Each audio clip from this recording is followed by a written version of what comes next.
Chapter 1 Marvel World and Strange Quest. This chapter is updated by novels.pl. On the opening day of the Empire State High School, the group of enthusiastic young students was once again welcomed to high school after vacation. "Hey, Jackson, what are you looking at?" At the gate of the campus, a tall boy in a sports shirt with white skin and brown hair patted on his friend's shoulder and asked, "Oh. Nothing. It's my first time coming to a high school. It's a little surprising. Let's go in." The teenager, who was slapped on the shoulder by his friend, looked back and quickly walked towards the school. "Hey, wait for me." Seeing that his friend has left quickly, the tall boy hurriedly followed. Going down to the campus quickly, the young man who was in a daze has a fierce tumbling in his heart. System. What is the quest again? What's wrong? What's wrong with this quest? Just after the teenager shouted that sentence in his heart, he immediately had a light voice in his mind to respond to him. Yes. The teenager is having a magical systematic conversation in his mind. Jackson Lin is the full name of this boy, which is obviously a Chinese-English mixed name, because he is a mixed race. He also has a simple Chinese name called Lin Rui. Lin Rui's mother is an American and his father is a Chinese, and his parents have settled in the United States for decades. Because he is a mixed blood, Lin Rui's looks combine the advantages of China and the West. His facial features are not lacking in exquisiteness. The black hair and black eyes retain the mystery of the Orientals. He is also a handsome guy. In fact, Lin Rui is a person who has crossed over. In his previous life, he was a recent graduate intern living in Tianjin who crossed over to the United States during an unexpected electric shock. However, after Lin Rui thought he was just reborn on the other side of the ocean of his original world, he slowly found some differences. There is World War II hero Captain America in the world, and there are his heroic deeds in the National Memorial. This world also has Stark Industries, as evidenced by the prominent building in downtown New York. As he got older, the more positive Lin Rui became. It turns out to be the superhero Marvel world. Although it wasn't a big deal for him to be crossed over, but crossing over to the Marvel world still shocked Lin Rui. In particular, he also found that he has a weird system, which made Lin Rui very helpless. Even if he crossed over to Marvel world, Lin Rui had no intention of doing anything earth-shaking. It would be good to have a safe life since he was also the only son of his parents. And now his family is more complete than his previous life. But he has a mysterious system in his body, and it always releases some quests from time to time, like puncturing the tires of Uncle Morgan's next door, helping Grandpa Mary's family sort out the messy gardens, and asking him to go swimming in the winter at T-10 temperature. Even more outrageous was that the system actually made Lin Rui give all the pocket money he saved for a year to a roadside tramp. That was the money he saved to buy an Xbox. Of course, since the system has released quest, there is a reward when it is completed and penalty when it fails. For trivial things like puncturing the tires and tidying the gardens, the system counts reward from 1 to 5 points, and the unfinished penalty is slight, like calling Tom and saying that he likes him. Reward points can be converted into anything in System Shop, provided your reward points are sufficient, and Lin Rui sees countless things in System Shop that he's dreaming of. So, despite reluctance, Lin Rui has completed many quest releases from childhood to adulthood. However, the quest that popped up in his mind today is quite incomprehensible to Lin Rui. What's wrong? Destroy the relationship between Peter Parker and Harry Osborn. After completing the quest, the reward is 50,000 points, and should the quest fail, you will be faced with no penalty. This is the quest you just posted. What does this mean? Walking forward, Lin Rui asked eagerly in his heart. This is still Lin Rui, who has seen so many quests in the system since he was a child, and whether he has failed or succeeded, there was always rewards and penalties. There is no penalty, and this time, when has the system became so good? What's wrong? High return and risk-free quest. Why questions about such a good quest? It seems that Lin Rui's response to this quest is not understood by the system.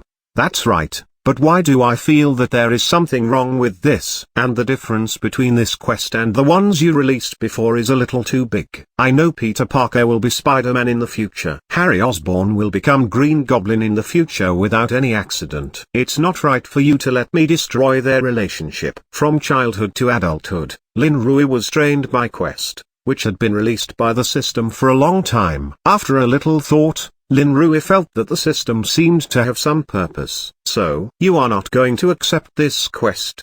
Without answering Lin Rui, the system asked, and differently, when he heard the system say so, Lin Rui did not answer immediately, although he feels that the system has a purpose to release such a quest. But the 50,000 point reward is really tempting. Since Lin Rui was 3 years old and capable of completing Quest, he has only earned 532 reward points to this day. Today, this quest is almost worth 100 times that of his previous quest. Can I think about it?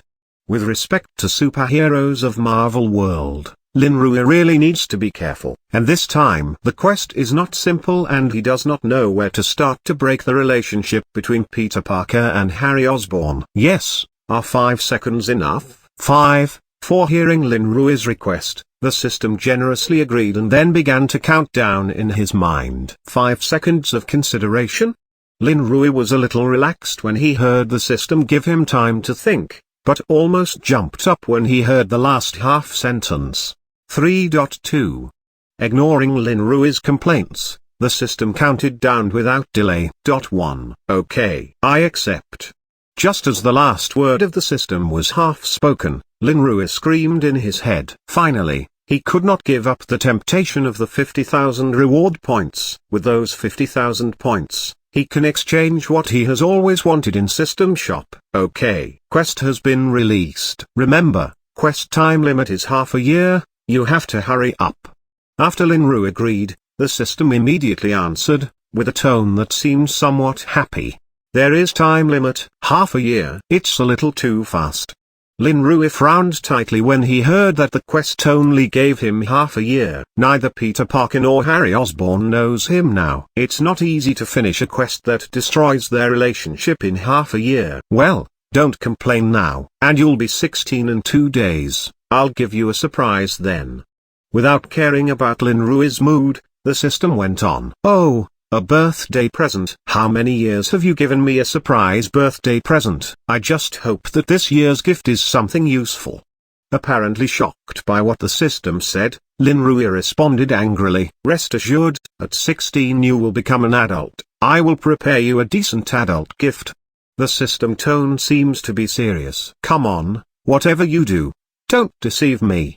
Lin Rui now has this requirement for the system. Then the voice of the system in the mind goes silent. Lin Rui has also raised his head as he has already reached the door of his class.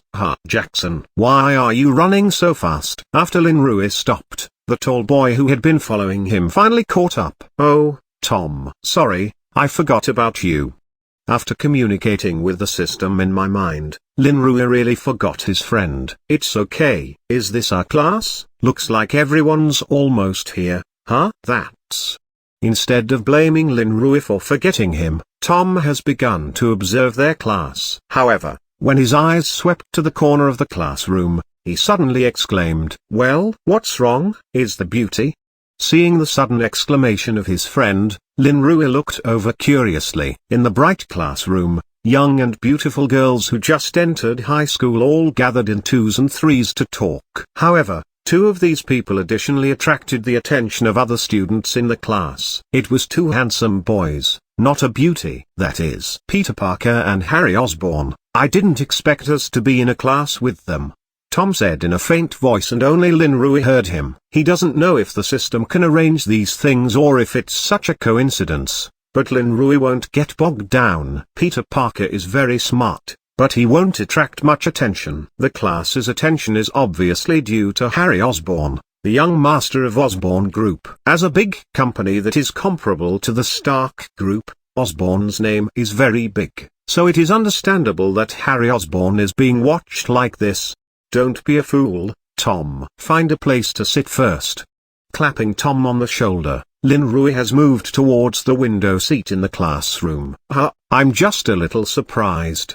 Hearing Lin Rui's joke tone, Tom smiled embarrassingly and followed Lin Rui to the window. Sitting down in the seat, Lin Rui didn't go to see the two great characters of Marvel World. Anyway, they are in a class now and he will have some time to understand them. While waiting for the teacher, Lin Rui began to think about how to complete the quest. Searching for the story of Spider-Man in his memory, Lin Rui's eyebrows began to wrinkle together. Although Lin Rui can't remember why Spider-Man and Little Green Goblin had such a bad relationship, it doesn't affect the fact that they are now like brothers. Even though there was a rift between the two because of Harry's father, they finally made up. Lin Rui's attempt to undermine their relationship is not going to be easy. Lin Rui rubbed his eyebrows and turned his eyes to his side. He thought that the people around him could help him. But when he saw Tom staring excitedly at the beautiful young girls in his class, Lin Rui knew he was thinking too much. I am not gonna get these 50,000 points.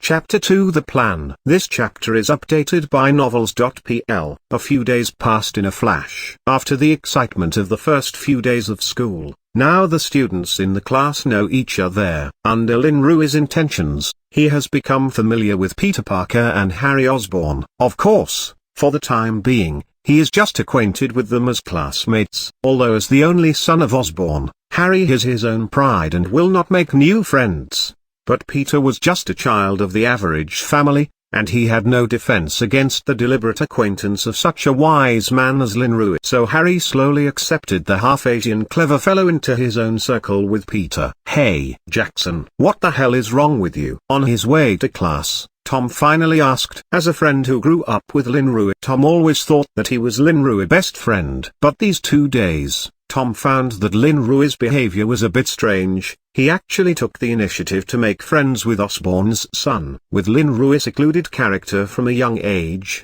Tom thinks this is too abnormal. Crucially, Lin Rui and Peter also have a better relationship. Tom feels that his best friend's status is not guaranteed. This is not a good thing. What's wrong? Lin Rui was still clueless as Tom asked this question. He didn't know that he had neglected Tom in order to get close to Peter and Harry in the past 2 days. Don't you think that you have been behaving abnormally for the past few days? You are deliberately making friends with Harry Osborn. Do you want that man as your friend to get a good job in the future? It's not like you. Seeing Lin Rui acting silly, Tom said angrily. Tom only mentions Harry, because it seems to him that Harry is obviously more important than Peter. Lin Rui himself is a smart man, the kind who is similar to Peter. Hey, do you think I am making friends with them just to get a good job at Oscorp? Of course not. It's so funny. After hearing Tom's complaint, Lin Rui knew what he was talking about and then laughed back. So what are you doing for? The day after tomorrow is your birthday, but you haven't invited me to your home yet. I wonder if you forgot my friend. Seeing Lin Rui deny his guess, Tom asked reluctantly. Of course not. I just haven't thought about how to arrange my birthday this year, so I haven't notified you yet. Moreover, I just met Peter and Harry and I thought that I should have a few more friends. After all, we are in high school now, we can't always be just 2 people. Under Tom's inquiries, Lin Rui had to give a reasonable reason. Really? Tom still doesn't believe it. Of course. Don't worry. How about I invite you to my birthday now? So you don't have to worry about me forgetting about you and you will be the first person that I invited. Well, I believe you. Under Lin Rui's explanation, Tom still chose to believe. He never knew that Lin Rui was approaching Peter and Harry just to destroy their relationship. Lin Rui, who accepted the quest, thought about it for a long time and finally came to the conclusion that the relationship between Peter and Harry could only be destroyed from inside. So he deliberately made friends with them and now things are going well. No one thought he had any other purpose except it seemed a little strange. But it is normal for other people in the class to see smart people like Lin Rui and Peter as friends. Well, let's go to the classroom or we will be late. After patting Tom on the shoulder, Lin Rui quickened his pace a little and Tom followed him. Although Tom has been complaining about Linrui just now, he also reminded him of something. The day after tomorrow is his 16th birthday, when the family will definitely give him a small birthday party. Would he take this opportunity to invite Peter and others over? It's a good chance for him to improve his relationship with them. But will Tom think more about it? Looking sideways at Tom, Linrui has a big headache. It should be possible to fool them all. Linrui can only think so. Hey, Peter, Harry.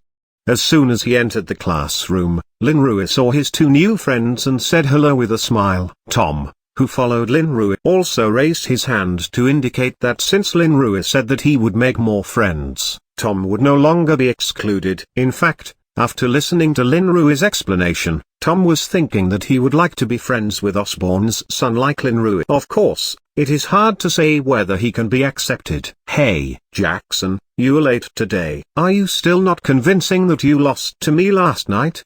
Seeing Linrui enter the classroom, Harry smiled and walked over. Last night, Linrui played the game with them. Linrui didn't think he would be the one who would lose. I don't mind that little thing. It's just my birthday is coming the day after tomorrow and I went to bed late last night thinking about it.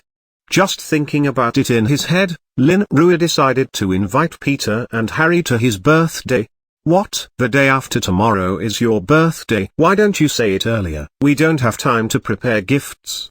Hearing Linrui said that the day after tomorrow is his birthday, Peter complained a little. Although he had only known Linrui for less than a week, the half-Asian smart teenager was very much in line with Peter's personality and he had slowly taken Linrui as a good friend. You don't have to prepare anything. If you came, then that will be your gift to me. Waving his hand, Linrui said with a smile. After that, Linrui glanced quietly at Tom next to him and was a little relieved to see that he was not unhappy. Sometimes the relationship between friends is so strange. New friends and old friends always have problems. Okay, just tell us the address and time and we will be there, right Harry? Peter said happily. Well, we'll come.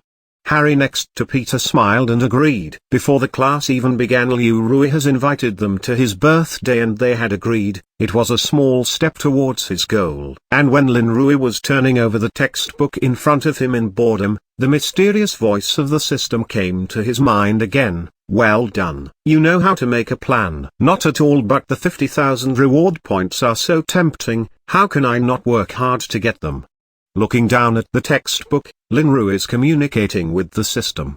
That's the best way to think about it, but don't you think there's something missing on your birthday? What is missing? A girl. What's so fun about an all-guy birthday? The system said in a low voice. A girl. But I don't know any girls. Do you want to invite a few unfamiliar people in the class? Hearing the system reminder, Linrui discovered that it was somewhat true. Although it's a small birthday and the attendees are just Tom and Peter and Harry, there are already 4 big boys here and there are really no girls. I have a good candidate here and maybe I can help you finish this quest earlier. Just when Linrui was upset, the system gave a surprising hint. What? You will help me with this quest? Isn't this too good to be true? Linrui was keenly aware that the system was too serious in this quest. What's wrong with it? Whether I can help you or not depends on my mood. Do you want to know who the girl is? Hearing Linrui words, the system asked again. Yes. Why not? Linrui certainly will not refuse the system's help in completing this quest. The girl's name is Gwen. She's in your next class. I think you can invite her to your birthday. Of course, it's up to you to do that. Gwen? That Gwen? Spider-Man's girlfriend? Hearing the name of the girl, Linrui was stunned for a while and finally remembered the familiar name. Yes. How is it? How is it? Are you asking me to introduce Peter to his future girlfriend? Also, if I remember correctly, Gwen's final ending was not good. Linrui was helpless in his heart. I've already given you the candidates, but I can't control what you do. But don't you think girls are the easiest thing to go wrong in a boy's relationship? The system finally said and disappeared again. Girls are the easiest thing to go wrong in a boy's relationship? That's right. Gwen seems to be Peter's first love. If I introduce her to both Peter and Harry on my birthday, then I will match her and Harry when Peter is fond of Gwen. Hey, thinking about it, The little love theater in Lin Rui's mind has been rapidly formed. However, how do you invite Gwen to my birthday? The little theater in his heart is still going on. Lin Rui has begun to think about how to invite Gwen to his birthday. Jackson. Just as Lin Rui was thinking about his plan, he was slapped twice on the shoulder and Tom's voice came to his ear. "Hey, what's wrong?" Looking back, Lin Rui turned to Tom and asked. Tom stared at Lin Rui and didn't answer him. He pointed in the direction of the platform. "Jackson, come up and do this." Then Lin Rui heard the voice of his math teacher in front of him. He was called when he was in a daze. He awkwardly got up from his seat and walked towards the blackboard. He wasn't worried that he would not be able to do it, he just needed some time to look at it. The memory capsules he exchanged in the system shop long ago were not useless. Otherwise, how could he become a genius student of Peter's caliber with his previous life aptitude? 3 minutes later, when Lin Rui came back to his seat after solving the questions on the blackboard, he also thought about how to invite Gwen. Of course, the specific situation also depends on whether his plan will be carried out perfectly. Hey, Gwen, Spider-Man, and Little Green Goblin's love triangle. It's exciting to think about it. Lin Rui looked at Peter and Harry in front of him and smiled silently, thinking about what he planned. Chapter 3 Birthday 1. This chapter is updated by novels.pl. 2 days passed in a blink of an eye. Today is the weekend and it's Lin Rui's birthday. 2 days ago, Lin Rui came up with a way to invite Gwen to his birthday party, and Lin Rui's method was very old-fashioned. Time goes back 2 days ago. Be careful. Kai, bang. On Gwen's way home from school, Lin Rui suddenly got out of the corner and crashed into Gwen's car. Then he fell to the ground on the spot. Are you okay? Gwen realized that she has hit someone. She got out of the car and ran to Lin Rui to ask him if he is okay. It's okay, hiss. Lin Rui, half lying on the ground, shook his head to show that he was okay. But when he was ready to stand up, he suddenly hissed, showing that he was injured. However, how much of it was real or acting is still unknown. You are bleeding. Gwen suddenly looks towards Lin Rui's calf, from where blood was flowing out. Gwen, who had never encountered such a thing, exclaimed, and she was a little scared. It's okay, it's only a little blood.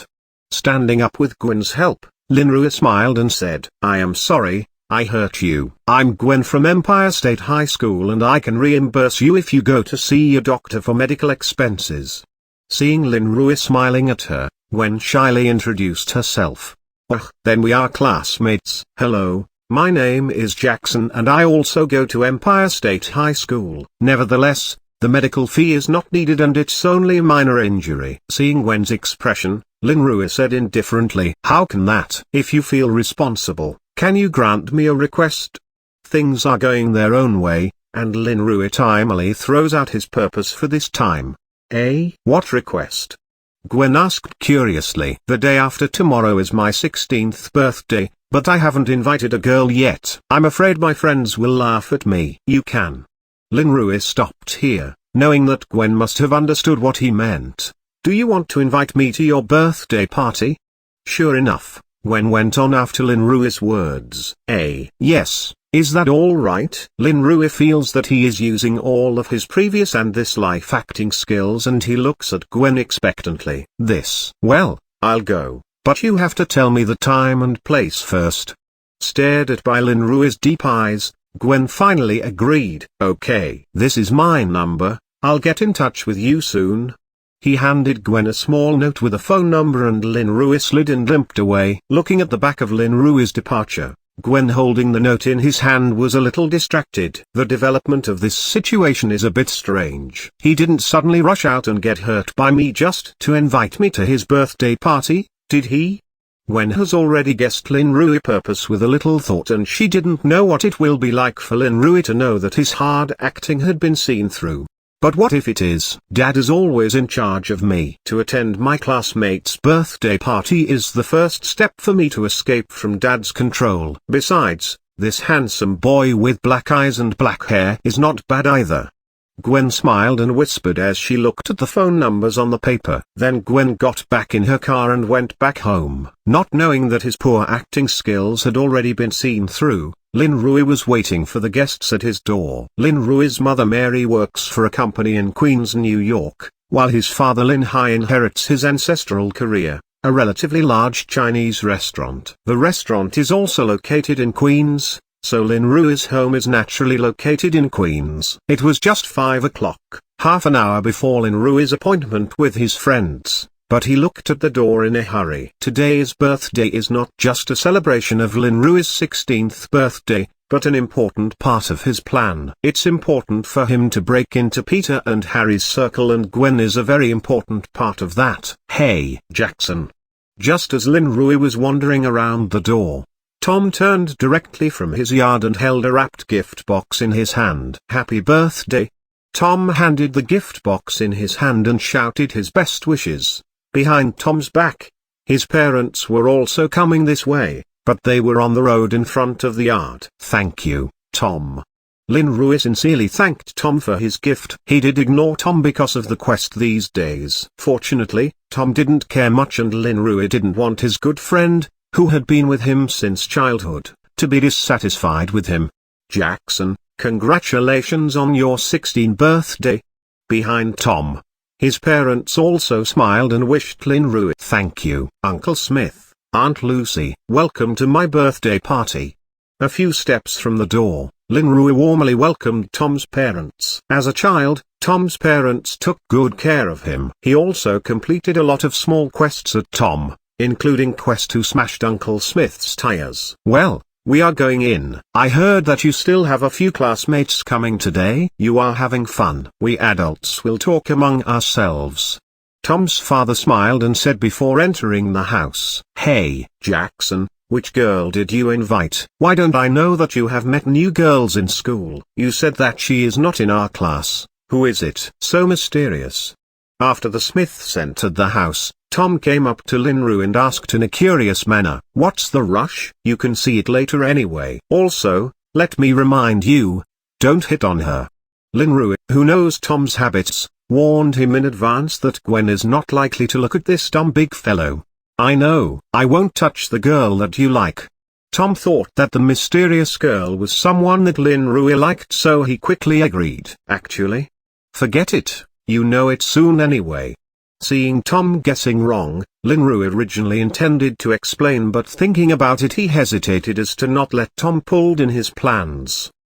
Just as Lin Rui and Tom finished their chat, a car engine sounded outside Lin Rui's yard. Both Lin Rui and Tom looked out. Squeak! With almost unheard brakes, an extended version of the luxury Rolls-Royce slowly stopped outside Lin Rui's yard. Needless to say, Osborne's son is here. Although Harry never liked what his father had arranged for him, he couldn't refuse it. Card bump. When Lin Rui and Tom walked into the front yard, Harry and Peter had already stepped out of the car. Although Peter's family was in Queens, it was also a long way from Lin Rui's, so Harry picked him up by the way. "Hey, Peter." "Harry, welcome to my house."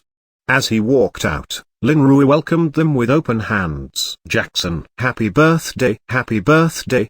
Both Peter and Harry gave Lin Rui a simple hug and wished him a happy birthday. "Here, this is our gift." "Only one, you don't mind, right?" After separating from each other, Peter handed Lin Rui a wrapped gift box. "Thank you." "No, I'm just glad that you guys can come." Taking the gift, Lin Rui said with a smile. "Whirl." Just as Lin Rui was about to usher Peter and Harry into the room, another car pulled up outside the yard and stopped at the gate. Seeing the car parked outside, Lin Rui's eyes brightened as the most important part of his plan finally arrived. Did Jackson invite anyone else?"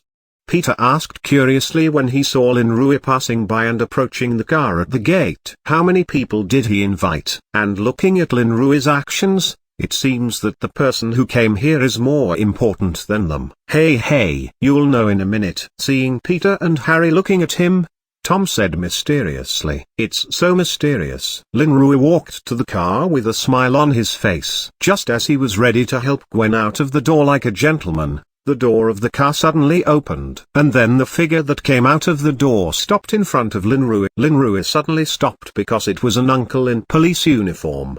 "Jackson Lin, is that your birthday party?" The police uncle who got off the car glanced up and down at Lin Rui, then asked lightly, "Hey, yes, police officer."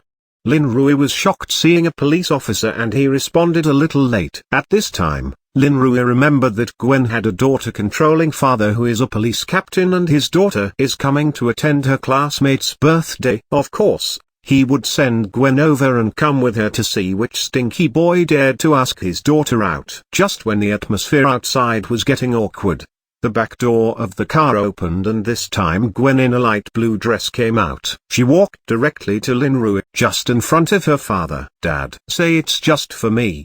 What are you doing?" Gwen glared at her father unhappily and complained. Although her dad promised that she could go to her friend's party, he had to send her himself in person to rest assured. Gwen could not help it. "Nothing. Just saying hello to your classmate." Seeing that his daughter was upset, Police Captain George no longer squinted and smiled at Lin Rui. "Oh, yes. Captain was just saying hello to me." Seeing Gwen's dad smiled at him, Lin Rui also told Gwen the same thing. "Okay, Dad, you sent me to, you can go now." "Well, I'll pick you up when you're finished. Remember, don't be too late." The last sentence of Captain George was obviously addressed to Lin Rui. After telling the last sentence, Gwen's father finally drove away. Gwen turned to look at Lin Rui. Her face was awkward. She seemed to apologize for her father's attitude. "It's all right. Let's go ahead. I want to introduce you to some of my friends." Lin Rui, of course, would not mind the attitude of a daughter-controlling father. He just smiled at Gwen. "Well, let's go," Gwen promised and then took Lin Rui's arm and walked casually into the yard. In a moment, Lin Rui's body became stiff but he recovered in an instant. "Is that Captain George and his daughter? I didn't expect Jackson to be able to invite such a girl."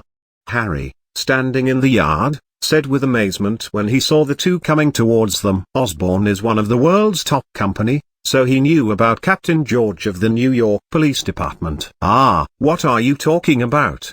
As early as Gwen got out of the car, Peter could not take his eyes off of her and he did not notice what Harry had said and asked again in amazement. "Look at Peter, Lin Rui's plan is at least on track." Chapter 4 Birthday 2. This chapter is updated by novels.pl. "Peter, Harry, Tom, this is our Gwen, she is our classmate."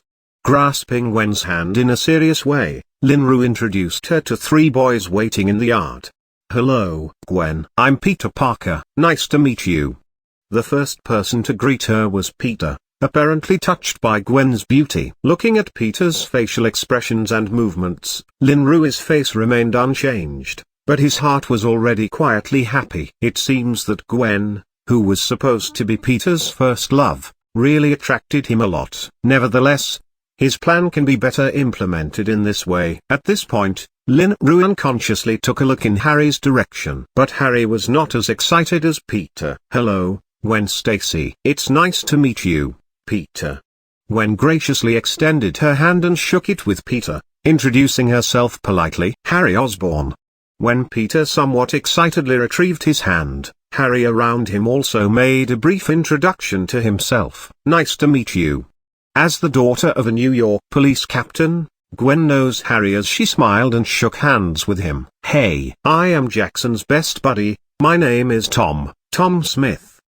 The last voice was Tom, who apparently felt that as the best friend of Lin Rui, he should introduce himself last. "Hello, nice to meet you."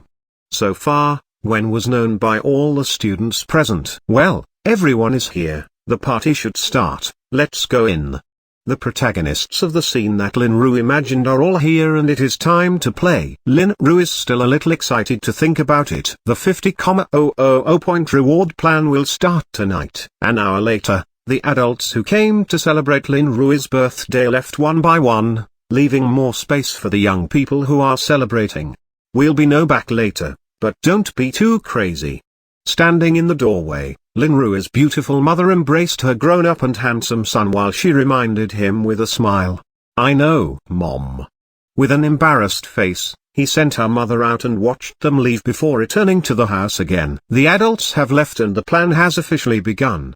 However, Lin Rui, who had just closed the door, suddenly stopped. The plan is there, but how to implement it? Lin Rui actually has no clue. He has not had any experience in this kind of relationship in his 2 lifetimes, not to mention that he has to start a love triangle to destroy relationship between 2 close friends. System. You asked me to call Gwen over. Don't you have any follow-up tips?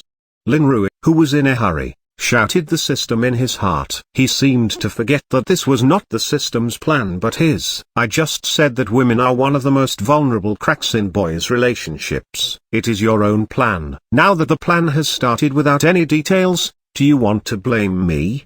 Hearing Lin Rui's words, the system's slow voice soon came to him, apparently disdaining Lin Rui's demands. Then can't you give me an idea now? You gave me a hint before. Lin Rui's voice softened, but he did not give up. It's up to you. The reward is 50,000 points. It's still up to you whether you can get it or not. This time the system was not so generous. After saying this, it was quiet. Obviously, it was ready to see what Lin Rui would do. Jackson, come on. Just as Lin Rui was still struggling, Tom in the room had already shouted to call him. Coming. Things have already evolved to this way and Lin Rui can only progress from here. Maybe he could interest Harry just by praising Gwen in front of him. In Lin Rui's living room, Peter is sitting around the clean table with the birthday gift Lin Rui received today. It seems that everyone is ready to ask Lin Rui to open the gifts. Jackson, open the gift quickly. Seeing Lin Rui coming, Tom shouted excitedly. He has prepared a special gift for Lin Rui. Especially since he knew that Lin Rui had invited a girl, he thought that his gift will be very useful. Well, which one should I open first? Lin Rui walked towards them and temporarily set aside his plans. Today is his birthday, he should enjoy it. No one answered Lin Rui. No one wanted their gifts to be opened first. Lin Rui also understood what everyone meant, so he picked up a blue gift box, which was given to him by his parents. Well, let me see what my parents gave me this year.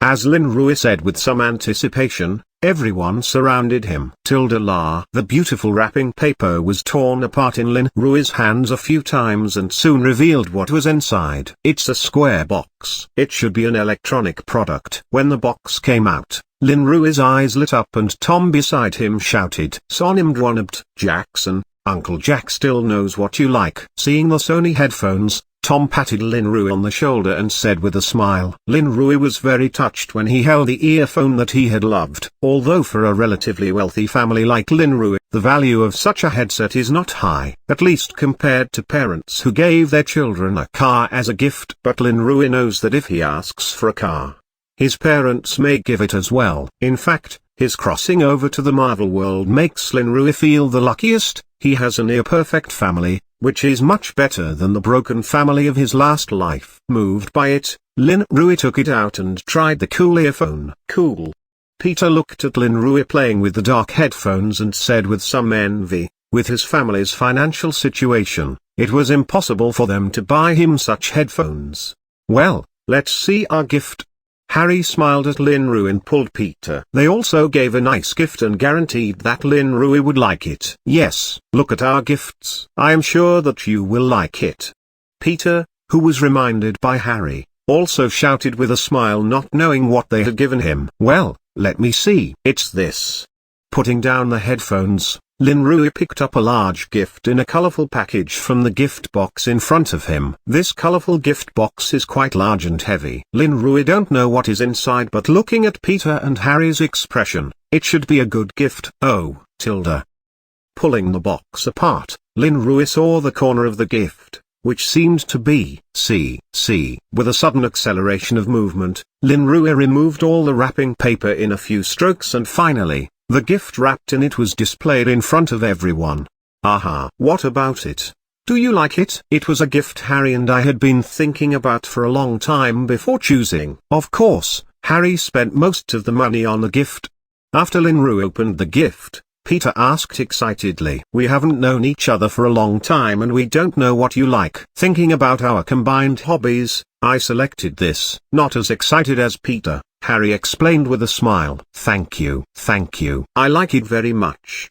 Holding the latest text box in his hand, Lin Rui said to Peter and Harry earnestly after a moment's hesitation. Lin Rui was really touched. As Tom had said before, he deliberately approached Peter and Harry. Just to integrate himself into their relationship and to become their friend is only a step in his plan. But now, Peter and Harry treat Lin Rui as a true friend, which makes Lin Rui feels very unpleasant. Looking at the latest text box in his hand, Lin Rui suddenly began to regret taking this quest. At this moment, he suddenly felt that Peter and Harry seemed more important than the 50,000 point reward. Well, here is mine. Although my gift is not as good as theirs, I also choose it carefully.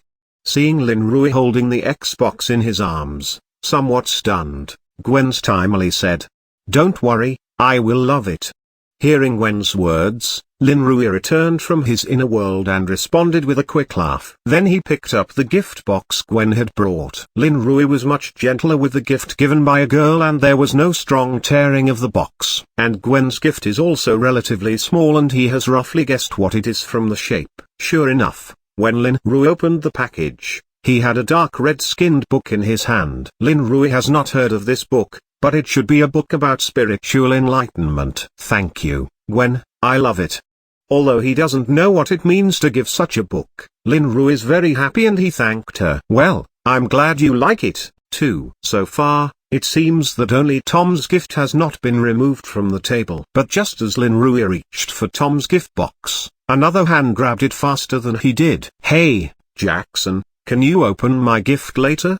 Grabbing his gift box in his hand, Tom asked embarrassingly. Just now, when Tom saw the gifts from everyone, he suddenly felt that his gift is not suitable for opening in front of everyone. Why, Tom, didn't you say that your gift was special? Lin Rui asked curiously as he saw Tom grab the gift box. That. Let's open it later! Exclamation mark. Ah, give it back to me. Don't. Just as Tom wanted to say something, Peter snatched the gift box from behind him. Jackson, now. With a shout, Peter threw the gift box directly to Lin Rui, who, as soon as he received the gift box, Lin Rui tore it apart, giving Tom no chance to steal it again. But Lin Rui regretted not listening to Tom when the square boxes containing blue elves Smurfs fell to the ground. Tom. Don't hit me. Inside the room with flashing lights, several young people laughed loudly. Chapter 5: The Gift Suitable for an Adult. This chapter is updated by novels.pl. Near 12 o'clock in the evening, Lin Rui was lying in bed quietly. Tom, Harry, Gwen, and Peter have long left, and his parents have fallen asleep next door. His birthday was perfect. However, there has been little progress in what Lin Rui has been planning. How did it get to this point? 50,000 reward points and friendship. I should not hesitate to choose reward points. Lin Rui muttered helplessly as he grabbed his head with his hands. On his birthday tonight, Lin Rui successfully introduced Gwen to Peter and Harry, but there was no further action behind it. Peter's love for Gwen, at first sight, was clearly felt and Harry seemed to appreciate Gwen as well. If Lin Rui had done something about it, a love triangle might have happened. But Lin Rui didn't. He didn't do anything. He couldn't hold the gifts given by them in his hand and play with their lives. He couldn't. As Lin Rui was watching the ceiling covered in darkness, a bell-like alarm clock suddenly sounded in his mind. At the last minute of the day, the carefully prepared large gift packages have been sent, remember to check it. There was a little excitement in the system's voice, which was very unusual. What big gift? I don't see any good gifts you gave me on my previous birthday, so you might as well just give me some reward points. Lin Rui, who is upset, complains about the system. He can't even bear to complete the quest. You really don't want to see it? This is an adult gift bag. I guarantee that you will like it. Seeing Lin Rui didn't feel like looking at the gift package he sent, the system went on. Well, I will take a look. However, if you deceive me, I won't accept it. Anyway, it is a birthday gift from the system and Lin Rui decided to take a look. Close your eyes and Lin Rui's thoughts instantly sink into my mind. Then he saw two golden boxes hanging in his head, which looked like a big gift bag. Big gift 1, choose the road to supervillain and get a copy of the villain pack. Big gift 2, choose the road to superhero and get a copy of the hero pack. Looking at the big gift box floating on both sides of his head, Linrui silently read the 2 small lines that flashed above them. What does that mean? System, what supervillain road? What superhero road? Looking at the 2 big gift bags, Linrui asked directly. Dang dang dang. This is the rite of passage that I prepared for you carefully. From now on, you will have to have a clear goal, to be a supervillain who can do evil everywhere, or to be a superhero who punishes and eradicates evil with justice. Make your choice. In the middle of the 2 big gift boxes, the system was transformed into a tiny Lalai shouting at Linrui. You, why are you like that? It was the first time that Linrui saw the illusion of the system. He did not care about it or what she said, but pointed at it, and shouted out in surprise. He listened to the voice of the system for more than 10 years. Although he could not hear men and women, it would not belong to such a cute Lalai. Well, don't you like it? This is what I realized according to your subconscious mind. It is the most acceptable image of you. The Lalai opened said again, and this time the sound became soft. Ah, don't do this. Hurry up and go back. Linrui, who was peeped by the system, was embarrassed and shouted. Well, since you don't like it. As it said, the Lalai once again turned into a white light and floated between the 2 big gift boxes. That's much better. By the way, what did you say just now? Become a supervillain or superhero? What is this? Linrui, who is still used to the usual appearance of the system, regained his mind and asked again. This is a mandatory quest that will be opened in adulthood. Becoming a supervillain of the world or a superhero. As a host you can't refuse this quest, you can only choose one of them. The system then explained. Mandatory quest. System, are you joking? I haven't seen you publish such a serious quest since you came out. Despite the choices between the 2 options, Linrui thought the system was playing with him. Over the past decade or so, the system has never imposed anything on him and only used some reward points to entice him. As for the mandatory quest, it has never appeared. I can't help it. It's compulsory, not only for you but also for me. If you don't choose, I'll have to. What can I do? Hearing the change of tone of the system, Linrui asked quickly. What else can we do? If you are given choices then choose. If you don't choose then we both will cease to exist. The system responded faintly. Buzz, tilde. Hearing the system's answer, Linrui felt only a roar in his head. Non-existent. Is that not death? No, maybe it's more terrible than death. This is the first time that the system has released a quest with the consequence of death. Linrui is not feeling very well at this moment. So, I choose. Linrui shouted loudly as the system spoke again, for fear that his existence will be erased if he answered later. Well, don't worry so much, I know you will choose. But, which one do you want to choose? Supervillain, or a superhero? It seems that it is not worried about Linrui. The system is still so heartless. Since I have to choose, then, of course, I choose superhero. Who would want to be supervillain? In this world of Marvel, although the villains are also very powerful, in the end, they are always crushed by various heroes with protagonist halo. Without the threat of death, Linrui decisively wants to choose the superhero's route. Which normal person doesn't have a superhero dream? Well, you are right. But don't forget, being a villain is always easier than being a hero. And, if I am there, you don't have to worry about the protagonist halo suppressing you, because you are a protagonist yourself.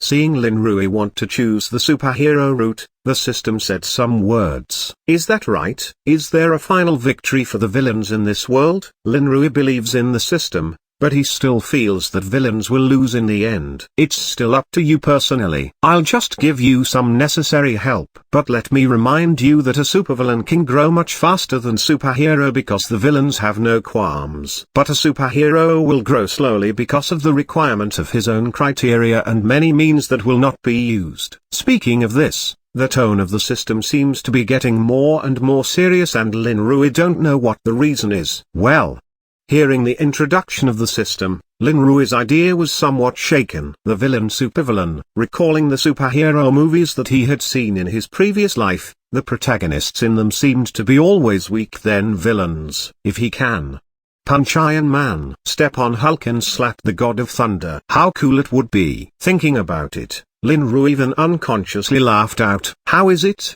Isn't it cool? Obviously, knowing what Linru was thinking about, the tone of the system changed back to its original plain tone and slowly floated towards Linru and asked, yes, no, no. For a moment, Linru said yes, and then quickly denied it. Well, I have explained this to you very clearly. Now it is time for you to make a choice. Without any further chat with Linru, the system once again emphasized that Linru would make the next choice.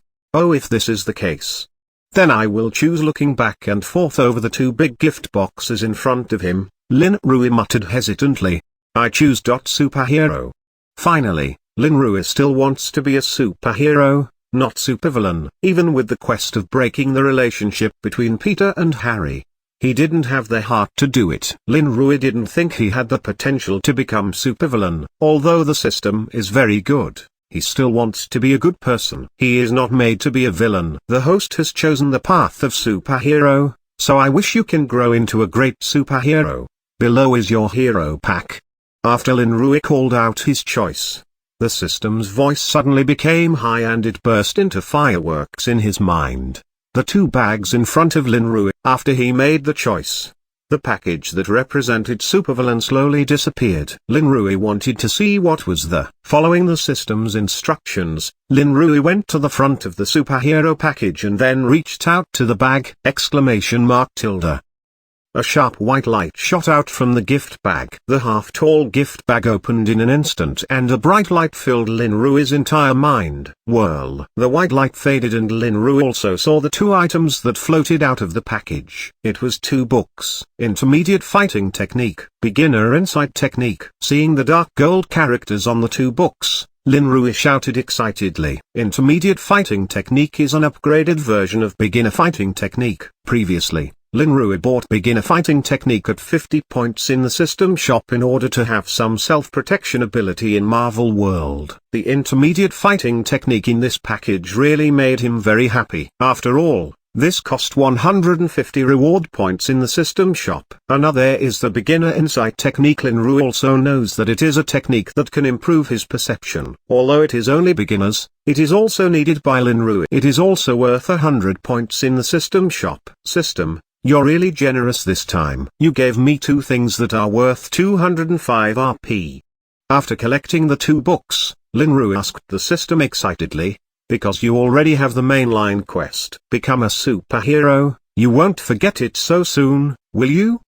The white light representing the system jumped on the package and swayed to answer Linru's words. The mainline quest. What does this mean?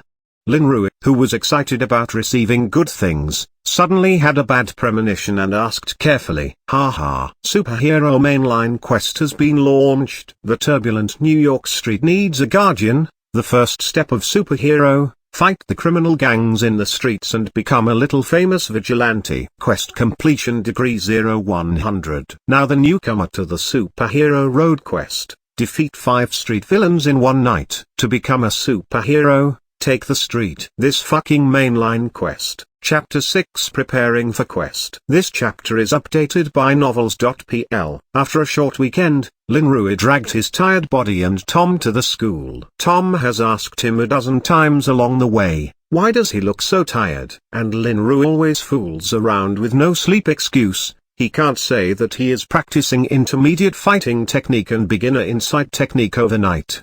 Hey, Jackson.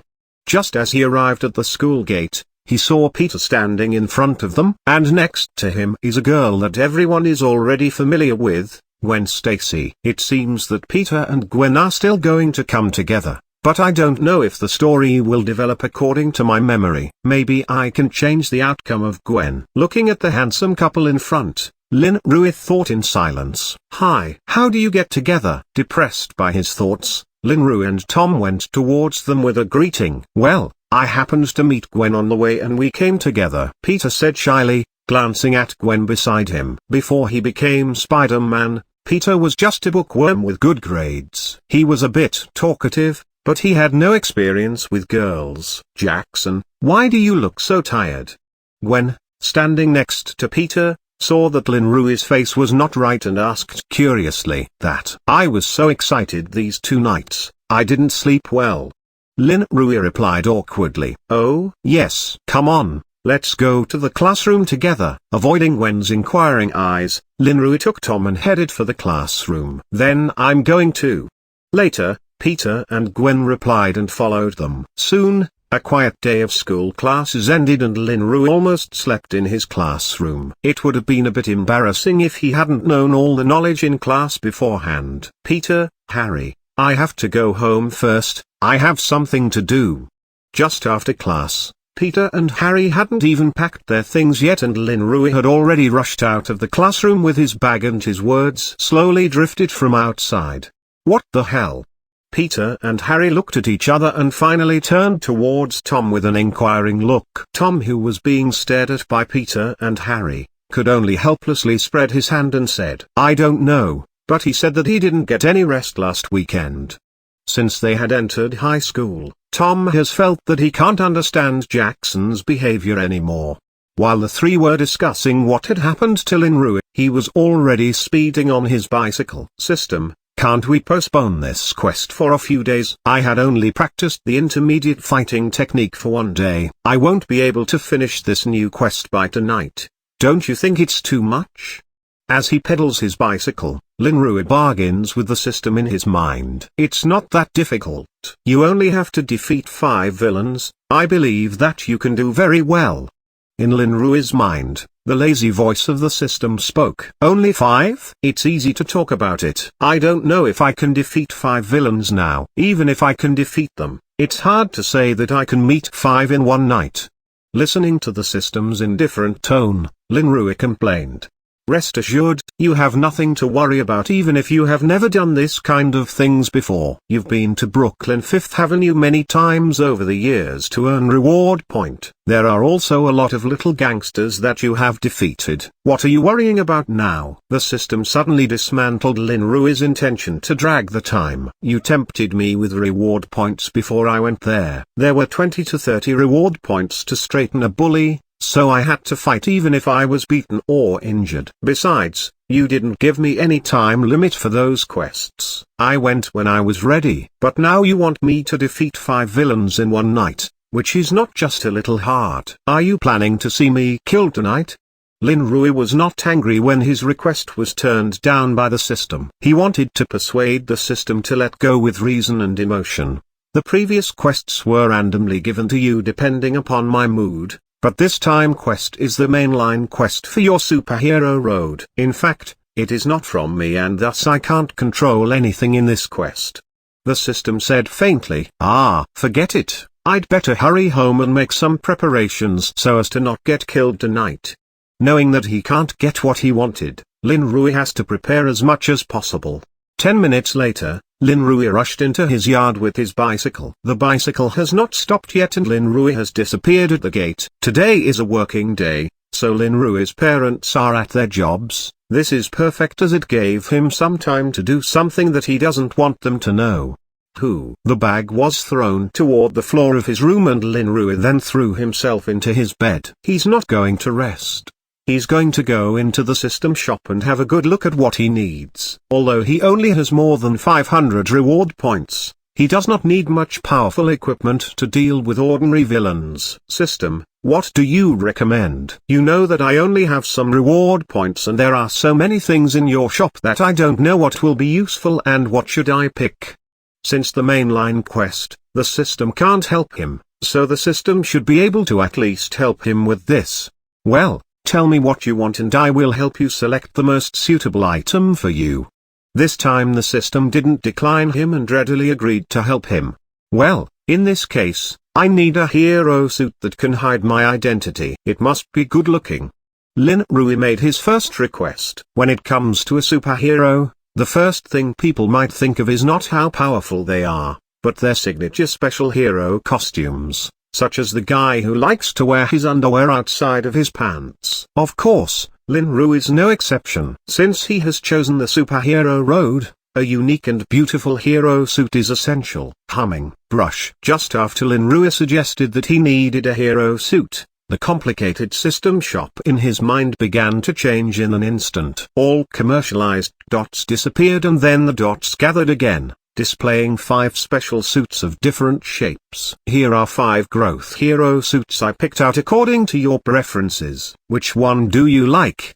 Instantly, 5 hero suits were brought out and the sound of the system echoed in Lin Rui's mind. Are these 5 pieces? I like the shape and color, you can pick one for me. Looking at the 5 hero suits in my mind, Lin Rui was satisfied with them, so he asked the system to help him choose one. Brush. Lin Rui's voice had just faded and 4 of the 5 heroic suits had disappeared, leaving behind only a dark gray, hood-like, loose-fitting overcoat. Needless to say, the system has helped Lin Rui choose. Growing phantom suit has a certain effect of hiding the body shape and the hood has a mask effect. Moreover, it will adjust the temperature appropriately according to the external environment.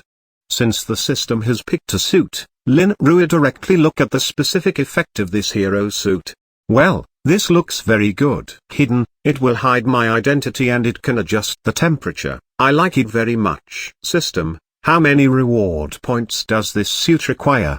Lin Rui asked the system. 250 reward points. However, the system reported a price that almost caused Lin Rui to fall from his bed. 250? Why don't you just rob me? With this hero suit, you are ready to take half of my reward points. Can you still talk to me after that? Lin Rui, scared by the price, shouted at the system. For the growth hero suit, the price is fair enough. I will give you a 20% discount and sell it to you for 200 reward points. Without explaining anything to Lin Rui, the system just gave him a 20% discount. 20% off. 200? Well, 200. Can you lower the price a little more? Fine then. 200 it is. Finally, Lin Rui gritted his teeth and bought the phantom hero suit. He could not afford to go out tonight without any type of equipment. Since Lin Rui has chosen the superhero path, this growth hero suit is a must-have item for him. In fact, according to the functions of the phantom suit, the 200 reward points are really not that expensive. Well, I think I need something more to protect myself. Brush. Once again, Lin Rui has several kinds of things in his mind that are suitable for his use and the efficiency of the system is indeed super high. So after nearly an hour of brainstorming with the system, Lin Rui finally got what he needed. For this reason, he also spent 400 reward points but he was not distressed because of it. Okay, at last, it's all done. Jumping out of bed, Lin Rui looked at the black wristband on his right wrist and shouted excitedly. With Lin Rui thought, the black wristband disappeared instantly. In the next moment, Lin Rui's body is covered by a grey coat. Although he doesn't know how other superheroes change into their costume, Lin Rui thinks that nobody should be as quick as him. With the phantom suit on his body, Lin Rui's body began to integrate itself into darkness. If someone doesn't see the place that he is standing at carefully, they will not realize that there is a person standing there. However, at this time Lin Rui did not put his hood, so his face could still be seen. He went to the mirror in his room and put on the hood. It was like putting a filter on Lin Rui's face. After wearing the hood, his face was covered by a faint mist, but it did not affect his ability to see what was outside. I can't see it, but is it scary? There is a mist under the hood. Will I be known as a faceless man in the future? Although it is true that no one can see his face, Lin Rui is obviously not satisfied with the effect. The next second Lin Rui gave his opinion. The mist that covered his face began to change, gradually changing from illusion to substance. 3 seconds later, the mist turned into a black mask that blocked the lower half of Lin Rui's face. The black mask starts from Lin Rui's chin to the end of his nose, hiding his face and making it less frightening.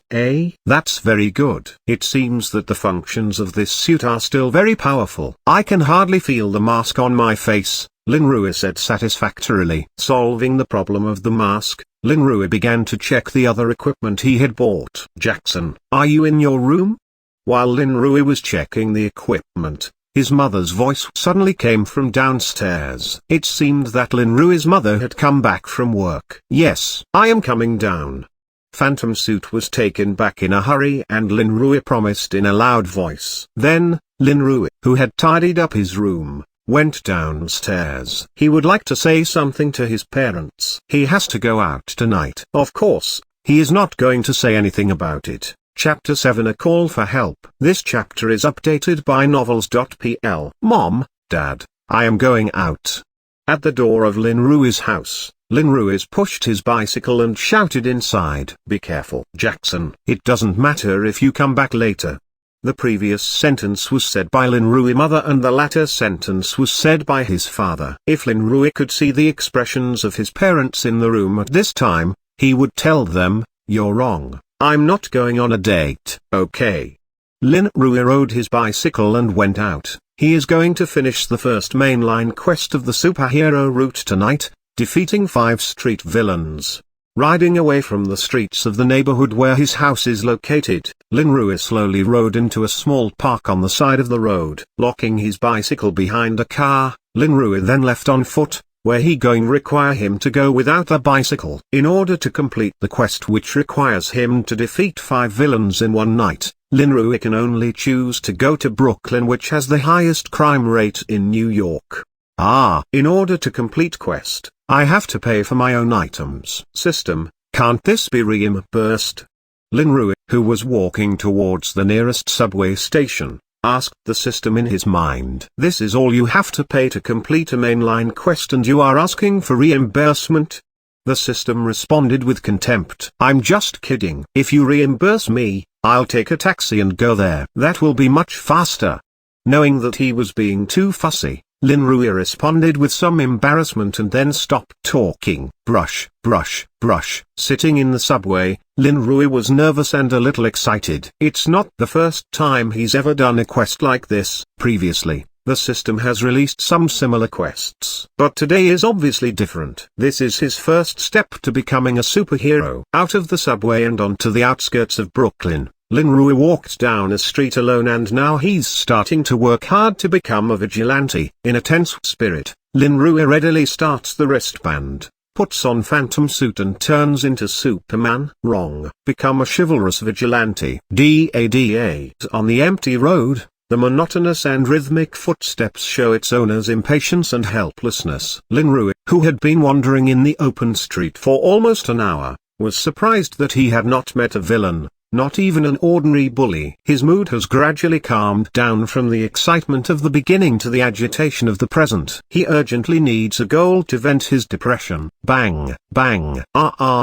Did thieves and robbers rest today? Even a car thief would be good. I have already walked the most remote street and found no one. Such a bad place and there is no bad guy. Lin Rui, who has been searching for some time, can only vent his frustration on the street lamp post. If this remains the case, then how can he complete today's quest? Although depressed, Lin Rui did not call out the system for help, because Lin Rui knows that the system will not help him during the quest process, which has been confirmed many times in the previous quest process.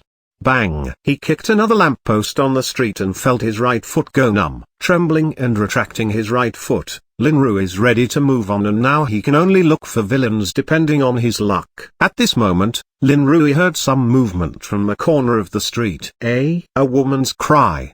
After listening carefully to the noise coming from the front, Lin Rui determined that a woman was yelling in front. Brush. Like a dog hungry for 3 days smelling meat and bones, Lin Rui ran towards the sound in front of him. Turning 2 corners, Lin Rui finally saw the origin of the sound. It was a dark alley and it seemed to be the back door of a hotel, and the woman who was blocked by 2 ruffians on the roadside should be the hotel staff who just got off work. Seeing that she was still shouting under the threat of the 2 people, she should be asking the people in the hotel to come out and help. However, no one appeared until Lin Rui came. Hey, bitch. You are not shutting up yet.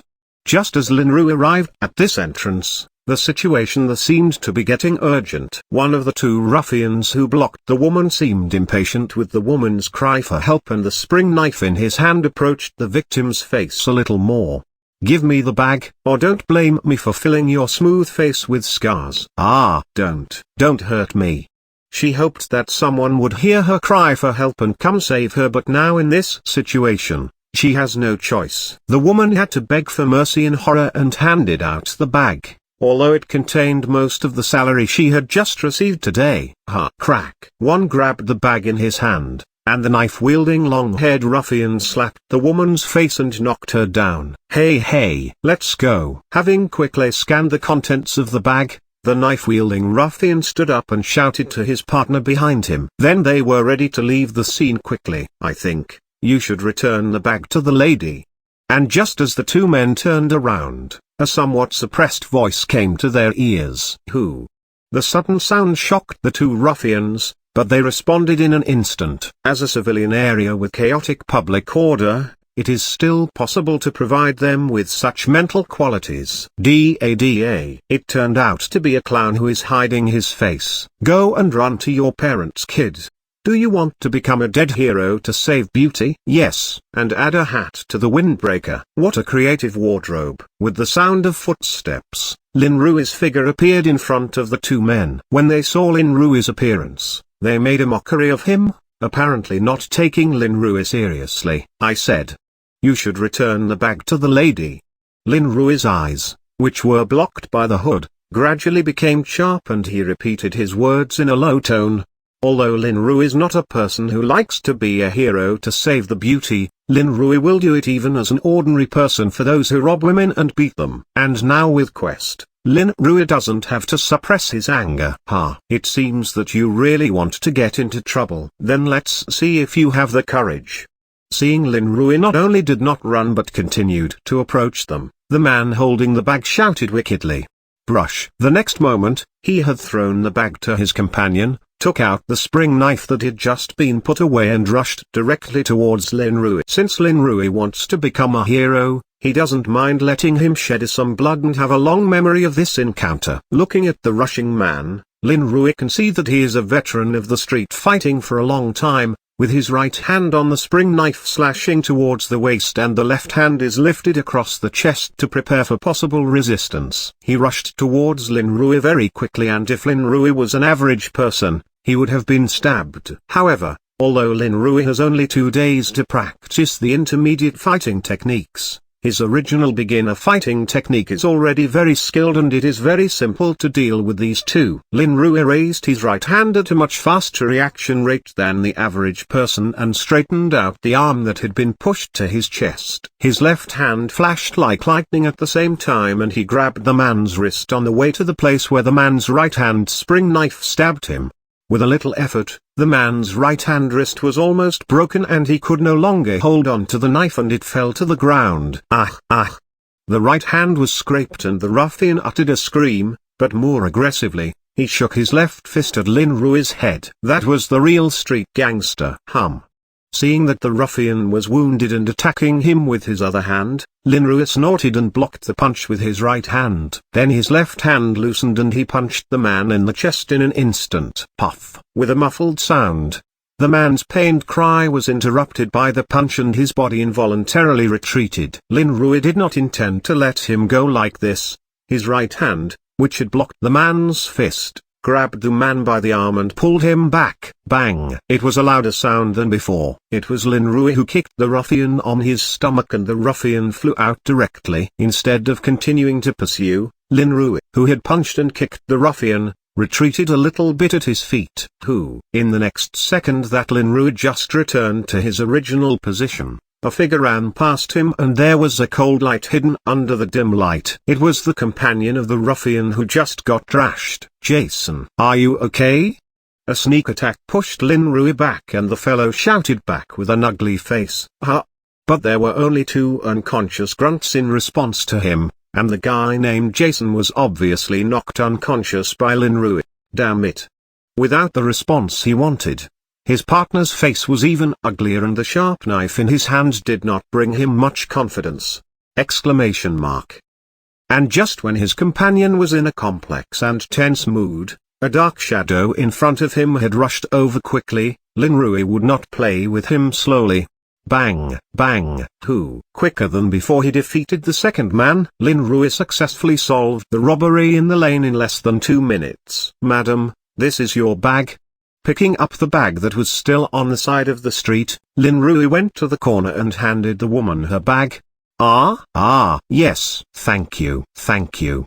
The woman responded and took the bag that was just stolen from her and thanked him with a crying voice. It's fine now, but you'd better get out of here. Maybe you should change your job too. Glancing at the back door of the hotel not far away, Lin Rui warned softly. The woman was robbed so close to the back door of the hotel and no one appeared after several shouts. Perhaps there was something in it. Thank you very much, sir. Although she did not understand the obscure reminder in Lin Rui's last words, the lady quickly stood up and left for the distant light. She didn't rest until she was far away, but she didn't seem to have any impression of the appearance of the good man who had just saved herself. It's time I left, too, but these people. Glancing at the two guys lying on the ground, Lin Rui's eyes flashed with light. A minute later, Lin Rui had already left the street where the fight had occurred and he was 2 streets away from there. He had already retracted the phantom suit. No one would recognize him. At this time, he had more than $1,000 in his pocket. As for the 2 robbers who beat women, Lin Rui did not call the police but broke their legs. They would not be able to get out of their beds for at least a few months. As for whether there is any sequel to the current event, that's not something Lin Rui needs to consider. It's okay for Lin Rui not to kill such guys. Chapter 8 Mainline Quest Reward. This chapter is updated by novels.pl. Dada. Hey. In the dark and narrow alley, a black shadow quickly passed through and the figure staggered slightly. He stepped on a low-pitched puddle on the side of the road and water splashed. Whirl. The fast-running figure stopped in the darkness deep in the lane and listened to the voice coming from the darkness as he panted against the wall.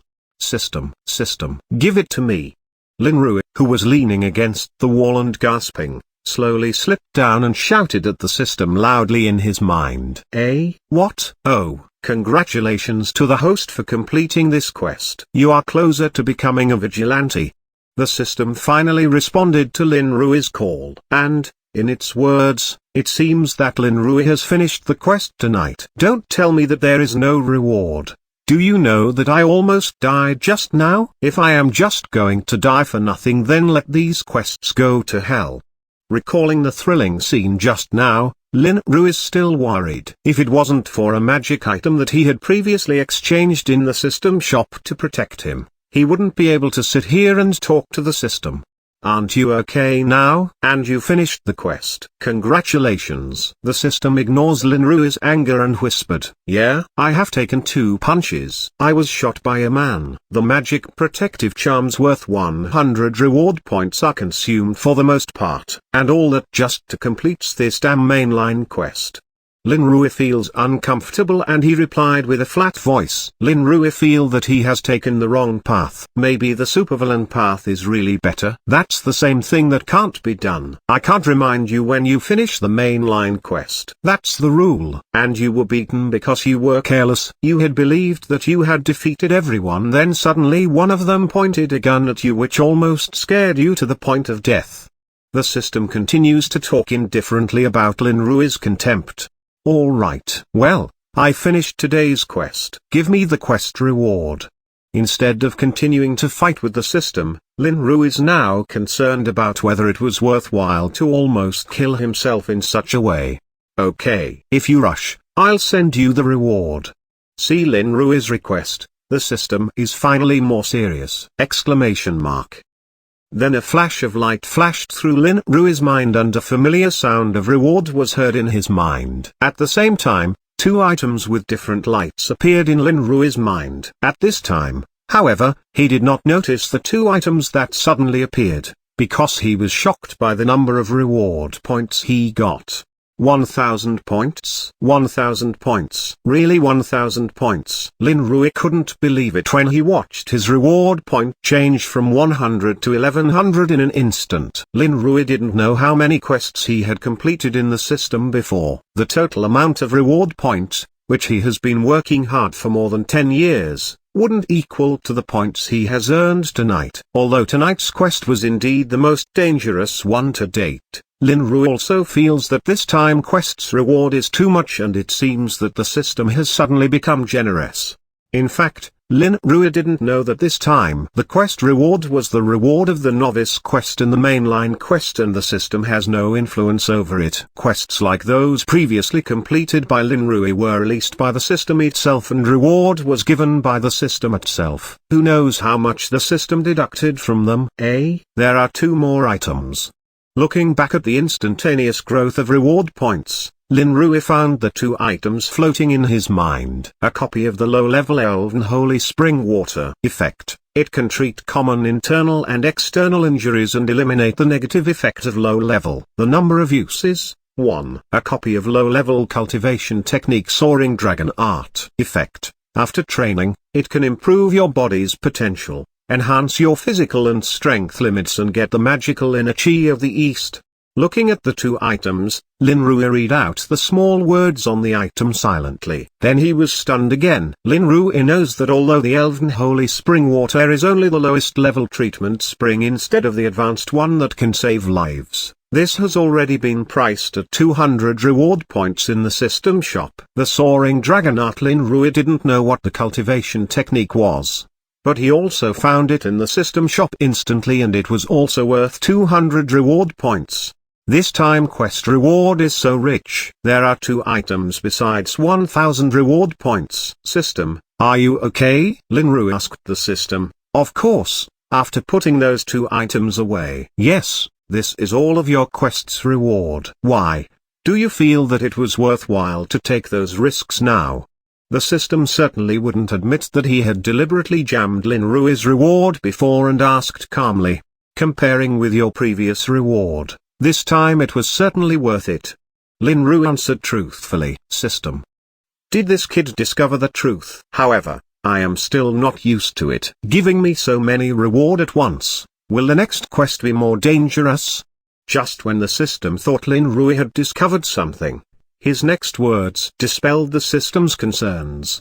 I don't know. The quest you will receive on the superhero path is not under my control. However, I have already reminded you previously that this path will not be easy.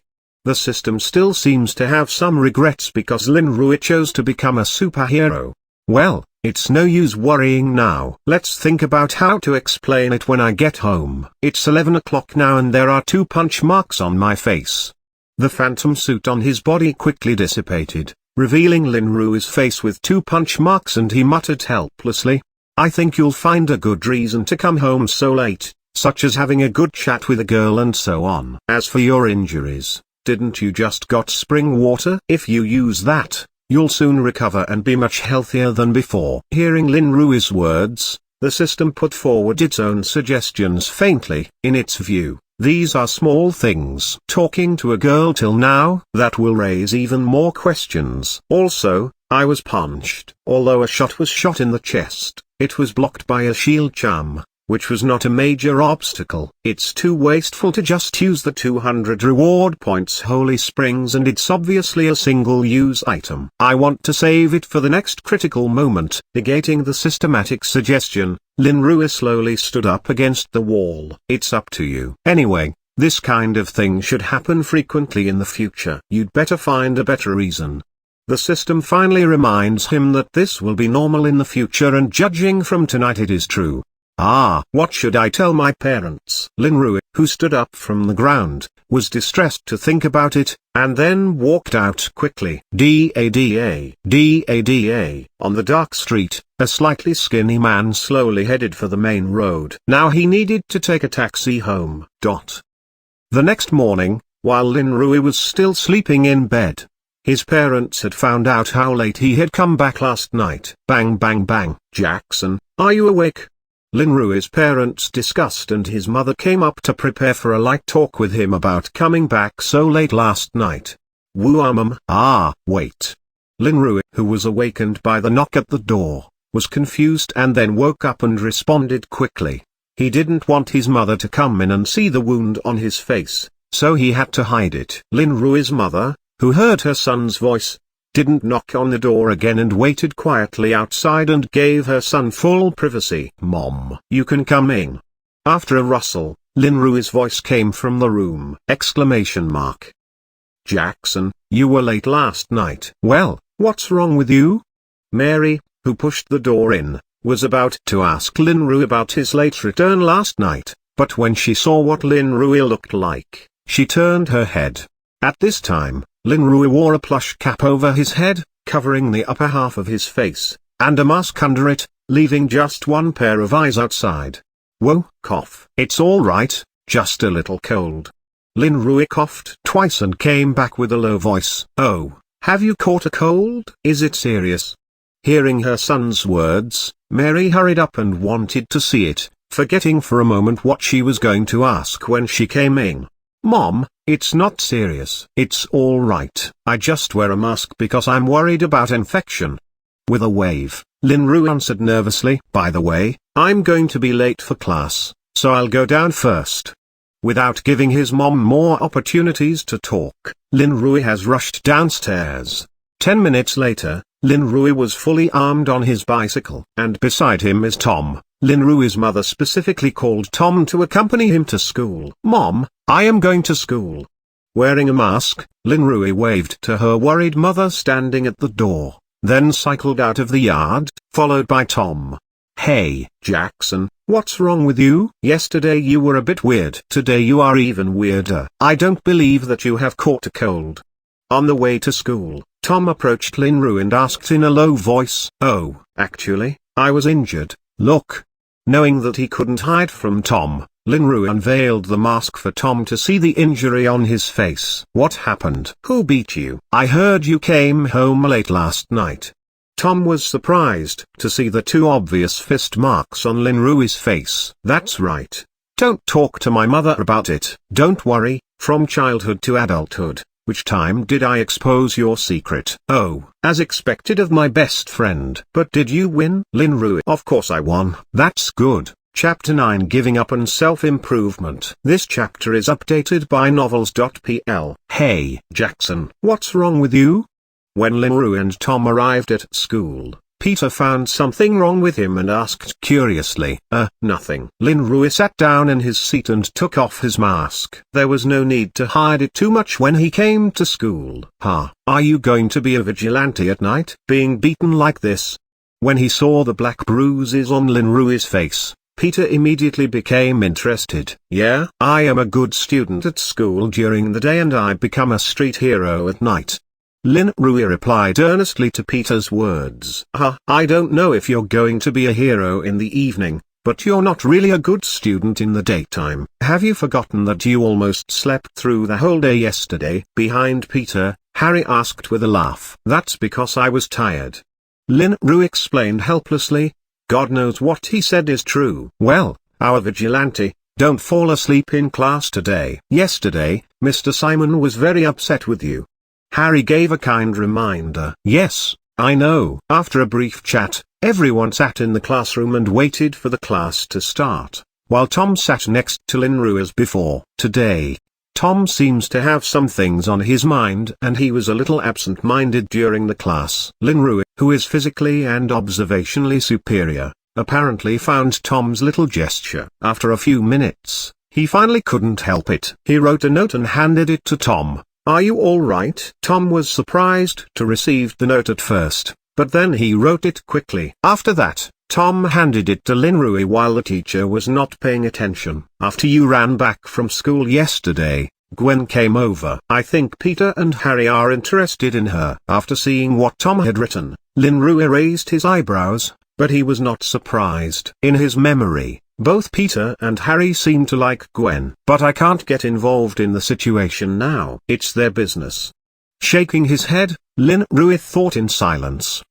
Just as Lin Rui was thinking, Tom saw him hesitate to respond and handed over a note. I thought you liked Gwen? This time Lin Rui wrote his reply very quickly. Gwen and I are just friends. If Peter and Harry liked her, I would not interfere. After Lin Rui answered, Tom finally quieted down. Although he is now friends with Peter and Harry, if they really like Gwen, then, of course, Tom is going to help Lin Rui. But as things go, it seems that Gwen will choose Peter in the end, who made him a Spider-Man and became confident and capable. Harry has some advantages now, but it's nothing compared to Spider-Man. After Tom's reminder, Lin Rui can't help thinking about the end of this triangle love. Who said that it is destined to be like this?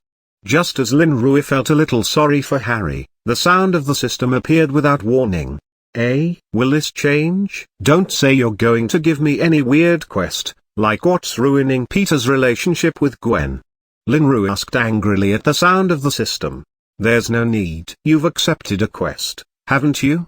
Did you forget it so soon? The system faintly reminded him. What quest? Didn't I just finish that quest for Vigilante? Asked a stunned Lin Rui. That quest worth 50,000 reward points. You forgot so soon? Or do you think you can ignore my quest now that you have the mainline quests? The system is patient and continued reminding. That quest. I have chosen the path of a superhero. Why is that quest that destroyed Peter and Harry's relationship still exist? When he heard the system's reminder, Lin Rui didn't understand it. Wasn't it a villain's job to destroy the relationship between two good friends? How can a superhero do such a thing? Lin Rui rightly thought that since he chose to be a superhero, that quest disappeared. This is your own misunderstanding. These two quests have nothing to do with each other. It doesn't matter at all that you break up Peter's relationship with Harry and become a superhero. Does the breakdown of Peter's relationship with Harry affect you becoming a superhero? The system has no indifferent explanation. But you don't want to continue this quest anymore, do you? The system finished Lin Rui's thoughts. Well, Peter and Harry really treat me as a friend. I can't do this to them. Lin Rui replied honestly in a long time. In fact, it can be seen from Lin Rui's choice of superhero's path that he is the kind of person who would rather suffer more and make himself look more upright. The reason why he had accepted the quest before was that he did not know Peter or Harry and the system had offered a reward of 50,000 reward points. Now, Lin Rui has become friends with them and the quest reward points for the mainline quest are very good. Lin Rui does not want to continue this pit friends quest. It's up to you, but now is the best time for you to finish this quest. If you really don't want the 50,000 reward points, you wait until the end of the quest deadline to fail it. But until then, you'll have a chance to change your mind. Although the system follows Lin Rui's words, it finally gives him some psychological temptation. Don't worry, I won't do that.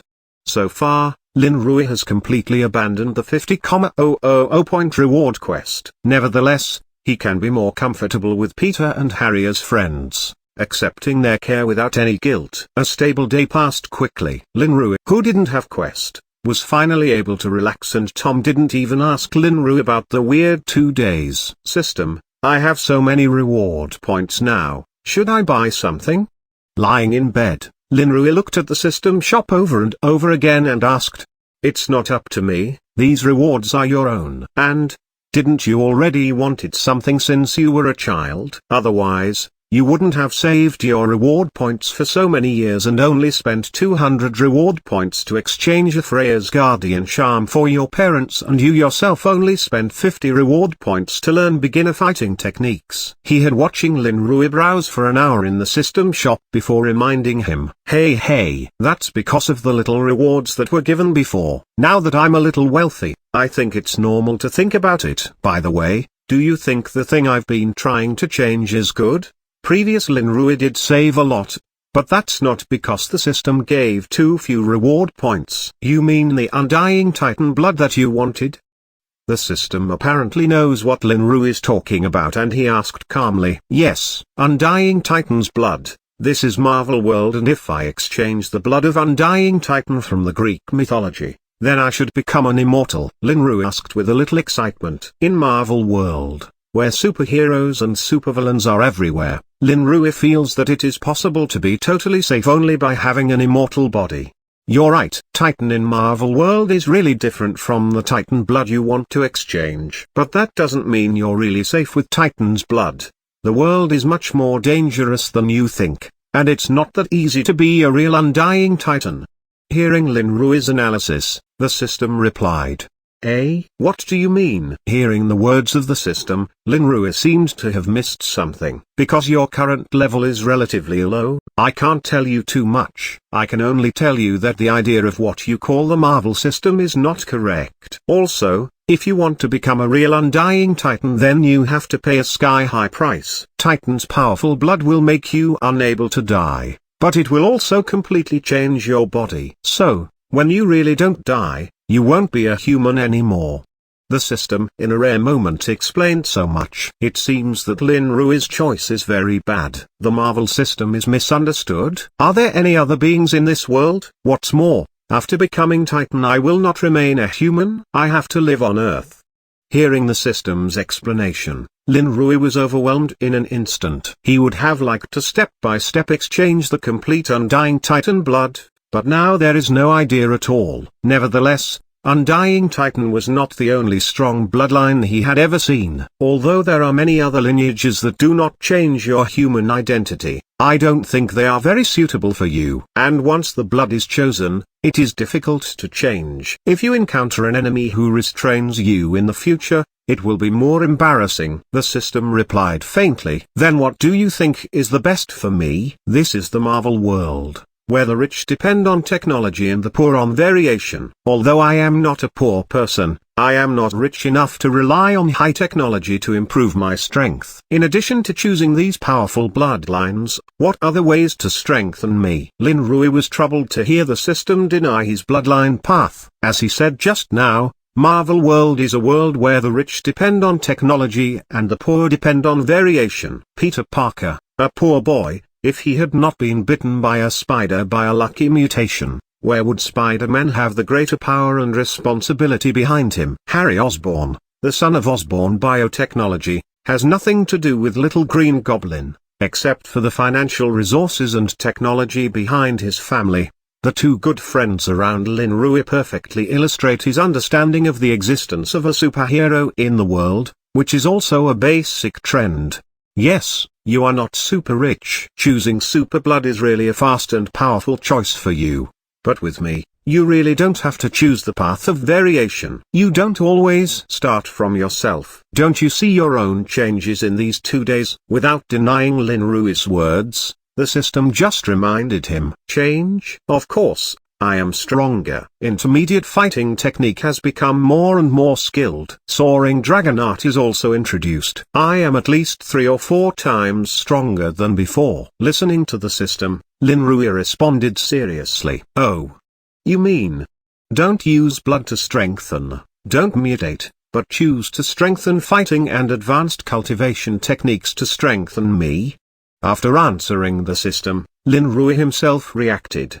This kind of reinforcement seems to be a lot slower than blood reinforcement and variation, but it's all self-training. Besides not changing his human blood, it's also more handy to use. Well, this is my suggestion. Well, I will listen to you first. At least I am a Chinese. Cultivation technique seems quite normal.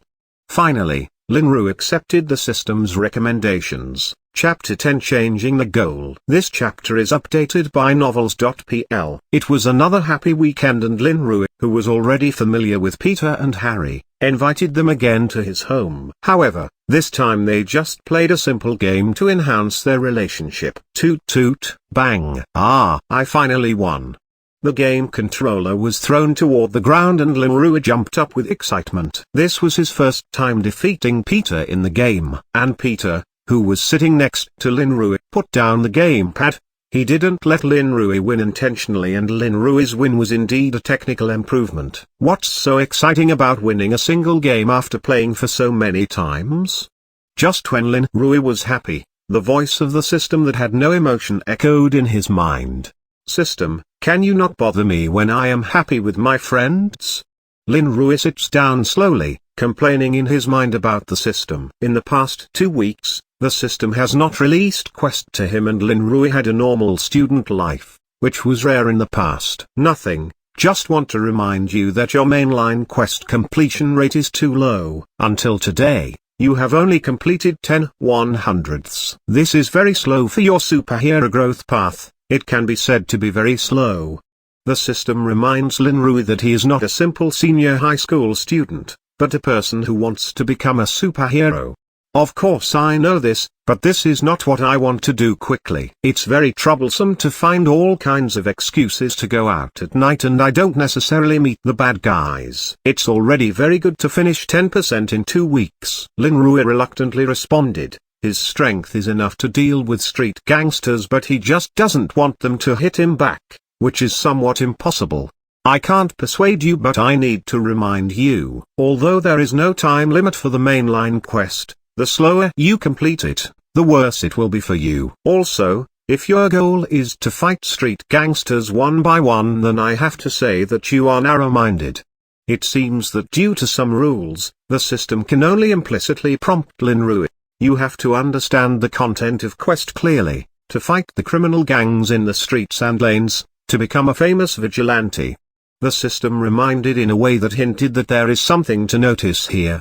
You mean, instead of going out every night to find the street's thugs, why don't I just find some bigger gangs? In this way, cracking down on a criminal gang can accomplish the quest much faster. Moreover, it seems that by doing such things my fame will rise a little faster. Although the system didn't directly say anything, Lin Rui understood what it meant and responded instantly. That's it. You are not so stupid after all. If you attack a smuggling gang or a drug gang, the quest will be finished in minutes. Moreover, this quest's aim is to make your reputation visible, which will certainly rise after you take down a large criminal gang. Lin Rui understood in an instant, and the system didn't have to worry about any rules.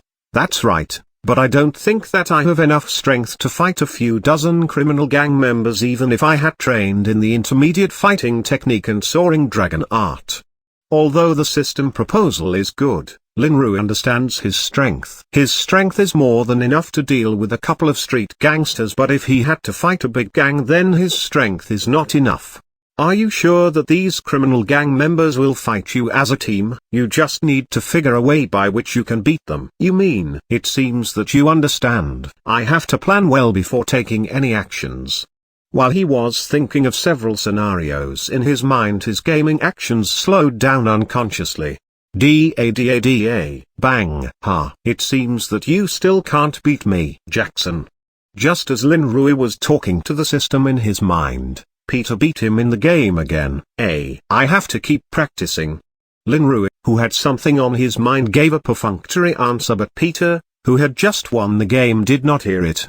More than an hour later, Peter and Harry, who had finished their games and homework, stood at Lin Rui's door and greeted his parents. Uncle Lin, Aunt Mary, we'll get going. Be careful on the way. You are always welcome here in the future. Compared with Lin Rui's father's calmness, Lin Rui's mother Mary was much more enthusiastic and took them out of the yard. After all, the young master of Oscorp is one of her son's 2 friends and can't be neglected. Jackson, see you in school. Yeah? Lin Rui bid Peter and Harry goodbye.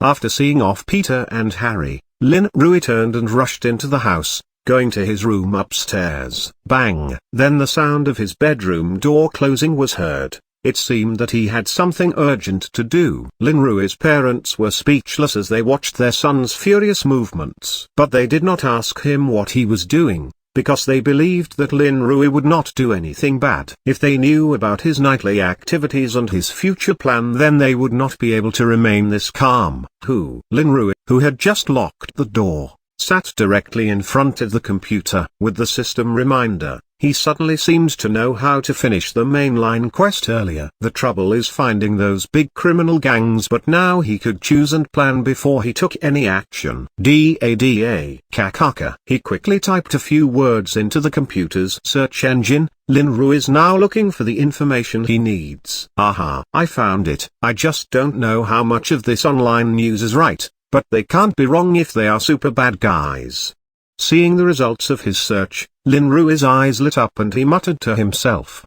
At this point, Lin Rui's computer screen shows the news of New York's largest underground mafia organization. Despite the reputation of the mafia, it is almost impossible for the New York police to kill them. At most, they are able to catch a few low-level members, which can't affect anything. The key is Frankenstein family, a family force with a long history, is at the heart of the mafia. Their family runs not only underground forces, but also their own white businesses on the busy streets of New York. It's not too bad to say they're New York's cancer, but they're deeply rooted and can't be cut. When the system reminded Linrui, he thought of these New York gangs. These mafia forces with their own fixed business and territory are much easier to look for than those thugs who appear randomly on the street. However, the gap in strength between them is not small. Of course, Linrui did not intend to completely eradicate this mafia family that had been rooted in New York for many years by his own efforts,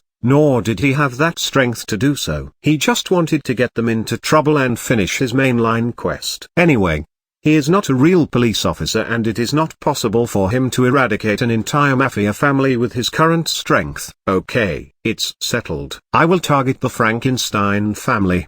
Linrui clenched his fist and whispered as he stared at the descriptions of the family's prestige searched on the computer screen.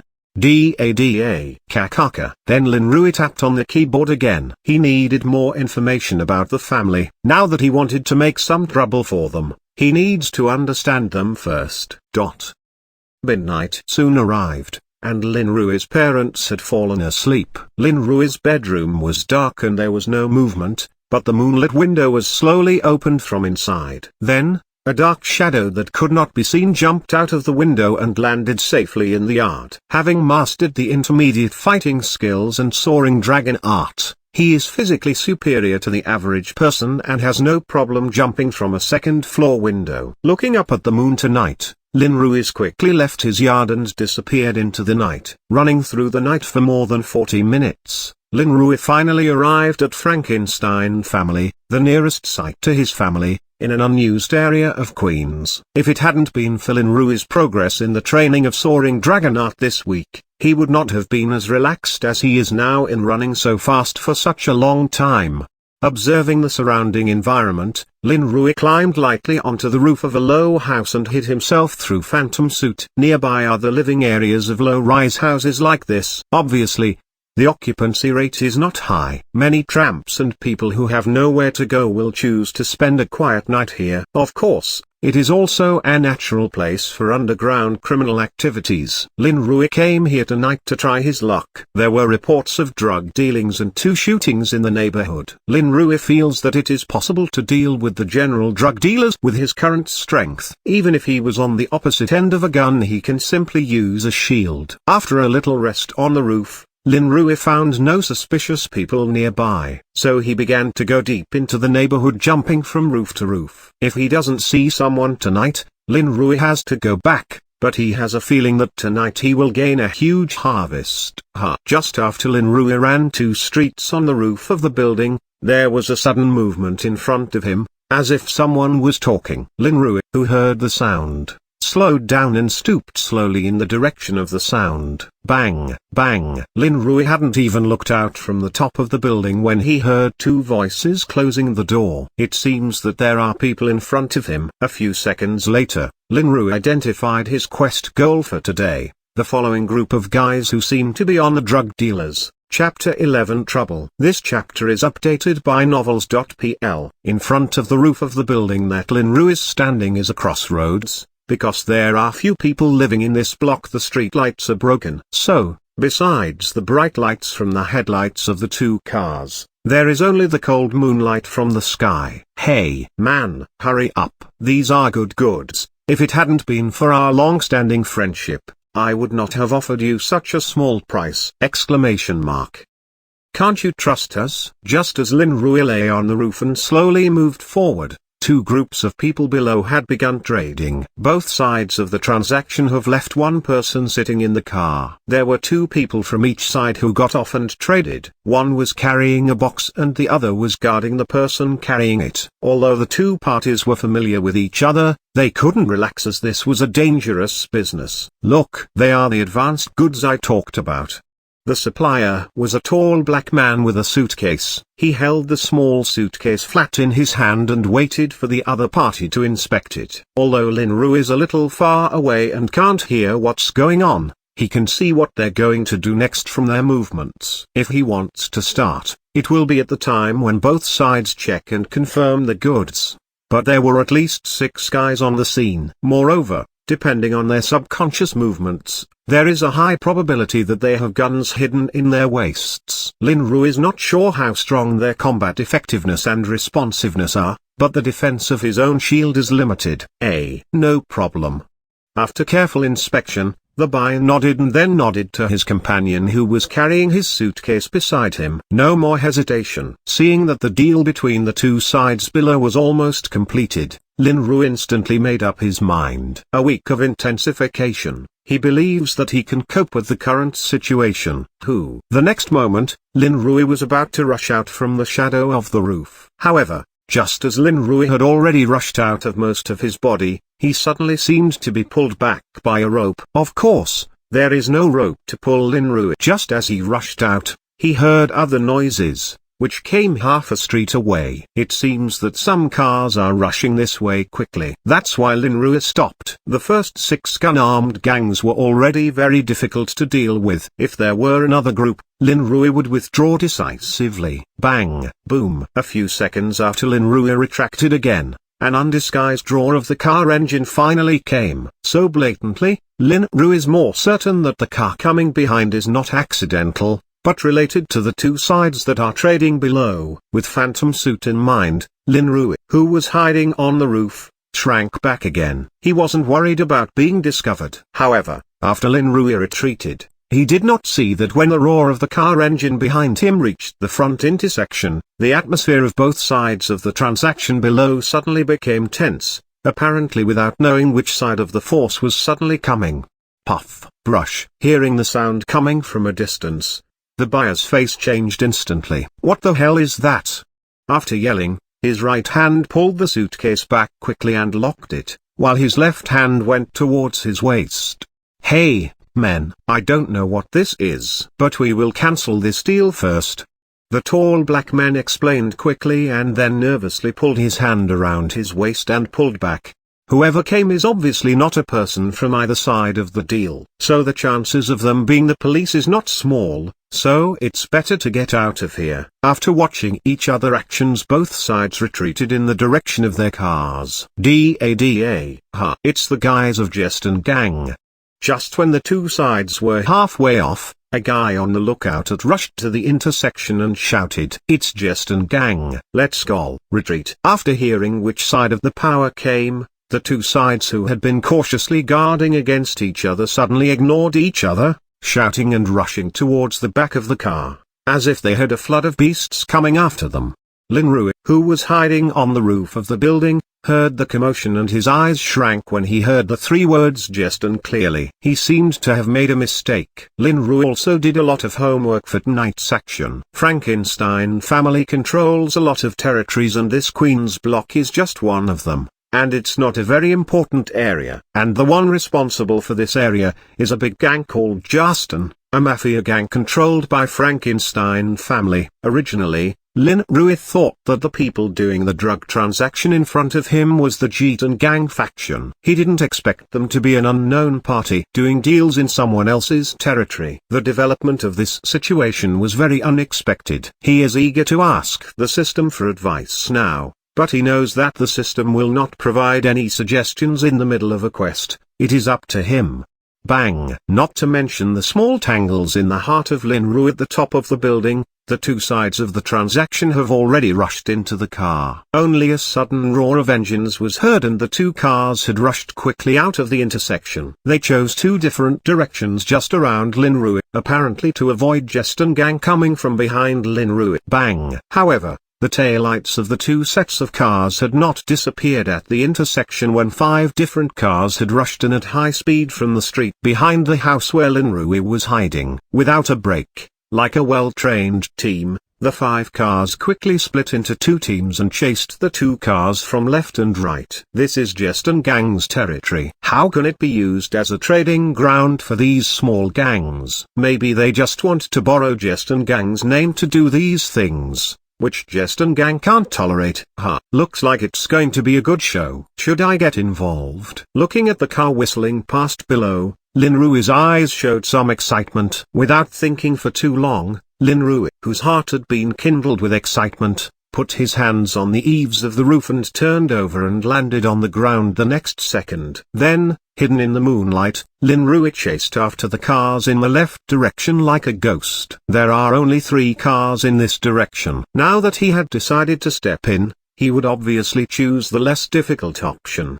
In the deserted unoccupied area, 3 black cars roared along the middle of the road at high speed, and behind them, a figure running at a high speed hung tightly behind them.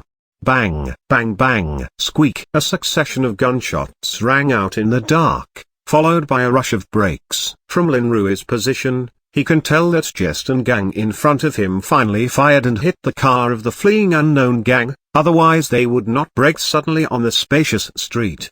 Bang, bang bang bang. Fortunately, they stopped. Otherwise, I would have lost them. Listening to the gunfire in front of him, Lin Rui judged the situation and approached slowly. Jerry, step on it. I'll cover for you. Hiding behind the car door was the white man who had traded before, and he was shooting and shouting at the small fellow with a suitcase behind him. Bang bang bang. Without any hesitation, the fellow named Jerry held the suitcase with the money to his chest and rushed quickly towards the back street. Although he held the pistol tightly in his hand, he did not shoot it. He was afraid of being found. Bang, bang bang, dang dang. The unknown gang members who were blocked behind the car ran away one by one. At this time, only 2 people were struggling to support the situation on the battlefield. Moreover, looking at the current situation, they can't stop it. Jest and gang's firepower is much fiercer than theirs, and their number is also higher than them. At this time, someone has approached the car that has been riddled with holes. Bang bang. A bullet found its way to the chest of the white man of the unknown gang, and he died instantly. Bang, bang. The guy on the other side of the car saw that the situation was not good for him. He fired a few shots at the nearest Jest and gang member and then rushed to the back alley. Catch him.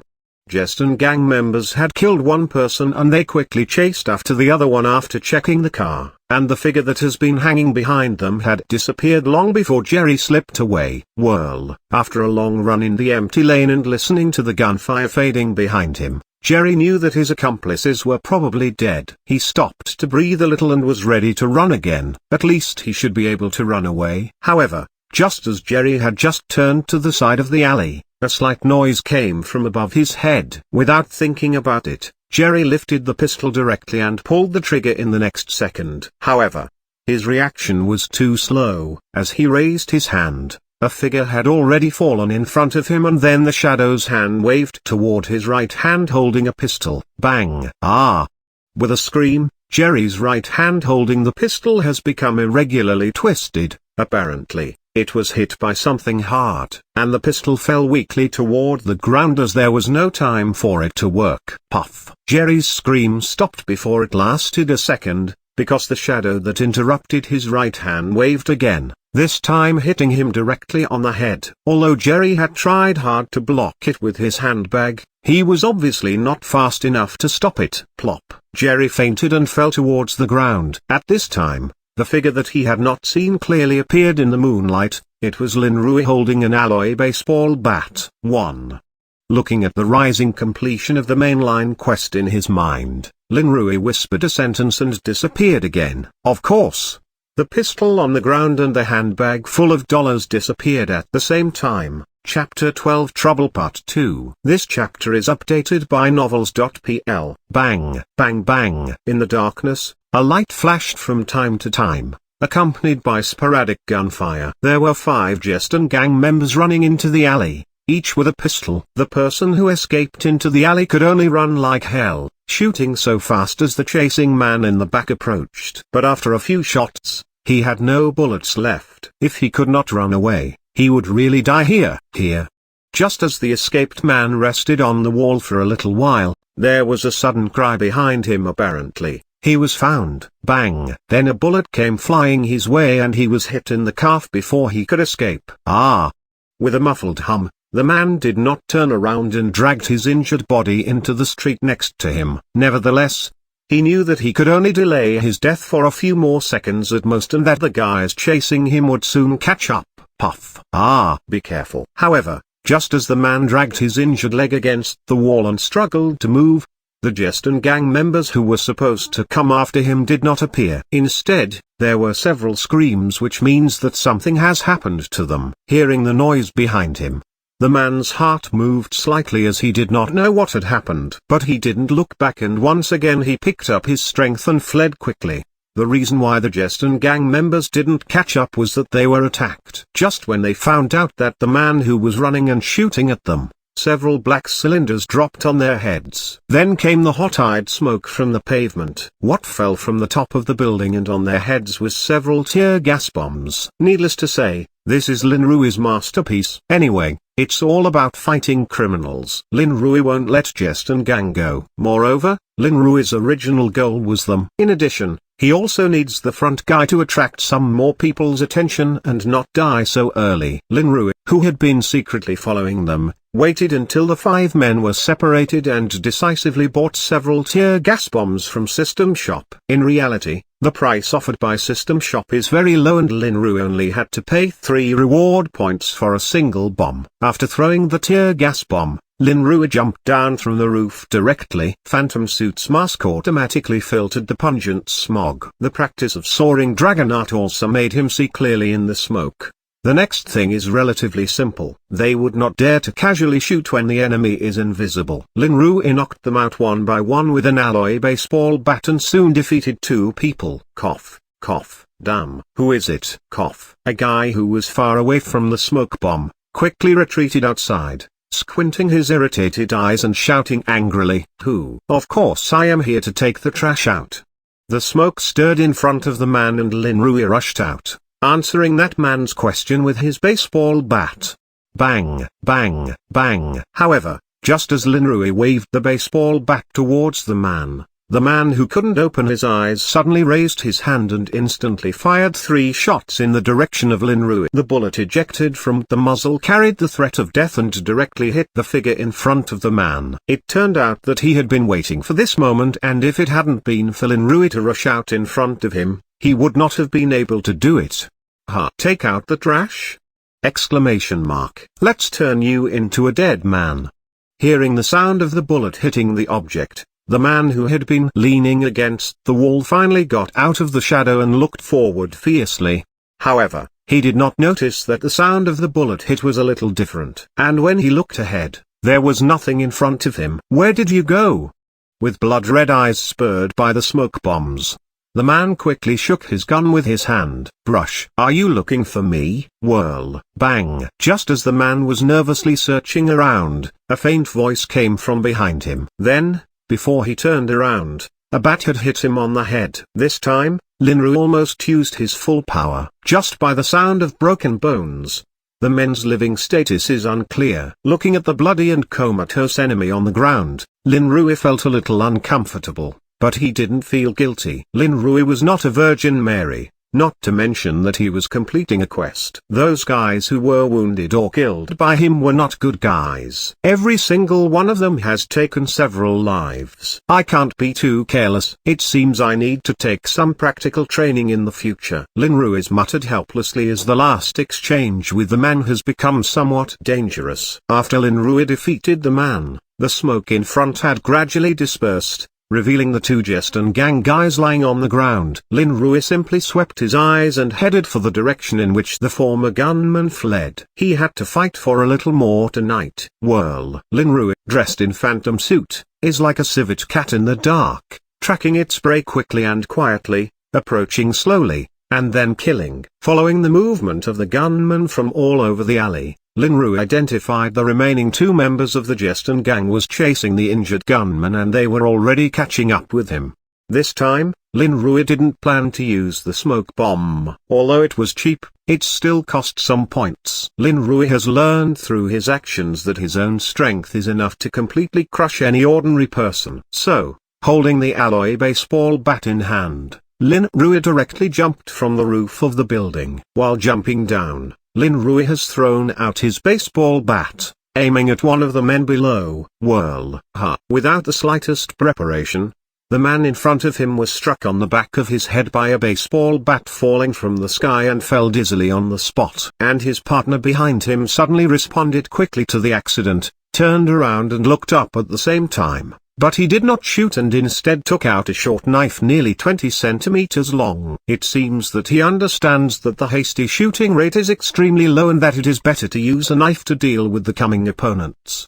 Almost at the same time as the baseball bat landed, Lin Rui's figure squatted down as soon as he landed on the ground because the enemy in front of him had already struck it with a knife. Although there were some surprises about the man's reaction speed, Lin Rui was not worried. Lin Rui, who had escaped from the knife, was like a leopard who rushed towards its prey and immediately bounced from the ground and rushed straight into the man's arms. Then, his left hand stretched out like lightning and grabbed the man's right arm, which he wanted to wave.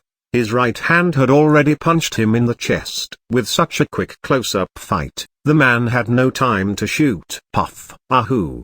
Two muffled sounds echoed which included the sound of broken bones. Although his chest was hit hard, this person was obviously trained in combat and he was not affected by his own blood. His right hand was clutched by Lin Rui and his left hand had quickly grasped Lin Rui's right fist which had not yet been recovered. Ah! The man roared and Lin Rui, who had been strengthened by intermediate fighting technique and soaring dragon art, did not manage to break free of control for the first time and he could only watch as the man hit his knee fiercely towards his waist and abdomen. Lin Rui, who was caught in a passive moment, had to lift his right knee up and down as quickly as he could to defend against the coming knee attack. At the same time, his hand holding the right arm of the man slammed hard and the man's right arm twisted and dislocated. Bang! After a hard fight, Lin Rui won this round.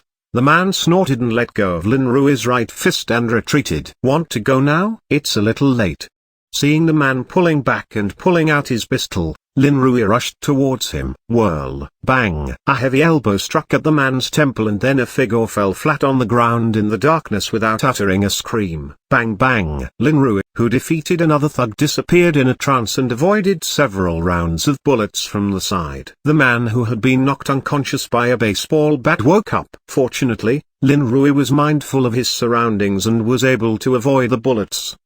Puff! Without hesitation, Lin Rui appeared again behind the man and kicked him right in the back of his head. This time, he wouldn't be able to wake up so soon. Puff! Picking up the baseball bat that rolled aside, Lin Rui picked it up and launched several attacks on the two unconscious men, making their injuries worse. Lin Rui did not hesitate to kill the gang members with guns. Although he did not intentionally kill them, he is going to leave them half dead. Then Lin Rui disappeared into the lane with a baseball bat as there was a wounded Bace not far ahead that he needed to deal with. Although the bait was an indirect help to him by attracting other thugs' attention or something, Lin Rui wasn't that grateful to leave him be. The unknown gang member was shot in the calf and he wasn't able to run too far and he had already lost a lot of blood. At this time he just weakly sat in the shadow of the wall and didn't make any sound. He did not know what had happened to those who were chasing him, but he was certain that they are not here to rescue him. Da. As the man's consciousness grew dim, a rhythmic footstep came from the lane he had just escaped from. Lowering his breath, the man struggled to lift a bullet-free pistol to deter the coming person somehow. However, he did not notice that the severe blood loss had made his hands tremble and he would not hit any target even if there were bullets in the gun. Da. At last, a figure appeared in the lane ahead. The figure was standing in the shadow so the injured man could not see him clearly, but he could see that the man was slowly approaching him. Staring at the close figure in front of him, the man leaning against the wall wanted to scare him by pointing his gun at him, but his eyes were completely blurred. At the next moment, his pistol was thrown down powerlessly and he fell to the ground powerlessly. He passed out directly. Was there too much bleeding and shock? Lin Rui, who came over, saw the situation and whispered a little. But, did it count as me defeating him?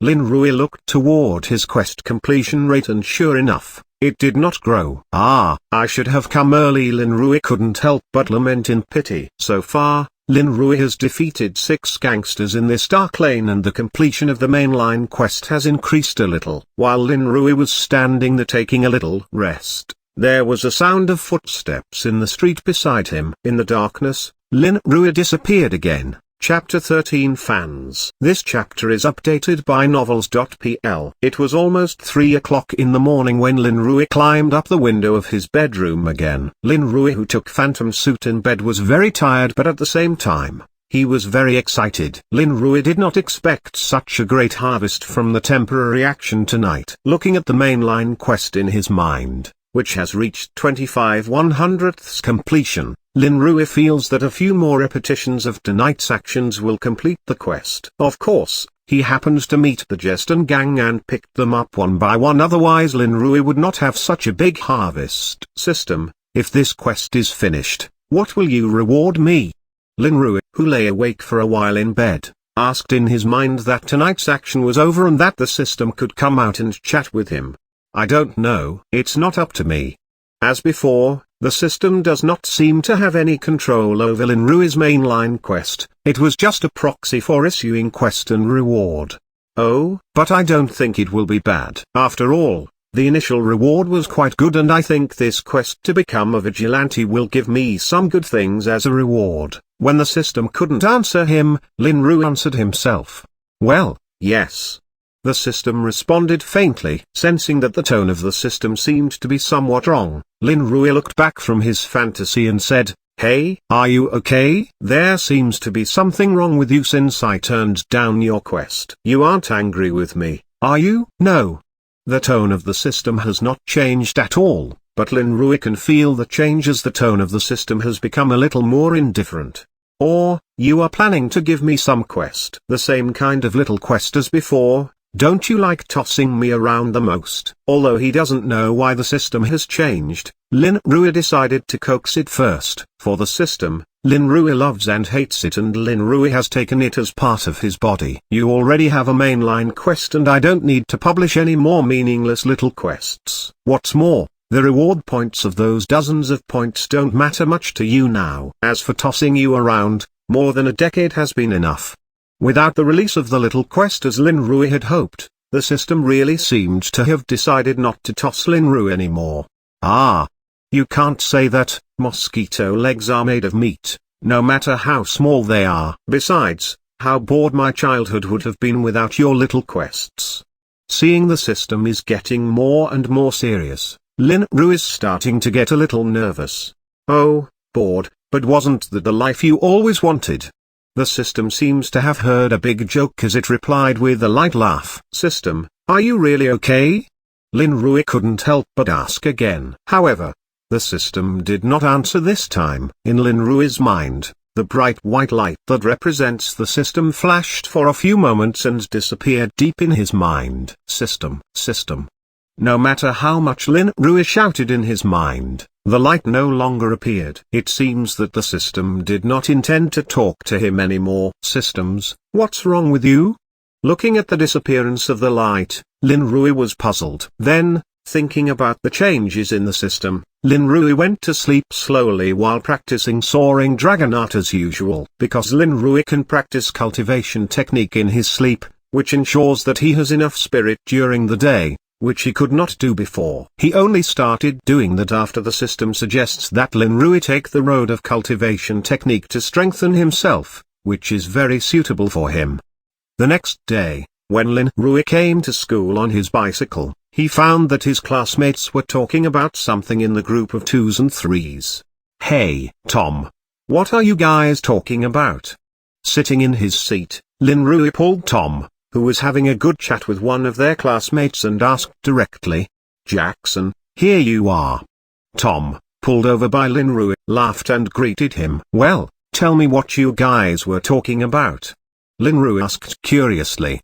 He felt that the things they were discussing seemed to have some slight relationship with himself. It was a strange psychological hint. You still don't know? We seem to have another vigilante on the streets of New York.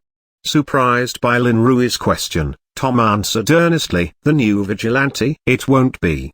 Hearing this, Lin Rui's heart moved. They couldn't be talking about him, are they? Yes, this new vigilante only appeared last week. It seems that he only appears in the evening, attacking some robbers and thieves as well as street gangsters who do evil things. But he seemed to have done a great job last night. At this point, Tom suddenly got excited. What did he do? Although it was confirmed that Tom was talking about him, Lin Rui was curious as to what they had learned. He actually dealt with a dozen of gangsters, and those gangsters belonged Jeston Gang. They belong to the Frankenstein family, which is the biggest underworld family of New York. He is strong enough to go against them alone. His courage is very admirable. Tom said that with admiration on his face. This mysterious vigilante will always get extra attention from ordinary people. Oh, okay. Shaking his head, Lin Rui said modestly, "What okay? You probably don't even know what Jeston Gang and Frankenstein family are." See Lin Rui's lack of interest in his new favorite vigilante. Tom said with some displeasure. "Oh. Well, I admit, he is very good." He didn't expect that one day he would be attacked by his friends because of himself. Lin Rui thought helplessly. That's right. With a satisfied nod, Tom went back to talk with his classmates about the glorious story of the mysterious vigilante. Lin Rui, on the other hand, sat in his seat and watched his classmates turn into fans. It wasn't until Peter and Harry entered the classroom that Lin Rui thought he might be able to talk to someone about something normal. But when Lin Rui saw Peter walking directly into Tom's circle, he was completely fossilized. Spider-Man has also become a little fan of his own, and this is a kind of thing that can be used later. "Hey, Jackson, have you heard about the new vigilante thing?"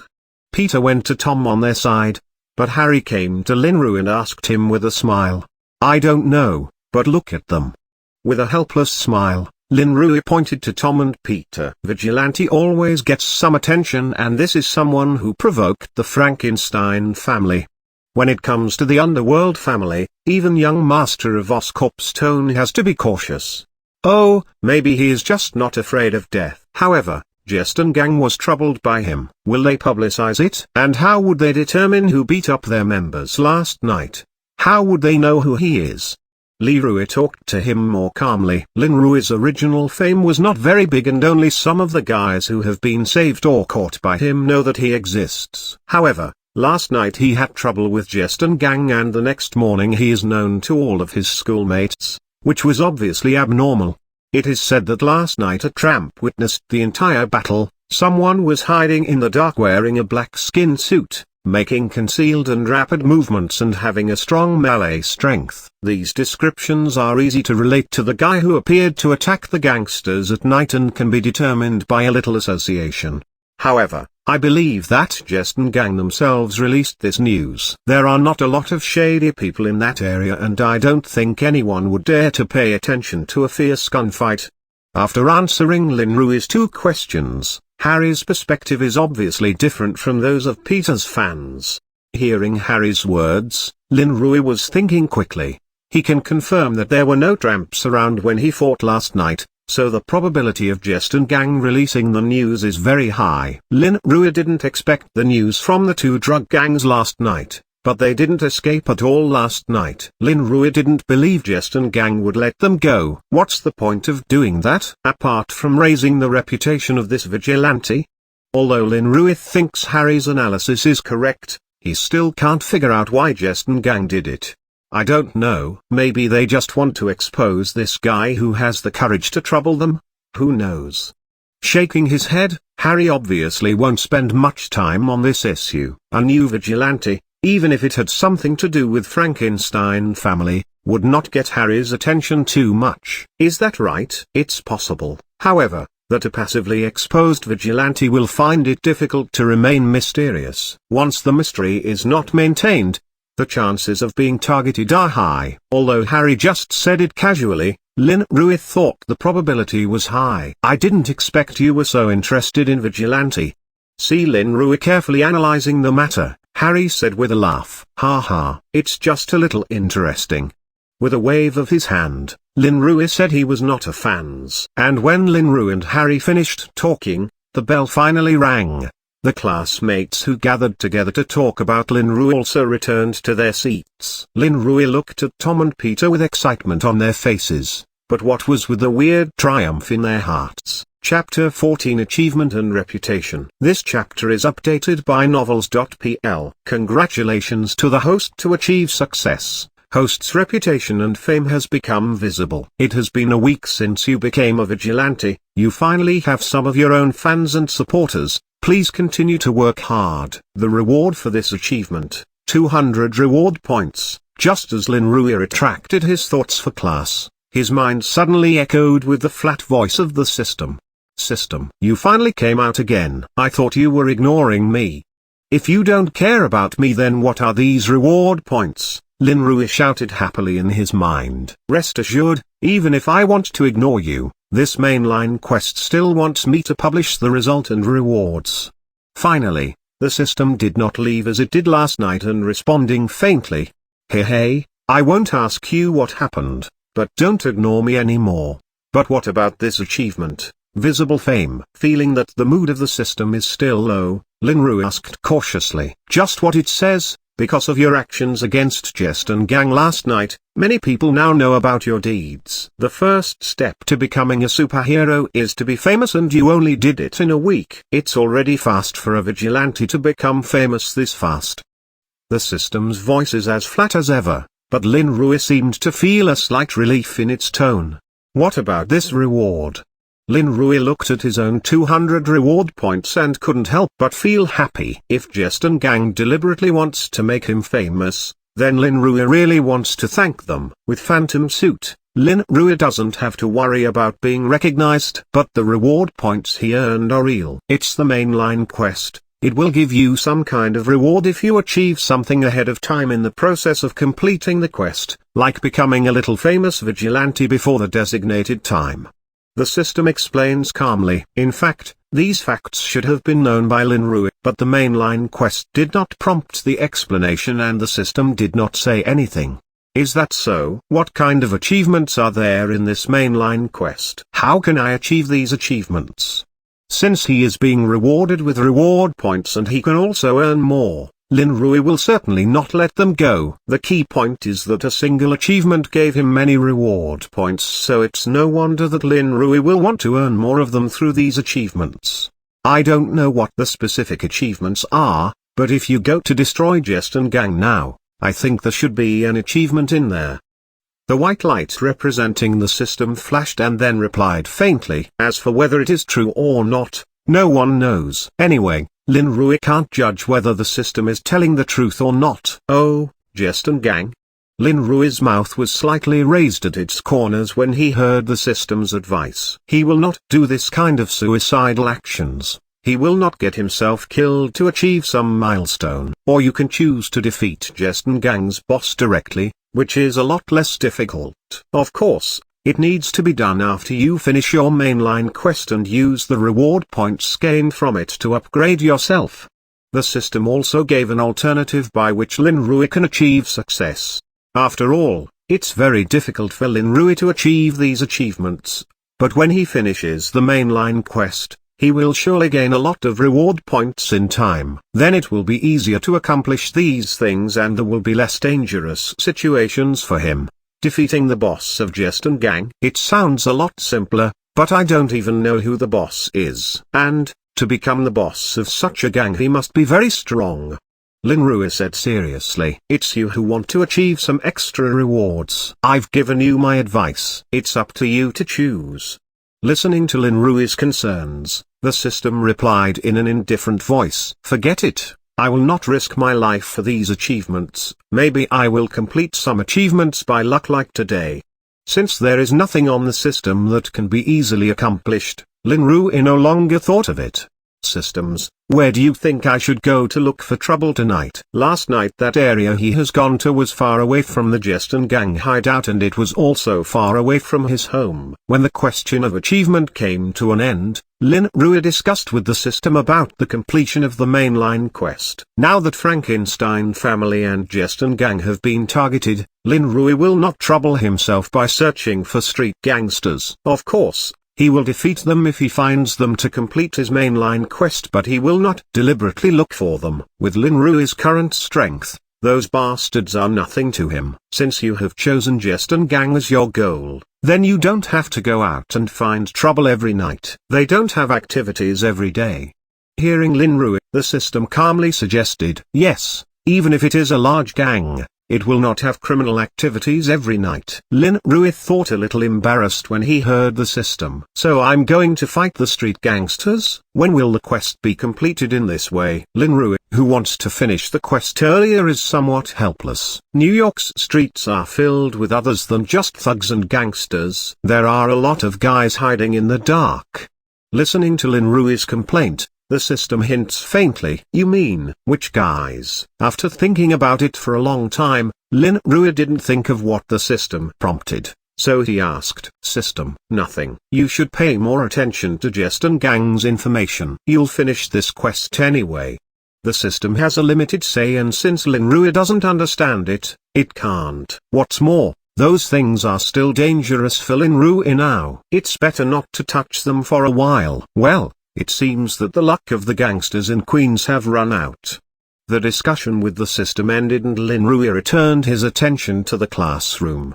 In the days that followed, Lin Rui spent several nights in a week wandering around the streets and lanes of Queen dealing with gangsters and single thugs who works in the dark of the night. As for Justin Gang, he sometimes runs a little farther to see their territory. But it seems that his luck is not as good as it was the first time. Lin Rui has been there so many times and he only met them twice. And it seems that Justin Gang is already on guard against him. He wants to defeat them by himself, but it is getting more and more difficult. In those night operations, Lin Rui gained more and more experience in actual combat, and it is easier to deal with ordinary street gangsters.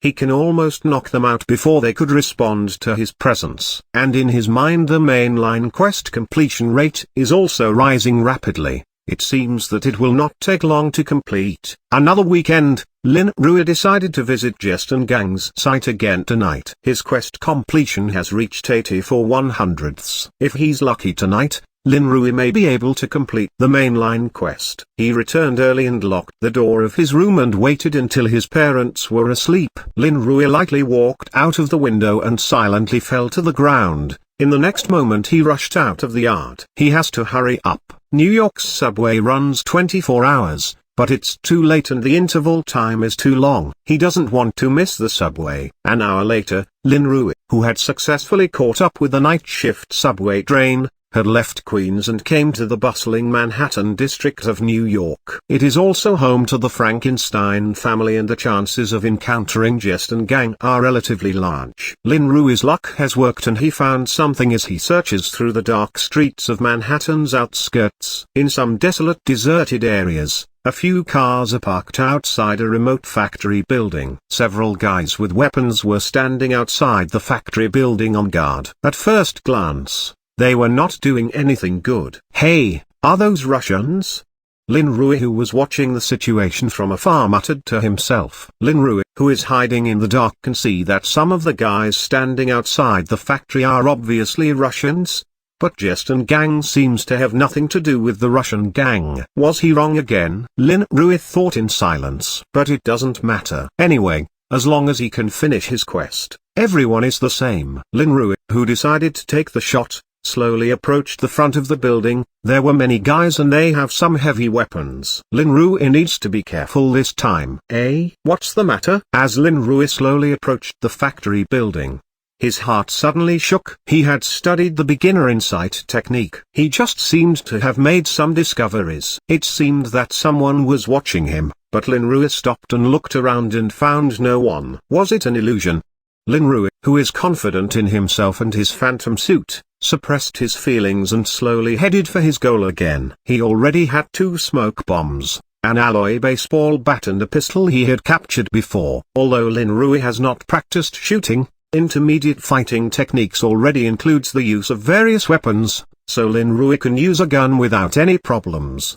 There were a total of 8 people outside the factory, 4 of whom had guns in their hands and the other 4 are hiding their guns at their waists. If Lin Rui wants to defeat them quickly, then he will have to use the element of surprise. Therefore, Lin Rui, who had quietly touched the back of a car, gently pulled out the button of a smoke bomb. Then he threw it out from the bottom of the car, and he quickly left the place and rushed to the other side. A slight noise was heard in the open space outside the factory building, as if something was rolling on the ground. The 8 guys who had been on guard around were instantly attracted by the sound and quickly pointed their guns at the place where it was emitted. Puff. Kai Kai. Tilde. Ah, tilde. Be careful. Just as the men gathered to find the source of the sound, the smoke bomb that rolled out from the bottom of the car burst out with a large amount of smoke, which immediately covered a small area of the open ground. When the 8 people were confused by the sudden appearance of smoke, a dark shadow had rushed out from behind them and plunged directly into the smoke. Hunting has officially begun. Chapter 15 First Meeting with Daredevil. This chapter is updated by novels.pl. Daada. Be careful. Someone. Bang. Bang bang. Puff. Exclamation mark tilde. This side. Daada. In the smoky open space. The blurred figures and shouts were heard and the sound of gunshots was heard from time to time. The roar of the gun did not hit their enemy, but their response was quite good to an unfamiliar situation. Puff, bang, bang. 2 consecutive muffled sound was heard and 2 burly figures in the smoke flew out and directly hit the car. Then they slowly rolled down to the ground and fainted. Avoiding indiscriminate bullets in the dark, Lin Rui directly attacked 2 guys with guns and kicked them. However, he also exposed himself. After all, this area is not big. Over there. Everybody remain close to each other. Be careful and don't fight by yourself. Looking closely at Lin Rui's ever-moving figure, Thomas seemed to know who the enemy they were facing, and as the captain who was in charge of these men, he warned them of Lin Rui. Brush. Puff. Daada. Who? Another man flew out and lost consciousness before landing. Then the smoke gradually dispersed and the gunfire slowly stopped. The blurred figures in the clearing reappeared in front of everyone, but the man who knocked out 3 of their companions was still missing. Lin Rui, of course, fled again before the smoke bomb effect disappeared, and he didn't expect the 8 guys to react so quickly. In addition to the first few surprised attacks by him, they quickly gathered together and gave Lin Rui no more chance. He can only take one more at the edge. Now, the effect of the smoke bomb has slowly dissipated and the remaining 5 people on the open ground are gathered together with their backs to each other. They looked around nervously and the guns in their hands are facing outwards. Lin Rui has little chance. The key point is that although the fighting time just now is interrupted, it has apparently alarmed the people in the factory building. Lin Rui, who hides in the dark, can hear a burst of voices and the sound of fast approaching footsteps. This situation is not easy to solve. Should I give up? Putting beginner insight technique to its limit, Lin Rui feels that his chances of defeating 5 people outside in a short time are not very high. Moreover, he did not know what would happen once the people in the factory came out. It's that feeling again. Lin Rui, who was hiding in the shadows, suddenly noticed a stir on the roof of a building near the factory building. Just the next second Lin Rui noticed the movement. A human-shaped black object rushed out from the top of the building, and looking at its trajectory, its goal should be the door of the factory building. Daada. Bang, bang bang, dang dang, dang dang. The 5 men who had been staring around nervously saw the shadow, and the guns in their hand had already been fired. But the bullet struck the shadow and sparked a spark. When the shadow fell to the ground, Thomas's face suddenly changed. It's not an attacker at all. It's an oil bucket full of flammable and explosive liquids. Hiccup hiccup hiccup. The gunfire had already stopped, but the barrel that just landed at the door of the factory building had been pierced, and the sprinkled liquid was instantly ignited under the impact of the bullet and the barrel just now. Bang, whirl. The next moment, a loud noise was produced on this open space and the burning flame rushed nearly 10 meters high, blocking the gate of the factory. The 5 men on the outside, who had been standing on the open ground and causing all of this, fell to the ground because of the shockwave caused by the explosion of the oil drum. Their ears went temporarily deaf because they were too close to the explosion. Lin Rui, hiding behind a car, discovered that the shadow was a drum in advance and saw that the guys were ready to shoot. When the oil drum exploded at the door of the factory, Lin Rui blocked his ear and escaped the impact. Brush. Lin Rui had rushed out again when the scorching waves overturned 5 people in the open space. No matter who is secretly helping him, Lin Rui will not miss such a good opportunity. The fierce burning oil barrel did not cause Lin Rui any trouble. which reflected the effect of phantom suit, completely isolating the burning atmosphere outside. His figure rushed towards the fallen 5 gangsters. Lin Rui pulled out the pistol in his left hand and held the alloy baseball bat in his right hand, and he quickly approaching the 5 people who fell to the ground. "Ah, devil. You are the devil." There was a fire in front of them and a fellow in a black coat stepped on the fire, like a devil out of hell. That's what Thomas felt right now. Of course, the explosion affected their minds, but Lin Rui did look a little scary at the moment. "Devil? That's not my style." Lin Rui shook his head as he heard the exclamation of the guys who fell to the ground. Brush. The next moment, he had already greeted them with his alloy baseball bat. Thomas and others who had lost their fighting spirit were knocked unconscious. Instead of relaxing, Lin Rui looked towards Thomas and others and quietly took his pistol in his hand as insurance and then turned to the darkness on his side. "Friend, since you are helping me, why are you still hiding?" Lin Rui said with little to no emotion on his face. Lin Rui practiced beginner insight techniques, his observation without finding anyone hiding nearby at first, which made him nervous. So Lin Rui, who had never used lethal weapons, also held the pistol silently. Da. Just after Lin Rui said that, in front of him, a rhythmic sound of footsteps came out of the darkness. Then a fellow in a dark red tightly fitting suit with a half section covering his eyes came out slowly with a stick similar to a guide stick in his hand. His steps were so light that Lin Rui would not have been able to perceive his approach if he hadn't been so focused at the moment. "Who are you?" Looking at the guy who looks like Batman but is obviously not Batman, Lin Rui can't help but ask. Although Lin Rui had seen many popular Marvel movies in his previous life, he still couldn't recognize the man standing in front of him. "Daredevil." There was nothing more to say. The man with the guide rod answered in a low voice. "Oh, I am. Oh, I don't have a code name yet, sorry." Although the name of the other party did not come to mind for a moment, Lin Rui was prepared to introduce himself politely. However, when he said half of it, he suddenly found that he did not even have a superhero name. He became awkward standing on the spot. "I know you. You are the new vigilante in Queens, but today you are a little bit out of your zone." Just as Lin Rui racked his brains to prepare for a domineering name, the guy who claimed to be Daredevil replied to him. It seems that Lin Rui's deeds have already spread to Queens and even Manhattan knows him. "Oh, you know me. But is there any geographic difference in this kind of thing? We are not gangs like them." Hearing Daredevil's words, Lin Rui asked while grinning. Of course, there was a mask and the man opposite to him could not see his expression. Moreover, Lin Rui doubted how the man across the street looked with that blindfold mask on his face. "These people are my goals. You don't need to intervene."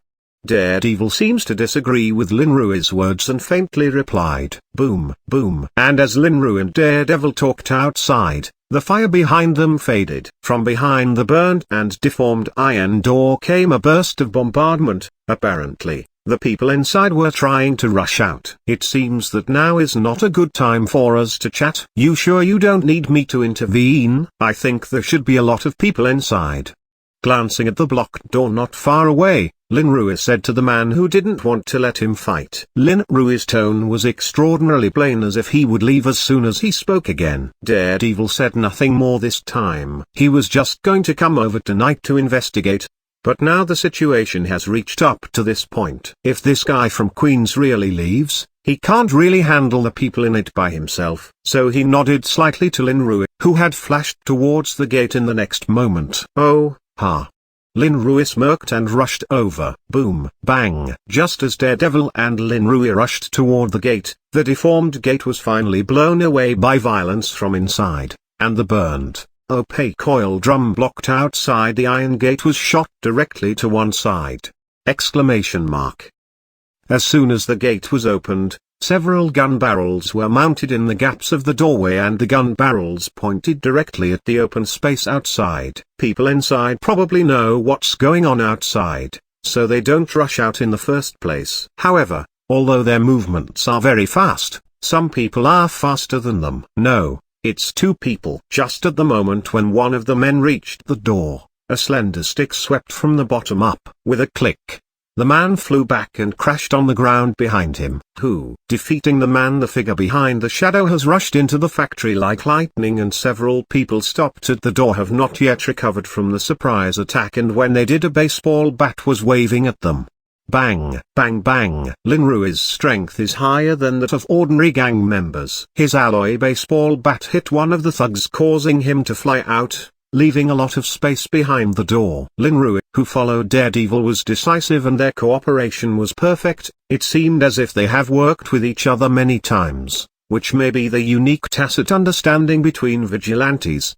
Bang, bang, bang. After clearing the 4 people behind the door, Lin Rui rushed to the inside, and his original position had been shrouded in a barrage. And Daredevil had also rushed into the factory behind Lin Rui. Shoot, shoot. This way. They are. Bang, bang, bang. Under the curtain of night, gunfire and screams were heard from time to time in this remote factory building. Chapter 16 Night Talk. This chapter is updated by novels.pl. Hey. In the narrow lane, 2 shadows passed quickly and finally stopped behind a row of garbage cans. That was great. Gasping against the wall, Lin Rui looked up and said to Daredevil next to him, "Just now, Lin Rui and Daredevil joined forces to face more than 30 gang members, including those who are not afraid of death from Russian gangs. Although Lin Rui and Daredevil are not ordinary people, they can't resist the crazy weapon fire of those people in the end. After defeating more than a dozen guys, the 2 of them succeeded in breaking through the siege and leaving. Daredevil, who ran here with Lin Rui, was also leaning against the wall but did not speak. Listening to his heavy breathing, it seemed that he was not in good condition. Are you injured?" Eventually, Lin Rui found out that his temporary teammates were not right and asked quickly. Lin Rui asked as he reached out to him to examine him. However, Lin Rui's hand was halfway up and was captured by Daredevil. He was obviously not prepared to let Lin Rui touch him. For this guy who has fought beside him, Daredevil apparently did not give him enough trust. "I'm all right, just a little bit scratched by a bullet." Releasing Lin Rui's hand, Daredevil said calmly, with pain coming from his waist and abdomen, "Slowly withdraw his hand." Lin Rui also did not care. After all, he just acted a little abrupt. "I think you are not just a little scratched, blood is flowing out of your wound." Although Daredevil did not allow Lin Rui to examine him, Lin Rui kindly reminded him that he was losing too much blood because of his injuries. Lin Rui didn't want a vigilante he just got to know to die from blood loss. "Is it bleeding?" Daredevil reached out and touched his waist at Lin Rui's reminder. There was already a lot of blood oozing out of his clothes. "Don't you know?" "Actually, I was puzzled at the beginning. Can you see the outside with a mask like this? It doesn't seem transparent. Is it high-tech?" Lin Rui found something strange in Daredevil's action at the beginning, so he asked his doubts. Among Lin Rui's impressions, there was only one superhero who blocked the upper half of his face, and that was Batman. But Batman's mask at least leaves an eye gap, while the vigilante mask in front of him completely covers his eyes. "That's because I don't need to look with my eyes," Daredevil answered, putting his left hand on his mask. In the next moment, the mask that blocked the upper half of his face was removed, revealing the true face inside. Daredevil took off his mask in front of Lin Rui, and he didn't know why. You can't see." Lin Rui, who had been staring at Daredevil's action, was shocked when he saw his face and then seemed to see something with some regret. The face that appeared in front of Lin Rui was handsome and determined. His eyes were injured and they looked bloodstained, which made him look scary. Lin Rui felt that he must be a handsome man who could have captivated most of the women. Of course, he can still close his eyes or wear sunglasses. And just after Lin Rui saw the true face of Daredevil, he finally remembered who Vigilante was. In addition to the high-rise superhero in Marvel World, there are many vigilantes walking under the night. There is only one person who can't see from his eyes, and that someone is Matt Murdock, who has been fighting against the gangster Kingpin. He also has another name that everyone is more familiar with, Daredevil. Oh! Well, Matt, who unveiled the mask, suddenly snorted and then fell to the ground while holding his waist. Be careful. Fortunately, Lin Rui kept watching him and he stabilized him in the first place and slowly held him to the ground. You okay? Let me see your wound. Holding Matt on the floor, Linru asked seriously. With so much blood flowing, even if Matt is far superior to ordinary people, he will soon be unable to stand it. Matt didn't refuse this time. He took the right hand on his waist and slowly took it away, then propping himself upon the ground to prevent him from sliding down completely, while Linru began to examine Matt's wounds by the dim light at the end of the street. Hey, it's far more serious than a bruise. If it hadn't been for your strong control over your body, you might have fainted by now. Linru, who carefully lifted Matt's clothes, took a cool breath and said in a serious tone, Matt's waist and abdomen wound is not a scratch, but a serious penetrating wound. Although the bullet did not remain in his body to continue its damage, the wound was so serious that Matt's own resilience could not stop the bleeding at all. Matt did not respond. He is now showing some symptoms of excessive blood loss. I prepared this for myself, but it will not go to waste by using it on you. Feeling that Matt's breathing was getting weaker, Linru sighed and pulled out a small jar from his arms. After shaking the small jar, Linru sprayed it on Matt's wound on the waist and abdomen. Then the light green liquid sprayed from the small jar covered the wound evenly. Hey, what are you doing? Feeling a cool sensation on the wound, Matt, whose consciousness was weakened, grunted. It's okay, this is my special wound medicine. It's very helpful to your present situation. He doesn't know if Matt can hear him or not, but Linru explained. The small jar in Linru's hands was exchanged from the system shop before his actions today. The quick recovery potion, which is worth 50 reward points, is only effective for injuries. Linru, of course, likes this cost-effective low-level potion than the expensive one-time powerful healing potion like Fairy Spring. Sure enough, System Shop provides quality products. After Linru sprayed the recovery potion on Matt's wound, it stopped bleeding quickly. And with the help of that potion, the wound began to heal, slowly but much more than with Matt's own restorative power. When Matt regained consciousness, Linru had been with him for more than half an hour. Fortunately, it's very remote and it's late at night, so nobody found them. Thank you. Feeling much better, Matt thanked Linru. No, you helped me tonight anyway. If it weren't for you, I couldn't have beaten Jest and gang so hard tonight by myself. Waving his hand, Linru said indifferently, because of Daredevil, Linru overfulfilled his quest tonight. Jest and gang, are you against them? Hearing Linru's words, Matt asked curiously. He did not come here for Jest and gang. His goal is different from Linru's. No, just watching their actions is uncomfortable for me, and now they probably don't want to let me go either. Linru tells the truth. Who told them to make a big move and publicize him? Moreover, he has already found Jest and gang many times and now they should hate him to his bones. I don't know if there were any Jest and gang's members here tonight, but I am following a group of Russian gangs. They have dealings with Wilson and I was just planning to investigate it tonight. After the battle, he had already let Linru see his face and he was saved by him, so Matt shared his information. Russian gangsters? I was wondering why there were so many Russians there, so I mistook them for Jest and gang. When he heard Matt, Linru realized that he had mistaken their identities and gang affiliation. That's why I said you were meddling in my business. Cough. Hey, although my goal was just Jest and gang, it doesn't matter. For these mafia guys, they are all my targets. Because of the nature of his quest, Linru's goal is not limited to a single gangster group.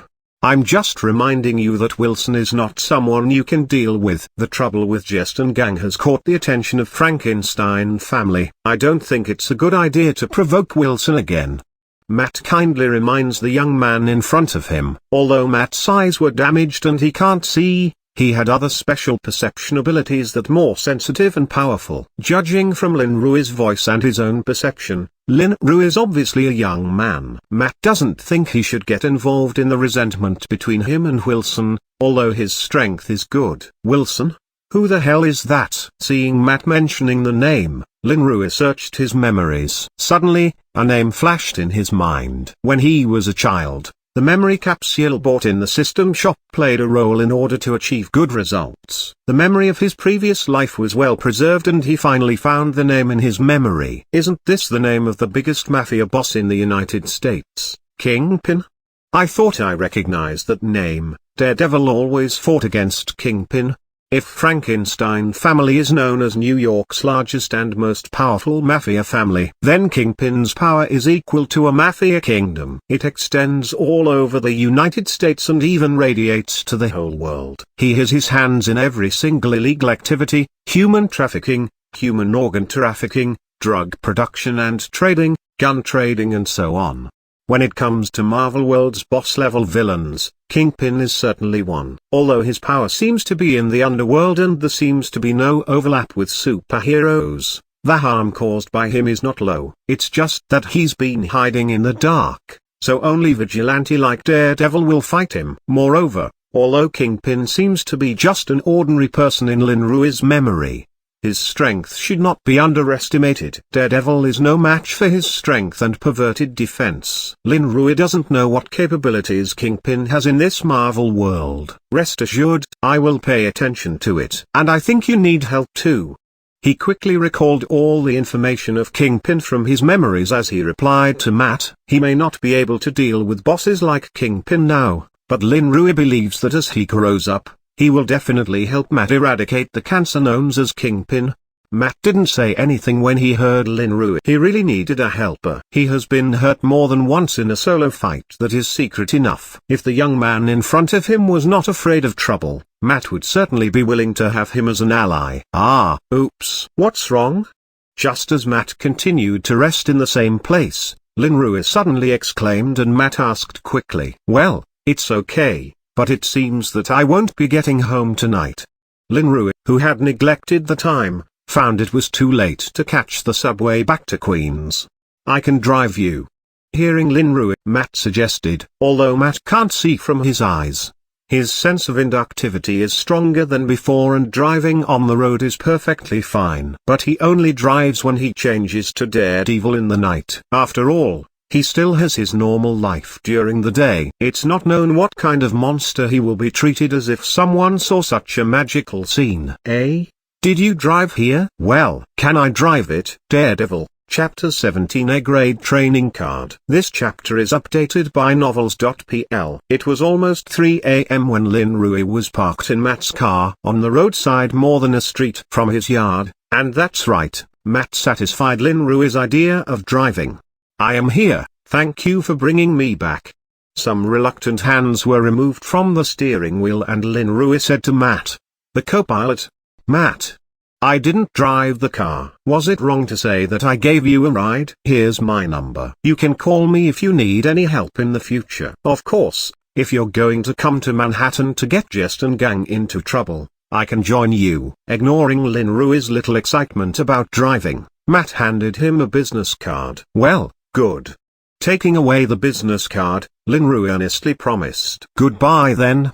After waiting in the co-driver seat for a while, Lin Rui did not appear to get off. Matt could only say this to him, "Oh, bye." "Goodbye." In response, Lin Rui quickly agreed and jumped out of the car. Lin Rui got out of the car and Matt also got out of the co-driver seat and skillfully switched to the driver's seat and sat in. His previous injuries had almost been cured under Lin Rui's treatment and driving was not a problem. "Goodbye then."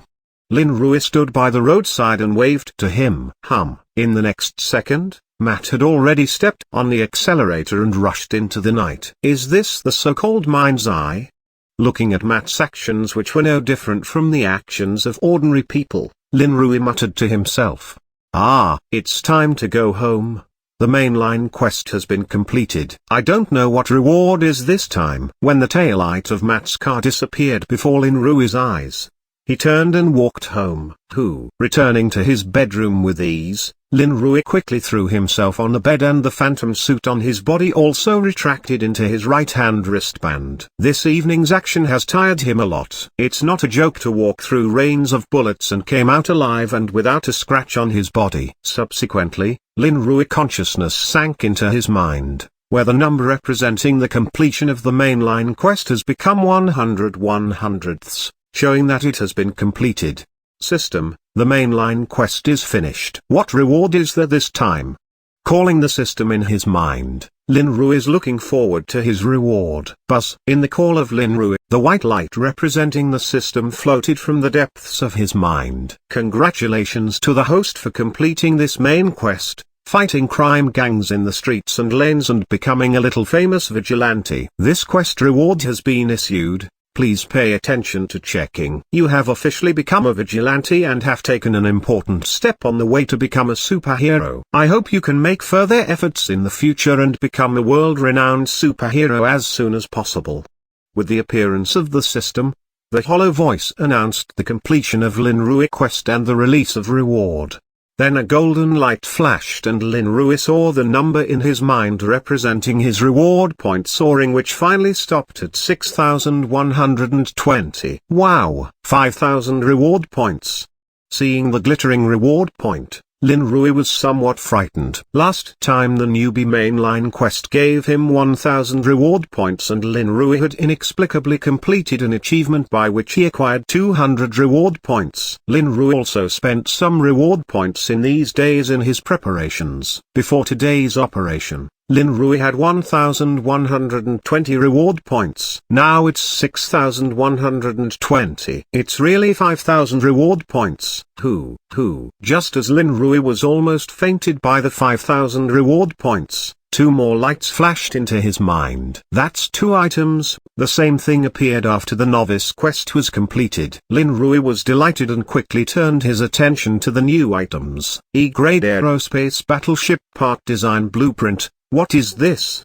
Quickly reading the long list of names, Lin Rui is confused. This seems to be a high-tech thing, but he doesn't need it at all right now. E-grade aerospace battleship is a conventional space warship. It's about 50 to 150 meters long and equipped with laser weapons and speeding missiles and belongs to the low-level intergalactic battleship.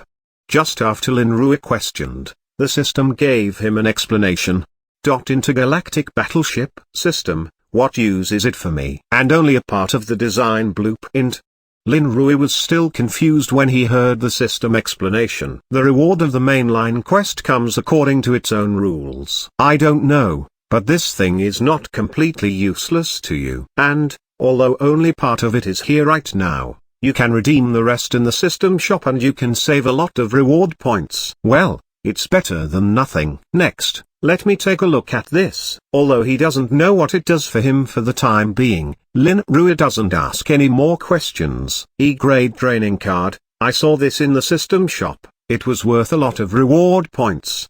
Lin Rui recognized the second item and found it in the system shop while talking. E-grade training card, worth 300 reward points. Effect, users can use the training card for targeted training, 3 times of use. Each time limited to half an hour.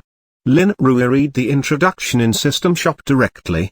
Is this used to train oneself and improve one's ability? How is it worth so many reward points? Systems, what's this about? Lin Rui couldn't fully understand the value of the training card just by looking at the introduction. The key is that you use this training card, which creates a training space in your mind. In this space, you can put forward any training requirements that can help you improve your ability. Moreover, when you return to reality after using the training card, you will bring the improved abilities in the training card to reality. Let's take Matt for an example. His own physical fitness may not be as good as yours, but his instantaneous explosiveness and coordination as well as his own body control are higher than yours. This is the result of the long-term systematic training of his body. You can use the training card to improve your physical control and some other abilities, and you can enhance your strength quickly. Moreover, the effect of training in the training card is doubled compared with reality. Knowing that Lin Rui did not understand, the system said a few sentences to explain. Oh, isn't that what it means to be able to get stronger while sleeping? Hearing the explanation of the system, Lin Rui suddenly realized something. Well, there are differences, but you can think that. Although the understanding is biased, the system feels that Lin Rui is right to think so. That's very useful. Since I don't think my body is in good control, use it right now for half an hour. In today's action, Lin Rui did find his shortcomings, so he decided to take a chance first. Are you sure? Of course. It's training in dreams. Simple. That's good. Buzz. Just after Lin Rui's confirmation, the A-grade training card in his mind instantly emitted white light and filled his consciousness. E-grade training space has been constructed. Please select training items. Consciousness space has been completed and the sound of the system has disappeared, replaced by the unique prompt sound in the training space, without any emotion. Actual combat. This seems to be the fastest way to improve physical control. After thinking for some time, Lin Rui chose the training program. Please choose your opponent. Well, Daredevil, Matt Murdock. Since the system says that he is not as good as Matt, Lin Rui certainly wants to see where he is weak. Who? Just as Lin Rui's voice fell, he saw a man in dark red tights with covered eyes. It was Matt the Daredevil he met today. The training target has been determined and the actual combat training has officially begun. Before Lin Rui could take a good look at the automatically generated Daredevil, Matt, who had been standing still, rushed to him in an instant and raised his hand and hit him with a punch in the chest. Bang! There was a loud noise and the unresponsive Lin Rui was thrown out by the blow. Fuck, it hurts so much. He surprised me. Lin Rui, who had fallen to the ground, covered his chest with his hand and said a rude word. He was in so much pain that he felt as if his ribs had cracked a little. However, the opposite Matt apparently ignored Lin Rui's complaints and flashed in front of him. This time he made a tougher shot, kicking Lin Rui on the head, who had not yet climbed up from the ground. If the kick hits Lin Rui, then he will probably pass out. Lean. With a low curse, Lin Rui rolled twice on his back to avoid the fatal attack. Who? Bang! Seizing the opportunity to get up from the ground, the still unstable Lin Rui raised his hand and waved forward to block Matt's punch. However, Lin Rui was still beaten back several steps because of the hasty confrontation, but somehow it saved the situation for the time being. Why didn't Matt feel so powerful before?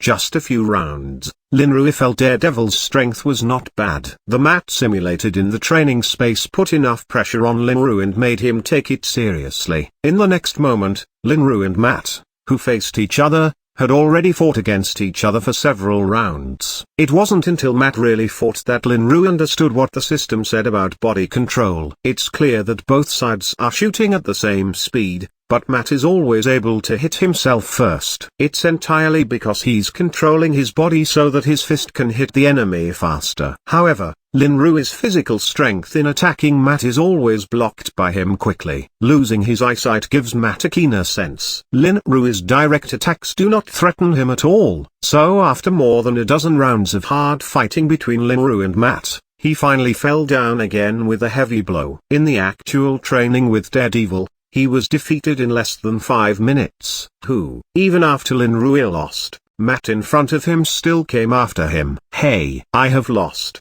Training is over. Lin Rui, who did not want to be abused, quickly shouted. If you choose to finish, the rest of the training time will reach 0 and you would not be able to get any extra time. In the space came the voice without emotion. Ah, such a pit? This caused Lin Rui to shout at the voice, but no one responded to him. Ah! In the training space, the beaten and unmotivated Lin Rui screamed constantly. Chapter 18, Visiting the Memorial. This chapter is updated by novels.pl. Bang, bang, bang, bang. Hey, Jackson. Bang, bang, bang. Jackson. What? Tilde in Tom's persevering knock on the door. Lin Rui's weak response came out of the room. What are you doing? Didn't you have an appointment with Peter to visit the National Memorial today? Did you forget? Tom, who was outside, shouted loudly, apparently thinking that Lin Rui had forgotten. Visit the National Memorial. Hearing Tom's words, Lin Rui in the room seemed to be startled. Then Tom heard a rustle. It was Lin Rui who got up from the bed. Who? After waiting at the door for another 2 minutes, the wooden door in front of Tom finally opened, and Lin Rui, standing at the door, looked as dejected as if he had spent the night doing something unpleasant. Hey, dude, what's wrong with you? Seeing Lin Rui's apparently tired look, Tom asked curiously. Yesterday was Saturday, and they didn't have much activity. Why did Lin Rui look kidney deficient? Nothing. I had a nightmare and couldn't sleep all night. Shifting his hand, Lin Rui answered energetically. No, It was not a nightmare but the abuse he suffered in the training space. And the time limit was only half an hour, but the time his consciousness remained in the space seems to be extraordinarily long. Lin Rui did not even know when he came out. If he hadn't practiced soaring dragon art later, he might have looked worse in the morning than he is now. Well, we don't have to go today, we'll go next week. Anyway, the memorial hall isn't running away so we don't have to go today. Seeing Lin Rui's miserable state, Tom was worried and suggested an alternative. No, I just haven't had a good rest. I just need to wake up properly and I am good so you don't have to worry. Hearing Tom's words, Lin Rui quickly waved his hand and refused his offer. Going to the National Memorial Museum was something they had discussed a long time ago. How could they be delayed by such a trifle little thing? I see. I'll take a bath first. You can wait for me. After that, Lin Rui got into the bathroom as he really needed to wake up. I take a shower first. You can wait for me.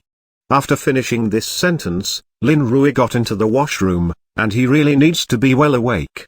The slightly cool water washed over Lin Rui's thin body and sobered him up. System. Lin Rui, who was very upset, shouted at the system in his mind as he had to talk to him. What's the matter? If you are abused in training space, don't come to me. It's your choice. As soon as the system appeared, Lin Rui was blocked by this sentence. Although it is my choice, you should have reminded me that I can't quit in the middle of the training. I was abused for so long, I would have been killed by Matt if I hadn't relied on my speed to circle around him. Thinking about his miserable appearance in the training space, Lin Rui shuddered. He's training, not looking for abuse. The introduction of the E-grade training card is very clear. It can only be used 3 times, half an hour each time. It's just that you didn't understand it yourself. Hearing Lin Rui's complaint, the system responded faintly. Lin Rui. Indeed, if you could quit at any time, you would not be able to use it only 3 times, which is really my own mistake. Forget it, this opportunity was a waste. Next time I have to choose the training object well, otherwise, it won't have any effect on me. No more complaints. Lin Rui is thinking about how to make good use of the remaining 2 training opportunities. Actually, although the training space can only be completed once the time is up, you can choose to pause or change the training target. Just when Lin Rui has put his conversation with the system on hold, the system voice came again with a phrase that was clearly not introduced in E-grade's training card. Lin Rui. Crash. In the washroom, the cool water sprayed down seems to be pouring out the anger of Lin Rui. An hour later, Lin Rui and Tom had already boarded the subway to Manhattan and Peter and Harry would join them on the road. Jackson, did you put on makeup? On the subway, Tom looked at Lin Rui who was already recovering and asked in a low voice seeing as Lin Rui seemed half alive an hour ago. Didn't I say that? I just had a nightmare and forgot to take a bath. In his heart, he doesn't know how many times he scolded the system. Lin Rui answered Tom with a smile on his face. Oh, yeah, but it's been a long time since I have been to the National Memorial. There's a separate World War II memorial. The key is. Hearing Lin Rui's explanation, Tom stopped asking more questions and instead talked about their destination today. The key is that there is Captain America inside, isn't it? Lin Rui took over what Tom was going to say. The new vigilante in Queens has already made Tom very excited, let alone Captain America, the superhero of World War II. Tom is a loyal fan of Captain America. He doesn't know how many Captain America's cards he has collected since he was a child. Hey, you're right. It's cool to see Captain America's videos at close range. Don't you think so? Not embarrassed by Lin Rui's slightly funny remarks, Tom said seriously. Of course, I also like Captain America. However, if you know that Captain America is still not dead and would be coming out before long, I don't know if you would become crazy or not. Of course, Lin Rui only said the first sentence and the second sentence won't be said to Tom. I'm going to take some pictures of Captain America today and you'll cover for me then. After a hard trip to the National Memorial, Tom did not intend to return empty-handed, whispering to Lin Rui, "Okay, but don't drag me down if you get caught." Lin Rui reluctantly agreed. No matter what Lin Rui did, Tom was going to take some pictures. Rest assured. The high-speed subway quickly passed several stops while Lin Rui was chatting with Tom.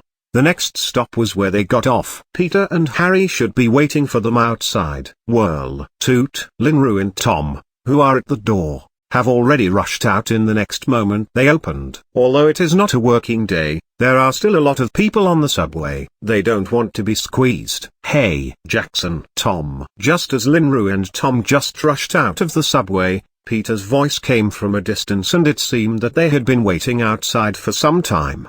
Hey, when did you arrive? They met with Peter and Linru asked casually. We just arrived not long ago. Let's not waste our time here, hurry up.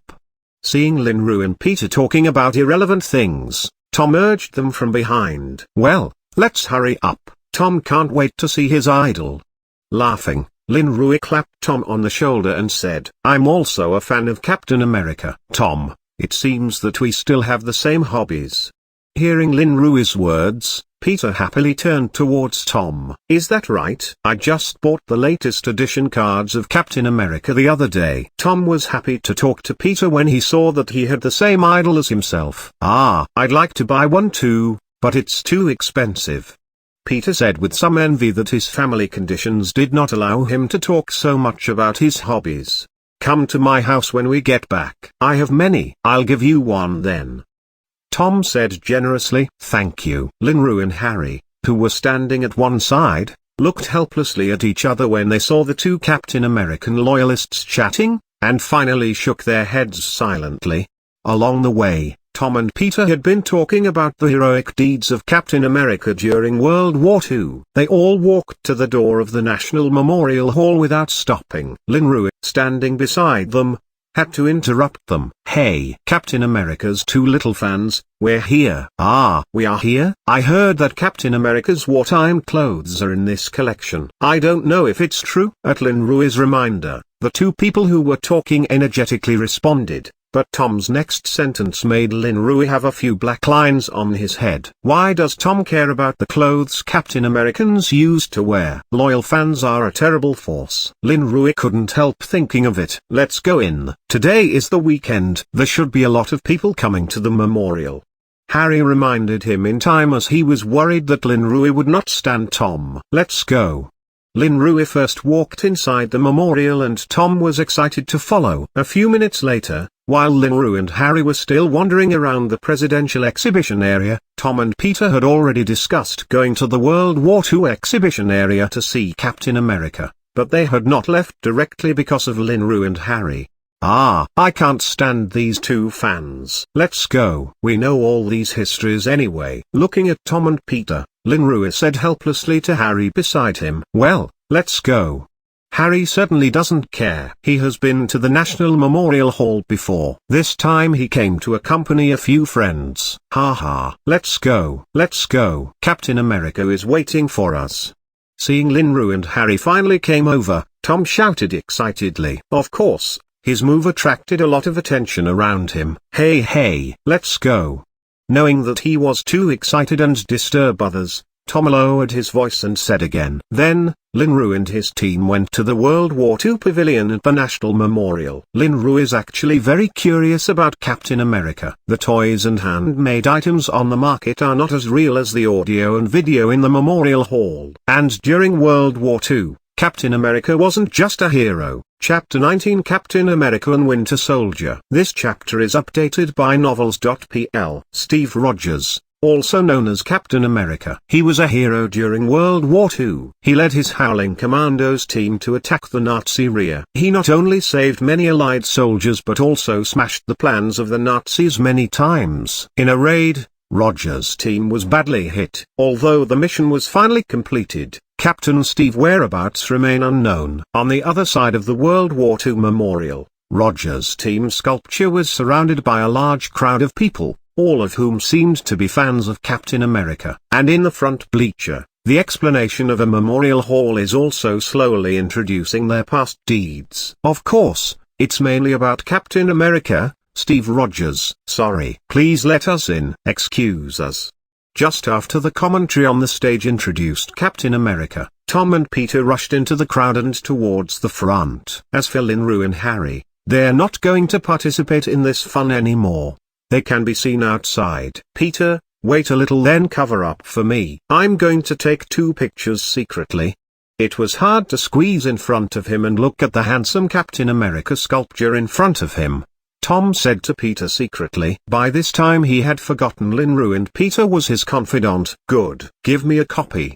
Peter obviously has this idea, but his camera is too big to secretly take photos. Wait till I find the right time. Outside the line, Linru and Harry are relatively idle, watching the audio and video items around them while listening to the introduction of the explanation. Linru didn't pay much attention when they were introducing Captain America's, because these stories of Captain America's have been celebrated for too long and too widely. The person who explained the next introduction on the stage made Linru take it seriously because he was an important person in Marvel. Bucky Barnes, a close friend of Captain America and his right-hand man and an important member of the Rogers team. He has cooperated with Captain Rogers in many secret operations. In a secret operation at the end of World War II, Lieutenant Colonel Barnes sacrificed himself. For the other members of the Rogers team, the introduction of the commentary on the stage is very simple. In a few words, the famous Winter Soldier in Marvel is introduced. Although the commentary on the stage is very simple,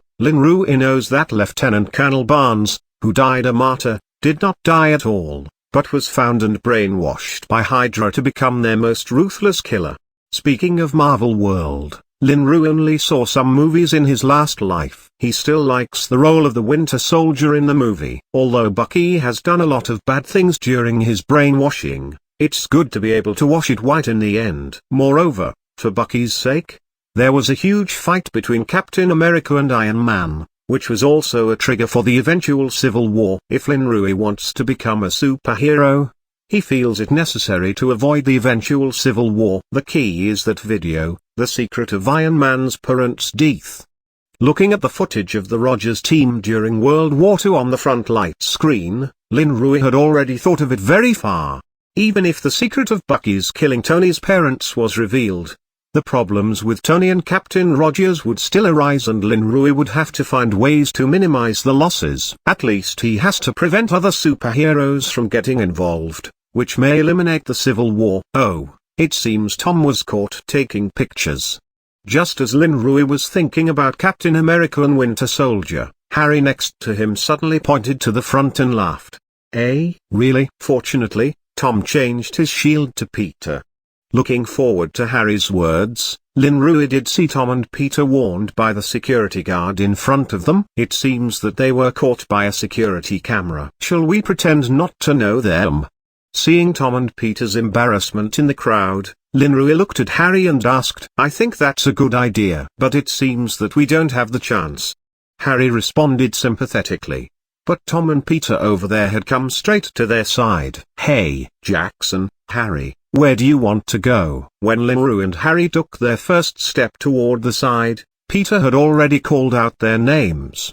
It's nothing, but we just want to go to the History Museum. Linru answered without changing the expressions on his face. Is that right? Let's go together. Peter and I are done here. Not to mention the fact that I was caught in front of the camera, Tom said seriously. All right. For Tom's cheekiness, Linru had to say yes. Then the four of them wandered around the National Memorial together and Tom saw everything they wanted to see. An hour and a half later, it was noon when Linru came out of the National Memorial. I've been hungry for so long, I'll find a restaurant near here to eat. Stretching out, Tom looked at the bustling crowd in the street and suggested, well, I think so too. Do you have any suggestions? Linru was obviously hungry and nodded in response. I haven't been here before. I don't know where the food is good. Peter shook his head and told the truth. 3 of the 4 people in the group showed their opinions and then they turned their eyes to the only silent Harry. As the only son of a big family here, it should be common to go out for dinner like this. Although I know some restaurants nearby, I am worried that you will not get used to it. Seeing his friend's look, Harry said calmly, of course, he knows what restaurants in the vicinity are good, but they are all advanced restaurants. Of course, money is not a problem. He is afraid that Peter is not used to it. Forget it. We just want to have a simple meal. We don't want to go to the well-mannered restaurants. Sure enough, after Harry finished, Tom shook his head and said, or, let's find a Chinese restaurant. When it comes to food, I think you should not be disappointed with Chinese food.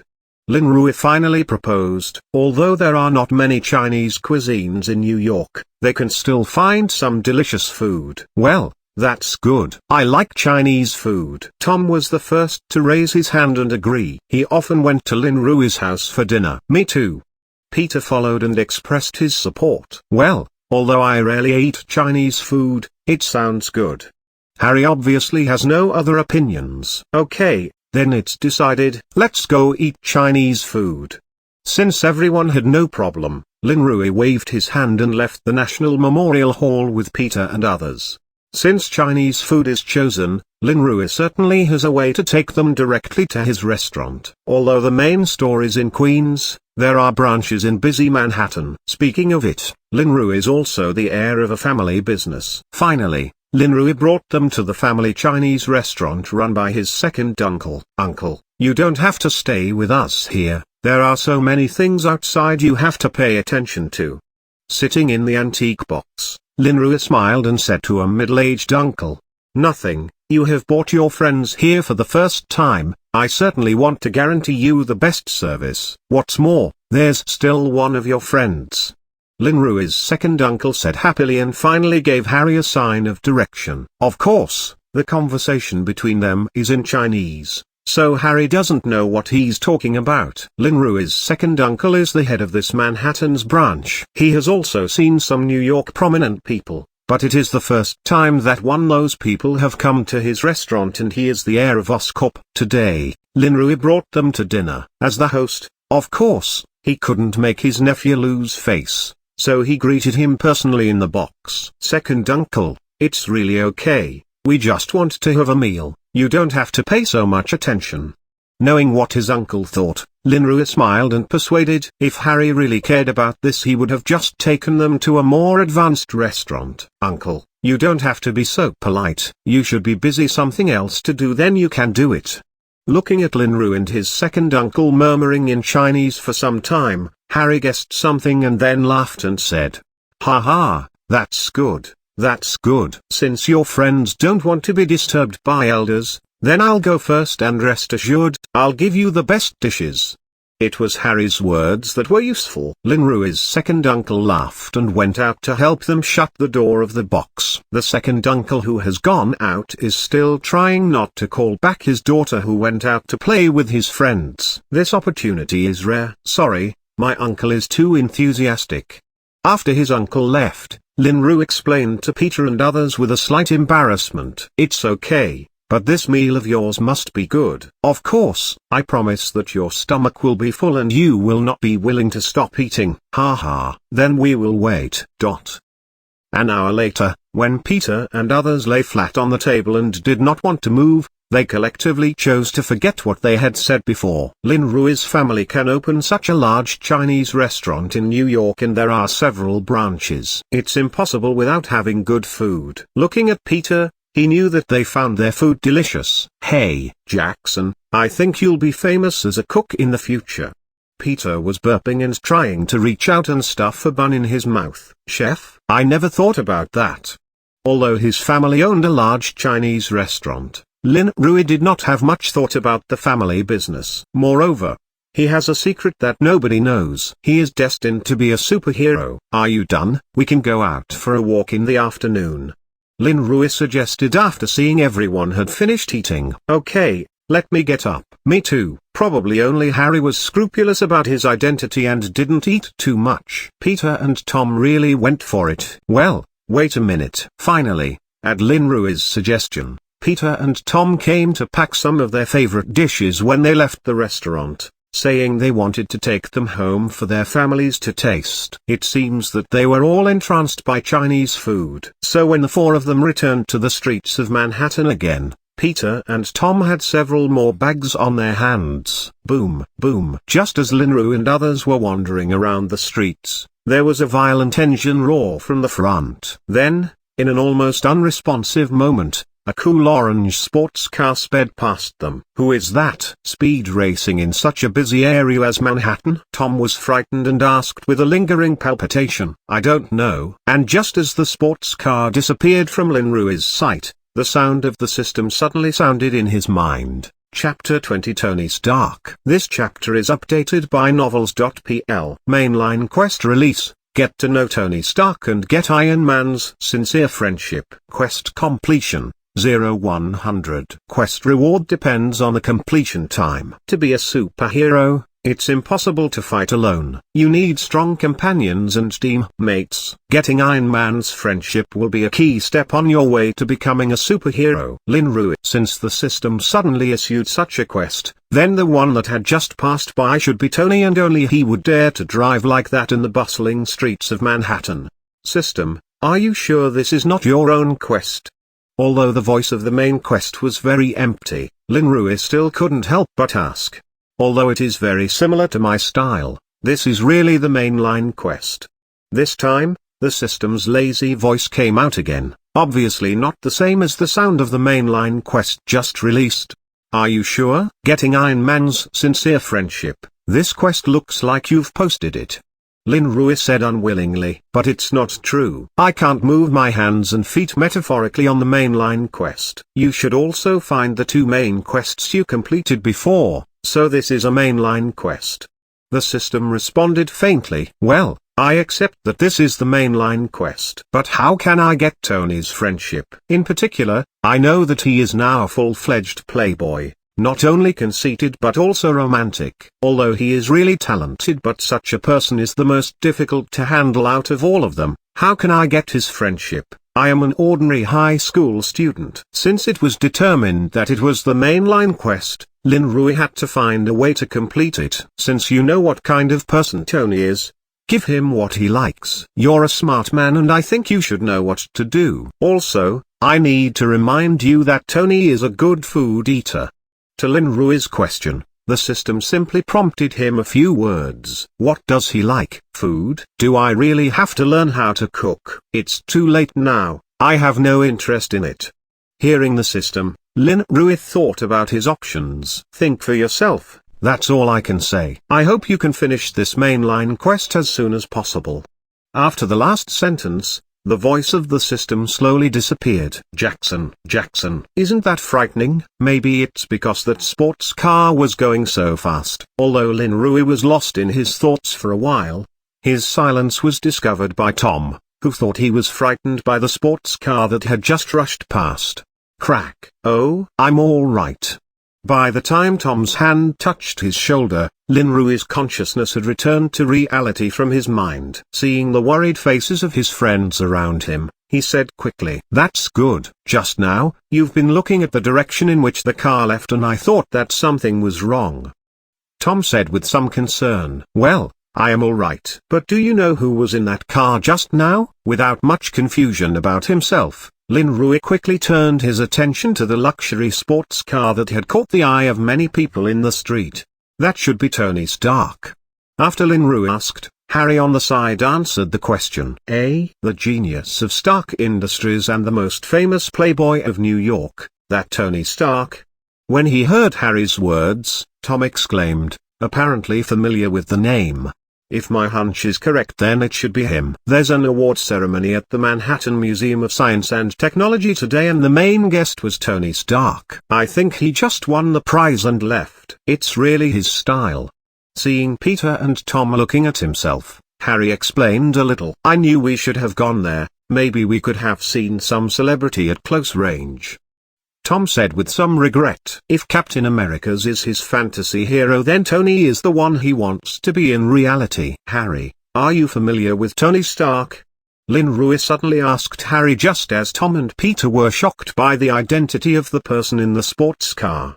He couldn't relate to Tony himself for the time being, but Harry must know him. After all, Oscorp was no worse than Stark Industries. Me? I've only seen him a few times and in those times I have never spoken to him. We at Oscorp and the Stark Industries are actually competing on some projects. Tony's relationship with our family is not so good due to his character. Harry shook his head when he heard Lin Rui's words. Oh, yeah? With a little regret, Lin Rui knows that this kind of thing is not necessarily reliable. Why, you're Tony's fans too? Harry asked curiously when he saw the fleeting disappointment in Lin Rui's eyes. With his knowledge of Lin Rui, he shouldn't envy people like Tony. Me? Tony's fans? Of course not. I am just asking out of curiosity. Lin Rui quickly waved his hand and denied Harry's guess. How could Lin Rui possibly set an example for himself in Tony's image as a playboy? Peter and Tom feel quite normal about Lin Rui's explanation. Harry, though somewhat doubtful, eventually chose to trust his friends. Well, where are we going now?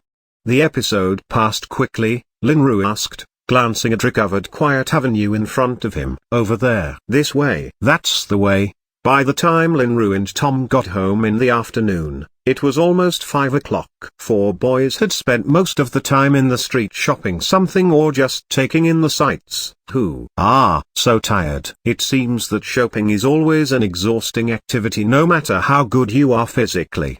Throwing himself into the bed, Lin Rui muttered with deep understanding. Today, only a few guys wandered around. If there were girls, Lin Rui doesn't know whether he would come back alive or not. Well, I finally finished my last quest, thinking that I would be able to relax this weekend, and suddenly the system gave me a new mainline quest. Lin Rui, who wanted to relax, suddenly remembered the mainline quest about Iron Man released by the system today, and he instantly had a big headache. Systems, you're really going to get me in trouble at this rate. Lin Rui whined as he pondered how to approach Tony Stark. Although he knew complaining was useless, it was his way to vent his frustration. Playboy. I am not a beautiful woman. Foodie. I can't drag him to my restaurant for a meal. He wouldn't necessarily like Chinese food. Genius and conceit. Too much money to spend. I really have no way to find common ground with him. Ma. How can I get close to him?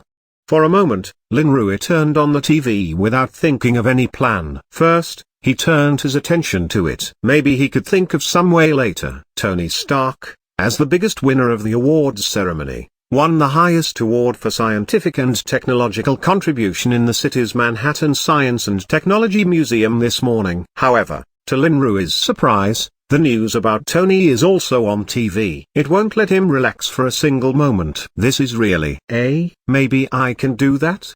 Originally, Lin Rui was going to complain about Tony being everywhere, but he suddenly remembered something about the love and hatred between ordinary journalists and Tony.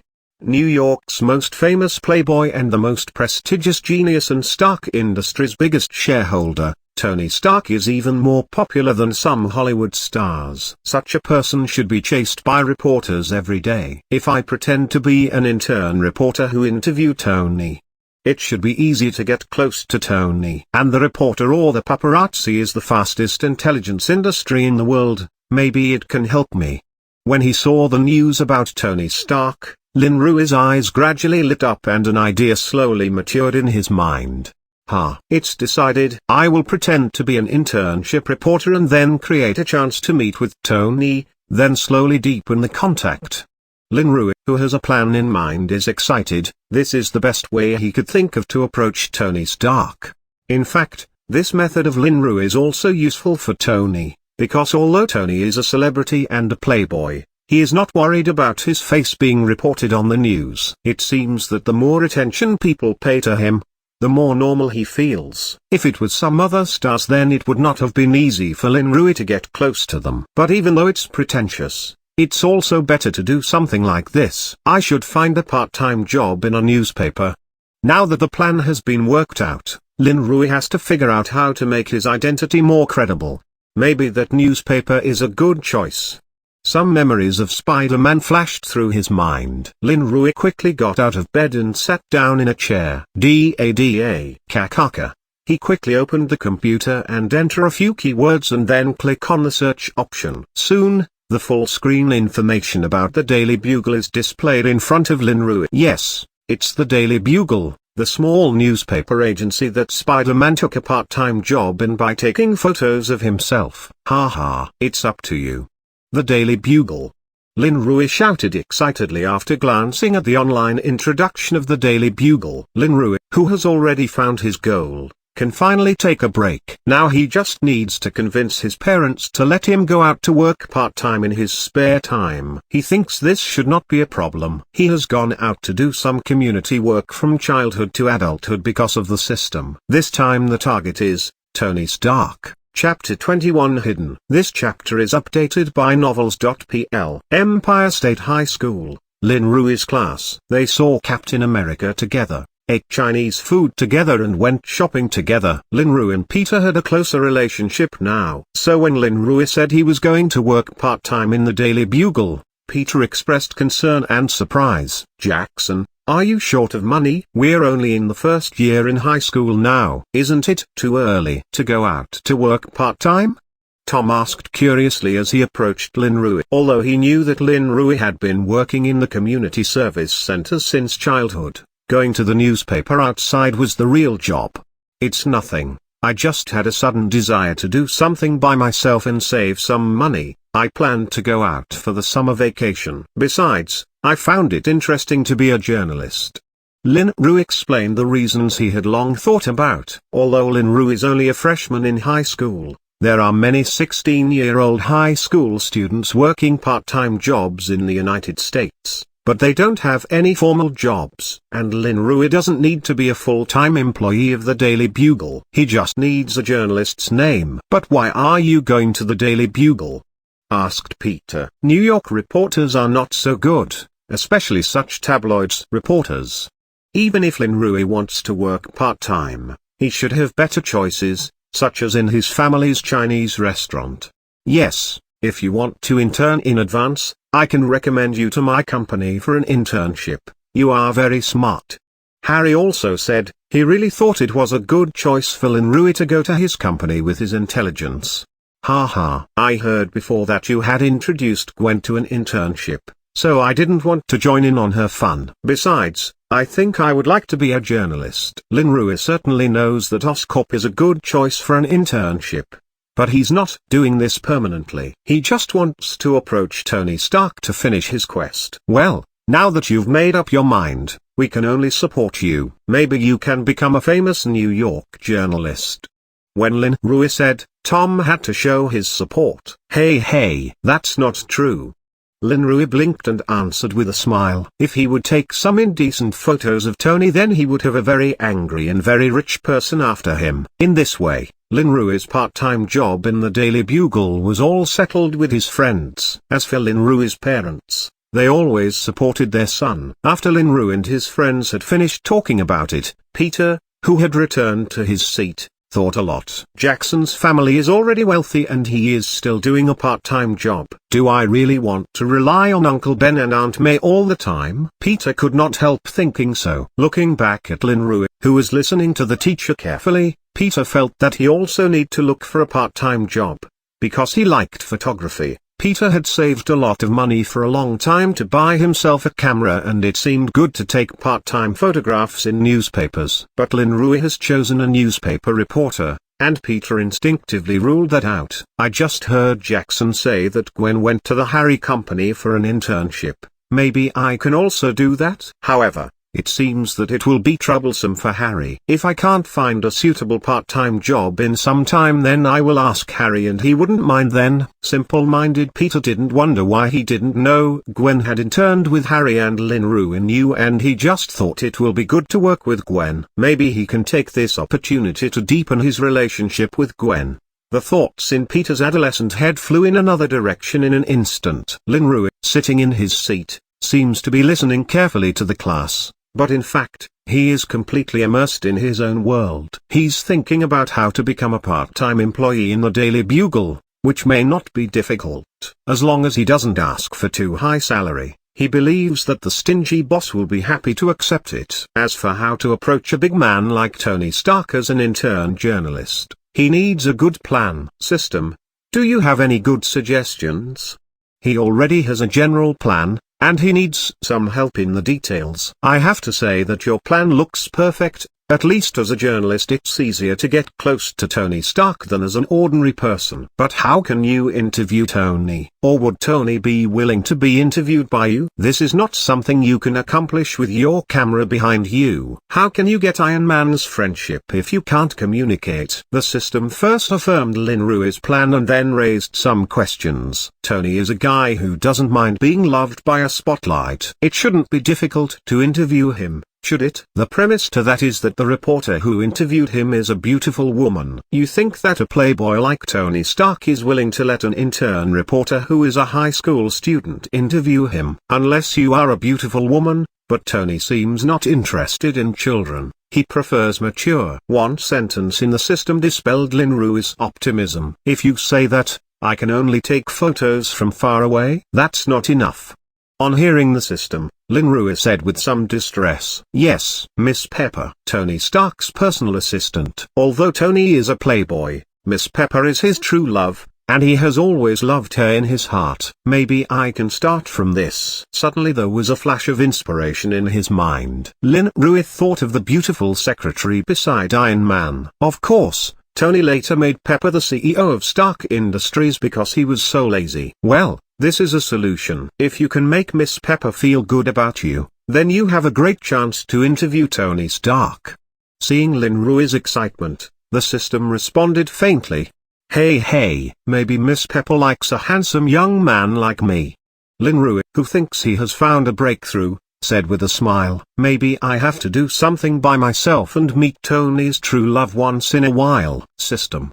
But what is with the mainline quest released this time? Although getting to know Iron Man will really be a boost on my superhero's way, it seems to have nothing to do with my own strength improvement right now. Tony's case has been put aside for the time being. Lin Rui has had this question since yesterday. Getting to know Iron Man is just an accumulation of personal contacts. If he wants to become a superhero, strength is still fundamental. Buzz. Mainline quest release. Under the Night. The evil forces are expanding, seriously threatening the security of New York. As a little-known vigilante, the host has an obligation to remove these evil forces and ensure the safety of New York. The target of quest: fight against the dark forces in New York and consolidate the safe living environment of New York. Quest completion schedule: 1/100th. Just after Lin Rui asked that question, the sound of the system in his mind suddenly became empty and then he was issued a mainline quest. Lin Rui. Why do I have such a big mouth? Wasn't it enough that I already had a quest that requires me to meet Tony Stark? Why do I have to ask for even more trouble? Lin Rui, who received the quest, couldn't wait to slap himself, but he is now in the space of consciousness. Even if he gives himself 2 slaps he wouldn't be able to feel them. Actually, I just wanted to remind you that mainline quest will not make you feel so relaxed. If you want to be a superhero, constant fighting is the best way to grow up. You know that too. The voice of the system changed back to its original form again as he said faintly, "Oh, it is also expected. The 1% completion should be my previous attack on Jeston Gang and the time I had to deal with the Russian gang with Daredevil. Now that it's done, Lin Rui has to accept it and look at the 1% quest completion and ask the system. Yes, that's exactly what you did before. It seems that I have to die with Jeston Gang. Maybe, I really need a helper." Thinking of this, a figure flashed in Lin Rui's mind. It was a guy who made him cry in the training space. But before that, I need a cool name. Already on superhero's way, Lin Rui really felt that he needed a cool and intimidating name. System. After thinking about it for a while he could not come up with a name that suits him and Lin Rui turned to Tom and Peter. These 2 guys are his fans. Maybe they have already named him something. "Hey Tom, do you remember the new vigilante?" For insurance, Lin Rui asked the first question. After all, Tom hasn't mentioned that vigilante these days. Of course, because of him, the crime rate in Queens has dropped a lot in the nights. I have always regarded him as an example, but he only appeared in the evening, and his whereabouts were swift and uncertain. Nobody really saw him today. Hearing Lin Rui's words, Tom answered earnestly, saying that there were still some minor regrets. "Is that right? Does the new vigilante have a name, like the nickname of Daredevil in Hell's Kitchen?" Lin Rui asked, showing some interest. just to know if there are any good names here. Of course, Mirage Knight. This is the name we gave him. Is it very domineering? He is like a knight that delivers justice and disappears like a phantom. I also asked Jess from the next class to help me get a Mirage Knight fans website. Now there are already more than 1,000 members. Seeing Lin Rui's interest, Tom said happily. Mirage Knight? Fans website. Tom, you really make me stand out. Lin Rui had to sigh at what Tom was doing. However, the name Mirage Knight is okay. Although it is almost in accordance with his own phantom suit, at least it sounds okay. Okay, what's the name of the Mirage Knight website? I'm going to add it too. Lin Rui simply explained and pulled out his mobile phone to join his own fans. Chapter 21 Mirage Knight. Chapter 22 Hidden. This chapter is updated by novels.pl. Jackson, when are you going to report on the Daily Bugle? At the end of the afternoon, Tom followed him and asked, I've already submitted my e-resume online, and the other party has already responded. I'll report this weekend. Lin Rui casually answered, as now he had to deal with more things than just Tony. Oh. Hearing Lin Rui's answer, Tom responded in a low voice with a somewhat depressed look in his eyes. Are you okay? You don't seem very happy. Feeling Tom's mood, Lin Rui asked curiously. Haha, of course, it's nothing. Hearing Lin Rui's question, Tom looked up and smiled and answered. But the gloom in his eyes was hidden. Well, go home. I'm still busy tonight. What's up? Secret. I promise not to talk to others. No. What the hell is it? Is it about a girl? No. In the evening, Lin Rui, who was hiding in his room, opened a drawer under his desk and took out a book from it.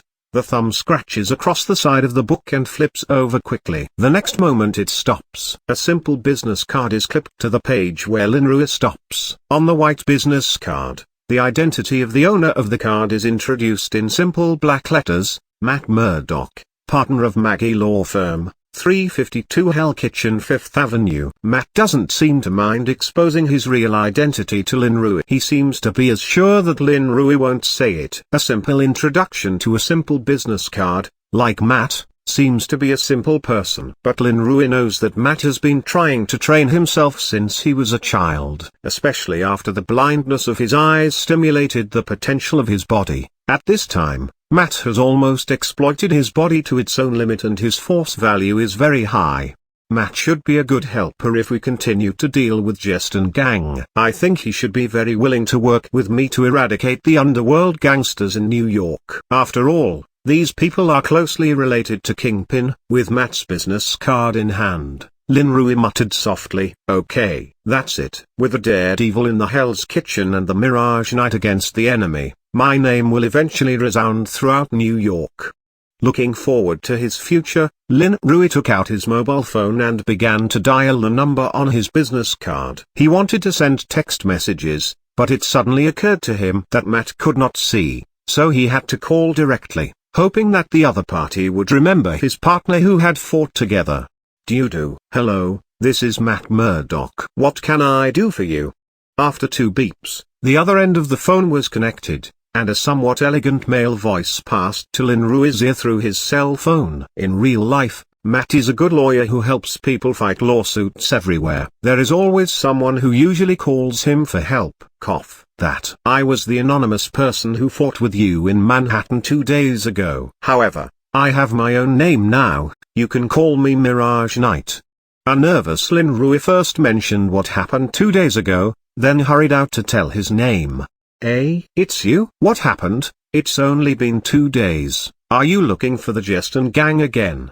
Matt was surprised to hear Lin Rui's voice but soon recovered his composure. He did not doubt Lin Rui's identity. After all, only himself and the young man knew that. Last time he fought with Lin Rui, Matt knew that Lin Rui might be very young. But now he heard a tender voice coming from the phone. Matt felt that he had overestimated Lin Rui's age. Perhaps the Mirage Knight is still a high school kid. The face of Phantom Suit has the effect of changing the sound.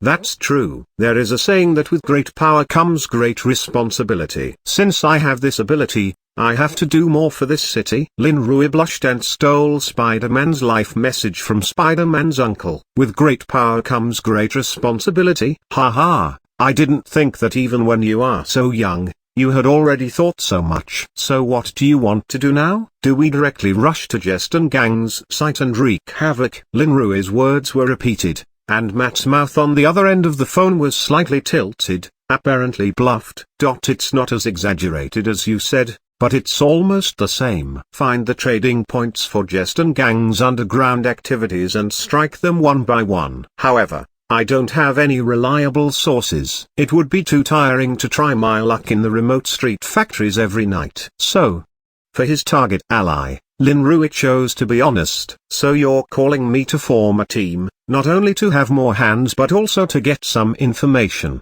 Matt understood the meaning behind Lin Rui's words.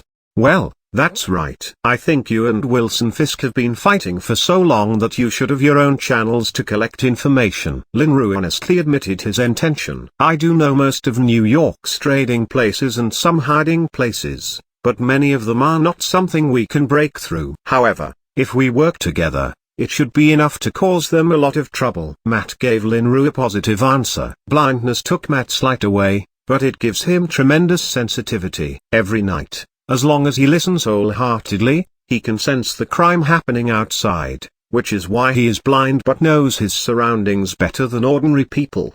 So you would like to team up with me? On the other end of the line, Lin Rui asked excitedly. Are you going to do it alone if I don't want to? Instead of answering Lin Rui immediately, Matt asked. Well, I always did it alone. Because of the mainline quest, these things are something that Lin Rui can't escape from. Well, I'll form a team with you. But if we are both together, the goal will not be just Jeston Gang. My hatred with Wilson Fisk has long been irreconcilable. Are you sure you want to dive in these kinds of waters? Although Lin Rui has agreed to form a team, Matt asked one more question. Of course. I told you before that my goals are not fixed. All of these evil forces are my targets. Lin Rui did not hesitate to say yes after hearing Matt's words. He was also worried that a Jeston Gang would not be enough for completing the mainline quest. That's good. I'll help you keep an eye on their movements. Just wait for my news. Remember, don't be impulsive. Now that he has formed a team with the young man, Matt naturally needs to take care of him a little. I know, Daredevil. Then see you next time. Mirage Knight. Haha. Goodbye. At the end of the phone, when he heard Matt calling his name, Lin Rui responded happily and finally hung up. With Matt as an ally, this quest should be completed smoothly. With a vigilante team, Lin Rui was very excited. But just then, a golden light flashed in his mind. Congratulations to host for achievement, Front Alliance. Although superhero embodies personal heroism, team strength is always greater than individual strength. The host and Daredevil have successfully formed the initial vigilante team, completing this achievement reward, 500 reward points. Really, reward points are raining from the sky lately. Lin Rui just wanted to find a helper and actually completed a hidden achievement. Ah, this is okay. It seems that there are a lot of hidden achievements. Lin Rui was happy to see the reward points that he had been awarded. Systems, do you think I've been transshipped recently? Lin Rui, who was happy, asked in his mind. But he didn't get a response. It seems that the system doesn't want to talk to him now. Ah, let's have a good rest. I will be quite busy from now on. The system didn't respond, so Lin Rui was ready to wash and sleep. He now has 2 mainline quests, and once the plan starts, he really wouldn't have much free time. And while Lin Rui made plans for his mainline quest, several people were talking in a private room in New York, Manhattan, an industry in Jeston Gang. Hells, that fellow in Queens has reached over here. Don't you want to do something about it? A well-dressed man in a suit that looks like an elite sits on a leather sofa and asks a rude man sitting in front of him. It's easy to guess that what he just said should be Lin Rui or Mirage Knight. The new guy in Queens is very strong. Not only is he fast, but his power is also great. An average person is not his opponent at all. Moreover, he seems to have the ability to block bullets. Looked at lightly by the man in the suit, the burly Hells standing below was somewhat restrained and answered honestly. I don't want to hear how strong he is. I just want you to find a solution. We can't let a vigilante who we don't even know where he came from hit Frankenstein family. Even if we don't care, people will gossip. The man in the suit sitting on the sofa said faintly, and it seemed that he did not put Lin Rui's strength in his eyes. Yes, I have already contacted Professor Frank, he will provide us with support. Seemingly frightened, Hells answered in a hurry with cold sweat running on his forehead. Professor Frank, are you going to use those guys? This is also a solution. Well, I'm just going to ask you a little bit about it. It's up to you to figure out how to solve it. On hearing Professor Frank's name, the man in the suit was only slightly interested. Then he stood up from the sofa and walked out. Don't let me down.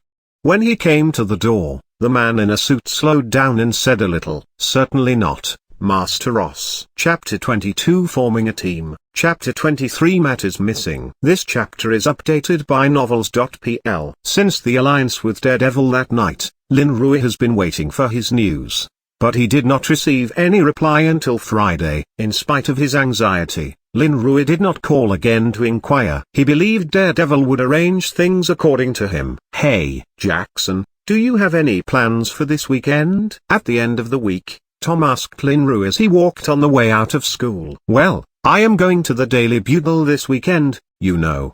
Lin Rui replied. Yes. Peter, what about you? Remembering that Lin Rui had found himself a part-time job, Tom turned to Peter on the other side. I'm going to visit Harry's company. He promised to introduce me to an associate professor of bioengineering, hoping that the associate professor would let me be his assistant intern. Peter later turned to Harry for help, though only for introduction. But with Peter's achievements and efforts, it should be all right. Are you going to an internship too? Tom was surprised to hear Peter's words. Their high school life has only begun for half a semester. How come all his friends around him are thinking about internship one by one? There are differences between assistant interns and interns, but you can understand that as well. Peter didn't explain much to Tom either. He answered casually. Harry is also getting involved in his company as the future owner of the Oscorp company. In this way, I am the only one who is the most idle now, said Tom. Unexpectedly found himself unwittingly pulled aside by everyone. When he was still thinking about playing in high school, Lin Rui and others had found their future direction. Think of this. Tom's mood is unconscious and depressed. Lin Rui and Peter didn't mind Tom, who was suddenly silent next to them. They had their own thoughts at the moment. Lin Rui was wondering if he would receive Matt's news tonight, and the weekend's report to the Daily Bugle went well. Peter was worried about whether Oscorp's associate professor would accept him as an assistant intern, and if he succeeded, he could meet Gwen at work. If Lin Rui and Peter didn't concentrate too much on their own affairs at this time, they would surely find Tom in an unusual mood. Of course, even if they find out, they won't feel so bad. After all, everyone is different. They don't have to be responsible for other people's lives. In this way, Lin Rui and others return home with thoughts filling their hearts and minds. This weekend will be an inactive holiday. After dinner, Lin Rui returns to his room and puts his cell phone on the table. If there is information or a call, he will see it the first time. Then he turned on his computer and began searching for information about Tony Stark, Frankenstein family, Jeston gang, even Wilson Fisk, and Russian gangs. These things have been done by Lin Rui for nearly a week, but they have not yielded much result. Tony's news is always a piece of big news because he doesn't care about what others report about him at all. Where he goes to the party every day, chat with which girl for more than 5 minutes and disappear with which star in the evening, these messages can be detailed to every minute and second. However, this doesn't help Lin Rui at all. As for the rest, there is not much news. Frankenstein family is obviously a family of aristocrats with a long history, and the information on the internet is also some ordinary introductions. Although these accusations against the family can be found in some corners, comprehensive information cannot be formed. Jeston gang has some introductions, but it's just a gangster gang in New York. It doesn't involve their base and some trading sites or content at all. Wilson Fisk, or Kingpin, Lin Rui accidentally failed to find any information about him on the internet, only to say that he was deeply hidden. Russian Ross gangs have very few news. It is impossible to find effective information by relying solely on the internet. After all, there is no such magical group as the Sunrise Masses in the United States. After turning over more than a dozen pages, Lin Rui, who still has no harvest, once again looks at the mobile phone on the desk, expecting it to ring.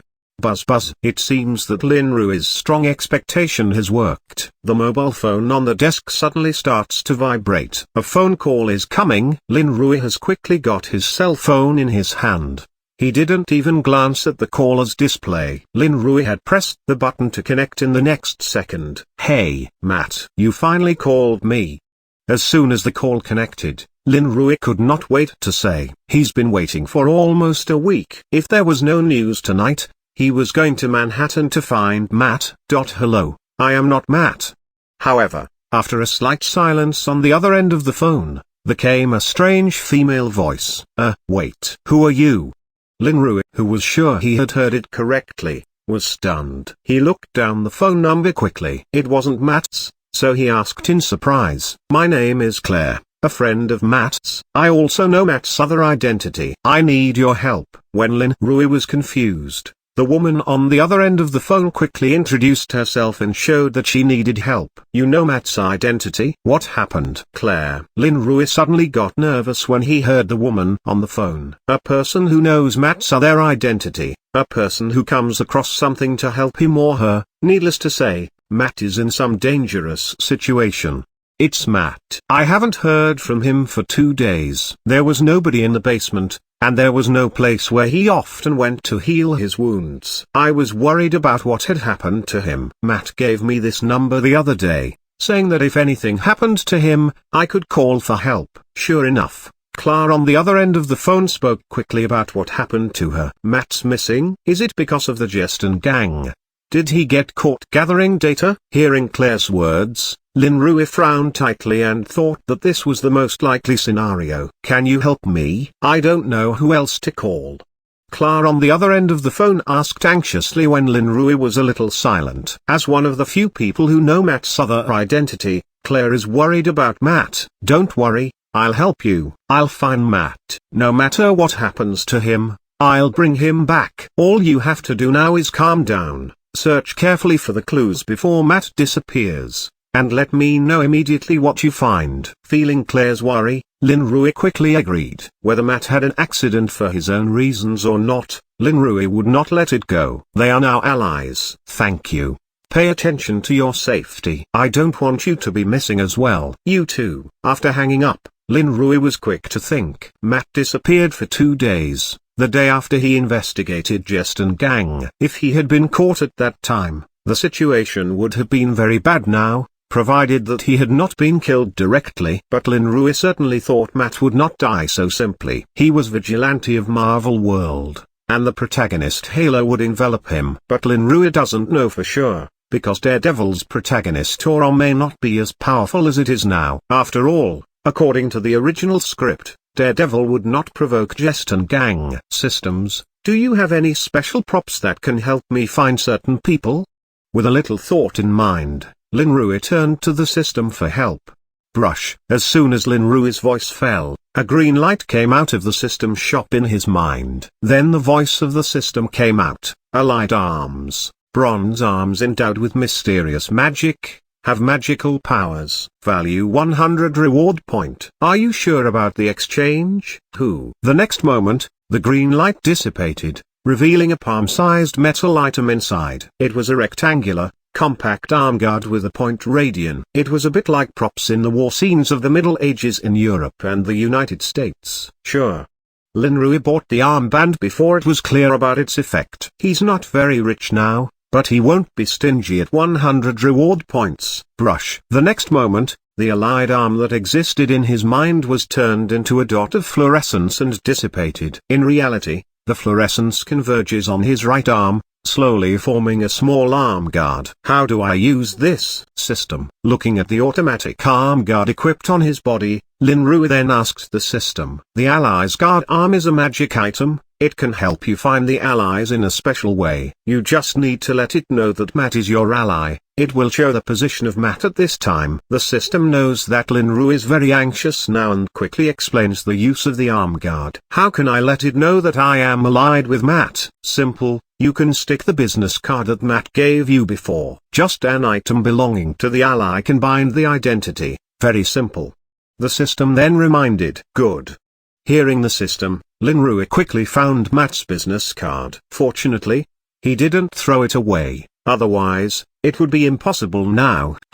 Putting the card directly on the arm guard on his right arm, Linru stares nervously at it, waiting for the next change. Buzz. Not to Linru's disappointment, the business card just touched the guard arm, which was still dim, emitted a light green light, quickly connected to the card. The situation lasted for a few seconds. Then the green light retracted and the business card slipped off the armrest. Is that it? Looking at the silent arm, Linru asked again. Without waiting for the system to answer, there was another movement on the guard arm. The surface of the arm guard, which was originally metal, appeared with several ripples like running water. Then the ripples disappeared and the whole arm guard became as smooth as a TV display screen. At this point, there are two green dots on the display screen, one of which is very bright green, while the other is very weak. The green dots represent your allies. If you feel it, you will know where Matt is now. The system reminded him at the right time. I see. Following the system's reminder, Linru soon learned Matt's position through his arm guard and that he was not in a very good situation at the moment. Brush. In the next second, Linru was equipped with phantom suit and rushed out of the window. The rescue of Daredevil has officially begun. Chapter 24 Rescue. This chapter is updated by novels.pl. Whirl. Brush. Near an empty street, a dark shadow rushed past the wall. The figure hidden in the shadow could only be seen by his outlines when it was illuminated by the street lamp. His speed was too fast. Linru, who left home quietly, did not take the subway this time. Instead, he borrowed a car and rushed to the position shown on the allied arm guard. He got out of the car 3 blocks from where Matt was, in case anyone noticed him. Then he switched to phantom suit and headed for Matt quickly and covertly. Whirl. Brush. Suddenly the fast-moving figure stopped and before Linru appeared a broad river, the Hudson River across New York. In front of Linru, there is a small river port. Besides a seemingly ordinary concrete factory building, there are some containers pushed together beside the port. Feeling the position of Matt on the allied arm guard, Linru's eyes slowly focused on the factory in front of him. Matt is right there. I don't know how he is now. I hope I can go on my own. After locating Matt, Linru's eyes flashed as he rushed out again. This time, however, he paid more attention to hiding in shadows, which had already brought Phantom Suit's effect to its limit. Roger, you said you've been torturing the blind man for almost 2 days. But he said nothing. Does he even know anything? I wasn't going to keep him, but this guy had a lot of connections with the Russian gangs and he is a wanted man by them. Whether he is given there or killed here, it won't really make any difference. But boss doesn't know where this guy is related to the one we've been fighting against. That's why we have been keeping him here in hopes that he will be able to get our guy here. Just as Linru was heading for the port, two men were chatting in front of a container in the concrete factory building. There was a simple room opposite the container and there were about 30 people in the whole factory building. From what they said, he can see that Matt was really caught by Jest and gang,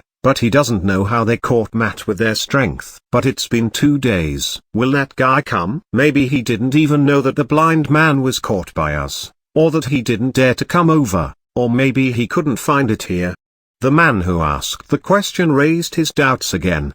Oh, this blind man was not caught by us. If it hadn't been for those two, we would never have caught this guy. And if that guy really doesn't come, he'll have to be killed. What's the use of a useless bait? Roger is still shocked by the fight he fought 2 days ago. It was not a normal fight. Where did the 2 people come from? I was not there in the fight 2 days ago. What the hell happened? I don't know where they came from, but they came here on our boss's orders. But I can tell you that they are not normal human beings, including the blind who have been imprisoned here for 2 days. Looking back a little bit on the fight 2 days ago, Roger reminded his companions a little, and at the end, he gave a sign towards the container behind him with his eyes. Not a normal human? Isn't that too exaggerated? Hearing Roger's words, his companion was obviously not convinced. So what do you think we're doing here? Do you think that so many people are needed to deal with ordinary guys? And if that Queen's guy comes over, it's not us who is going to deal with him, it's... Roger looked at the small room opposite to them when he said the last sentence. He didn't know who was in it. In that room is the person who caught the blind man. Well, it was Boss who paid a lot of money to them to come here and deal with that guy from Queens. If he really dares to come, they will make sure that he wouldn't return. Roger vowed that no one would doubt the strength of the Inhuman people after they had seen their abilities. Hey, bang, bang, bang. While Roger was talking to his gang colleague who had just changed shifts, a few special sounds came out of the huge workshop, like something moving at a high speed. Then, a series of loud noises burst out over the factory building, and the smoke and a pungent smell came down in an instant. It's him. He did come. Avoid it. Roger, who had just talked big about the two powerful people in the room, had run towards the edge of the factory building with his head in his arms the next moment. Before he ran away, he had not forgotten to remind the new people beside him. However, the newcomer had disappeared before he reminded him, and he seemed to have noticed the unusual movement above the factory from the very beginning. Don't panic. Wear the infrared night vision device. Groups close to each other. Don't shoot at will. At the next moment, when the accident suddenly broke out in the factory building, a powerful voice came from some panicked people, arranging the enemy affairs in an orderly manner. Jestin Gang has suffered a lot from Lin Rui's attack, and apparently knows a lot about his usual methods. Although he was fast and powerful, once there was no smoke for hiding, he would be nothing in front of heavy fire. Just as everyone in the Jestin Gang below took out their guns as insurance and quickly gathered together, a figure covered in a black overcoat burst from the smoke, fell straight to the ground. And this person's destination is also very clever. He just fell in the middle of a group of 4 people as they were backing towards each other's back and hadn't yet finished their circle. Over there. Without being reminded, such a large movement had already attracted the attention of the 4 retreaters, and just as they turned around quickly, a cold blade light had already passed behind them. Pump. 4 consecutive unsearchable sharp edges crossed the sound of the flesh. The next moment, the 4 people who turned around had no movement. Rub. While the movement of 4 people around him stopped, the figure in the middle has instantly rushed out of the encirclement circle, towards the factory's more open space. Pop pop pop tilde. After the figure rushed out, the 4 people who stayed in the same place burst open at various places and blood rushed out at the same time, and then they fell on the ground one by one, dead. Killing 4 people in 1 second. That's Lin Rui's strength now. Although the sneak attack and weapons played a big role, but he does have such strength now. Ah, look out. He's over there. This way. This way. 4 people were killed at once, and the leader who had given the order before screamed in a panic. Whirl. At that moment, the smoke falling from above finally fell, shrouding Lin Rui, who has just rushed out again. It's a good game for Lin Rui to hide again after a hit. However, although the current smoke can help him cause some trouble to Jestin Gang's guys, it is no longer fatal, because they are already ready. Everyone wears infrared night vision, especially restraining his smoke concealment ability. Another blade flashed through the smoke, accompanied by a scream that stopped halfway. Bang, bang, bang. The smoke shrouded Lin Rui's appearance and his momentum, and finally, someone could not help shooting in the smoke. Although they knew that the chance of hitting the ghost figure was very small, they could not let him kill them all without putting up a fight. Rub, rub, rub. Under the feet of the wind, Lin Rui shuttled quickly in the crowd and bullet rain. His right hand holding a long blade full of melted flame lines. Each slash will kill an enemy. System. This blade is good. It's 100 refined divine weapon. The 200 reward points weren't wasted. While killing his opponents in the factory, Lin Rui can also take time to speak to the system in his mind. In fact, after confirming that Matt was in the factory, Lin Rui knew that there must be a lot of Jestin Gang guys guarding it. It would be impossible to rush through the gate. However, the roof of such a large factory building is relatively shabby. and Lin Rui can easily open a gap in the roof. In this way, he threw a smoke bomb from above and rushed down the smoke to hit Jeston Gang by surprise. This time, Lin Rui no longer held anything back and directly bought 100 refined divine weapon worth 200 reward points from the system shop. And because he practices soaring dragon art every day, his strength is much higher than it was at first. If Jeston Gang keeps comparing him to his previous strength, then they are making a big mistake. You better settle down or you won't be able to save Matt so easily today.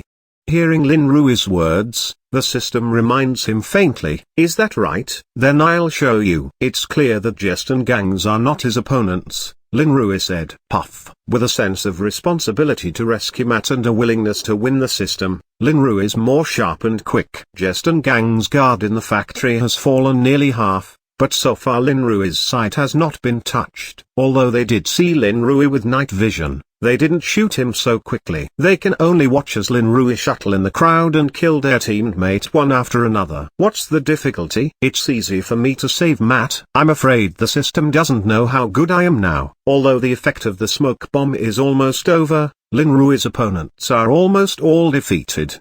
Today's rescue plan seems easier than expected. Lin Rui thought in silence. Buzz, tilde. And just as Lin Rui swings his blade forward again, a sound of a sharp blade breaking into the air comes to his ear. At the same time, Insight Technique, which he has been keeping at a high level, suddenly issued a dangerous warning. At the critical moment, Lin Rui's long blade in his hand forcibly stopped the momentum of splitting out and circled an arc to block his right side. Ding, ding, ding ding. Chapter 25 Mutants. This chapter is updated by novels.pl. Ding ding ding ding ding. A dense metal clash was heard on Lin Rui's long blade. Then he was pushed back several steps by a strong push from the blade. In retreat, Lin Rui's eyes stared slightly. His hands grasped the blade and quickly dismantled the force. Then he stopped on the ground again. Then, with the fading smoke, he looked in the direction from which he was attacked. At this time, he has not had his initial relaxation. From the attack just now, he guessed that maybe it was as difficult as the system said.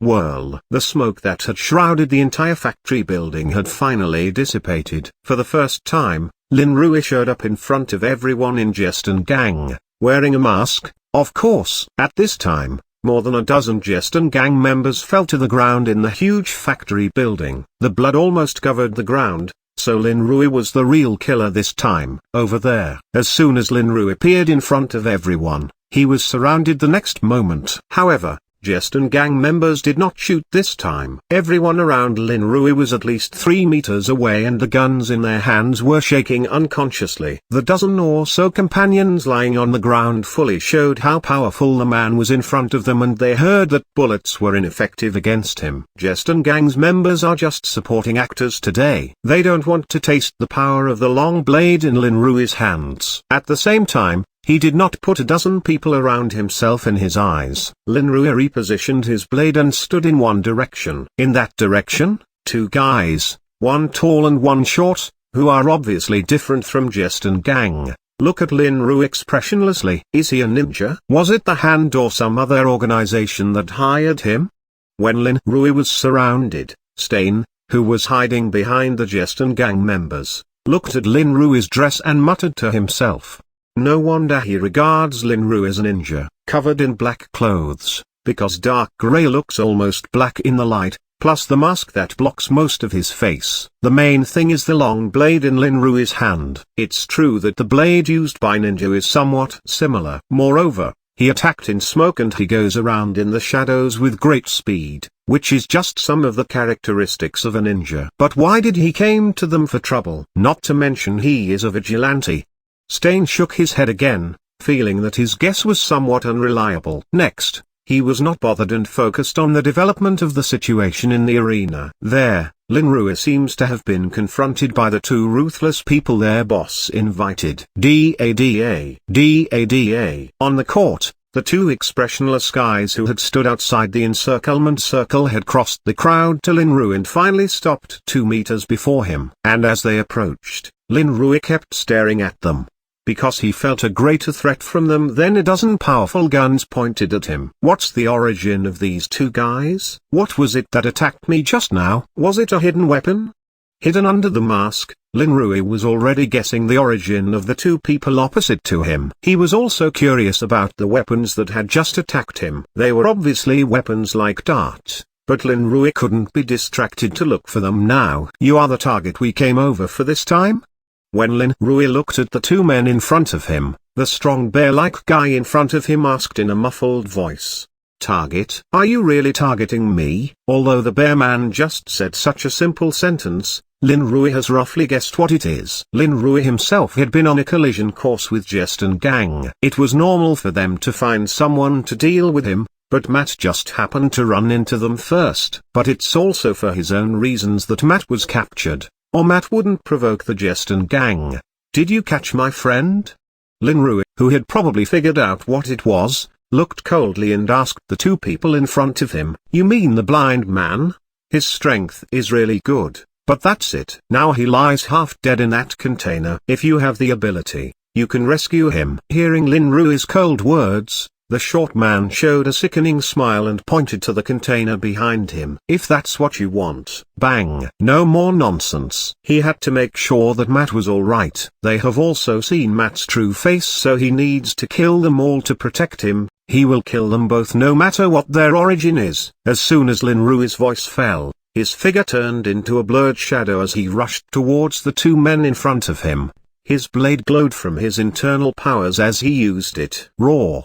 Although Lin Rui's speed is very fast, the two men in front of him are obviously not ordinary people. The strong bear-like man just roared and rushed towards Lin Rui to attack him, ignoring his blade. Snort! "Since you are looking for death, then you are quite welcome here." Lin Rui, who was rushing forward, did not expect that the other party would rush towards him. He swung his blade at the waist of the strong man. By contrast with Lin Rui's height, he can only attack there. Whistling. After practicing soaring dragon art for more than a month, the internal energy accumulated in the body has been fully mobilized. With 100 refined divine weapon, flowing flame blade in hand, Lin Rui can easily cut a strong man in front of him into two parts with all his efforts. Puff. In this way, Lin Rui's blade has split on the robust man instantly and made an unavoidable positive impact. The robust man's clothes were instantly broken by the blade aura. After a muffled sound, the blade had cut through his skin and cut into his big body. Dead. Tilde. Seeing that his opponent was directly hit by him without any evasion, Lin Rui thought he had killed at least one of them, but in the next moment, he found something wrong. Squeak, squeak. The sharp flowing flame blade did cut into the robust man's body, but it did not go any deeper than 10 centimeters, which was not fatal to the robust man's size. Lin Rui, who holds the handle of the knife, feels very real resistance. His knife did not cut the robust man's body and it also stuck. Lin Rui felt that he had not cut a human body but the body of a 1,000-year-old tree. What the hell?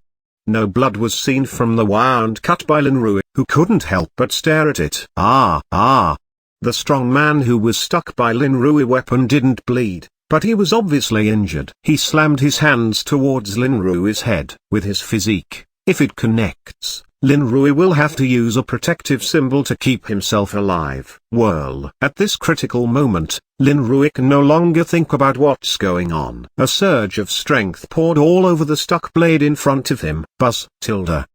Instantly, the stuck flowing flame blade emitted a faint fire-red light, which broke the hard muscles joined together by the hinges of the blade body. This time, the wound finally bled with the destructive power of the internal energy. Unexpectedly, he was injured by the man in front of him. The robust man gave a cry of pain, but he did not slow down the movements on his hands. But at the next moment, Lin Rui had quickly withdrawn his blade and avoided the attack of the robust man. Rub, rub, rub, bang, bang, bang. Lin Rui, who escaped the attack of the robust man, retreated to the empty space of the factory building and once again escaped the Jest and gang crowd who fired their guns. Although they brought in strong foreign aid, it would be best if they could kill this fellow themselves. However, Lin Rui obviously won't give them another chance. In the process of rapid movement, Lin Rui has thrown a lot of smoke bombs around again. Anyway, They are not worth the money they cost anymore. They are not very good to block the enemy's sight, but it's better than those bullets hitting him and consuming protective symbols. After seeing the thickness of the strong man's skin, Lin Ru also knows that it's not going to work out tonight. Puff, puff, puff. Retreat. Quickly retreat. Stain, who had been hiding behind, shouted nervously after seeing Lin Ru using his old skill. He didn't want his men to suffer anymore. Let those two non-human beings deal with this guy. D-A-D-A. D-A-D-A-D-A. At the command, the fight-free Jeston gang rushed off and quickly retreated to the edge of the factory building to avoid the smoke. Looking at them, they shouldn't be doing any shooting later. Sure enough, the smoke bombs were enough to frighten them. But how can I defeat these two strange people? Several smoke bombs scared away the little soldier who wanted to fish in muddy water. Lin Rui's headache now was the two weird guys standing opposite to him. Outside the smoke, the wound between the waist and abdomen of the robust man was still bleeding, and Lin Rui's internal energy transmitted by the blade was constantly causing damage to his wound. How dare you hurt me? Feeling that there was no improvement in his waist wound, the robust man stared at the smoke ahead and roared. However, because of the smoke, he could not see the location of Lin Rui, and now he won't rush towards Lin Rui recklessly. His proud defense has been broken, which means that he is no longer invincible. Worm, push him out. I know. With a faint voice, the short man who had been standing behind the strong man finally came out. He twisted his neck and looked straight into the smoke. The next moment, his eyes had a strange change. His entire eye quickly covered with a dark green color and his pupil is instantly reduced to a small point size. Hey, found him. 2 seconds later, the short man's rapidly rotating eyes stopped and then he raised his hands. Kaka! The sound of a bone piercing the skin came out in this space and it sounded extraordinarily creepy. The little man had a sharp bone spur coming out of his hand's 10 fingers. It looked frightening. This is? Of course, Lin Rui, hiding in the smoke, saw the change in the little man's hands. His expression was frightened again, but it seemed that he remembered something. Before Lin Rui could figure it out, the 10 bone spurs on the little man's hand had burst out of his hand, pointing directly at where he was hiding as if the little man could see him in the smoke. Puff puff, ding ding, tilde. Some of them were avoided and the rest were blocked with his blade, but Lin Rui's face was even more ugly. Mutants. Chapter 26 Dilemma. This chapter is updated by novels.pl. Mutants. In the fog, Lin Rui, who escaped the bone spur attack, said the words that represented a particular human group and he already knew what he had been attacked with before. It's no use for Lin Rui to hide again as he has been already found. He slowly stepped out of the fog and reappeared in front of the other party. Roar, boom, boom. After Lin Rui appeared, the little mutant who could see through the smoke had already had 10 bone spurs on his hands. As for the robust man who has been waiting for Lin Rui to appear, has already slammed towards him and his speed has once again increased. He really looked like a humanoid tank. As the humanoid tank rushed toward Lin Rui, the small mutant's bone spur attacked again and the direction he attacked just blocked several directions that Lin Rui could dodge. Faced with mutants whom he had never met before, Lin Rui looked calm and felt the internal energy of practicing soaring dragon art. He grabbed flowing flame blade and rushed out again against the bone spur coming from ahead. Dang dang. The flowing flame blade keeps cutting out the bone spurs and the speed of Lin Rui attack is not slow. Bang. Die. The humanoid tank mutant, who had almost exploded with his maximum strength and speed, was about to hit Lin Rui. He was confident that the little fellow in front of him would be crushed directly under his violent impact. Puff. However, the blade in Lin Rui's hand once again circled around him to ward off the bony spur attack and then he jumped into the air to escape the deadly impact of the humanoid tank. This is the advantage of flexibility, but also the disadvantage of large volume and high speed. The mutant is not flexible enough. Bang! Lin Rui was flying in the direction directly above the humanoid tank and kicked on his broad shoulder as he flew over the tank's tall body. Although he did not do any harm to the big man below him, This was not his plan to begin with, as he directly rushed towards the small man behind him at a faster speed. Although the humanoid tank has exploded at his maximum speed, there is no way that he is as flexible as Lin Rui, and Lin Rui did not intend to waste time on this humanoid tank. The little man behind him had a very low defense, so it would be better for him to defeat him first. At that time, even if the humanoid tank mutant still wants to entanglement with him, he will be able to relax, which is Lin Rui's short-term strategy.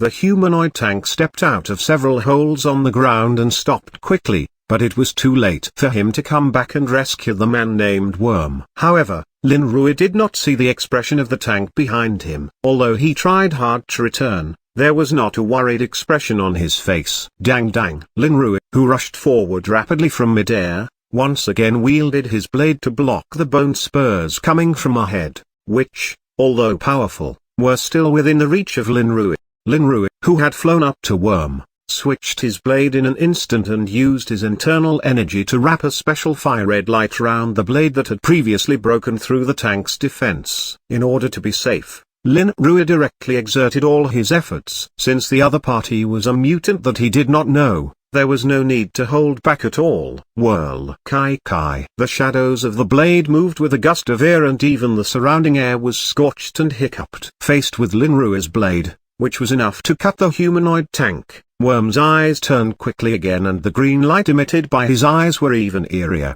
Bang. Boom. The next second, when Lin Rui thought he was going to hit, the blade light whistling down broke into nothing. The blade light was accumulated by most of his internal energy, and it rushed out of the blade body and splintered into the concrete floor, directly splitting the hard ground out of a large pit and created a small explosion. What?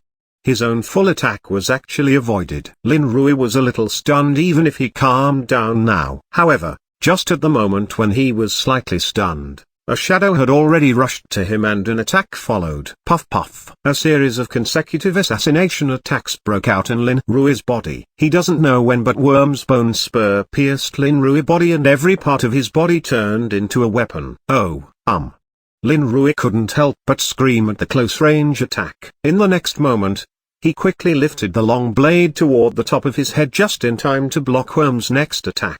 Whirl. Bang. A blasting noise was heard in the open factory building, and then a slightly confused figure came back from the center of the explosion. It's Lin Rui. At close range, he was repulsed by a seemingly weak Worm. Although there are unexpected reasons, it is enough to show the strength of Worm. Tang. The retreating Lin Rui stepped out several shallow footprints on the ground and finally stabilized himself. Then he stood still and didn't know if he was hurt, and he retreated in a direction just far from the position of the humanoid tank. Damn it. The protective charm was blown up directly. How is this guy faster than me? Lin Rui's face was hard to read as he stood on the ground. Although he was not injured, a protective charm on his body is already completely scrapped. It got used up in protecting him from the last attack. Although Lin Rui seems to have fallen into a total disadvantage in the previous encounter, he was not injured because of Phantom Suit and the protective charm on his body. He was just in a bit of a mess. Moreover, Lin Rui already knows how Mutant, nicknamed Worm, avoided his blade. He must have the ability to explode rapidly and mutate, in addition to bone spurs all over his body. He just doesn't know how long it will last and how fast it will last. You haven't fallen yet. It seems that what they say about you being able to block bullets must be true, but I don't know if it's your ability or some kind of high-tech. While Lin Rui was thinking about countermeasures, Worm looked at him and unexpectedly said something. You don't need to worry about it. But when did you mutants become Jestan Gang's fighter? With a snort, Lin Rui asked straightforwardly. He also meant provocative relationships. He didn't think the two mutants in front of him were Jestan Gang members. We take the money and do business. No matter who you are doomed to die here.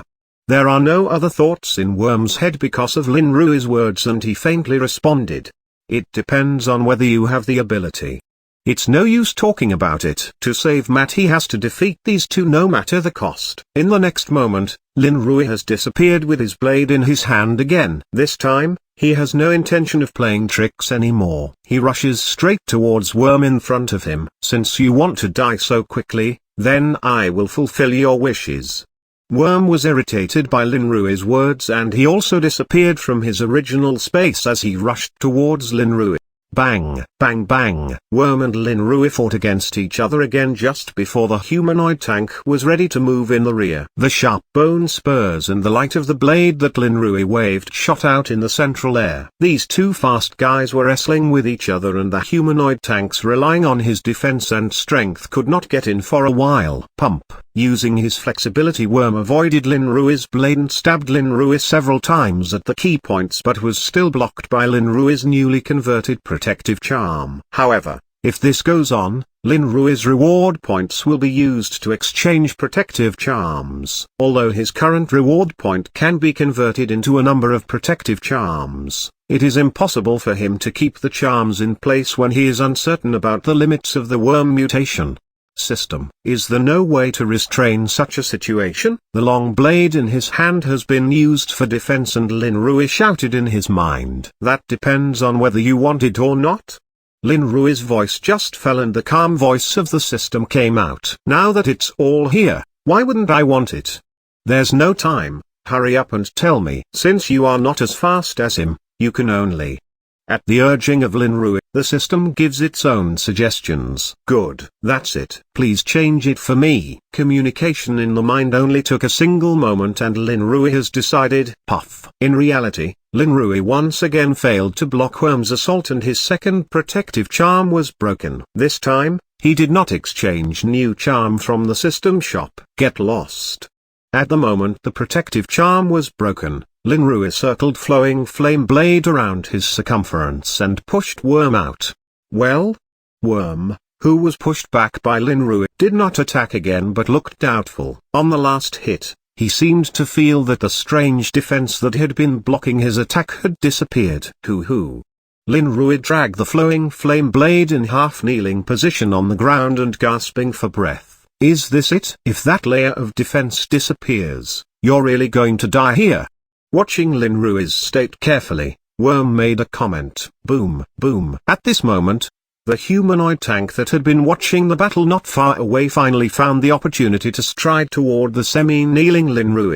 Who? Feeling the humanoid tank rushing up from behind him, the exhausted Lin Rui suddenly stood up and grasped the flowing flame blade with both hands. A layer of fire red light reappeared on the blade. For the moment, Lin Rui injected all of his remaining internal energy into the flowing flame blade. In the next moment, Lin Rui turned quickly and the blade in his hand circled half or circle and flew out instantly. The target was the head of the humanoid tank that was rushing towards him from behind.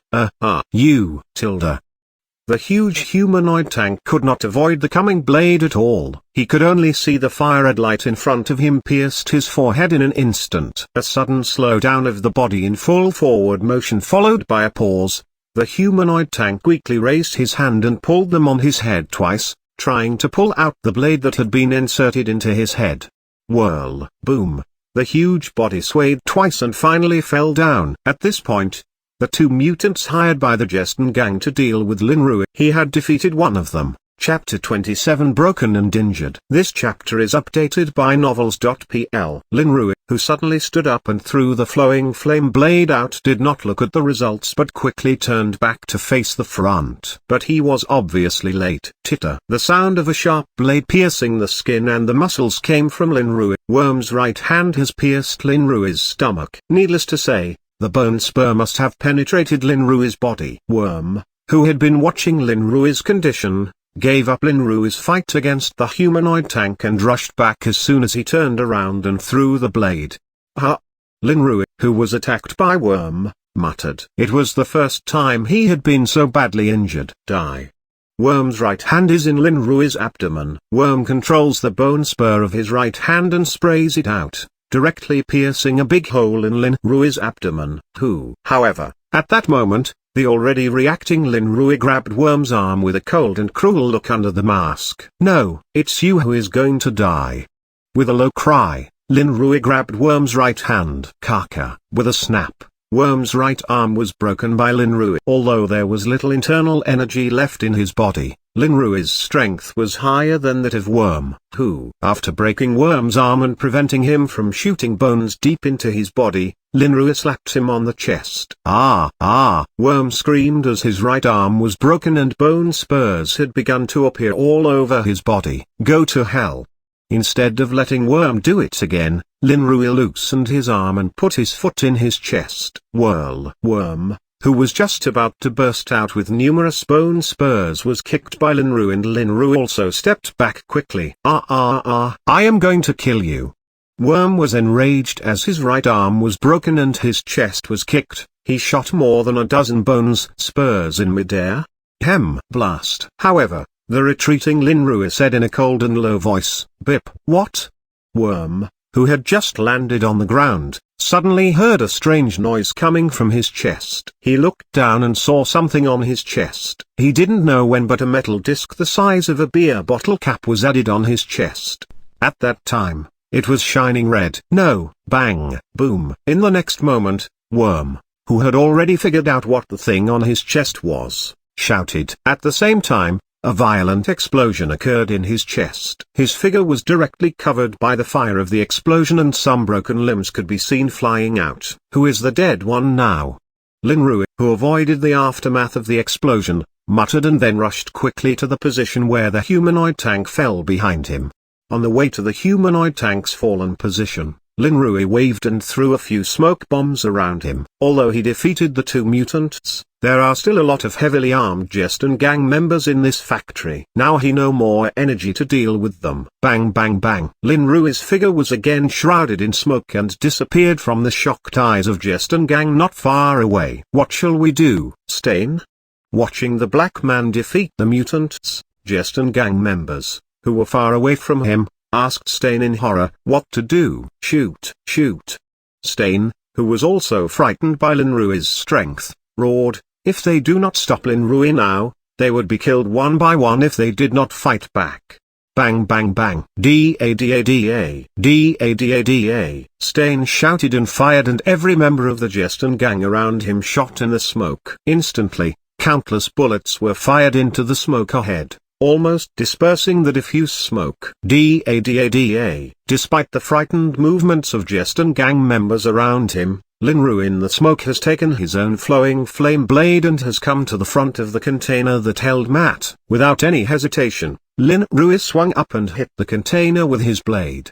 The blade flashed and the hard container was cut open by Linrui. In the next moment, he had flashed in. 10 seconds later, Linrui jumped out of the container carrying a comatose man. Linrui, carrying Matt, patted his waist and a rope with a metal hook rushed out of his belt instantly, shooting directly over the factory building. The metal hook was smoothly stuck in the slot in front of Linrui, and in the next moment, Linrui quickly caught Matt from the ground and was pulled up.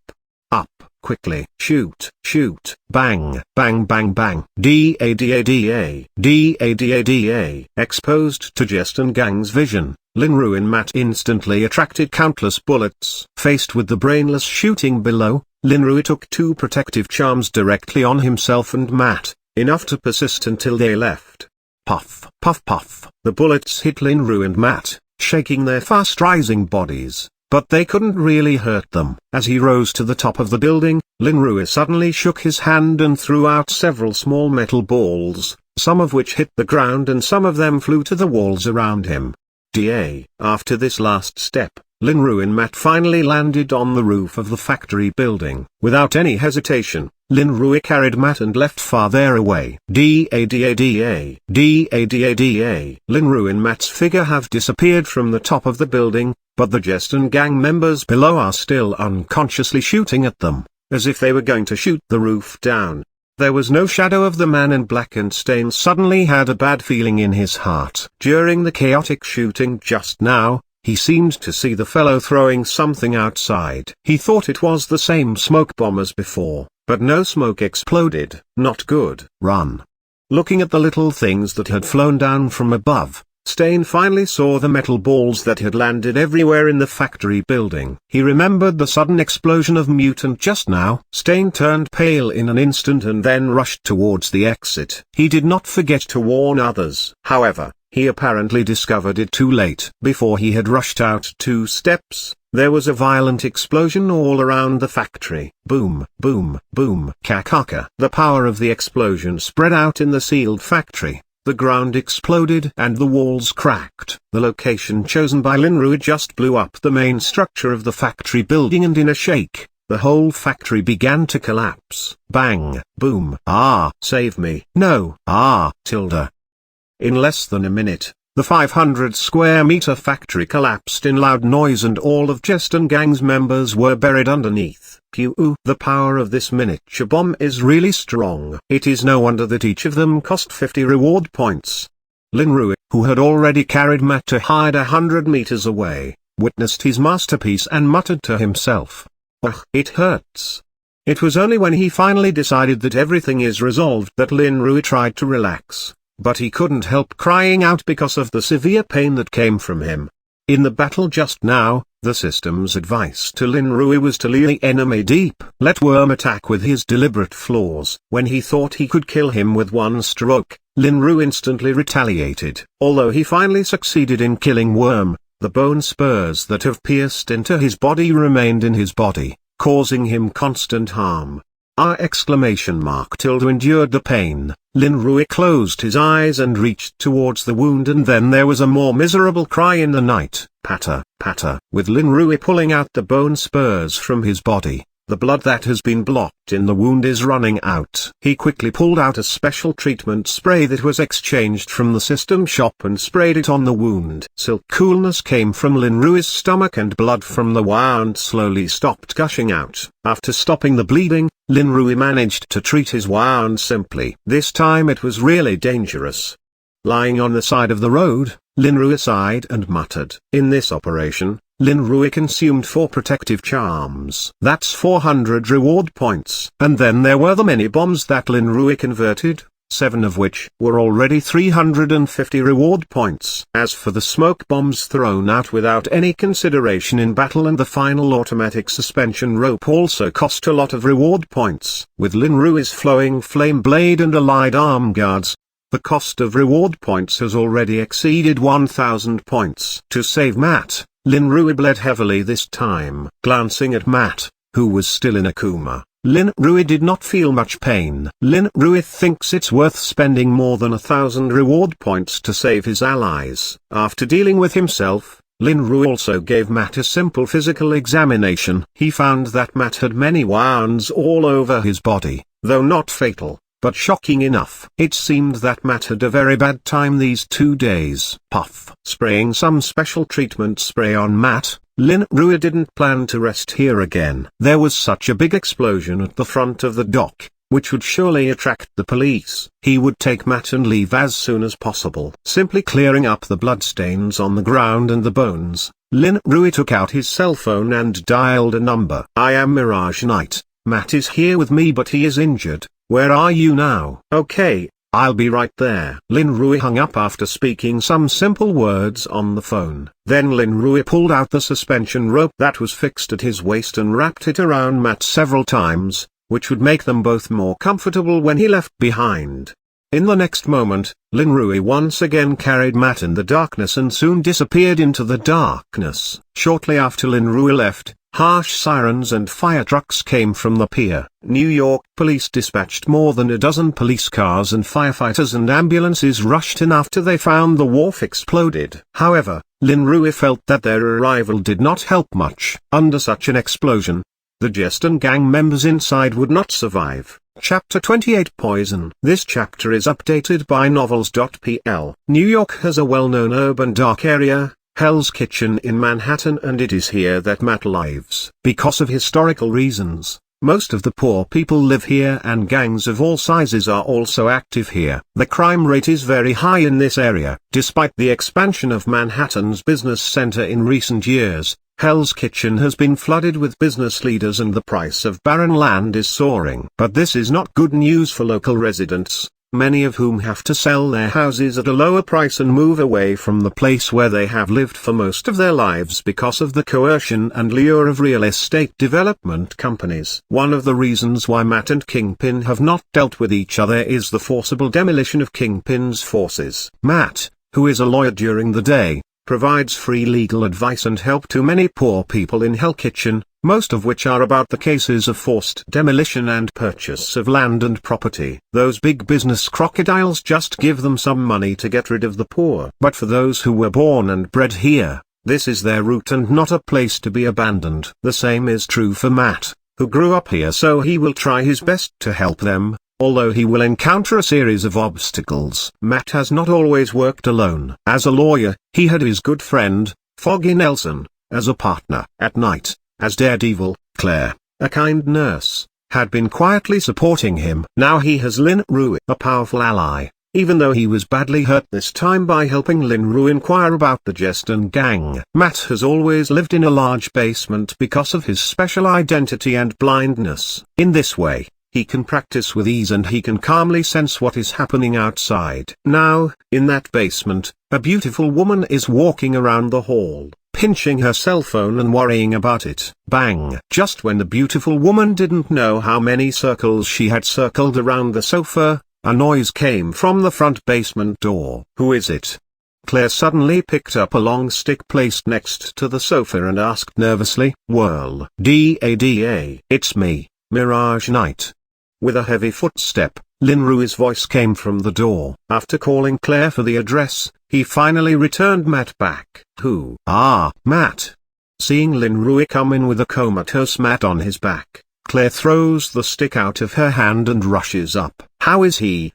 she asked as Lin Rui put the comatose Matt on the sofa. "He has been injured in many places, but I have already given him a simple treatment and those injuries will not continue to deteriorate. But he needs further careful treatment. I think you should be able to help with this." Ignoring Claire's neglect of him, Lin Rui answered quickly, "There are a lot of first aid medicines here. I'll get them now." As Lin Rui said, Claire had simply checked Matt's condition and stood up and ran to the back of the basement. "Who?" "It hurts."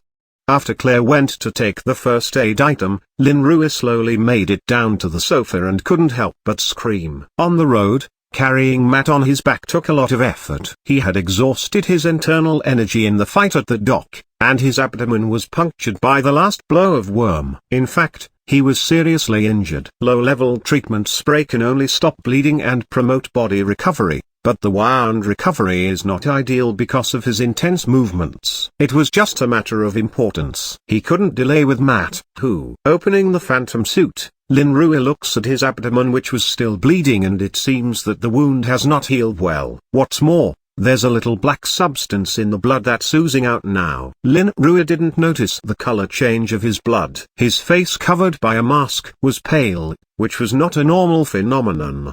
It seems that I also need to rest. Feeling the feeling of exhaustion from all over the body, Lin Rui sighed and leaned on the sofa to sleep. Dada. And just as Lin Rui slowly closed his eyes and leaned toward the sofa, Claire, who had just run behind to get the first aid item, had run back. At the sound of footsteps, Lin Rui, who was about to fall asleep, instantly woke up. He didn't want Claire to see him when he went to sleep. Claire, who was holding the first aid kit, quickly squatted down beside the sofa. As she was taking things out of the first aid kit, she suddenly looked towards Lin Rui. "You are also hurt?" Claire exclaimed as she saw the terrible black blood flowing out of Lin Rui's abdomen and then came over and checked on Lin Rui. "It's nothing, my injury is nothing, you should treat Matt first." With a hard wave, Lin Rui wanted to show that he was okay. But he did not know that he had no strength to wave now. However, when Claire examined Lin Rui's wound carefully, her expressions changed. Then she reached out to uncover Lin Rui's mask to see his face and pupils. Although Lin Rui was in a surprisingly bad situation at the moment, he subconsciously grabbed Claire's hand as she prepared to uncover his face. "What are you doing?" Lin Rui was tired and could hardly hold Claire's hand. "I suspect you are poisoned now, I just want to see your face and eyes to confirm it." Claire hastily explained that she did not want Lin Rui to be misunderstood and cause him to become even more poisoned. Poisoning? At Claire's words, Lin Rui's spirit seemed to be in full swing, and his mind was instantly awake. Then, after a little sensation of his physical condition, Lin Rui confirmed Claire's words. He was indeed poisoned. Worm's bone spurs were poisoned and the low-level treatment spray could only treat injuries, but could not detoxify them. System. Am I poisoned? Strongly refreshed, Lin Rui shouted quickly in his mind. Well, you did get poisoned. The answer is the systems in different voices. If Lin Rui's poisoning was a trivial matter, you forget it. Does System Shop have an antidote? There's no time to fight with the system, so Lin Rui quickly asked. Of course. How much? No, don't tell me. No matter how much it cost, quickly exchange it for me. I already feel that I can't hold it anymore, Lin Rui said quickly. Buzz. As soon as Lin Rui's voice fell, a white light rushed out of the System Shop and finally disappeared into Lin Rui's mind. And Lin Rui also felt that there was something more in his belt, which should be the antidote. After communicating with the system, Lin Rui reached hard to his waist and pulled out a small box. This is an antidote, remember, don't. As soon as the antidote was taken out, Lin Rui fainted before he had finished speaking. Lin Rui lifted his right hand weakly and drooped down. The small box in his hand also fell to the ground but was caught by Claire halfway. Holding a small box just taken out by Lin Rui, Claire looked at Lin Rui, who had fainted, with a nod face. She heard Lin Rui's last words, but she only heard the first half of Lin Rui's words. Of course, she didn't know the second half. Open that ordinary little box with a small glass bottle filled with a light green liquid. According to Lin Rui, this should be the antidote to his poisoning. But what does he mean by the last thing? Don't do anything? Did he tell me not to use it all? With the antidote in hand, Claire was still thinking about the last words Lin Rui said before he fainted. This is the first thing that she can think of as a nurse. Maybe this antidote in her hands has a quantity requirement. But that's not the last thing Lin Rui wants to say. He just wanted to tell Claire not to uncover his mask. He didn't know how to use the antidote himself. Forget it. Let's use half first. If he doesn't get better, then I will use the remaining half. Noticing Lin Rui's weakening breathing, Claire made a quick decision. Then, taking a needle from the first aid kit, Claire skillfully pulled out the small glass bottle and absorbed half of the liquid in the syringe. I hope it works. She quietly prayed. Claire had stabbed the needle into Lin Rui's neck with a slight noise. Next, instead of treating Matt immediately, she continued to observe Lin Rui's condition. It seemed that the needle that had just been pricked had worked. Within a minute, Lin Rui's breathing slowly became strong and rhythmic. Looks like you're okay. Observing the change of Lin Rui, Claire finally calmed down her anxious heart. Since Lin Rui is fine, Claire turned to Matt. She didn't want to uncover the mask of Lin Rui. Although she was curious, there are more important things. Claire just checked Matt, delayed by Lin Rui's sudden poisoning, and now she's just starting to give Matt some careful examination. How is this? When Matt's clothes were lifted, Claire was ready to be shocked, but the scene in front of her made her cry a little unexpectedly. Matt did have a lot of injuries and there were many obvious injuries to bones. From these injuries, she can see that Matt must have suffered a lot in these 2 days. But Matt's wound was more recovered than when Claire gave him a brief look 10 minutes ago. It's amazing. Although she doesn't know why Matt's injuries were healing so quickly, Claire didn't think about it and just sighed and then dressed the wound for him. In fact, Matt's wound recovery so fast because of his own strong physical fitness and Lin Rui's low-level treatment spray. Although low-level treatment spray has no effect on poisoning, most of the wounds on Matt's body are flesh wounds, just within its healing range. In this way, Lin Rui's rescue of Daredevil was not perfect, but it was completed. It's just that he can't go home tonight. He doesn't know what reason he is going to give his parents when he wakes up. Chapter 29 Awakening and Countermeasures. This chapter is updated by novels.pl. dd. This way. Why hasn't the professional team arrived yet? Be careful. Don't stand there. When Lin Rui returned to the basement with Matt, The wharf of the factory collapsed by him was finished. Police and special rescue teams were rushing to rescue the collapsed factory building quickly. Because this factory building is only a simple concrete steel structure, so this collapse is really thorough, gravel and steel mixed together. Rescue operations have not made much progress. Kaka, bang. While rescuers on the ruins were carefully checking the life signals below, something suddenly came out in the corner of the ruins, as if someone was knocking under a stone. Hey, be quiet. Everybody shut up. The captain of the rescue team, who have been paying attention to the situation, heard the tiny voice and quickly shouted, "Who?" In the next moment, the people still on the ruins have all stopped their movements and even the sound of breathing is suppressed. Bang bang bang bang. Finally, the rhythmic voice was heard by everyone. This side. Kurt, come here and save whoever it is making that noise. Quickly determining the position of the movement, the captain waved a group of rescuers and told them seriously. Sure, Captain. Kurt took his team to spread out the newly acquired plant structure on the ruins and answered with a serious face. All right, looks like this is just a solid triangle. Get the equipment up. After studying the following structure, Kurt shouted in the direction of the sound coming from under the ruins. Then, the rescue workers around with the equipment had rushed in the next second.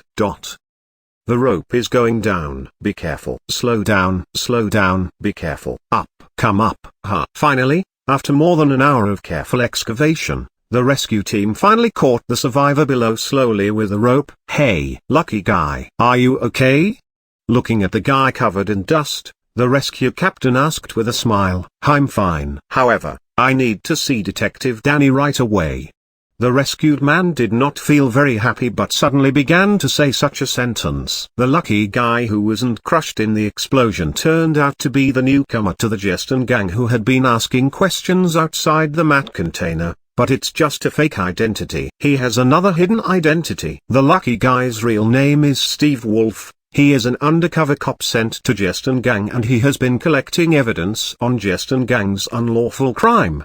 While Steve was secretly investigating Jeston gang, Linrui just appeared to be up against Jeston gang and he was just sent to fill in the number of people involved in the operation against Linrui. Steve was also worried that the newly emerged vigilante would be caught under Jeston gang's elaborate arrangement, and he was wondering whether to expose himself to help him. But in the end, he was almost buried under the ruins and died. This guy is too fierce. However, the Jeston gang has a relationship with the Mutants organization. This line is also very important. Sitting in an ambulance and resting in a blanket, Steve looked at the ruins in front of him and thought to himself, some of the reports have to be written. Steve is a big shot at thinking about what happened tonight. Jeston gang, the Mutants group, the blind vigilante, and the guys who made such a big scene tonight. Linrui did not know that there was an undercover police officer in the ruins of the dock when he had bombarded the factory. He was slowly waking up on the sofa in Matt's basement because the toxins in the body had been solved. My head. Moving down on the sofa, Linrui slowly wakes up and cries out, covering his head. Although the poison in Linrui has been cleared up, Claire used only half of the antidote because she misunderstood the last half of Linrui's sentence, so he is still weak. I am in Matt's basement. Linrui, who was slightly awake, suddenly became alert and quickly scanned his surroundings, then determined his position. He subconsciously touched his face and the mask was still there. Claire doesn't seem to see my face.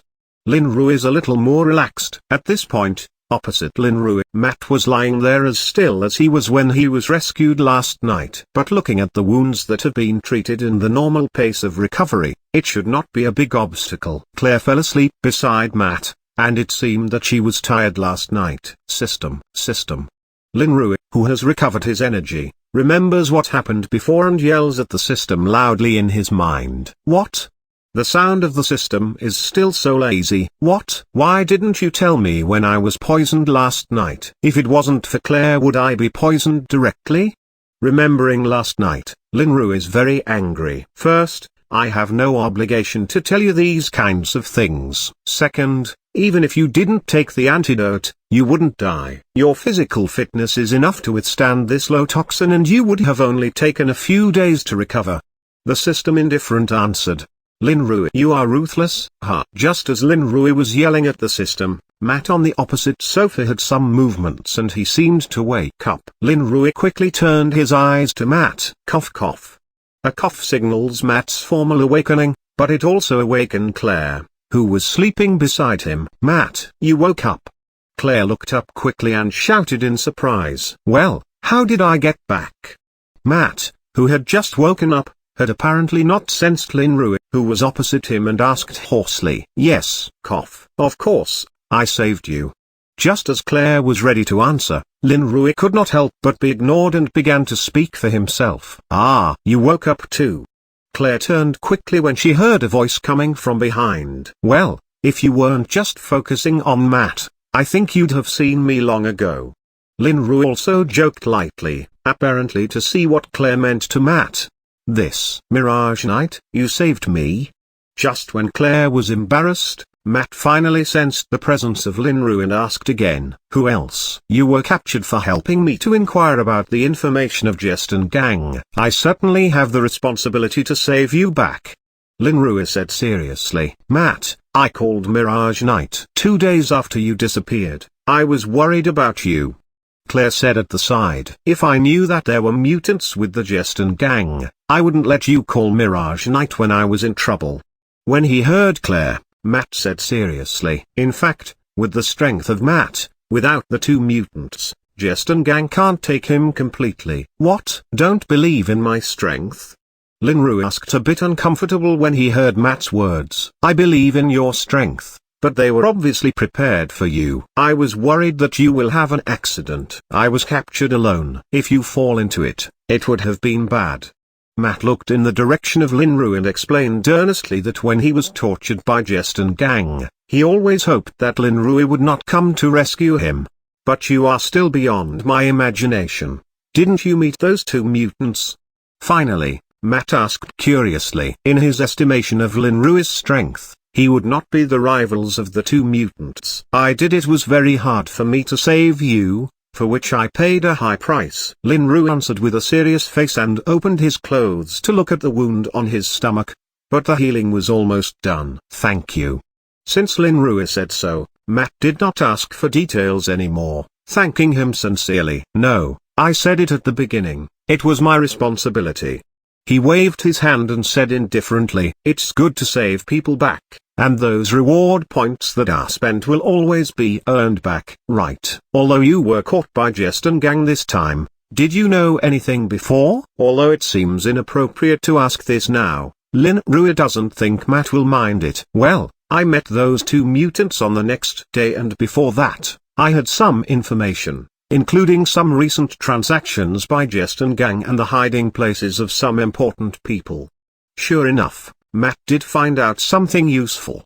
Good. Now that they have started targeting us, of course, we have to pay them back. I don't believe they can send 2 mutants to the stands every time they trade. Lin Rui has consumed a lot of reward points this time, and he will get revenge for those reward points by beating down the Jest and Gang. That's what I'm going to do. Matt suffered a lot of injuries this time, and his bad mood was already worse than that of Lin Rui. But are you sure no one else has seen your face? The people in that factory have been killed by me. I'm afraid your identity is no longer confidential. Speaking of continuing to crack down on Jest and Gang, Lin Rui is now worried about Matt's identity exposure. Vigilante, whose real identity is exposed, is no longer safe. Do you think they'll bother to check my identity when they catch me? I was dead in their eyes. So if you're sure that everyone in that factory is dead, then I'm not exposed. The corners of his mouth were slightly warped. Matt said as if he were laughing at himself. Are you sure? Lin Rui still feels a little insecure. Do you think there is a difference whether my identity is exposed or not? Why not gamble? That is also true. Well, let's talk about how to deal with Jest and Gang. Now that they have the means to invite mutants, I don't think it's that easy to deal with them. Matt didn't talk too much about his identity, so he turned the topic directly to something more important. Well, I think we need a careful plan now. Then, Lin Rui and Matt started a series of discussions on how to deal with Jest and Gang and made some feasible plans. Claire listened at the side, prepared coffee and some food for them and sometimes offered some opinions. Unconsciously, a faint ray of sunshine came into the dark basement, and it was almost dawn. What time is it? Seeing the sunshine coming in, Lin Rui suddenly asked. It's almost 6 o'clock, Clara replied after looking at the watch. What should I do? I have to go home quickly. There is still an interview today. After hearing it was 6 o'clock, Lin Rui suddenly jumped up from the sofa and shouted, Matt! He really forgot that Lin Rui was a high school student. Claire. She didn't know that Vigilante had to interview. Let Claire take you back. You should be home by 7 o'clock.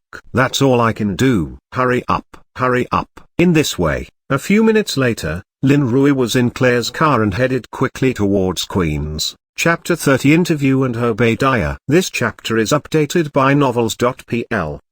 As the sun slowly rose, an ordinary white car stopped 2 blocks from Lin Rui's home. I'm going back first. The car hadn't even stopped yet and Lin Rui had already jumped out of the co-pilot seat, running in the direction of his house and shouting at Claire in the car. Well, then. See. Looking at Lin Rui's hurriedly disappearing figure, Claire, who was sitting in the car, waved at his back. Lin Rui, who was running all the way, quickly got into an alley. When he came out again, he had changed back to the ordinary Lin Rui during the day and his phantom suit retreated into the wristband. It's still strange to wear clothes that cover the whole body in broad daylight. Lin Rui doesn't want to attract the attention of his neighbors. And Lin Rui has already exchanged a set of clean clothes from the system shop, which is the same as what he wore when he went out yesterday and changed them in the alley just now. The dress he wore last night had already been dyed red with blood and could not be seen by his parents. Dumping the blood-stained clothes, Lin Rui tidied up and hurried home. It's almost 7 o'clock now. If he's lucky, his parents should think he's sleeping late instead of calling him in his room, so that he may have a chance to climb over the wall and enter his room. Hey, Jackson, it's rare to see you so early. Just as Lin Rui hurried around his backyard, Uncle Kevin next door stood at the door and greeted him. Hello, Uncle Kevin, I am just coming back from jogging. Now I am going back to take a shower. Well, I have to something urgently. Greeting Uncle Kevin with awkward words, Lin Rui hurried home. Well, running in the morning is good. Hearing Lin Rui, Kevin still wants to say something, but Lin Rui has quickly disappeared from his eyes. Young people nowadays so impatient. Looking at Lin Rui's disappearance, Kevin muttered and then swayed out along the street with a big belly. Looks like Mom and Dad haven't gone to my room yet. Looking around his room, Lin Rui has used insight technique to observe his parents in the room. They didn't really look anxious. It seemed that they didn't know what happened to their precious son, who had not returned all night. But while he was watching the house, his mother was already going upstairs. It looks like she is going to wake her sleeping son up. Then Lin Rui jumped 2 meters high with instant strength under his feet. Putting his hand directly on the edge of the window, Lin Rui rolled over into the room in the next moment. In a hurry, Lin Rui finally returned to his bedroom before his mother knocked at the door. Bang bang bang. Jackson, didn't you say you were going to the interview for the Daily Bugle today? Are you still sleeping in? As soon as Lin Rui landed on the floor, his mother knocked on the door and asked, Mom, I'm already up. With a promise, Lin Rui rushed over and opened the door. Why are you still wearing this dress? Just as the door opened, Lin Rui's mother looked at his clothes and frowned. What's wrong with this dress? Lin Rui's face suddenly became tense when he heard his mother's words. Did my mother see anything? A dress that has not been changed. Lin Rui's heart was beating like a drum in his chest. Now that you are going to the interview, you're going to have to wear something formal. What would you do in your usual clothes? Don't you have a suit that your grandfather sent you? Go and change into that. Looking up and down at Lin Rui, his mother said these words. Seriously, I thought. Lin Rui was relieved to hear his mother say so. Why are you still standing here? Nothing. I'll change it right away. Raising his hand and saluting his mother, Lin Rui answered loudly. Come on, breakfast is ready. Smiling and patting her son on the shoulder, Mary turned downstairs. After his mother left, Lin Rui closed the door again. Then he rushed into the bathroom. He really needed to clean himself up. An hour later, Lin Rui, wearing a small suit, stood at his doorstep. His mom was finishing the collar and his father Lin Hai was watching. "Well, it's my son. Such a handsome man. Your interview will be very successful." Putting down her hands that tidied the collar of Lin Rui's shirt, Mary proudly said, "Mom, is it really good for you to say so much about your son?" Lin Rui asks embarrassingly when she praises him so much. "What's wrong with this? Isn't it a fact? When I was young, your dad was a handsome man, too." The answer came from Lin Hai, Lin Rui's father standing behind him, who seems to be very proud of his son. "That you were, otherwise why would I even marry you?"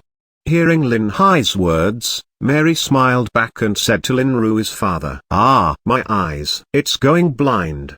In an exaggerated way, Lin Rui said he was blinded by his parents' love. "Well, let's go now. I am just going to drop you by the Daily Bugle and see how is it." Not doing anything much in front of his son, Lin Rui's father patted him on the shoulder and went out. Boom bang bang. Sitting on the car that Dad drove, Lin Rui waved outside the window. "Mom, then I am leaving." "Well, I'll cook for you when you get back from the successful interview." "Certainly."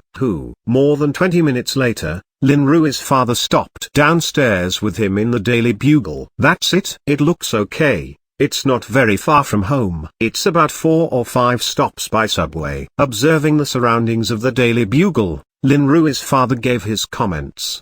"Do you want me to come with you?"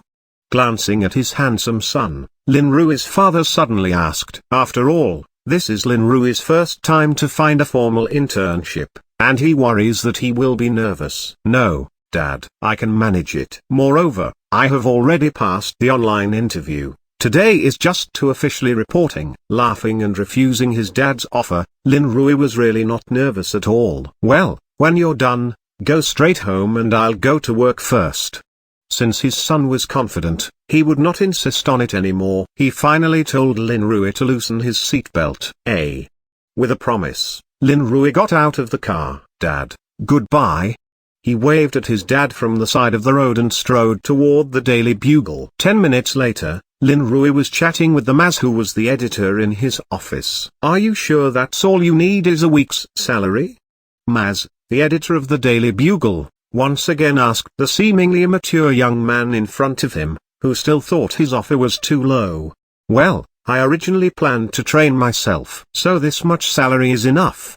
Lin Rui replied earnestly. He just wanted to approach Tony by the name of an intern reporter and he was not short of money.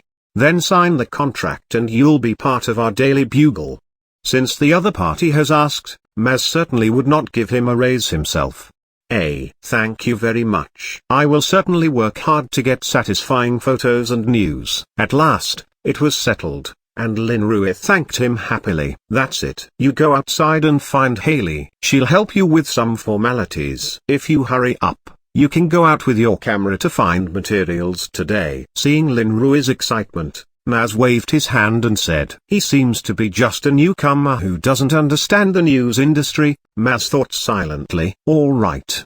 With a promise, Lin Rui went out. Today's interview went very well, which is directly proportional to the reason why his salary was too low. 20 minutes later, Lin Rui came out of the building where the Daily Bugle was located with the file bag in his hand. The contract was signed and the internship press card was completed. Lin Rui is now a rookie journalist. Okay, questioning Tony should be on the agenda. But where should I find him? Maybe it would be better to start with Miss Pepper. Walking slowly in the street, Lin Rui has begun to think about how to complete his mainline quest. "But I still lack a camera. Fortunately, I have one at home, otherwise, I have to pay for it. Actually, I should be right to raise my salary." After 2 sentences of self-talk, Lin Rui headed for the nearest subway entrance. Today his most important thing is over. Let's go home and rest first. He was tired all night last night. In the meantime, he was poisoned. Although he recovered, he is still very tired. As Lin Rui struggled to figure out how to complete the mainline quest, the top executive of Stark Industries, Obadiah Stane, sat in a luxurious office in the high-rise of Stark Industries and was telling the 2 men standing in front of him what to do.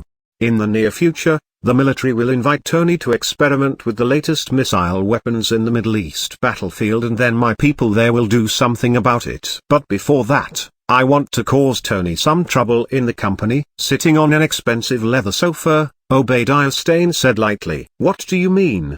One of the two people standing in front of Obadiah questioned somewhat doubtfully that he did not quite understand what Obadiah meant. Tony himself is not very concerned about the company's business, or he won't let Obadiah be the top executive. "What's the trouble to do here?" The competent assistant beside him, Miss Potts, is very capable. Although Tony really doesn't care, Miss Potts is not a simple person. "I'm afraid she'll soon see the problems in the company," Obadiah reminds them. "You mean to take out Miss Potts?" Hearing Obadiah's reminder, the person who asked the question before did an equiping gesture. "You don't need to do this. Just let her not have the energy to pay attention to things inside the company. I believe you can do things to this degree." Obadiah shook his head as he saw the man's movements. If Pepper really did die, Tony would definitely not go to the Middle East anymore and his plan could not be completed. "I understand." Clear what Obadiah meant, the man answered earnestly. "Okay then, do your work." When things were done, Obadiah waved them away. "Tony, since you don't care about the company, wouldn't it be better to just give me the Stark Industries?" Looking out of the window, Obadiah whispered, Chapter 31 Training Again. This chapter is updated by novels.pl. At Lynn Rue's house in Queen, New York. He was lying in his bed and resting with his eyes closed. Of course, this is what he looks like on the surface. In fact, he is chatting with the system in his mind at this time. "System, are you sure that you haven't missed anything else?" The A-grade hero training card floated in his mind. Lynn Rue asked seriously to the system. The scene of the last abuse of the training card is still vivid in his memory and Lynn Rue doesn't want to go through it again. Last night's action also let Lynn Rue know that his strength is not strong enough and the two mutants almost defeated him and he won because he was lucky. He urgently needs to improve his strength quickly and using the E-grade hero training card is his best choice now. "You just asked so much in detail, I really have nothing to say," the system replied lazily. "That's good. Who do you think I should choose as an opponent this time?" After making sure that he already knows how to use the A-grade hero training card, Lynn Rue thinks about the training goal. It's still best to start from the beginning. If you can't even beat Daredevil, you won't amount to much as a superhero? Hearing Lynn Rue's question, the system ruthlessly said, "Oh. Well, I think I should not be abused again today. After all, I have grown strong this last few days." Under the suggestion of the system, Lynn Rue was a bit embarrassed and forced himself to take the fight. "Well, let's get started now. Make sure you use the A-grade hero training card." With a little thought in mind, Lynn Rue whispered in his mind. Like the first time, the E-grade hero training card floating in Lynn Rue's mind instantly turned into white light to cover his whole mind and began to build a training space. The A-grade hero training space has been built. Please select the training type. Close combat. Training type confirmation. Please select training target. Daredevil, Matt Murdock. The training target has been created and the training officially begins. As soon as the unique empty voice of the training space was over, a familiar figure appeared in front of Lynn Rue and then rushed directly towards Lynn Rue. The training space likes to make a surprise attack, but this time I am already prepared. Seeing Matt, who had rushed to his front, Lynn Rue squinted. Then he stamped his feet on the ground and hit the figure straight. With his speed and body strength, he's not afraid of Matt now. Bang! In the marginal training space, the two sharply hedged figures collided in the next moment and the violent collision made a loud noise. The two figures in the center of the fight, Lynn Rue and Matt's fists are connected against each other, during which the power of the explosion instantaneously headed for more than 500 kilograms. "Give up." With a roar of anger, Lynn Rue immobilized the internal energy inside his body to rush into his fists. Puff. A muffled sound came out of the two matching figures, and then the figure representing Matt flew straight back. Bang! Tang tang. Matt regained his footing after a series of steps back on the ground. This time, He was suppressed in the front by Lin Rui. It also shows that Lin Rui's body strengthened by practicing soaring dragon art is stronger than Matt's body limit developed since childhood. Nevertheless, although he falls into a disadvantageous position in this fight, training is draining, and Matt will not stop until it is completely defeated. So Matt, standing on the ground, has rushed towards Lin Rui again in the next second. This time, his offense has changed dramatically, and it is no longer a blow. Matt gave full play to his body's agility and quickly circled around Lin Rui. Come on, you aren't even as fast as Worm. Seeing that Matt had once again rushed towards him, Lin Rui took the lead and rushed towards him too. Puff puff. Lin Rui's successive shots were blocked by Matt, but he couldn't make any more effective attacks. Compared with Lin Rui, who was abused a few days ago, Lin Rui's physical control has improved a lot. By practicing soaring dragon art, Lin Rui has made great progress. Bang!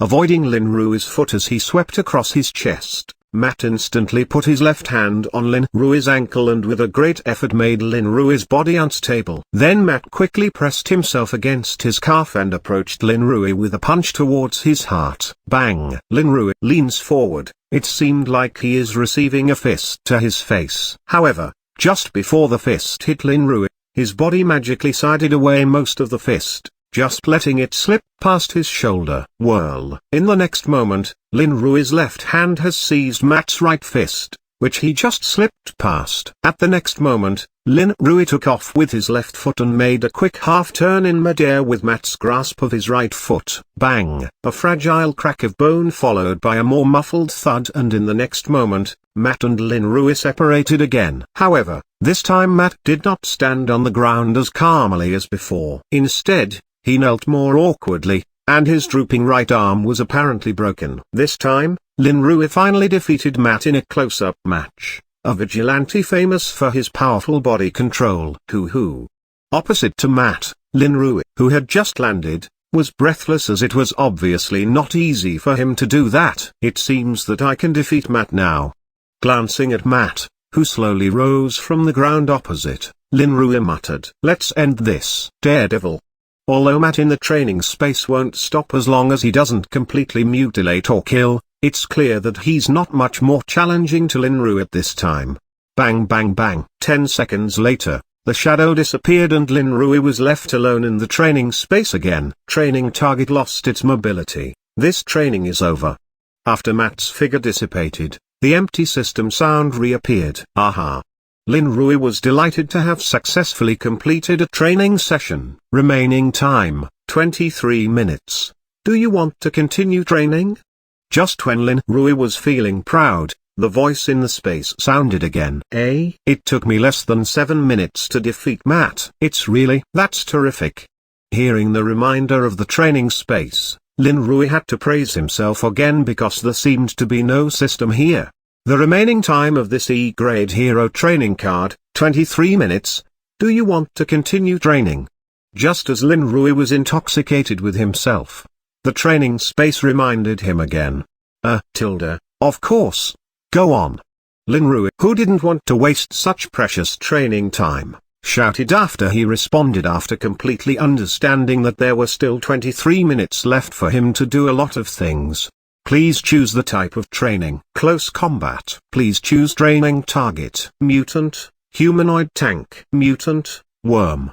With 23 minutes remaining, Lin Rui decisively chose the most difficult opponent he had encountered so far as a training target. Brush. The training space was really powerful. Just after Lin Rui chose the target, there was a high and a short figure in front of him. They were obviously the humanoid tank and worm he met yesterday. The training target has been created and the training officially begins. Bang, boom. As soon as the sound of the training space was over, the tank across from him rushed forward with heavy steps and he seemed even more powerful than Lin Rui felt last night. As for Worm, he disappeared as early as the tank took its first step. Instead of using his own bone spur to attack remotely, he used the haste ability directly. Flowing flame blade. Faced with the two mutants again, Lin Rui reached out with his right hand and gave a low cry. Buzz. A wave of volatilization quickly condensed in his right hand, and then the long blade with a beautiful fire pattern appeared in the hands of Lin Rui. This is one of the features of the E-grade hero training card that he knows after carefully asking about the system. It can support and create any weapon he can use. At this stage, Lin Rui certainly took out the flowing flame blade and he is ready to copy the battle last night. Perhaps this time it will be easier. Boom, puff, cough, bar. Lin Rui, lying on the ground, coughed twice and finally spit blood on the smooth ground of the training space. It seems that Lin Rui is wrong. Even if he chooses the same opponent, the battle may not be the same. Boom, boom, boom. Across from him, the humanoid tank grew by almost half, and Lin Rui's ordinary attacks hurt him almost as much as itching. Although soaring Dragonart's internal energy combined with flowing flame blade did hurt him, Lin Rui did not have enough internal energy to kill him now. After all, the humanoid tank in training space won't miss as much as it did last night. Every time Lin Rui attacked his head, it was blocked. As for Worm, he is even more difficult. In the training space, his ability to mutate seems to have been enhanced. The speed and power of the bone spurs are a little higher than last night's, and his momentary surge brought enough trouble to Lin Rui, who was no longer as confused as he was last night but still had to defend himself.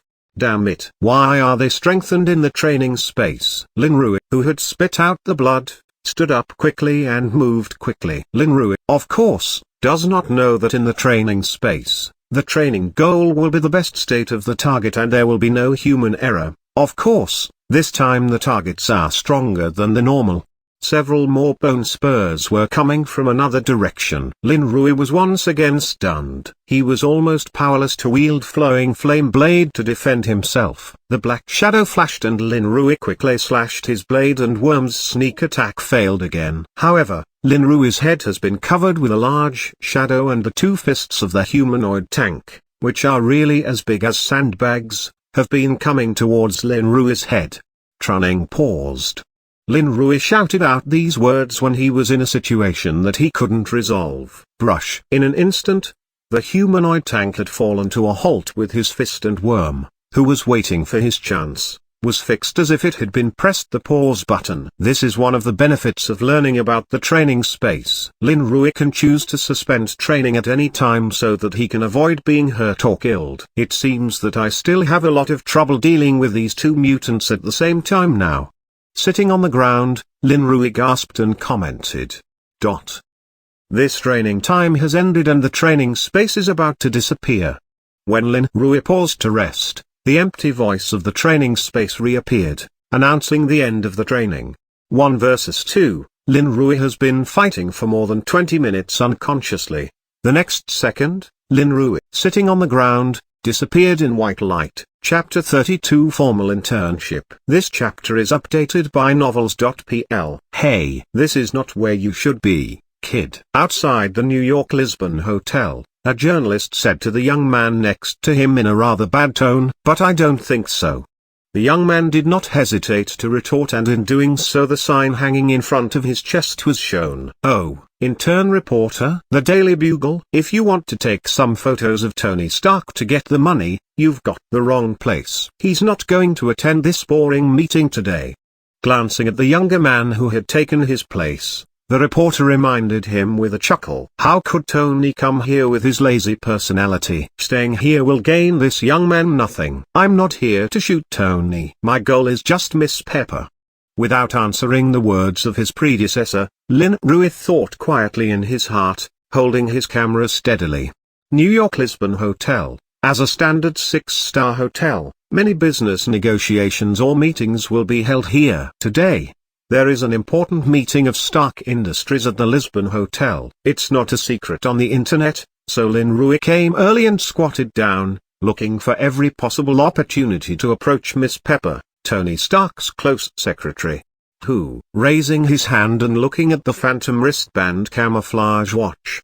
The meeting should be over, which means Miss Pepper is about to come out. Lin Rui has to think about how to stand out among the many reporters at the door and successfully attract Miss Pepper's attention to interview her.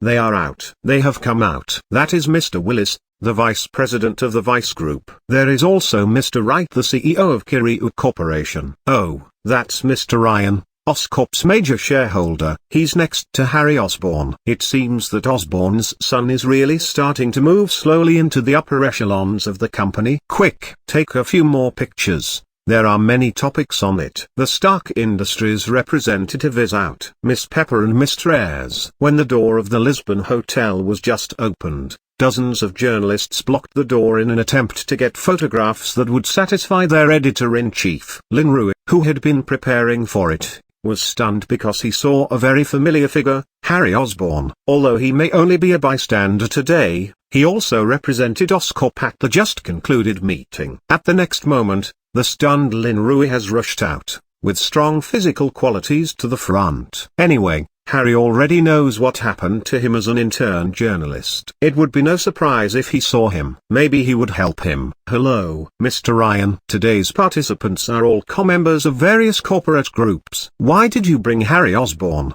who just went to high school, to the meeting? Is there something important about the occasion? Just as Lynn Ruick squeezed in front of him, a tall journalist next to him had poked the microphone in front of Mr. Ryan, Oscorp's major shareholder, and shouted loudly. Obviously, it's a question that attracts enough attention, and it's explosive enough, and the hidden information has allowed other journalists to point their cameras in this direction to see what Mr. Ryan wants to say. Haha, what's wrong with the occasion? Harry is one of the smart young men I've met who started attending Oscorp's shareholder meetings months ago. Sooner or later, those of us will get old and Oscorp will be led by these young men. Mr. Ryan first asked the journalist a question with a laugh, then two simple sentences showed Harry's location in Oscorp, which is not newsworthy of the blockade. Glang. With Mr. Ryan's reply, the reporters on the spot were in an uproar. Although they knew that Harry Osborn will run the Oscorp Industries after his father, they did not expect it to happen so soon. Lynn Ruick, who stood just below Harry's side, was shocked. Harry at his age had slowly begun to shoulder the burden of Oscorp. He must be under great pressure. So, Mr. Harry, do you think attending meetings at this level is a pressure on you? Or is it an Oscorp show to attract public attention with a young man who hasn't even grown up yet? Rumor has it that your father's health hasn't been very good lately. Although Mr. Ryan's reply was very detailed, the reporter obviously didn't want to let them go so easily, and the microphone was passed to Harry. Glang. This time, there was a collective uproar among the journalists below, and even the big guys of the companies and groups standing on the stairs changed their looks. Without consciously looking in Harry's direction, they wanted to see how Osborn's son would deal with this acute problem. After all, Norman Osborn's physical condition is not known to the general staff. This fellow is deliberately trying to jam Harry up. I hope Harry can handle it. Lynn Ruick, standing below, looked at the situation in front of him and wondered how the average person would know Norman Osborn's condition. This person has obviously came prepared. Actually, Uncle Ryan praised me so much just now. I came to today's meeting mainly to learn. All of you here are my predecessors and my learning goal. As for your rumor, my father's physical condition does not bother him. Just 2 weeks ago we went to a thrilling parachute jump together and my father was very happy. Faced with the reporter's sharp questions below, Harry answered calmly with a smile on his face. That's good, Harry. Lynn Ruick felt very good when he heard Harry's answer. Obviously, Harry is ready for this situation. But Mr. Harry. The reporter apparently didn't want Harry to pass the situation so simply, holding the microphone closer and asking questions. Miss Pepper. Yesterday, Mr. Tony and Miss Carmel were photographed appearing at Henry Club together and disappearing together. Is that why Mr. Tony didn't come to the meeting today? Just as the journalist was trying to continue to embarrass Harry, a louder voice suddenly came from his side, directly overwhelming his question. This is Lynn Ruick, who couldn't let the journalist who was obviously targeting Harry to go on. So he rushed directly to Miss Pepper and shouted. He chose a seemingly rude but actually harmless question, and it was enough to attract attention. After all, Tony is a recognized playboy, and Pepper should have been familiar with this kind of problem for a long time. That's Jackson? Before Miss Pepper, who was standing on the steps, answered Lynn Ruick. Harry on the other side turned his eyes in surprise. He was sure that he had no illusions and that his good friend who went to the Daily Bugle internship was really here, and asked such a funny question. Oh, this young intern reporter seems very interested in Tony's private life. Without answering Lynn Rui directly, Pepper, who swept her glance over his chest card, laughed and said, I think I'm not the only one interested. Mr. Tony Stark can be said to be my idol. Lynn Rui continued cheekily. Pepper wasn't surprised to hear Lynn Rui. For most teenagers in the United States, Tony, who graduated from MIT at the age of 15, really could become their idol. Tony didn't come to today's meeting because it wasn't on his schedule. As for who he was with last night, I think it would be better for you to ask him himself. Pepper finally answered Lynn Rui's question, which was, of course, the most common official response. Is that right? Looks like I'm really going to block Mr. Stark. Lynn Rui, of course, would not talk half jokingly and half seriously about Pepper as the journalist did before. Then you'll have to work hard. Tony's sports car can't be overtaken by the average person. For a young intern journalist like Lynn Rui, Pepper seems kind, but it's not a hard question to answer anyway.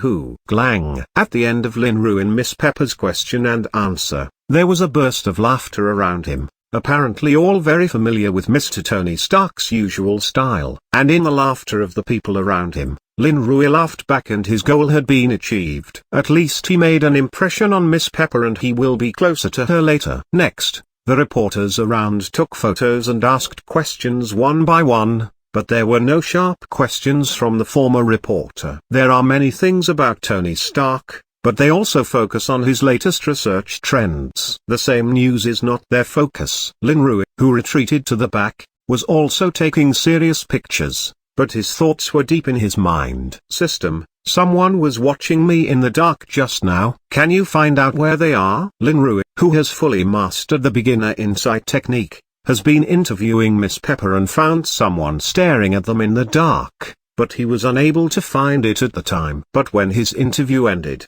the peeping that he felt before disappeared, so he asked for help from the system. How do you know that they are observing you? Perhaps their goal is someone else. The system did not point Lynn Rui to the secret lurking eyes, but reminded him of this. The target is someone else? You mean Miss Pepper? Lynn Rui suddenly reacted when he heard the system reminder. He felt peeped when interviewing Ms. Pepper, and there was no feeling before and after that. Then it is very likely that the target of those who are secretly watching them is actually Miss Pepper, and when he interviewed her, he noticed them. Is it someone bad who are planning to harm Miss Pepper, or is it the bodyguard that Tony arranged for Miss Pepper? Lynn Rui, who had determined this conjecture in his mind, could not help thinking that both situations were possible.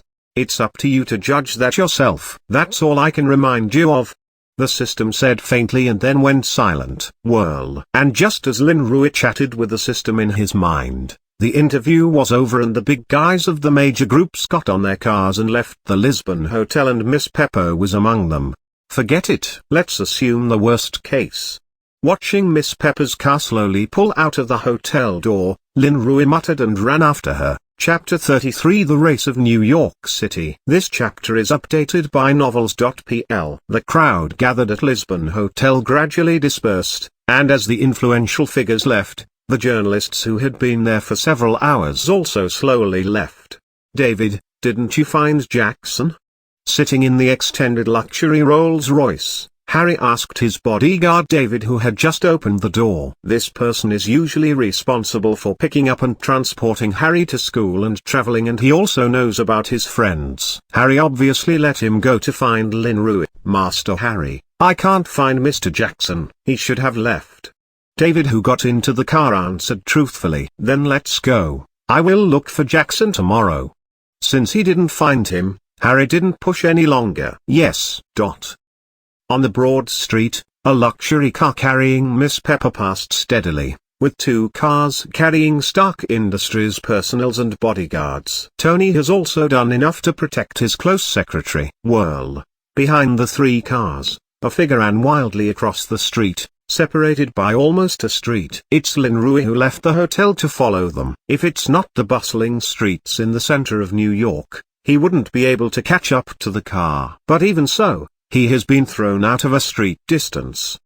Which cars? As he ran, Lin Rui looked around and soon found something strange. In the busy traffic in the downtown area, several black vehicles with unclear markings quickly penetrated the back of the Stark Group motorcade and cut them off from the traffic behind them. Moreover, the last car deliberately slowed down, separating them from normal traffic. It seems that some people are really going against Miss Pepper. I just don't know who it is. Tony's arrogant personality should offend a lot of people. Lin Rui's pace has accelerated a lot once again when he decided that someone is going to harm Miss Pepper. Oh, shit. The rapid passing of the figure caused a roadside pedestrian exclamation. But at this time Lin Rui did not care so much. If he doesn't speed up, he'll be thrown away. Stark Industries' 3 cars are speeding through an intersection, and the area ahead is relatively less busy, with fewer pedestrians and cars. Miss Pepper, we are being followed. Just as the motorcade was about to accelerate, the voice of bodyguards in the rear car suddenly came from a walkie-talkie in Miss Pepper's car. Can you judge the purpose of the other party? Pepper deserves to be Tony's secretary. When she hears that she's being targeted, she calmly asks the other person's purpose. I don't know for the moment, but I think their goal should be you. If there's an exchange of fire later, I hope you will pay attention to my instructions and leave quickly. Robert, the bodyguard, saw the fast approaching black car behind him and told Pepper seriously. I know. Understanding the emergency, Pepper promised that if there was an exchange of fire, she's the one that will need to be protected. Just as the bodyguard had instructed the other security personnel in the convoy to pay attention to the rear through headphones, 2 cars suddenly rushed out from the front of the convoy and stopped them directly in the middle of the road. Stark Industries' team had no choice but to stop about 10 meters away from them. Bang! Watch out! It happened so quickly that Captain Robert, the bodyguard, only had time to shout and then lost consciousness in a series of upheavals.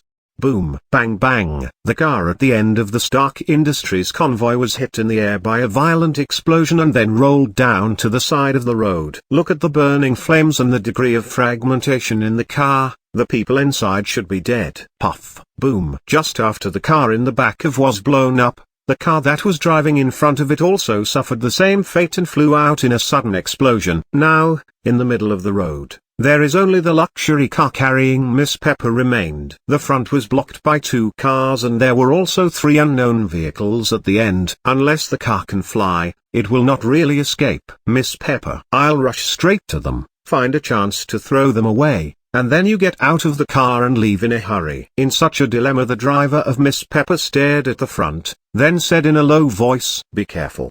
Pepper was only so comforted at this time and her safety was completely placed on the driver's hand and Tony's own modified car. Well, let's rush out.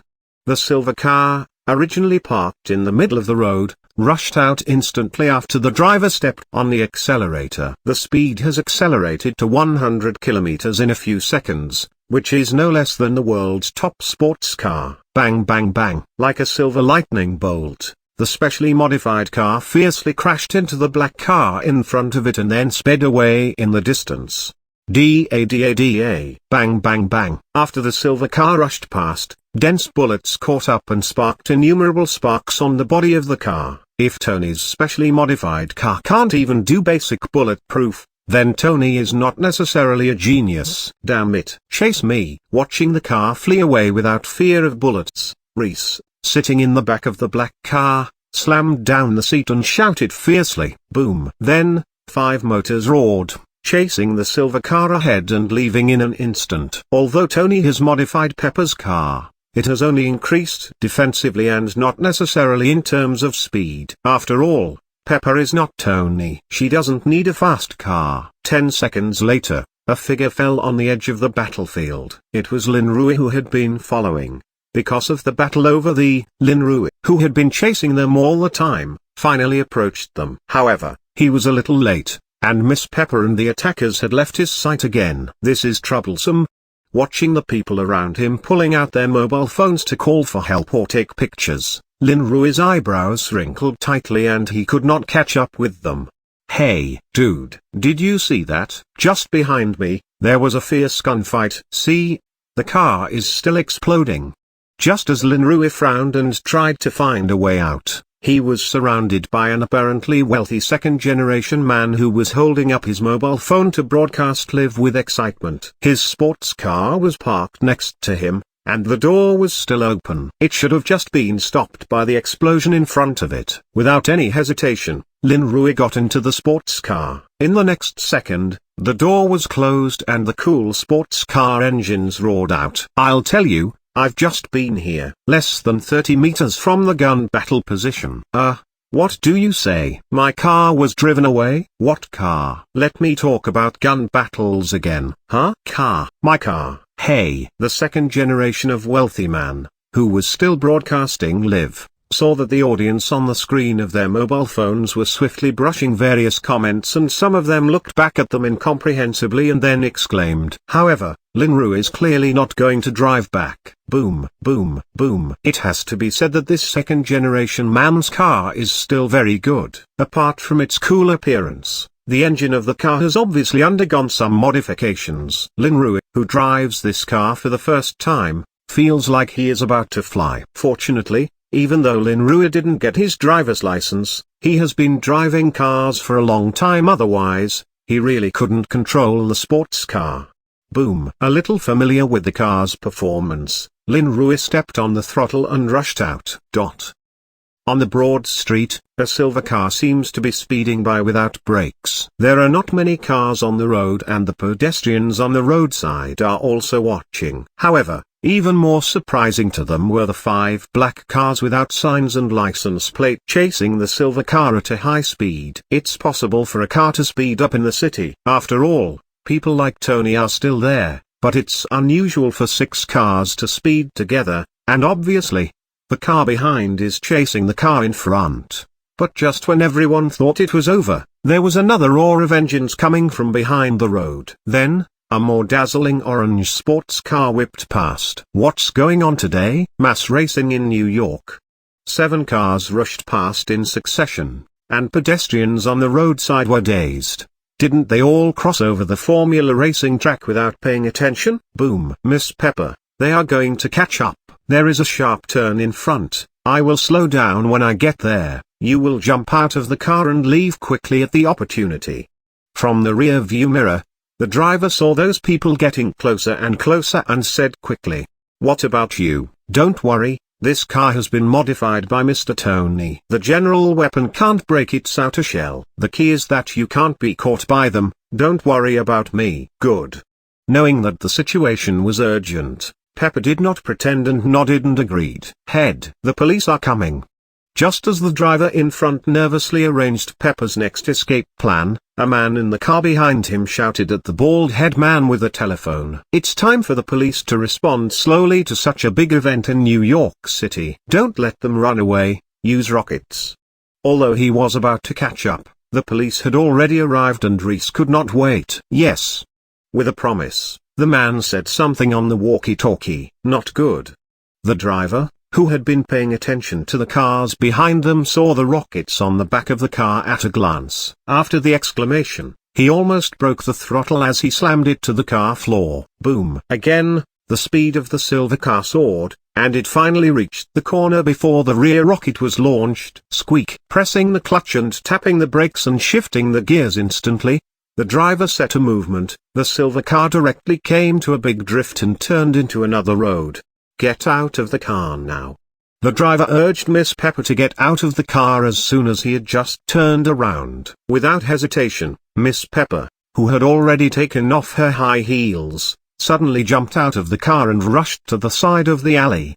Boom. After she got out, the silver car roared out again. Soon after the driver rushed out, the black cars followed him. The next moment, a single-armed missile with a tail-fired flame flew after the silver car. Bang! Boom! Miss Pepper, who had just hidden in the alley, only heard a loud noise behind her and then she was knocked down to the ground by a shock wave. Chapter 34 Rescue. This chapter is updated by novels.pl. Bang bang! The door closed several times in succession, and several masked men came down quickly from the back of the car. Go and see. Yes. With guns in hand, Several big men trotted ahead to the silver car that had been hit by a single armed missile and toppled to the ground. Soon, the situation in the car had been grasped by them. But obviously, it was not good news. The target is gone. After a careful inspection, a masked big man shouted backward. What? Hearing the words of his men, Reese, who was sitting in the car, jumped down. Along the way, the car was closely watched by them, and there was no possibility of the target leaving. Is it? Reese squinted at the speed of the silver car they had just caught up with. Over there. Hurry up and search. Find the target. Reese raised his hand to the side of the alley and shouted loudly. Yes. The apparently well-trained team rushed into the roadside lane, carefully searching for the disappearing target. 30 seconds ago, a single soldier tracking missile hit Pepper's driver, and the power of the explosion knocked down Pepper, who had just hid in the alley. Just as Pepper got up dizzily, a slight footstep suddenly came from behind her. Turning around quickly, Pepper already has a delicate lady pistol in her hand. As Tony's private secretary, Pepper is not unarmed. However, when she saw the person in front of her, her face showed a particularly surprising expression. Miss Pepper, I'm here to help you. Without waiting for Pepper to slow down, Lin Rui, who finally caught up, raised his hands and lowered his voice before saying, It's you, that intern journalist. After hearing Lin Rui's words, Pepper was surprised and slowly lowered the gun but did not move the direction of the muzzle. Hey, it's me. I'm here to help you. Spreading his hands to show that he is not really threatening, Lin Rui said seriously. How are you here? How did you know that I was attacked? Although Pepper has come to believe that the young man in front of her is not the one who attacked her, she still has a lot of doubts. Her sixth sense tells her that the young man in front of her is not a simple intern journalist. There is no time to explain. They have come in to search for you. Quick, come this way. Lin Rui had no time to explain things to Pepper and directly ignored the gun in Pepper's hand and walked over and pulled her towards the back of the alley. Hearing footsteps coming from the outside of the lane, Pepper had to let the strange young man lead her to the lane. And then she had to choose to believe him. The barefooted Pepper's feet were struck on the hard concrete floor. She did not make a sound as she bit her teeth, and the young man in front of her did not make a sound even though he was running.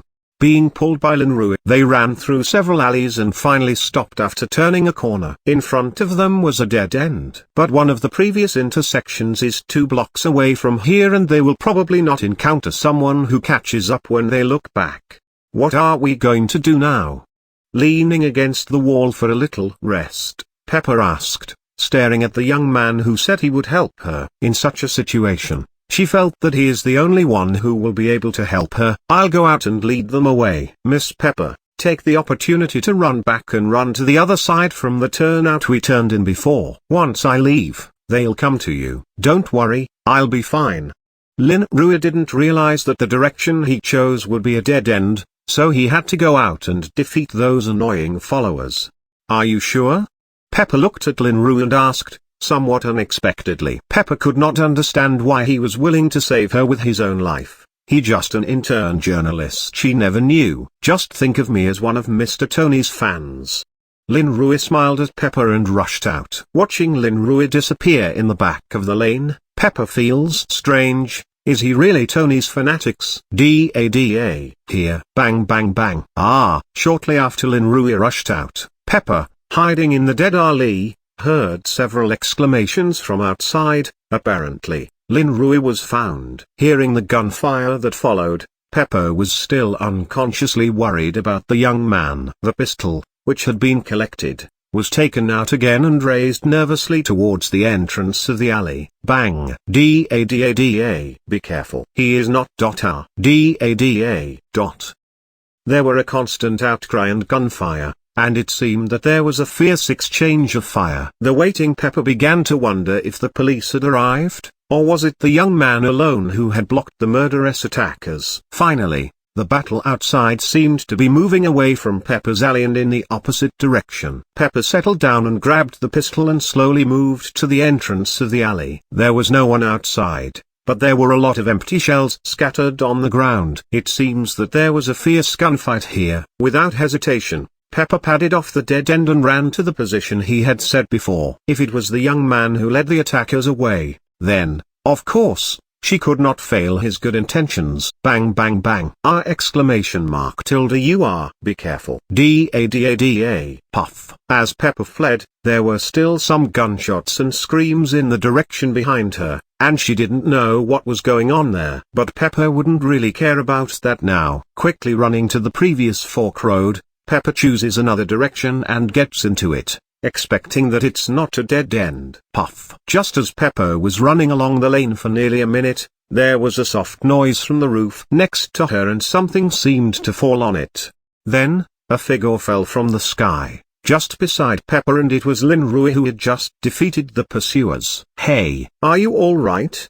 Seeing the young intern jump flexibly from the roof, Pepper asked worriedly. Nothing. They all dumped me. The police are here. We just need to hide here and wait. Shaking his head, Lin Rui said he was okay. Outside the lane, there were piercing sirens and helicopters roaring overhead. Thank you.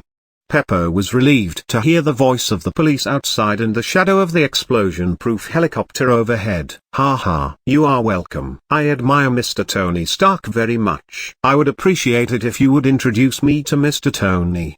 Laughing, Lin Rui made a simple request to Pepper. You want to see Tony? It's very simple. If he knew you saved his private secretary, I think he would be happy to meet you. Hearing Lin Rui's words, Pepper was more certain that he was really one of Tony's fans. Hey, that would be the best. You know I'm an intern journalist. What's more exciting than interviewing my idol? See Pepper for assurance, Lin Rui said happily. It seems that Lin Rui's plan for approaching Tony has taken a big step, and it seems that Pepper is the right choice for the breakthrough. Perhaps he should thank those attackers today for giving Lin Rui such an excellent opportunity. Da. Just as Lin Rui and Pepper were chatting in the lane, there was another sound of orderly footsteps outside. Pepper suddenly became nervous again, and the pistol was raised again. Fortunately, Lin Rui stopped her. Miss Pepper, it's the police. We're safe, but I don't want to be taken to record my confession. My parents will be worried. Would you keep a secret for me? Before the police came in, Lin Rui wanted to leave. Well, don't worry, I won't say anything to anyone else. But what are you going to do? With a nod, Pepper said as she understood. The attack was clearly premeditated and she did not want to involve the young man in front of her. If he is taken back by the police, he will be exposed to the public and may be targeted. But the police have come. Can Lin Rui disappear from here? Seeing Pepper promise, Lin Rui has climbed up the wall next to him. Lin Rui is leaving, and the police can't stop him. By the way, Miss Pepper, this is my present for you. Lin Rui, who climbed up the wall and was about to leave, suddenly remembered something and took a small thing out of his pocket and threw it at Pepper below. Pepper reached for Lin Rui's thrown gift, which looked like a small pendant woven from a special vine plant. Then I'll leave first. Goodbye, Miss Pepper. Then Lin Rui turned over and went up to the roof again and disappeared instantly. After watching Lin Rui's flexible walling away, Pepper slightly tidied herself up and collected the last gift Lin Rui gave her. She can't be too embarrassed when she faces the police. She is Tony Stark's private secretary for good or bad. She should keep calm even if she was just attacked. Da. A few seconds after Lin Rui disappeared, a dozen heavily armed special police officers rushed into Pepper's alley. Miss Pepper, are you alright? I am fine. An hour later, when Lin Rui had returned home and was resting on his soft bed, the thrilling attack in the city was playing on the TV. As you can see, the scene of the gun battle is in a mess, and there are obvious holes in the ground caused by the explosion. It is reported that the target of the attacker is the Stark Industries convoy. The identity of the attacker is not known for the time being, and no organization has declared itself responsible for the attack. New York City Police said they would make every effort to investigate the incident and ensure the safety of New York citizens. Click. Sure enough, there is no news report about Miss Pepper. It seems that Tony or related personnel have suppressed the news, so no one should know that I exist. Turning off the TV, Lin Rui muttered to himself. Before, Lin Rui used Phantom Suit in order not to expose himself when he went out to attract the attackers. Even if the attackers eventually escaped, they could only find a new vigilante on the streets of New York, not knowing that it was Lin Rui. The gift Lin Rui gave Pepper before he finally left was actually a Freya Guardian, a guardian of mysterious power. Wearing it can keep the body healthy, eliminate some of the negative effects of the body, treat some minor ailments and other minor injuries. Linrui's parents also have one. Now let's see when Mr. Tony Stark sees me. I hope everything goes well. Turning off the TV, Linrui closed his eyes and whispered, Chapter 35 Angry Tony. This chapter is updated by novels.pl. Bang! In the Advanced Intensive Care Unit of Stark Industries Group Private Hospital, the door was roughly pushed open and a gloomy Tony Stark stepped in. I'm going to kill those guys. Seeing Pepper being examined in the hospital bed, Stark did not hide his anger and shouted loudly. Tony couldn't stand anyone daring to shoot at Pepper. Although Tony has been associating with all kinds of beautiful women, he knows in his heart that his ultimate destination is Pepper. He couldn't imagine what he would do if something really happened to Pepper. Tony, I'm all right. You don't have to be so nervous. Seeing Tony so angry about what happened to her, Pepper was warm-hearted and said quickly she couldn't let a crazy Tony Stark go and find those guys. She didn't know who was going to lose. Doctor, how is she? Is she hurt? A little calmed down, Tony looked at his personal doctor and asked, Miss Pepper is right, she is really fine. It's just that Barefoot runs on the ground for a while with some scratches, and the rest is okay. Hearing Tony's inquiry, Dr. Weiss, who had completed the examination, answered with a laugh. Look, I'm right. I'm really okay. Those attackers didn't touch me at all. With the doctor's support, Pepper's words finally relaxed Tony. Tony went to the bed and sat down and took Pepper's hand. Fortunately, you are fine, otherwise I really wouldn't know what to do. People always remember to cherish something when they are about to lose something. Tony is such a mood at this time. One Hollywood actress after another, Pepper was the only one who never left. Maybe it's time for Tony to see his heart. Don't worry, I'll be fine.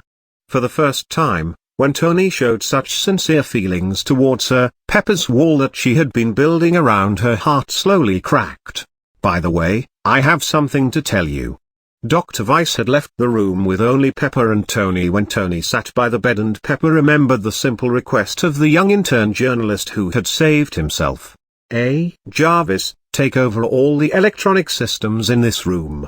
Hearing Pepper's words, Tony's eyes twinkled and he said to his AI, No problem, Mr. Stark. Jarvis responded quickly and has taken over all the electronic systems in this room. Well, what are you talking about? Is it related to those who attacked you today? When Jarvis responded, Tony asked seriously as Pepper's attack had to make him cautious. Well, it's okay to say something about it. You know, the trained attackers were targeting me at first, and if it weren't for Ron, I might not be here now. She didn't expect Tony to be so serious, Pepper said after sorting out her thoughts. Ron, the driver who fled with Pepper, is currently being treated in the intensive care unit, but his life is not threatened. I know, I'm going to give Ron a lot of medical insurance. Nodding, Tony said earnestly. Except for a few people, Tony really doesn't have much affection for others. But you know what? After I got out of the car, the attackers came to me, and just as I was about to be discovered, a young man appeared and helped me. Pepper shook her head when she heard Tony say he was going to give Ron a lot of money and then went on. A young man? You haven't spoken to those policemen about that? Tony got serious when he heard this. Yes, it was a young intern journalist who interviewed me after I attended today's meeting. Of course, the interview is about your latest Hollywood actresses and so on. Pepper also looked at Tony. Hey, I just had dinner with her and we talked. Tony was embarrassed to explain that, and of course, Pepper would not believe it. This young man seems to be your fans. He helped me lead the attackers into the alley and finally left before the police arrived. If it hadn't been for his help, I would not have remained alive until the police arrived. Briefly speaking about Linrui's help to her, Pepper felt it necessary to thank the young man. My fan? I didn't expect that I could have such a big impact on young people now. Tony's first reaction was not to believe Pepper's words. Tony didn't believe Pepper's words as he didn't believe there would be such a coincidence. Pepper happened to be attacked and someone appeared to help her. There are too many doubts about the fact that the trained attackers have been diverted by the young man alone. Do you think that young man is untrustworthy? Tony's tone of voice tells her what is he thinking, and Pepper asked with some displeasure. She didn't think Lin Rui had any other purpose. The attackers tried so hard to catch themselves that there was no need to do it again. No, but don't you think it's too coincidental? You said he interviewed you at the end of your meeting, so how could he be right next to you when you were attacked? It's not too far-fetched to say coincidence. I think that he has been following you all the time. Instead of directly saying that Lin Rui was untrustworthy, Tony pointed out the doubts in the matter. Pepper was also surprised to hear Tony's words. Was the young man really with the attackers, or was he already following her? Did he say he was my fans? Seeing Pepper already thinking, Tony asked again. Well, he said he admired you very much and wanted me to introduce him to you. I promised him. Pepper answered truthfully. Want to meet me? In that case, maybe they're not together. Hearing this, Tony overturned the idea that Lin Rui and the attackers were a group. Tony now feels that maybe that intern journalist represents another force, trying to connect with him through Pepper. Tony really deserves to be a genius, as he soon came up with the main correct idea. Lin Rui really wants to approach Tony through Pepper, but he has no organization or influence behind him. He is the one who wants to meet him. By the way, he gave me a gift just before he left, like a little pendant or something like that. Pepper suddenly remembered something and she released Tony's hand and began to rummage around the bed. Did he give you something? What is it? Hearing Pepper says that the man had given her something, Tony suddenly became nervous again, as he was worried that something was wrong with it. Here it is. After rummaging around the bed for a while, Pepper found the fantastic plant fabric in her changed clothes. That's it. The young man gave it to me before he left. It looks like a pendant-style handicraft because the police had come and I put it away without looking at it carefully. As she spoke, Pepper handed the pendant to Tony. A simple plant handicraft. Why did he give you this as a gift? Tony muttered, puzzled, as he carefully observed the Freya Guardian charm Lin Rui gave Pepper. He's not worried about the poison on the gift now, because Dr. Weiss has given Pepper a thorough examination, and if there are signs of poisoning, it will be found in the first place. Is it really just a fan of mine, or what is the implication of this gift? Tony pinched Freya's talisman and thought to himself, Pepper, can I have this gift first? I'm going to check it. Tony, who could not think of it for a moment, told Pepper that as he could not rest if the matter was not clear. Of course. But I don't think you can find anything on it. I still don't believe the young man who saved me will be what you think. Maybe he's really just a fan of yours? Pepper agreed but expressed her trust in Lin Rui. I hope so, too. By the way, do you know what his name is? Although Tony feels that the guy probably hides his identity or uses a pseudonym, Tony may find something in it. Yes, I also know which newspaper he belongs to. Hearing Tony's words, Pepper quickly answered. Tony was stunned again. Was he really not afraid to expose himself? His name is Jackson, an intern journalist for the Daily Bugle, because he happened to be the first person to interview me at that time, and he looked very young, so I looked at his press card. That's what it said. Pepper talked about what she knew. Jackson, the Daily Bugle? I'll look into it. If he's really just a fan of mine, I think I'll be happy to meet him. Keeping Pepper's words in mind, Tony said with a smile. Really? I thought you were only passionate about beautiful female fans? Pepper had a rare moment where she choked Tony with her words. Tony, I really should restrain myself in the future. While Tony and Pepper were talking about the mysterious young man in the intensive care unit, a loud noise came from the CEO's office in the Stark Industries building, which belongs to Obadiah, as if something had fallen to the ground. A bunch of useless things. They can't even do something this simple. Sitting down on the sofa with a gloomy face, Obadiah drank some water. Obadiah just wanted Pepper to get hurt and not have time to get involved in the company's business for the time being, so that he could better arrange his own staff within the company and override Tony's rights. But the guys he sent couldn't even do that, because of his relationship with Tony. He knew that Pepper was not hurt at all. However, Tony gave Pepper a month off because of the attack. It's not totally out of touch with the company, but at least it's much better than it is now. Obadiah's face slowly improved when he thought that his purpose was partly accomplished. Tony Stark, You won't have such good luck next time. Chapter 36 Arrangements by Parties. This chapter is updated by novels.pl. Just as Lynn Rui stayed at home thinking about meeting Tony Stark and Obadiah thinking about how to get Tony out of the board, two people were talking in a secret security room of the New York police.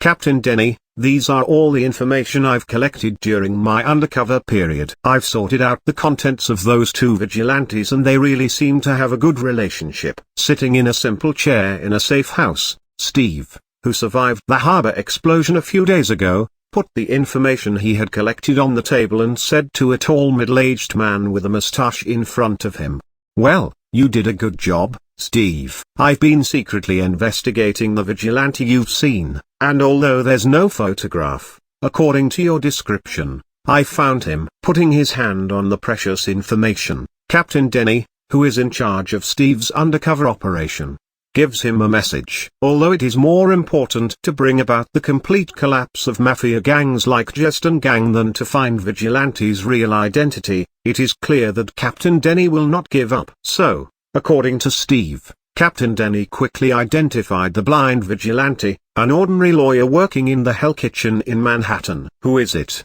Hearing Captain said that he found the vigilante, Steve asked excitedly. "Who?" Taking a confidential information file from his arms and throwing it on the table, Captain Denny motioned Steve to see it. Glang. When Steve reached for the information, he saw Matt Murdock's picture at first sight. After confirming that the person was the vigilante, Steve turned back. This information from Captain Denny's secret investigation shows Matt's life in detail, from his childhood to his college, his friends, and what happened to him that deserves their attention. It turned out that his eyes were blind, but it did not seem to say where his kung fu came from, and what kind of hatred did he have with Jeston Gang and the local gangs. After turning over the thick stack of information, Steve asked himself questions. Although this information is already very detailed, it seems to be just a very common material and there is nothing surprising. However, for a vigilante, the fact that his own information is so common is the strangest thing. It seems that Captain Denny did not investigate Matt's relationship with the gangster and his hatred with Wilson. "Well, I also found out that our vigilante, who has been fighting underground gangs, seems to have something we don't know. But now that we know his identity, the rest is less important." Despite the difficulties of his own investigation, Captain Denny was not too entangled and Matt was not against them anyway. "Captain, what about another vigilante? The new one should be more powerful." Putting Matt's data down, Steve asked curiously. "If Captain Denny has found Daredevil's real identity, he can also find something on the more powerful vigilante with him. There's no news. There's no way to build a character from that person's costume. As for the investigation of Mr. Murdock's interpersonal relationship, no one like that vigilante was found." Shaking his head, Captain Denny told Steve the results of the survey. "So I guess they don't know each other's real identity, just because they're dealing with New York's underground gangs. As you know, the latter vigilante is new. Before him, Mr. Murdock has been active for a long time. There is no information about Lynn Rui's identity from the investigation office. But Captain Denny, who has been working in the police for more than 20 years, has accurately guessed the relationship between Lynn Rui and Matt. Of course, this should have been the case. But now Lynn Rui knows Matt's identity, and Matt doesn't know Lynn Rui's identity. Well, that's the only explanation. But that newcomer is really awesome. Mutants participated in the battle at the dock a few days ago. Although the fellow was injured, he still saved Mr. Murdock in that situation and was able to flee. With a nod, he agreed with Captain Denny's guess, but the battle the previous few days was still incredible. Especially, in the end, Lynn Rui took Matt to the top of the building and disappeared in the rain of bullets. It was a scene Steve could not forget for a lifetime. "Well, we'll continue to investigate this vigilante. However, the current focus will not be on this side for the time being. The information you brought back this time is very useful. The top brass has decided to start laying the net to attack Jeston Gang in an all-around way. Captain Denny will not go into the investigation of Lynn Rui for the time being. They have more important things to do now." "Really? Did they finally decide to destroy this underground gang?" Steve seemed to be in disbelief when he heard his captain. Steve spent nearly a year undercover in Jeston Gang before he joined an important person. Now, with his intelligence, Steve is finally trying to crack down on the gang. Steve's excitement is not false. Yes, specific actions should be released to various departments in the near future. And if they are really connected to any mutants organization, we're going to get rid of it. As a Frankenstein family behind them, if they do intervene, they will have to cut off their hands and bleed. Nodding to his powerful subordinate, Captain Denny said earnestly, although New York's underground dark forces are complex, some mafia forces, like Jeston Gang, are deep-rooted old forces. The New York police will not really keep an eye on them. In the context of today's era, there are some things that need to be thoroughly resolved. Jeston Gang and Frankenstein family are the first in that line, and New York police are ready to take the first step. That's great. Captain, what do I need to do? After waiting for such a long time, he finally got to work on Jeston Gang. Steve took the initiative to ask, "You've done a lot, and now that you're dead, it's time to rest." He patted Steve on the shoulder. Captain Denny refused his request. He is responsible for Steve's safety. He wouldn't allow him to take part in any action on Jeston Gang. "But Captain, don't say more. I will arrange for you to go out for a while and wait for us to come back after the end of the action. This is an order, did you hear it?" When Steve was ready to say something, Captain Denny's tone suddenly became severe. "He will not let his elite be in danger." "Yes, Captain." Finally, Steve chose to obey the order. While New York police are getting Steve's valuable information and preparing to start working on Jeston Gang, senior Jeston Gang officials are also meeting to discuss the explosion at the dock the other day. Professor Frank has clearly expressed his attitude. The bodies of the two mutants must not fall into the hands of the New York police. Jeston Gang is in a secret industry conference room where Hells sits in the main position. He frowned while he said that. Although the two mutants did not complete their mission, Hells could not ignore Professor Frank's request and throw them in the hands of the police. "We're already in operation, but we seem to have some trouble. The people we arranged for the New York police have recently been found out a lot. There are fewer people available for the time being. It seems that it will be difficult for the two bodies to be taken out in a short time." Hells was answered by a man who looked harmless, but everyone who knew him knew that he was a killer. Bang! "I don't care how difficult it is on your side. Even if you have to expose the rest of the people, you will get those two bodies out in 3 days. I don't want to offend Professor Frank. You probably know who's behind him." Hearing the reply of his right man, Hells slammed his hands on the chair and said aloud, "I see." Hearing Hell's words, Mario, standing below, was silent for a moment and then answered faintly, "Indeed, Professor Frank's side represents a more terrible force. They have to sacrifice some of their undercover policemen. Well, I'll leave it to you. I hope that in 3 days, the people sent by Professor Frank will see their two bodies." With a nod, Hell's tone slowed down a little. "So what should I say next?" "Oh, our business. You should know how much damage our business has suffered recently. Despite the reasons why those two guys are bouncing around, apart from their destructive businesses, why is the businesses in other parts of our country also affected?"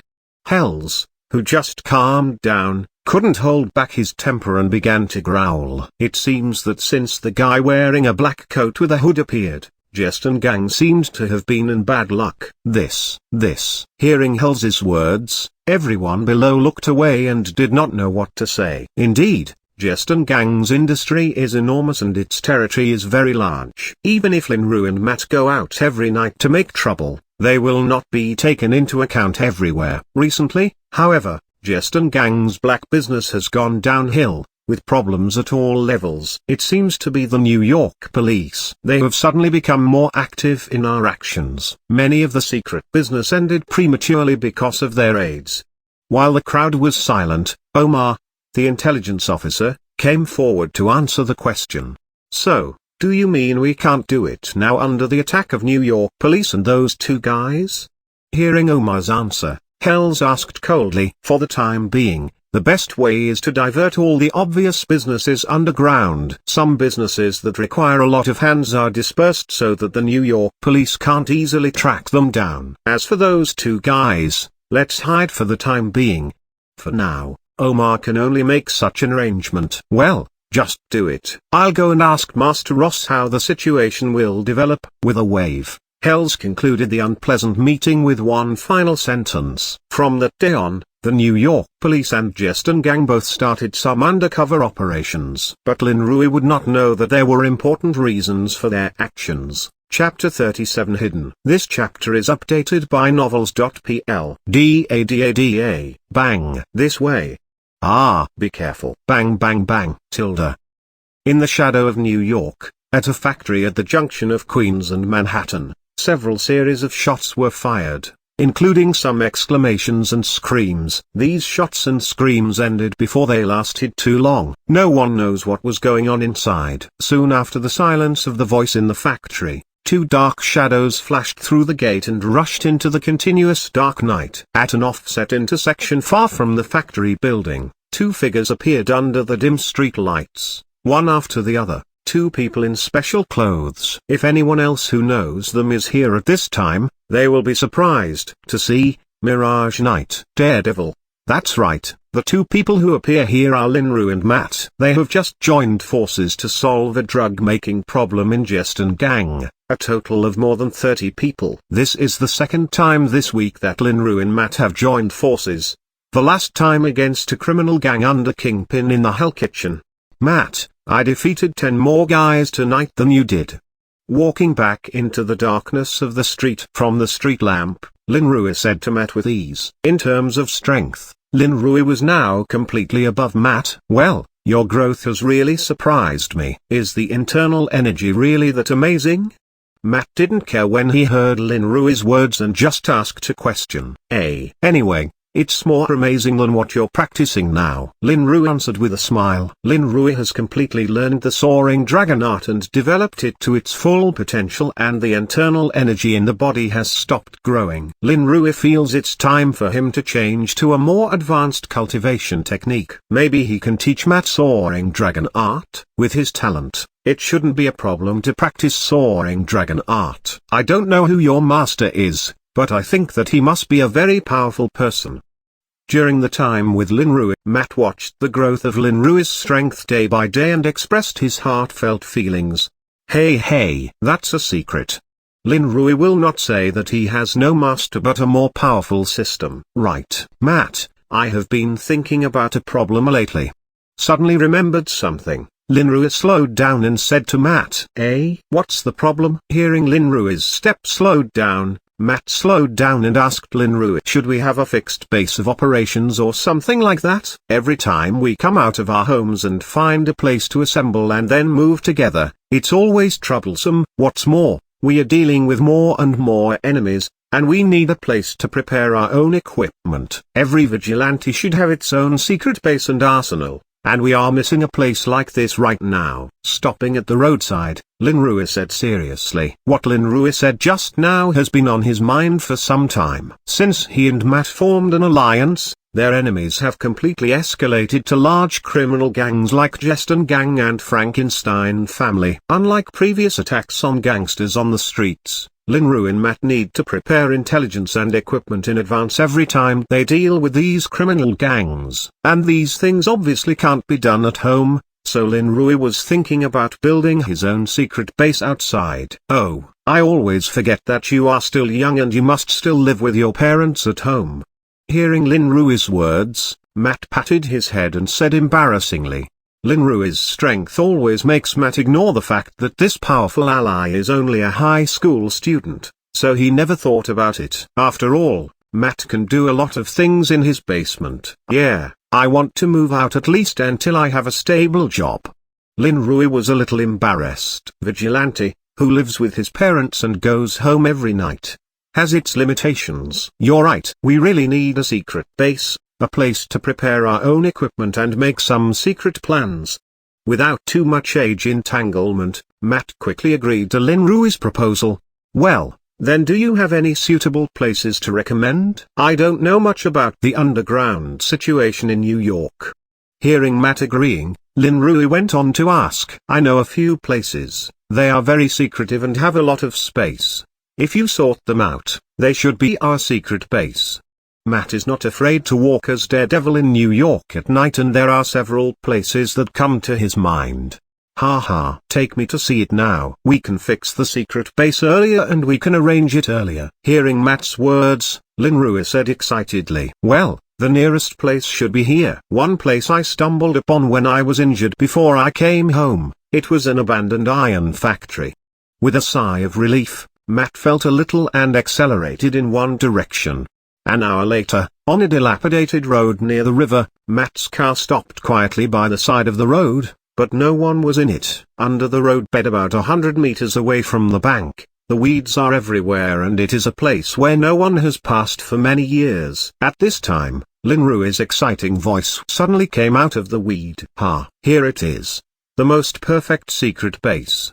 Standing in a dusty and empty basement, Lin Rui shouted excitedly. This is the third place Matt is looking at with Lin Rui, and the most satisfying place for Lin Rui at this time. It's supposed to be an old-fashioned bomb shelter, connected to New York's underground drainage system, but it's been apparently abandoned for many years now. It is situated by the river, just below the ground. It is not only large in space, but also covered enough as a secret base. It is really perfect. Are you sure?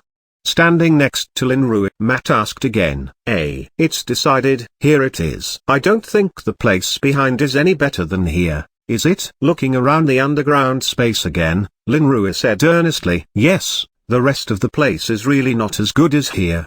Matt nodded and answered. So we will set the secret base here. We can slowly arrange it here as the foothold and hiding place of our action.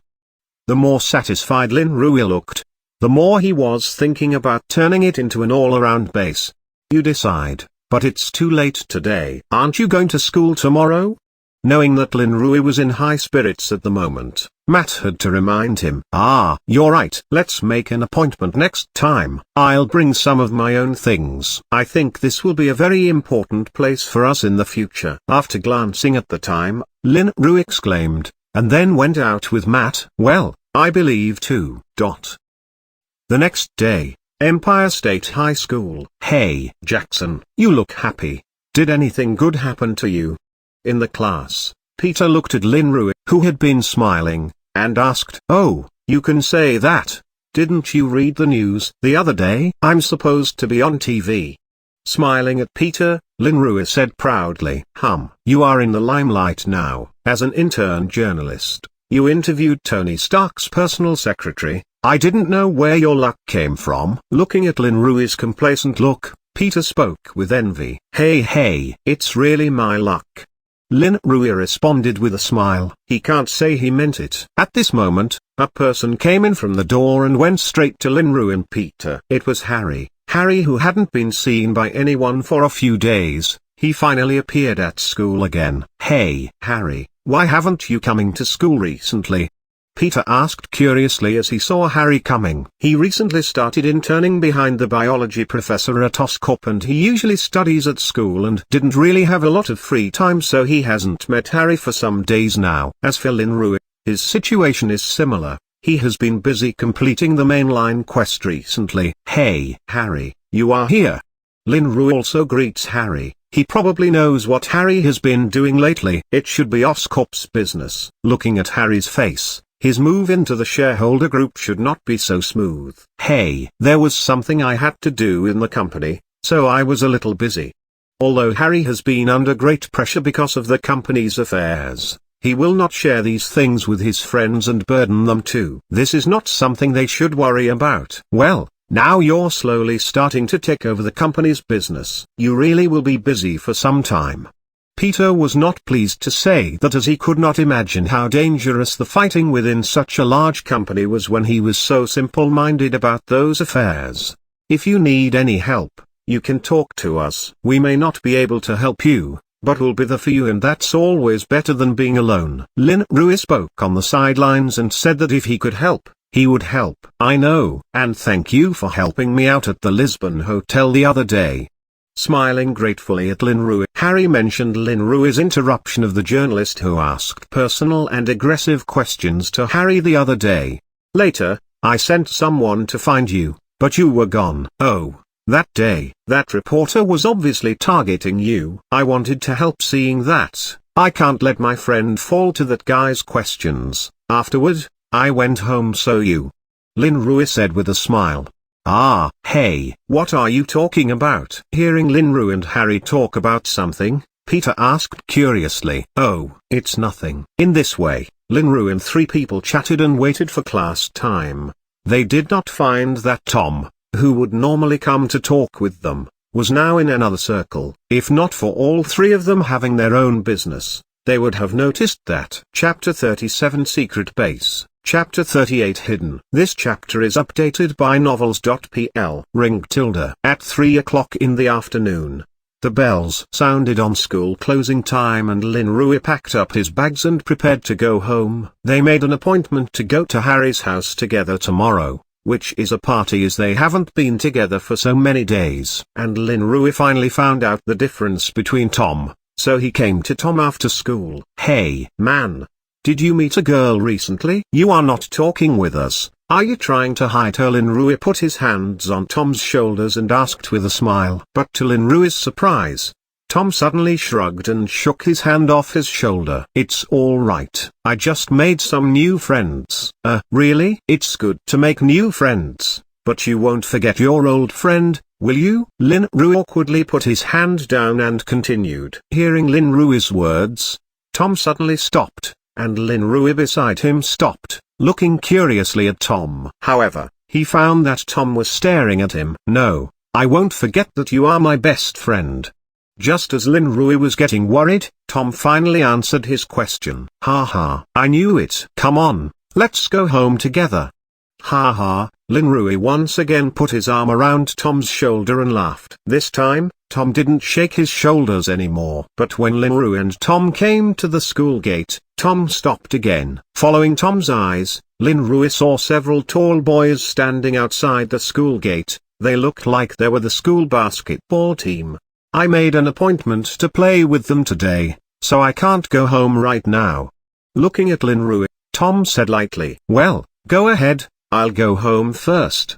Taking his hands off Tom's shoulder, Lin Rui said with a smile. Then Tom walked out of the school door and left with the team. Looking at Tom's departure, Lin Rui had an unknown look in his eyes. Then Lin Rui shook his head and was about to step out of the school door and go home. Screech. However, just as he walked to the side of the road and was ready to ride his bicycle, a black limousine suddenly stopped in front of him. Harry? Looking at the unknown luxurious car, Lin Rui wonders. But the next moment he knew he was wrong. When the door opened, a robust man of about 1.85 meters in height wearing a suit stepped out of the co-pilot's seat of the car and came directly to Lin Rui. Who are you?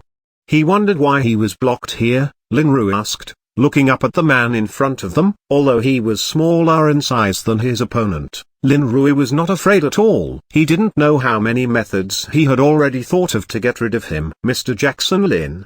Without answering Lin Rui, the man first asked Lin Rui's identity. It's me. Seeing that the man was polite, Lin Rui agreed. Mr. Stark has invited you. Without beating around the bush, the big man standing in front of Lin Rui said directly. Oh, Mr. Tony Stark. It's really my pleasure. Lin Rui's face appropriately showed some surprise. In fact, just after a little thought, Lin Rui had already guessed who might have sent this person. Besides Tony, Lin Rui had no idea who he had provoked. Please. The big bodyguard turned around and opened the back door for Lin Rui, saying politely, well, thank you. Without pretension, Lin Rui said thanks and got into the car. He had been waiting for this day for almost a week and he was beginning to think that Miss Pepper had not spoken to Tony. The door closed and the bodyguard sat back in the front co-pilot seat. Subsequently, the two limousines sped away from Empire State High School. At the school gate, many students who had not left saw the scene just now. At this time, they were discussing who had just picked up Lin Rui to leave. But no one would have guessed that it was Mr. Stark's invitation. The interior decoration of the luxury car is simple, but the interior space design and seat material make Lin Rui feel comfortable. After getting into the car, Lin Rui didn't talk to the driver and the bodyguard in front of him. Instead, he took out his cell phone and sent a message to his dad telling him that he will be late as he is going to get some news. Maybe he can take some pictures that can be on the news. And his dad's response was quick, asking Lin Rui to arrange his own time to go home. It seems that this dad is still very confident about Lin Rui. Putting down the phone, Lin Rui began to think about Tony's motivation. One of the reasons must be because Pepper told him about him, but he was only invited after so many days. What happened? Lin Rui, of course, could not guess that Tony had always regarded Lin Rui as another group of people, so he was very carefully investigated. Tony was puzzled by the results of the survey. Lin Rui was really only a high school student with an innocent background, so he invited Lin Rui to meet with him today. Thinking silently along the way, time passed quickly. When the speed slowed down, Lin Rui was able to see the Stark Industries building just outside the window. The decelerated car finally stopped in front of the gate of Stark Industries building. Before Lin Rui moved, the front co-pilot's bodyguard got off. As before, he opened the door for Lin Rui quickly and politely. Thank you. Thank him again. Lin Rui's feet are already on marble, which is obviously not cheap, in front of Stark Industries. Looking up at the landmark New York building, Lin Rui had to admire Tony as a super genius. He also participated in the design of the building, and the top floors were completely transformed into his own private laboratory, which contained many ongoing high-tech experimental inventions. Please. Just when Lin Rui wanted to see more, the other bodyguard reached out in front of him and made an inviting gesture. Yes. With a promise, Lin Rui followed him into the first-floor lobby of the Stark Industries building. For the unfamiliar young face led by Tony's bodyguards into the hall of the first floor of Stark Industries building, the people around him showed appropriate doubts, but they did not pay too much attention. It's just a high school student. It's not worth the trouble of these high-tech talents. However, when they saw the direction that they were going, their faces gradually changed. The bodyguard led Lin Rui to an elevator. Without waiting, the elevator had opened on its own initiative. It seems that this should be Stark's private elevator. Usually, only a few people can use it. Today Lin Rui can also enjoy this treatment. Please. Without entering the elevator, the bodyguard reached out at the door and said that he had no intention of going in. Well, thank you. Without further questions, Lin Rui lifted his legs and walked into the elevator. There was another soft noise, and the elevator door closed quickly. Looking at the buttons on the floor, Lin Rui found that there were over 90 floors and that he was going to the 88th floor, which was not far from the top. It seems to be a private meeting, but why does it feel so high profile? Secretly thinking of the form of this meeting, Lin Rui unconsciously muttered a sentence. Maybe Tony feels that's a very low profile. Lin Rui resisted the urge to take pictures on his mobile phone and start moving as the specially designed transparent elevator rose at a high speed and looked out at the bustling scene of New York. Now that I have entered the Stark Tower, I can't lose face in front of Tony. Pepper, this little fellow? He seems quite pleasant and his performance along the way is mature and steady. During a private break on the 98th floor, Tony leaned on the sofa and looked at the screen in front of him and said to Pepper, who was sitting opposite him, "It's rare that Tony Stark has a day where he will praise a young man." Hearing Tony's words, Pepper laughed and said, "Tony is one of the top geniuses of the world, so his arrogance is not small. Lin Rui must be quite good for him to make such an assessment. I didn't rule out that he is pretending. This young man is very strange." Tony added a quick line to Pepper's joke. "I don't care what you think of him, at least you haven't investigated his relationship with any forces. You can't embarrass me when you meet with him later." The screen showed that Lin Rui was approaching and Pepper stood up and said to Tony seriously, "I know, I will try not to be a Stark." Tony reluctantly put his hand up in assurance. It is another matter if he can do it or not. After less than 30 seconds, the elevator climbed up to the 88th story. Following the open elevator door, Lin Rui stepped out. "Jackson, I finally met you again. Last time I didn't even thank you." Lin Rui just stepped out of the elevator and Pepper came over and smiled and greeted him. "Hello, Miss Pepper. I am very glad that you invited me." Politely shaking hands with Miss Pepper, Lin Rui deliberately said, "So I didn't invite you to come over. Didn't you say that you worship Tony last time? This time he invited you."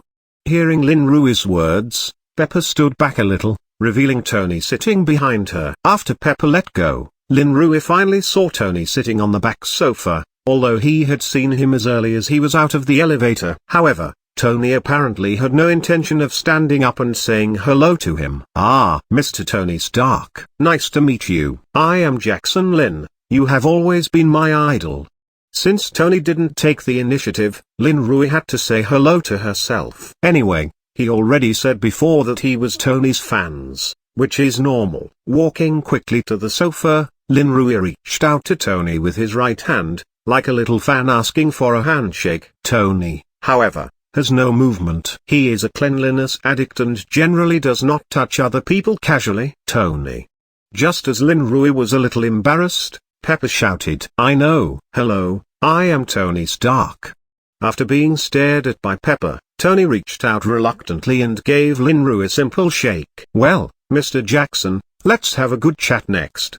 Turning back, Tony looked at the young man standing in front of him and said softly, Chapter 38 Invitation. Chapter 39 Chatting. This chapter is updated by novels.pl. Smiling, Lin Rui sat down on the sofa opposite to Tony without any initial nervousness or excitement about seeing an idol. He looks more like a person with equal status with Tony. That is not something ordinary. If you're not pretending to be calm, then I really want to admire your courage.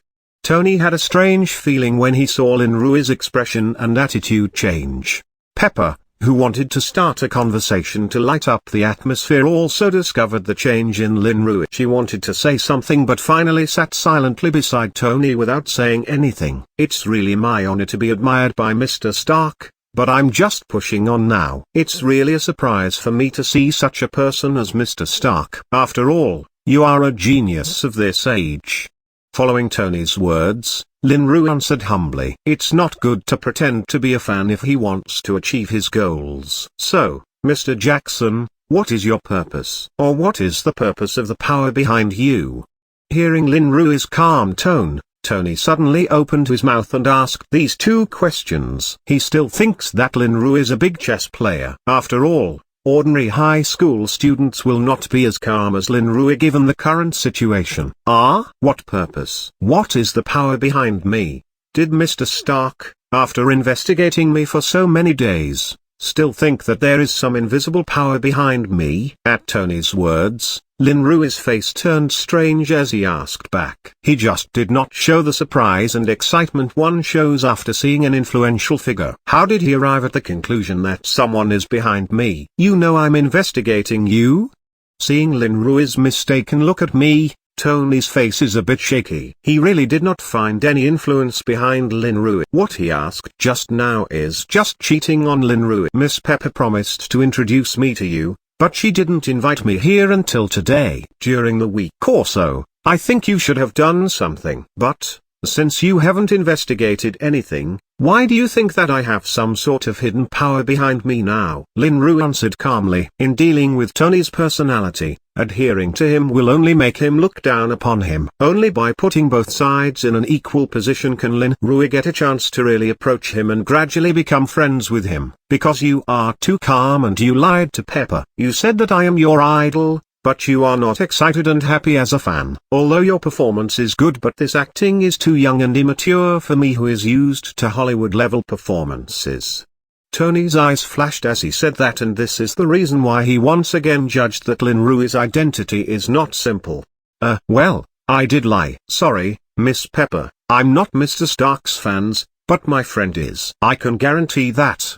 Lin Rui apologized to Miss Pepper on the side when Tony dismantled his clumsy acting skills and then explained quickly, "I just want to know you. I thought it should be easier for me if Miss Pepper introduces me as your fan." Turning around, Lin Rui still thinks it's better to be honest. "Oh, so why do you want to know me?" "Stop talking about idols, influential figures, and other reasons. I've investigated you and I know you're a guy who has no idols and no favorite stars. You're smart enough to go to the best universities in the United States with your grades. I think you always have your reasons. Looking at Lin Rui, Tony asked earnestly. Since the young man in front of him said that he had no power behind him, Tony really wanted to hear why he came to see him. Oh indeed, I don't have any idols or favorite stars. But I do admire you, Mr. Stark. To say the reason, I do have a request for you. Hearing Tony's serious remarks, Lin Rui turned her eyes around. Things need to be done step by step. To deal with people like Tony, you need to boil frogs in warm water. What request? Seeing Lin Rui's request, Tony finally took it seriously, thinking that what Lin Rui will say next will be very important. After all, Lin Rui saved Pepper, and it's normal for him to ask for something, and as long as those requests are within his power, Tony Stark can always meet the needs of others. I want to be your personal interviewer. As Tony and Pepper watched, Lin Rui spoke slowly about his demands. After Lin Rui said what he wanted, the big lounge suddenly became silent and quiet. What do you say? You want to be my private interview reporter? It seems that he felt that he had an auditory hallucination and Tony had some hearing and understanding problems for the first time in his life. Yes, this is my request. Since Mr. Tony has already investigated me, then you should know that I am currently working as an intern in a newspaper. I am now an intern reporter. Now that I know Mr. Tony Stark, I don't think it's too bad to make news of you. Lin Rui rightly said that this was the excuse he had long thought of. What's the fastest way to be friends with someone? Of course that's. Lin Rui didn't know, but he thought it was enough to attract Tony's attention. Of course I know that you are an intern reporter now, but isn't that just a part-time job that you took because you were bored? Don't tell me, a smart guy like you thinks that running around with a camera is a promising future. Hearing Lin Rui's words, Tony did not believe that he really wanted to be a real journalist. That's not necessarily true. Recently, I just found the profession of journalist very interesting. Lin Rui spread out his hand to show that he was innocent. Can't smart people choose to be journalists? Tony's brain circuitry is too narrow. Are you serious? Lying on the sofa again, Tony asked Lin Rui again. Of course. What else do you think I'm going to ask? But I don't mind if Mr. Stark is willing to give me extra pay. Lin Rui confirmed again and finally made a joke. I'd rather you put forward some higher requirements. My personality is worth more than that. He shook his head and did not guess what was going on in Lin Rui's mind. Tony just felt that the requirement was too low. It's just a private interview with a reporter. Tony doesn't usually care what the outside world reports about him. Normally Tony would not attend a press conference. Even if he did, he would be too lazy to listen to journalists who only paid attention to his own latest news. Now even if there were more interviewers, Tony would not feel any trouble. Moreover, Lin Rui is still a young intern journalist and does not have much time to interview him. He said that he was his private interviewer, but in fact, he would not follow his own side and report him like other interviewers. So Tony felt that this requirement was dispensable. So Mr. Stark agreed. Hearing Tony's words, Lin Rui asked with a smile. Well, I agree. You'll be my interviewer in the future. I'll ask Pepper to prepare an identification for you. But there are some things I won't answer. With a nod, Tony finally agreed. Thank you. Mr. Stark can rest assured, I am not the guy who likes gossip. Seeing Tony promised, Lin Rui was relieved and the first step of his plan was a success. That's not necessarily true. I heard you got Pepper's attention with my gossip news. Hey, that's the necessary means. Referring to that day, Lin Rui felt a little embarrassed. So, was it really a coincidence that you appeared in the alley that day? Just after Lin Rui and Tony had finished talking, Pepper cut in. She didn't care what Lin Rui asked for, she just wanted to know whether it was purposeful or accidental that Lin Rui saved her that day. It was really a coincidence. How would I know Miss Pepper would be attacked?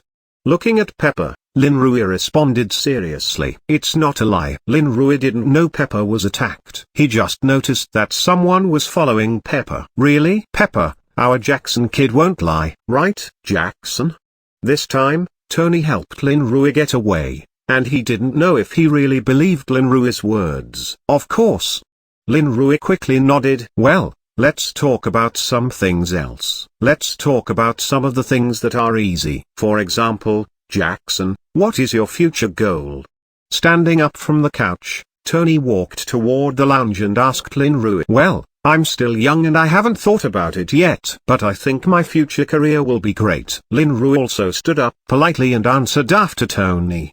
He's going to be a superhero. Of course, the genius in front of Lin Rui will also be a superhero. Is that right? Pepper, send someone to prepare dinner. We can't let Jackson go home hungry. Responding to Lin Rui, Tony arranged for Pepper to prepare dinner for them. It's still early, but Tony obviously wants to talk to Lin Rui a little more. Thank you, Mr. Stark. I think I can brag a lot in front of my friends when I go back.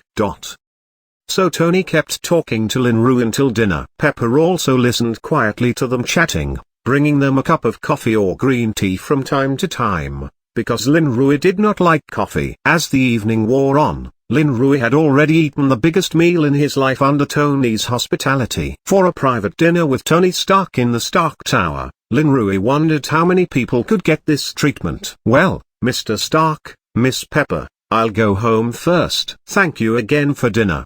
Standing at the elevator door, Lin Rui politely bid farewell to Tony and Pepper. It was nice to meet you, too, Tony said to Lin Rui, waving his hand. The next moment, the elevator door behind Lin Rui opened quickly. Goodbye.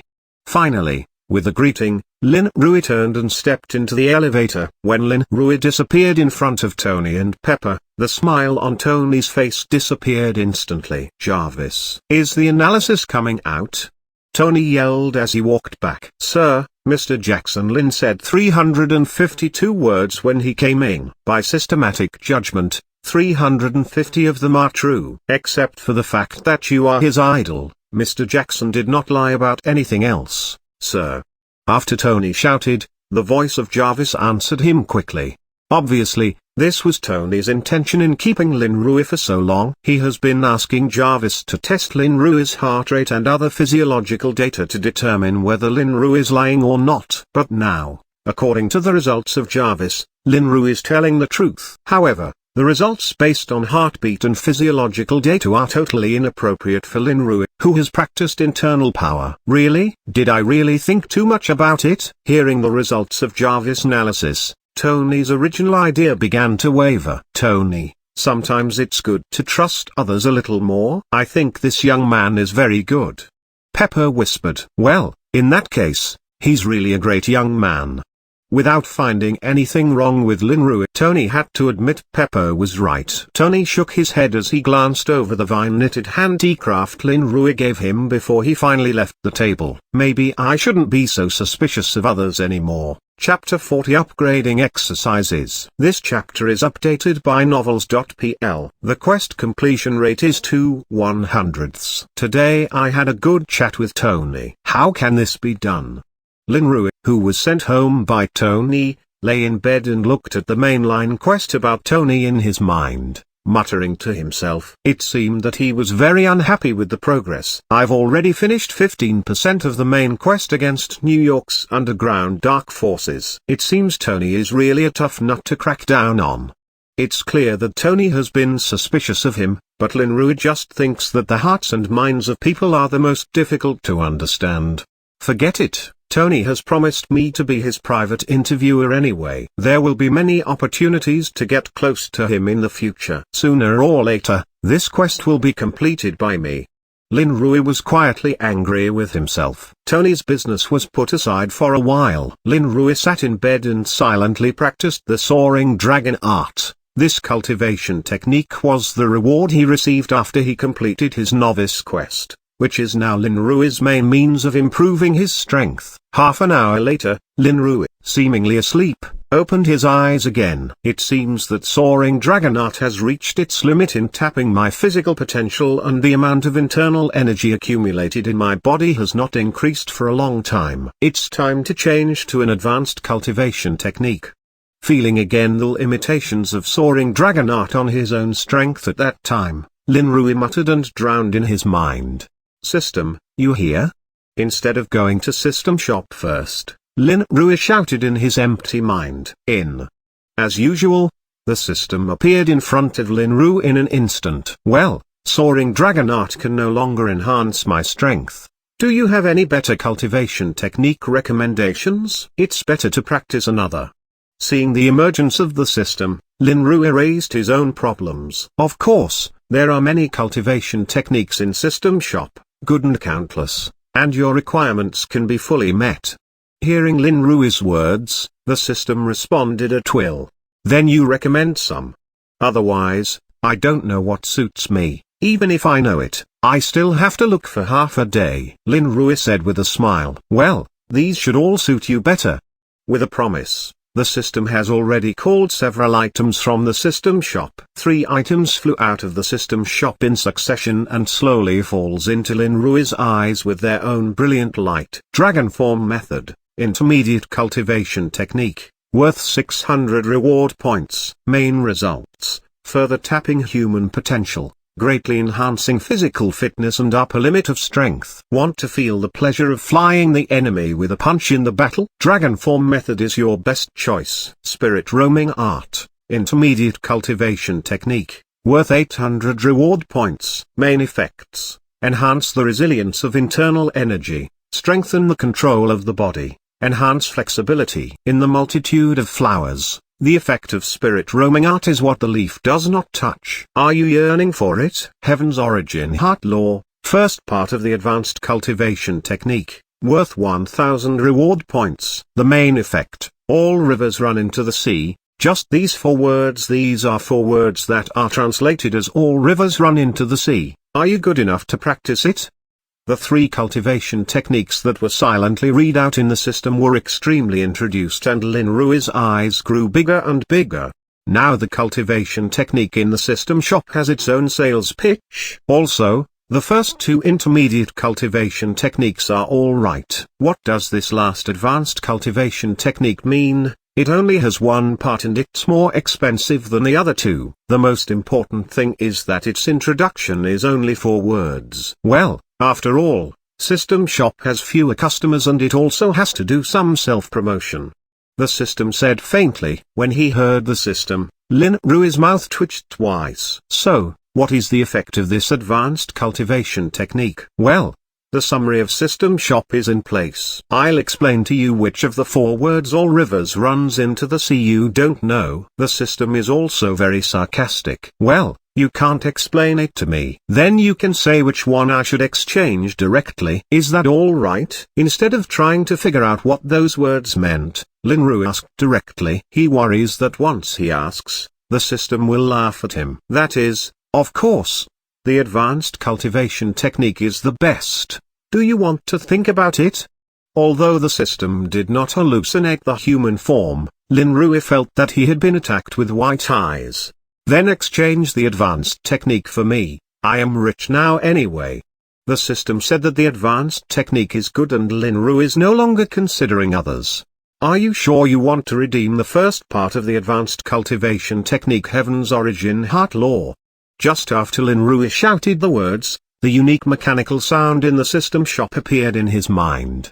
Confirm. Ding ding. The next moment, 2 cultivation techniques next to Heaven's Origin Heart Law disappeared, leaving it in the middle of Lin Rui's mind. Lin Rui's heart was shaking as he listened to the sound of reward points clicking and disappearing in his ear. However, in order to better enhance his own strength, these efforts are necessary. Well, let's see what is the advantage of this advanced cultivation technique worth 1000 reward points.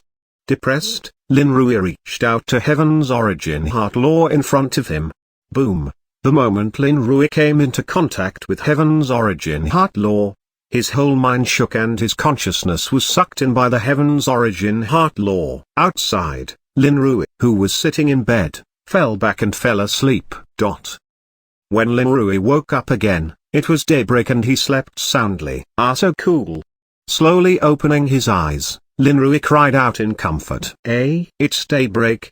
The advanced cultivation technique is different. I feel as if my entire body is reborn.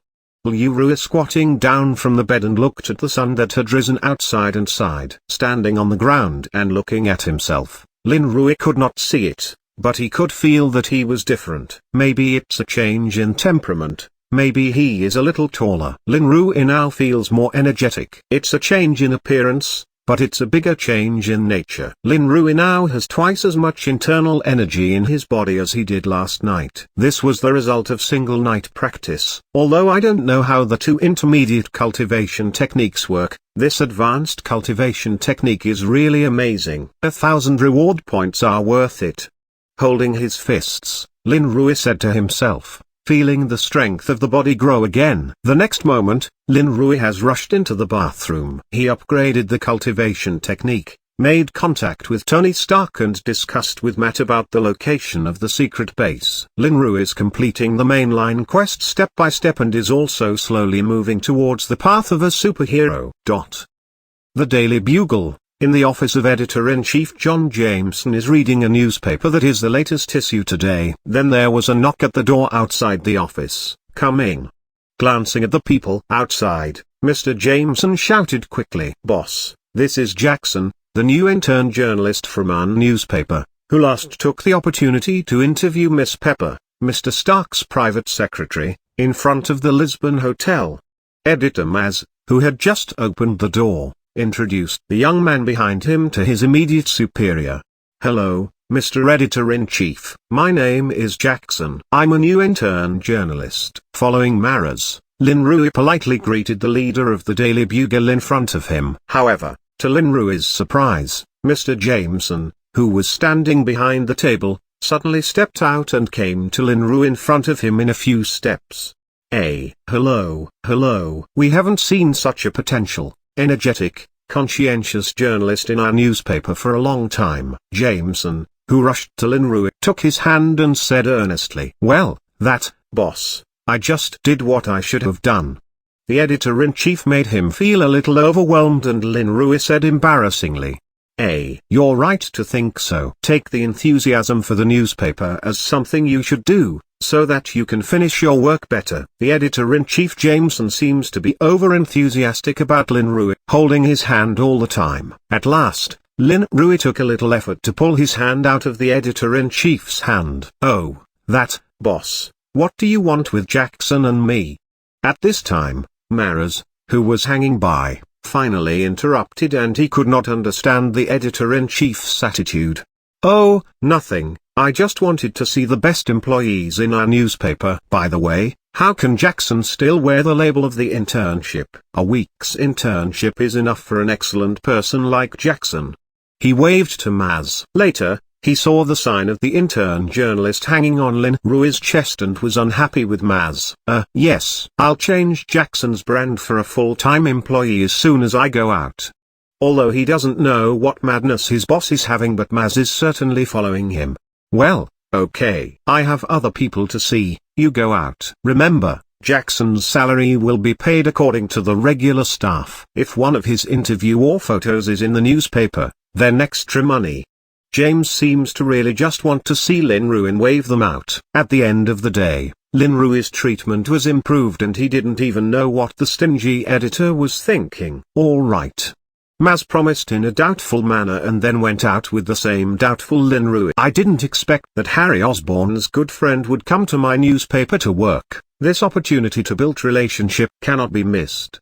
And after Lin Rui and Maz went out, James, who sat back in his chair, said to himself. It turned out that Jameson knew the relationship between Lin Rui and Harry and he was so enthusiastic because of it. But if the editor-in-chief knew that Lin Rui has quietly become Tony Stark's private interviewer, he doesn't know what will happen. Lin Rui can only secretly congratulate himself that he didn't say it out. He just wants to make friends with Tony quietly.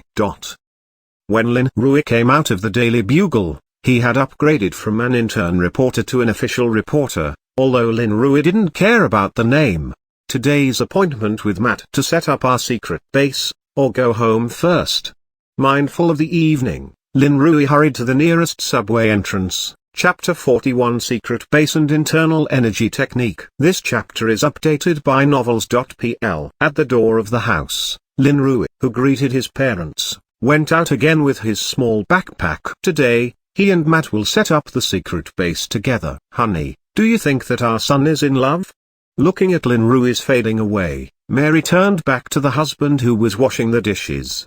At the door of the house, Liu Inrui, who greeted his parents, went out again with his small backpack. Today, he and Matt will set up the secret base together. It's all right.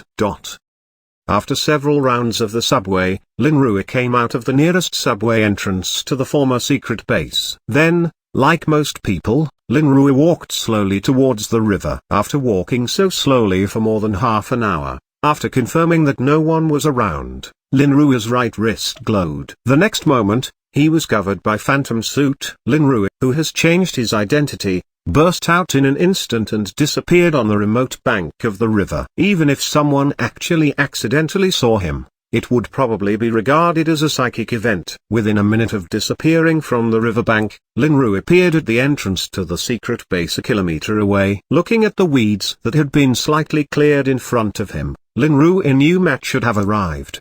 The next second, Lin Rui has walked in. A few days ago, a messy abandoned underground bunker was not so ugly at this time. Some broken stones were moved to one side and the spider web in the corner was also cleaned up a lot. The key is that there is light at this time. Hey, Daredevil, did you do all these? Looking up and down at the illuminated underground base, Lin Rui shouted to Matt, who was playing with some electronic components inside. You came, Mirage Knight. Oh, you seem to be a little different. Hearing Lin Rui's voice, Matt put down what he had in his hand and turned back to greet him. However, Matt felt that Lin Rui seemed to have changed, but he could not tell what exactly. Hey, last night I had a breakthrough in cultivation technique that I had been practicing. Lin Rui gave a simple explanation with a chuckle. Really? Well, it looks like you've been here for a while. Actually, you could have waited for me to do these things. After all, seeing what the base looked like at this time, Lin Rui knew that Matt must have come early to clean up. So somewhat embarrassed to say. He's referring to the situation Matt can't see. Although I can't see it, it doesn't affect my actions at all. I think you already know that. And since you know I can't see, there's something I'd like to tell you. Hearing Lin Rui's words, Matt said indifferently as he was not an ordinary blind man. Well, what? Lin Rui asked curiously. That, when you're with me, you don't have to wear your heroic suit all the time. After all, you know, I can't see, so it doesn't make any difference to me whether you wear it or not, Matt said with a smile. Like Matt now, although he was wearing his Daredevil tights, he was not wearing a mask. What? I'm used to it. Lin Rui responded to Matt's words. Because Phantom Suit is so convenient, Lin Rui wears it every time he becomes Mirage Knight. However, in order not to make Matt feel too out of sight, Lin Rui took off the hood and the mask on his face disappeared automatically. So his face was completely exposed, and I believe Matt could also sense his movements. As for the Phantom Suit, there's no need to put it away, lest Matt thinks it's too sci-fi. Is that much better? In fact, I think it's better not to wear a mask when we are alone. I can wear a mask when I act in the future. Lin Rui answered himself. Well, that's much better. Although he still can't see what Lin Rui looks like, Matt feels it's an improvement in their relationship. Well, let me do it. We can arrange it well. Maybe we can get someone to help us design it. As he put down his backpack, Lin Rui had rolled up his sleeves and was ready to start working. Well, I brought 2 generators. But I think we need a complete power supply unit if we want to arrange it as a more advanced equipment base in the future. Matt made his own suggestions while doing what he was doing. I'll do something about it. Now, I need to lay out my territory in this place. Remembering the space warship design in the last quest reward, Lin Rui felt that there should be something in the system shop that he needed. Your territory? Matt asked Lin Rui with some doubts. Yes, my territory. I'm planning to turn this site into a secret base for our joint vigilante and I'm sure that other vigilantes will join us in the future. Therefore, it is necessary to make a good plan ahead of time. In serious reply to Matt, Lin Rui does think so. At least, after Peter became Spider-Man, Lin Rui would surely pull him in. At that time, he might be able to tell Peter who he was and hopefully not scare him. Well, I at least agree with your thoughts. It seems that I also need to map out my territory ahead of time. Hearing Lin Rui's words, Matt could not help thinking it was a big plan, but he agreed. So he's also going to draw his own territory in the base, in case some other vigilante takes his place in the future. Okay, now it's time to think about what we need. It took an hour to clean up the underground base, Lin Rui said excitedly. First of all, some necessary furniture is required. We can't just sit on the floor every time we come. I think it would be nice to have a sofa here. Before Matt could speak, Lin Rui had already spoken to himself. And there should be 2 tables here and here, preferably a solid wooden one that can hold our daily things. Well, if you're here, well, here we need some big cabinets for our equipment and weapons. Of course, we don't have much equipment to put in at present, but I believe there will be one in the future. Well, here's this, here's that, and here. Aha. This is the best place to put a big screen TV. If we have nothing to do, we can play games on it. I don't know if you can receive the TV signal below. I think if Peter is here, it should help. Matt. Well, that's all I can think of. Matt, do you have anything else to say? After all, there are only 2 of us in this base for the time being. At last, Lin Rui turned to Matt and asked him what he could think of. No more. I don't have anything to add. You've got everything covered. Matt, who had been silent for a long time, shook his head and answered as he really had nothing to add. That's good. I'll think slowly about the power unit, and I've brought something with me today. With that, Lin Rui opened the big backpack that had been in the corner before. Crash. Opening the zipper, Lin Rui poured out the contents of his backpack directly. Various odds and ends pieces were scattered on the ground, and some of them rolled to Matt's feet. Is this a smoke bomb? Bending down and picking up a small cylinder that rolled to his feet, Matt soon found out what it was. Well, they are some of my gadgets. Looking down at the things that fell out of the backpack, Lin Rui replied faintly. There are 3 pistols, 5 smoke bombs, and $80,000. Putting the contents of the backpack aside, Lin Rui introduced Matt to the things so that he didn't have to touch them one by one. $80,000? Where did you get so much money? Matt was surprised when Lin Rui finally said there was $80,000. Vigilante is not a wage-earning profession. Normally rich people do not become vigilante. Hey, this is my spoils from a drug trade. In fact, there are drugs with the same value of $80,000, but I have burned them. Lin Rui replied truthfully. These dollars were the spoils Lin Rui got when he first got into trouble with Jest and gang. He was supposed to donate this money anonymously to the welfare home. But until today, since his secret base needs rapid development, the $80,000 may help. I think we can use this money to make some arrangements for our new base, but you need to use them. Lin Rui said and put the $80,000 aside. Well, I think this money will be very helpful. Matt is certainly not a person who doesn't need the money, and he is willing to agree. Okay, these things will remain here for the time being. It seems that all we can do today is done. The initial prototype of the secret base has come out, and Lin Rui is relieved at last. Well, you did a great job, Matt praised in a timely manner. This will be even better in the future. Right, Matt, I have something to ask you. The base event ended temporarily and Lin Rui remembered one thing he had thought of before. What's the matter?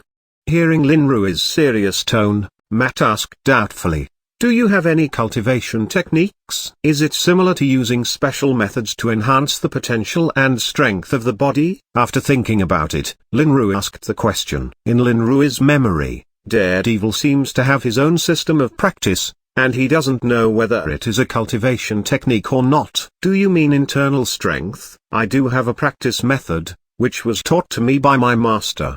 When he heard Lin Rui's question, Matt answered seriously. Oh, then it should be simpler.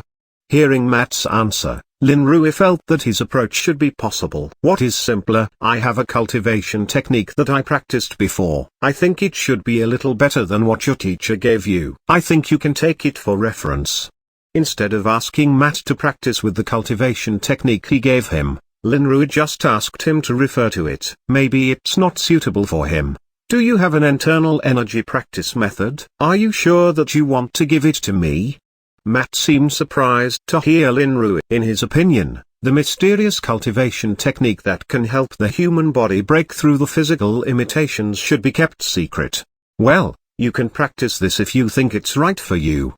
The enemy we will face in the future may be even stronger. I think our strength should be constantly strengthened. Taking a small book out of the phantom suit's pocket, he handed it to Matt and said seriously, "This book is the key to Soaring Dragon Art, and Linrui wrote it in Braille language." "You're right, I'll have a good look." Reaching for the book Linrui handed him, Matt assured him, "Haha, that's all for today. I still have a job to do. I'll go first." Linrui's quest at the secret base was completed. He smiled and said bye to Matt and went outside. Well, goodbye. Chapter 42 Meeting Again. This chapter is updated by novels.pl. New York Landmark Building, Stark Industries Building, Tony Stark's office. Tony, this military order is very important to us. The military has already called for you to personally demonstrate this. Do you want to say no at this juncture? Obadiah Stane, Tony's partner and uncle, was sitting opposite his desk, earnestly persuading him.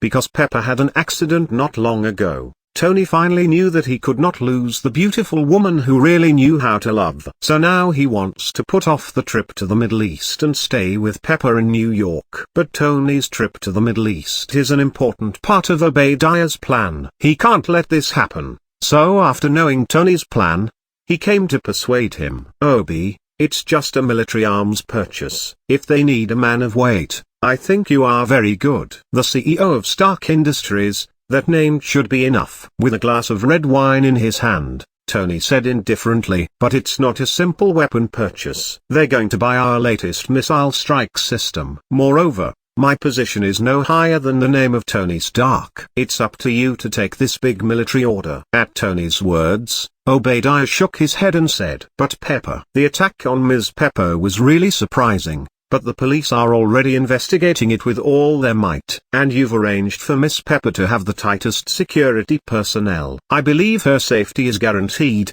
and I will pay more attention to it when you go to the Middle East." Before Tony finished, Obadiah interrupted him, clapping his chest to ensure Miss Pepper's safety. "That said, there are always accidents. Tony has apparently been talked about, but the point is that he does have a tight security arrangement for Pepper, and it's impossible that the last thing will happen again." But there was still a worry about Pepper in his mind, which was what had changed in Tony after he recognized his inner feelings. "Tony, you gave me a month's vacation. Every day I'm not allowed to go anywhere except for the company and my home. If I do have another accident with all this security, then I don't think the president of the country will be any safer." As Tony struggled, Pepper came by and said, Pepper really feels Tony's concern for her these days, which can be seen from the layers of protection he put around her. But as a powerful woman in the new century, Pepper did not feel that she really needed Tony's close protection. "Pepper, what if those attackers reappear? I'm worried about." Tony was worried when he reached for Pepper's hand. "It's all right. Don't you have any confidence in the security you've arranged? Or do you think you can keep me safe by staying? You have to be present for this military order. I can't let the company lose it because of me." Pinching Tony's hand, Pepper said lightly, "But, Tony, Miss Pepper is right. You've promised the army that you'll be there. If you don't go now, the army might not take the order. You know, we are not the only family doing military business." After Pepper's persuasion, Obadiah went on to make a point. "Now that you've all said that, if I insist on staying, it wouldn't be good." "Okay, I agree with the original trip to the Middle East next month." Finally, with the persuasion of Obadiah and Pepper, Tony agreed to go to the Middle East to demonstrate the new missile system produced by Stark Industries to the military. "Well, I believe you made the right decision." Obadiah was relieved to hear that Tony finally gave up on staying in New York. "Do you need another drink?" Taking the empty glass from Tony's hand, Pepper smiles and asks, "That's exactly what I want." "Then you guys talk, I have something to do." And instead of staying here as a third wheel, Obadiah got up and said goodbye. "Bye." Tony waved his hand indifferently. "Mr. Jackson is here, sir." Just as Obadiah got up and took 2 steps outside, the slightly mechanical sound of Jarvis came out of the room, prompting Tony that he has a visitor. "Jackson? Oh, that little guy. bring him up." Hearing the voice of Jarvis, Tony was stunned at first, then remembered who Jackson was and then told him to bring Jackson in. "Jackson?" "Tony, who is this?" Obadiah, who was about to leave, heard the strange name and stopped. Obadiah, of course, already knows who Jackson is. After all, Tony didn't hide anyone when he asked Linrui to come over last time. Now he's just pretending not to know, trying to figure out what Tony has to do with this seemingly ordinary little fellow. Connecting Linrui's current age with Tony's history of romance, Obadiah is easily skewed. "Oh, just a smart kid." "Obi, weren't you about to go and do something?" In a simple explanation, Tony reached out to see him off. "Well, I'll go first." With an awkward face, Obadiah turned silently and left. However, the more Tony does not explain clearly, the more Obadiah feels that something is there. Maybe he should do some more careful investigation. Obadiah, turning away and thought in silence. Tony sitting in the chair didn't know what Obadiah was thinking. If he knew, he might burst his belly with laughter. His partner's brain hole was too big. Linrui, who was on the way, certainly did not know what he was thought of by others. This time he came here, he had something important to do. Shortly after Obadiah left, the elevator leading to Tony's office rose and slowly opened. Jackson, also known as Linrui, entered Tony's office with the official journalist sign that Jameson's had especially changed for him. "Hey, Jackson, I thought it would take a long time to see you again." Pepper, who came out from behind with red wine, looked at Linrui and said hello. "Miss Pepper, it's only been a few days and you look even more beautiful." With a very sunny smile, Linrui praised Pepper without hesitation. Women, especially those like Pepper, praising them is always the right choice. "Thank you." Hearing Linrui's praise, Pepper smiled and walked to Tony. Cough. "Jackson, did you become an official journalist in just a few days? Does your boss know that you are an interviewer for Tony Stark?" Although Linrui is a young man of 16 or 7, Tony doesn't like him saying Pepper is beautiful in front of him. Linrui, in particular, is quite handsome and women nowadays like young, sunny little shits. "Mr. Stark, although I really want everyone to know about this, but I think it will be good to keep it a secret for a while. After all, I haven't done what interviewers should do yet." Coming to Tony with a smile, Linrui said lightly, Why?" Tony asked curiously. He also thought that Linrui would tell everyone that he would become a personal interview reporter for Tony Stark as soon as he left that day. "Because I haven't formally interviewed you yet. Besides, I wanted to dig some stuff up," Linrui answered seriously. "Oh, what kind of stuff do you want to dig out of me?" "There's a big push outside about my latest news for you to write. I can tell you what's real and what's false." Tony shook the red wine Pepper had just poured into his glass with a chuckle. "Mr. Stark, you haven't even asked me to sit down yet." This is not the treatment of an exclusive interviewer. Without answering Tony, Linrui stood in front of him and asked, "Well, please sit down. I thought you would welcome yourself." The proud Tony then asked Linrui to sit down. "As I said last time, I'm not interested in Mr. Stark's latest news. Moreover, I don't think any news of that kind will appear in the future." Glancing at Pepper standing next to Tony, Linrui said with a smile, "That's true. But besides that, what else do you want to dig?" Tony, who was noticed by Linrui that his relationship with Pepper was progressing, did not explain, and then asked, "Now that those types of news are gone, of course, I'm going to focus on Stark Industries itself. In fact, I am very interested in the new energy sources that you have been studying." I don't know what Mr. Tony can say in this respect. What's more, I heard that the military will purchase a large number of new weapons again recently. I wonder how much Stark Industries has been allocated to it. With a straight face, Linrui posed for a formal interview and asked Tony across from him. After Linrui asked those two questions, the big office suddenly quieted down, as if the air had solidified. "It seems that you really are a competent journalist. But are you sure the two questions you asked are right for the Daily Bugle?" After a little silence, Tony looked at Linrui and asked faintly, "Anyway, they don't know I can interview Mr. Stark. Just think these questions are what I want to know myself. Maybe, when the time is right, I'll let them out as a rush. Lin Rui took out a small book and a pen from his arms and answered indifferently. In fact, Lin Rui came here today not just as a reporter to interview Tony. Because of his long memory, Lin Rui can't remember when Tony went to the Middle East and when his miniature arc reactor was built. Only by understanding these situations can he make some responses later. After all, these are related to the birth of Iron Man, which is why Lin Rui asked these two questions. Then you have a good eye. As far as the development of new energy is concerned, as I said at the previous New York Science and Technology Conference, arc reactor, as a new type of controllable energy, will gradually eliminate the mainstream energy. As far as you say that the military is sourcing new weapons, it involves confidentiality. I think your level should not be enough. Tony replied Lin Rui's words in two simple sentences, but he didn't say anything. Well, I see. I also believe that the arc reactor is the best new energy source nowadays, but the large enterprises with the same space and financial resources cannot afford to install it. I wonder if Mr. Stark has made any progress recently. In addition, I also learned that Oscorp's bioenergy seems to have made some breakthroughs recently, and maybe we will see a more optimized new type of bioenergy in the near future. Writing a few words on the book, Lin Rui looked up and said softly to Tony, Chapter 43 Wine and Polite Talk.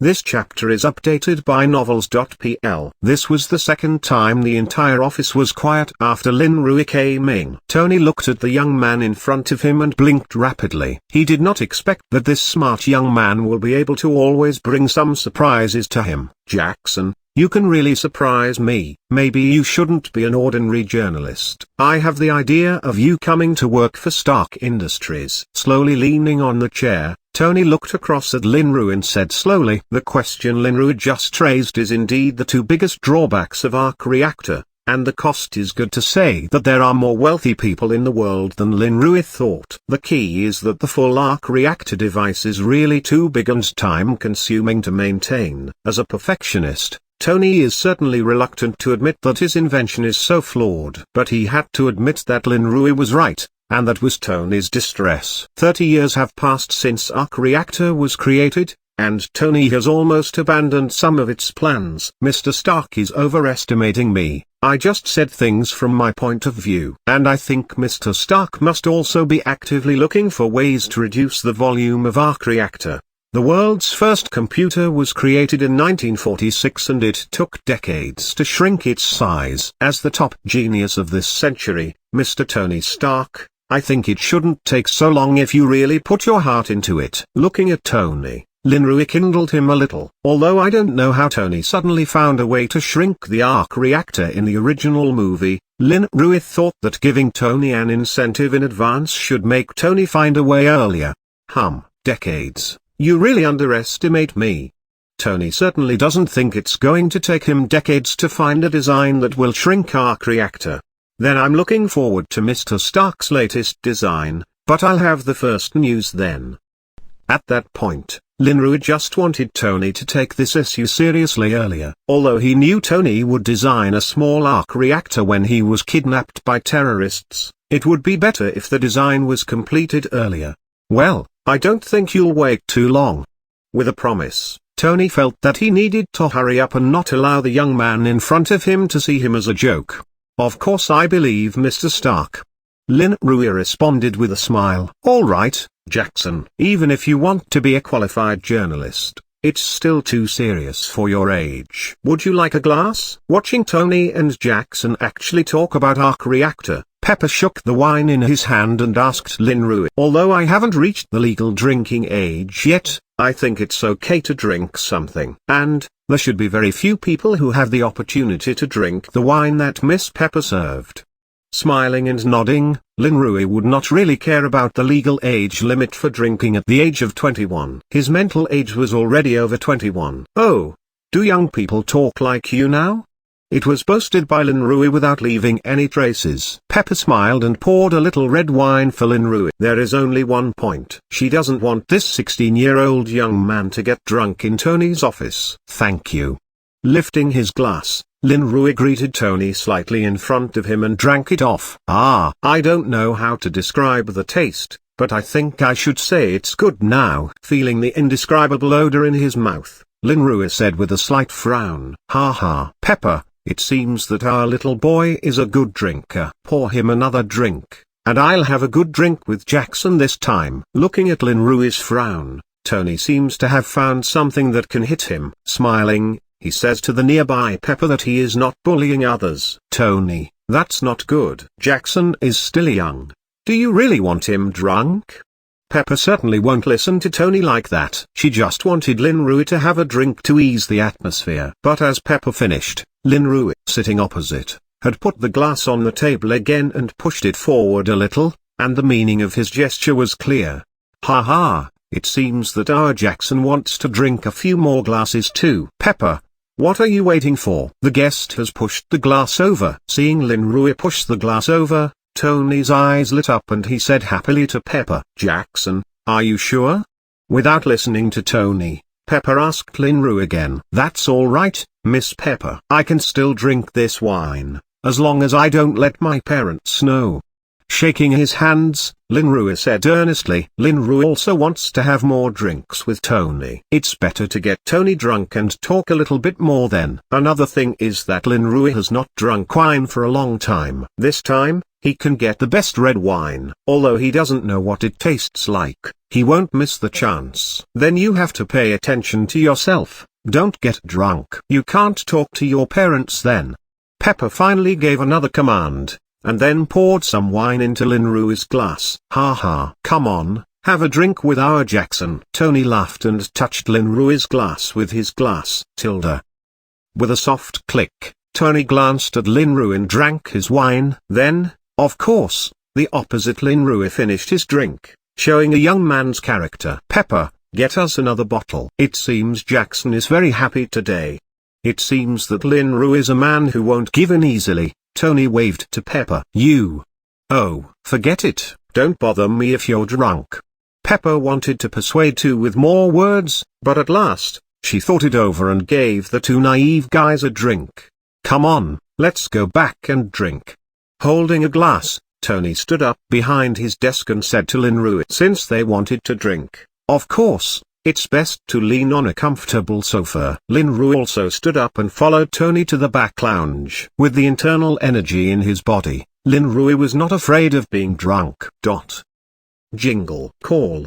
The glass in his hand was weakly placed on the glass coffee table in front of him and Tony was lying on the sofa with a drunken look. Two people finished 2 bottles of red wine in less than an hour. Even if the amount of alcohol is okay, Tony is now somewhat awake. But Linrua, who is sitting opposite him, looks completely okay. Although his face is also red, he seems to be completely conscious. Is this the natural amount a guy drinks for the first time?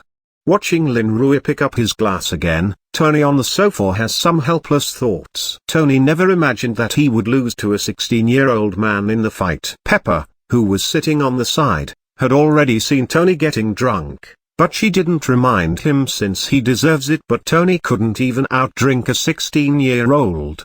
Mr. Tony, I think I've had enough. If we go on, I will be in trouble when I go home. Not intending to fight Tony anymore, Linrua gave him some face in time. Well, I think so. After all, you haven't reached the legal drinking age yet. It's not good to drink too much. Drunk Tony knows he's going down the steps, but he really couldn't drink anymore. So, Tony, can you talk to me about the military buying new weapons now? Linrua still wants to know when Tony is going to the Middle East, and now even the name he addresses him as has changed. As I've said before, it's classified, but I can tell you a little bit that I will leave New York on the 6th of next month for a trip. Although a little drunk, Tony knows that there are some things he can't say, but he just mentions his trip a little. On the 6th of next month. Then, there are only half a month left. Hearing Tony, Linrua has confirmed that he will leave for the Middle East in half a month. It was at that time that Tony was kidnapped by terrorists to make a more powerful missile weapon, and he finally escaped by using Iron Man armor. It is because of the kidnapping that his usual conceited and not even looking at other people personality has changed a lot. For the first time, he knew that the weapons he invented and manufactured have been hurting the world. Since then, Tony, who was committed to inventing high-tech weapons, disappeared and Iron Man came into being to protect everyone. This is the birth of Iron Man. Tony didn't know that although he didn't disclose the military's action to purchase new weapons, he only said his date of departure, and Lin Rui was very satisfied with this. Because this is what Lin Rui cares about. How much weapons the military purchases is not something that Lin Rui needs to care about. Well, Mr. Tony, I wish you a pleasant journey. Besides, I hope you can take the gift I gave you with you. It can bring good luck to people. As he spoke, Lin Rui took out another Freya charm from his pocket and handed it to Tony. Eh? Didn't you give me one before? Pepper already has it. Do you give it away every time you meet? Tony was curious to see that Lin Rui had given him another handicraft as common as last time. Mr. Stark, in a fairy tale, this vine knot has mysterious power to protect us from harm. Believe me, you'll use it. Without explaining anything, Lin Rui just said it carefully. Although Tony's journey was a thrilling one, according to the normal story, Lin Rui felt it would be better to take some protective measures.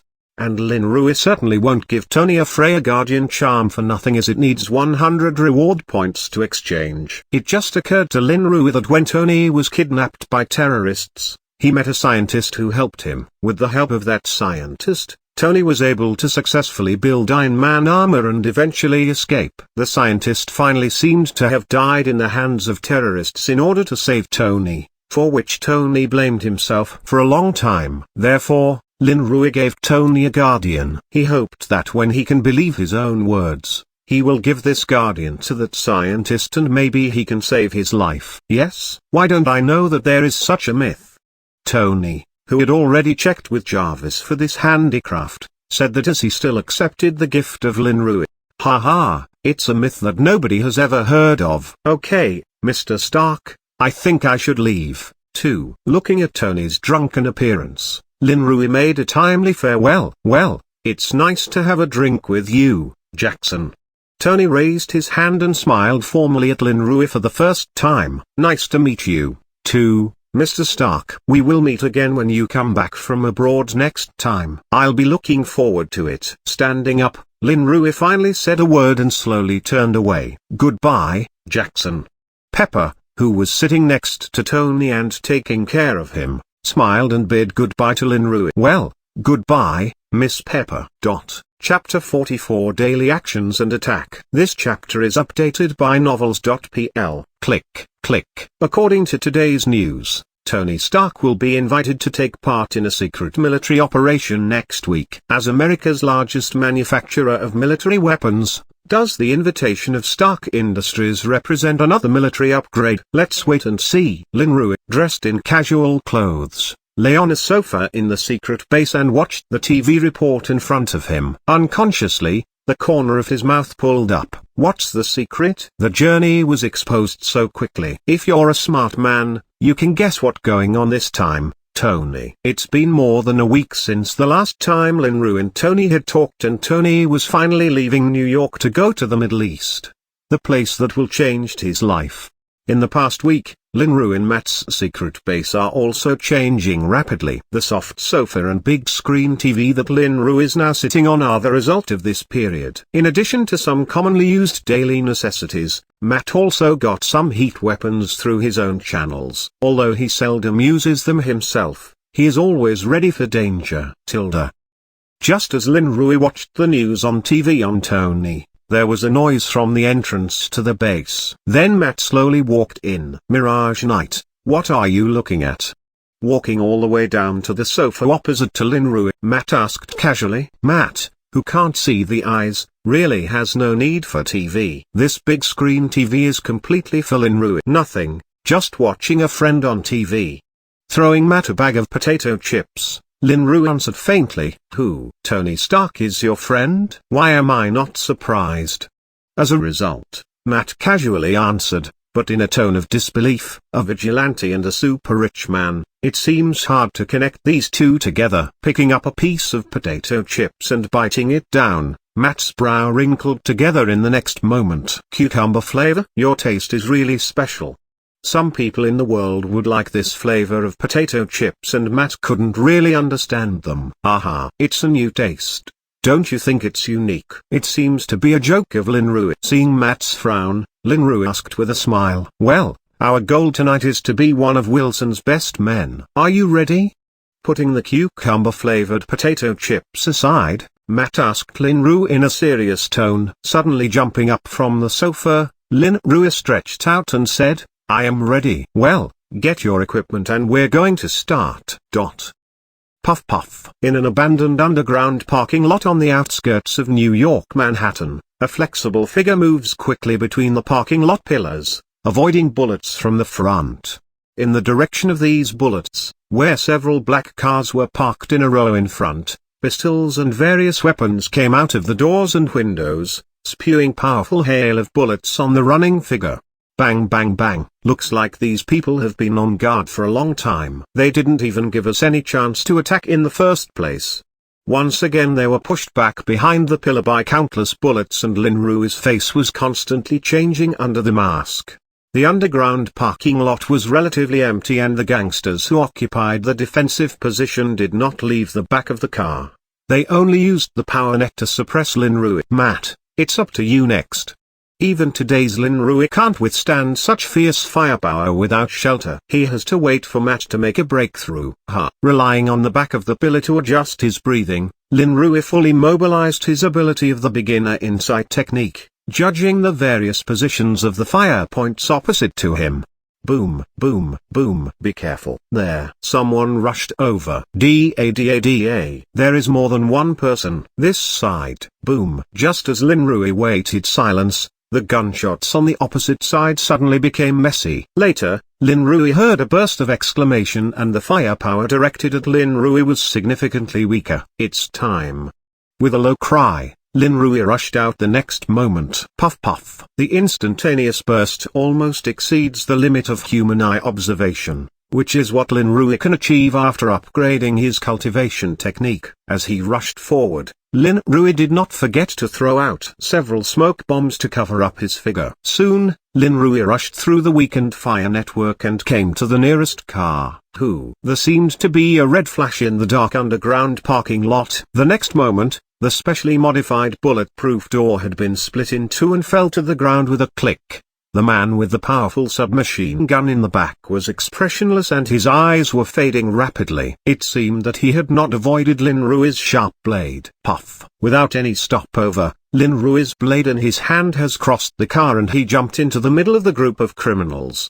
The hunting has officially begun. Bang bang bang. Da. What? Help me. Be careful. He is here. Bang bang bang. Puff. A few minutes later, the abandoned underground parking lot finally quieted down, and the noise disappeared. Working together to defeat the enemy, Lin Rui and Matt stood in front of the two containers. These two containers seem to be what Kingpin's men want to trade this evening. Looking up and down the first two huge containers below, Lin Rui and Matt heard the slight noise from inside. There are people inside?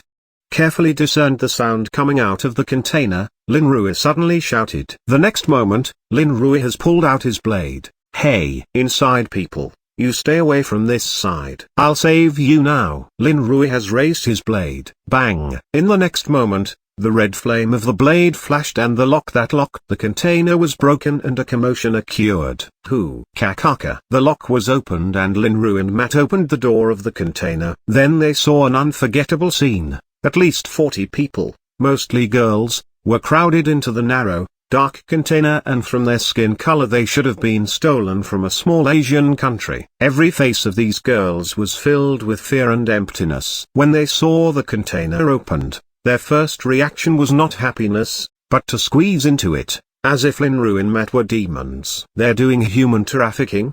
Seeing this scene, Lin Rui instantly knew what deal he had just busted with the group of people. This is why I have been fighting Wilson. He is the biggest cancer in our society. Matt's face is also very difficult to see. Although he can't see it, his keen sense can feel the fear from this group. Hey!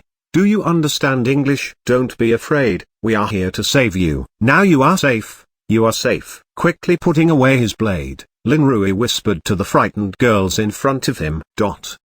Without any response, They seemed to be unable to understand Lin Rui. Moreover, Lin Rui in Daredevil's dress is not so trustworthy. A dark red tights, a windbreaker mask that covers the whole body is really not what a savior looks like to them. Matt, come and handle them, I'll get the others out of the box. Instead of wasting time and communicating with these frightened girls, Lin Rui patted Matt on the shoulder and said quickly, "Well, leave it to me here."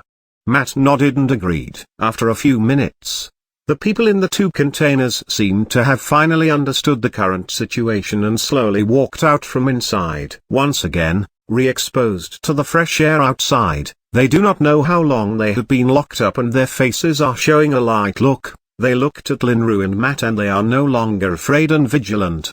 What are we going to do now? Standing in the corner with Matt looking at the trapped teenagers scattered in front of him, Lin Rui asked with a headache.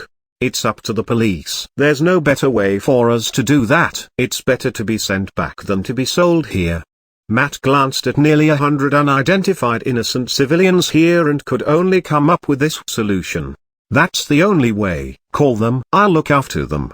With a nod, Lin Rui agreed with Matt's decision. Yep. Leaving Matt to call the police, Lin Rui walked toward the group of girls who had regained their freedom. However, just as Lin Rui was walking a few steps away, he suddenly sensed that a danger was approaching rapidly. The next moment, Lin Rui saw a flash of fire rushing from a remote location in the underground parking lot towards the crowd ahead. Be careful.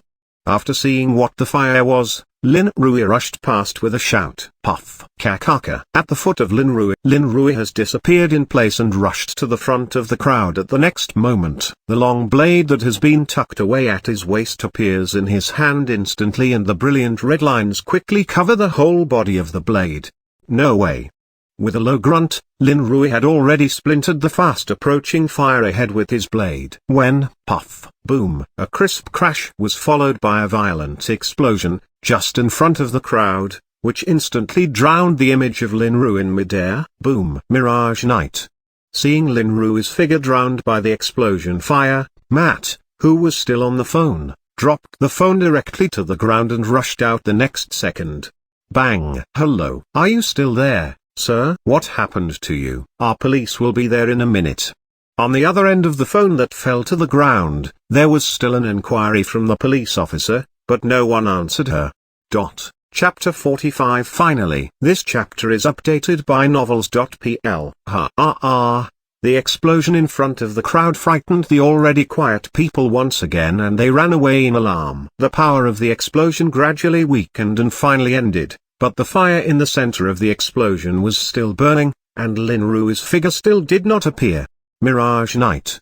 Matt pushed aside the chaotic crowd around him and rushed to the fire, shouting loudly at the fire in front of him. Without response, Matt became more nervous and rushed to find Lin Rui with his special sensation, but it was masked by the blazing fire. Just now, when Lin Rui suddenly rushed over, Matt also noticed the movement on this side. In his induction, Lin Rui should have been hit by a single-arm missile launched by an RPG rocket launcher. Such a violent explosion, so close, even Lin Rui with that magical protection cannot withstand. Just as Matt was about to rush into the fire to find Lin Rui, there was a sudden movement behind him. Then, from the cars behind Matt, a slightly shaking hand suddenly came out. Matt, I mean, this. It's Lin Rui's voice, though it sounds very weak. Mirage Night. Are you okay? Matt, who heard the sound behind him, came to Lin Rui's side and looked at him nervously. Cough. Fortunately, I can't die, Matt. Be careful, that guy may not have left yet. While holding Matt's outstretched hand, Lin Rui answered him, and finally gave a serious reminder. I have already checked it. There is no one in the direction of the missile attack. They should have already left.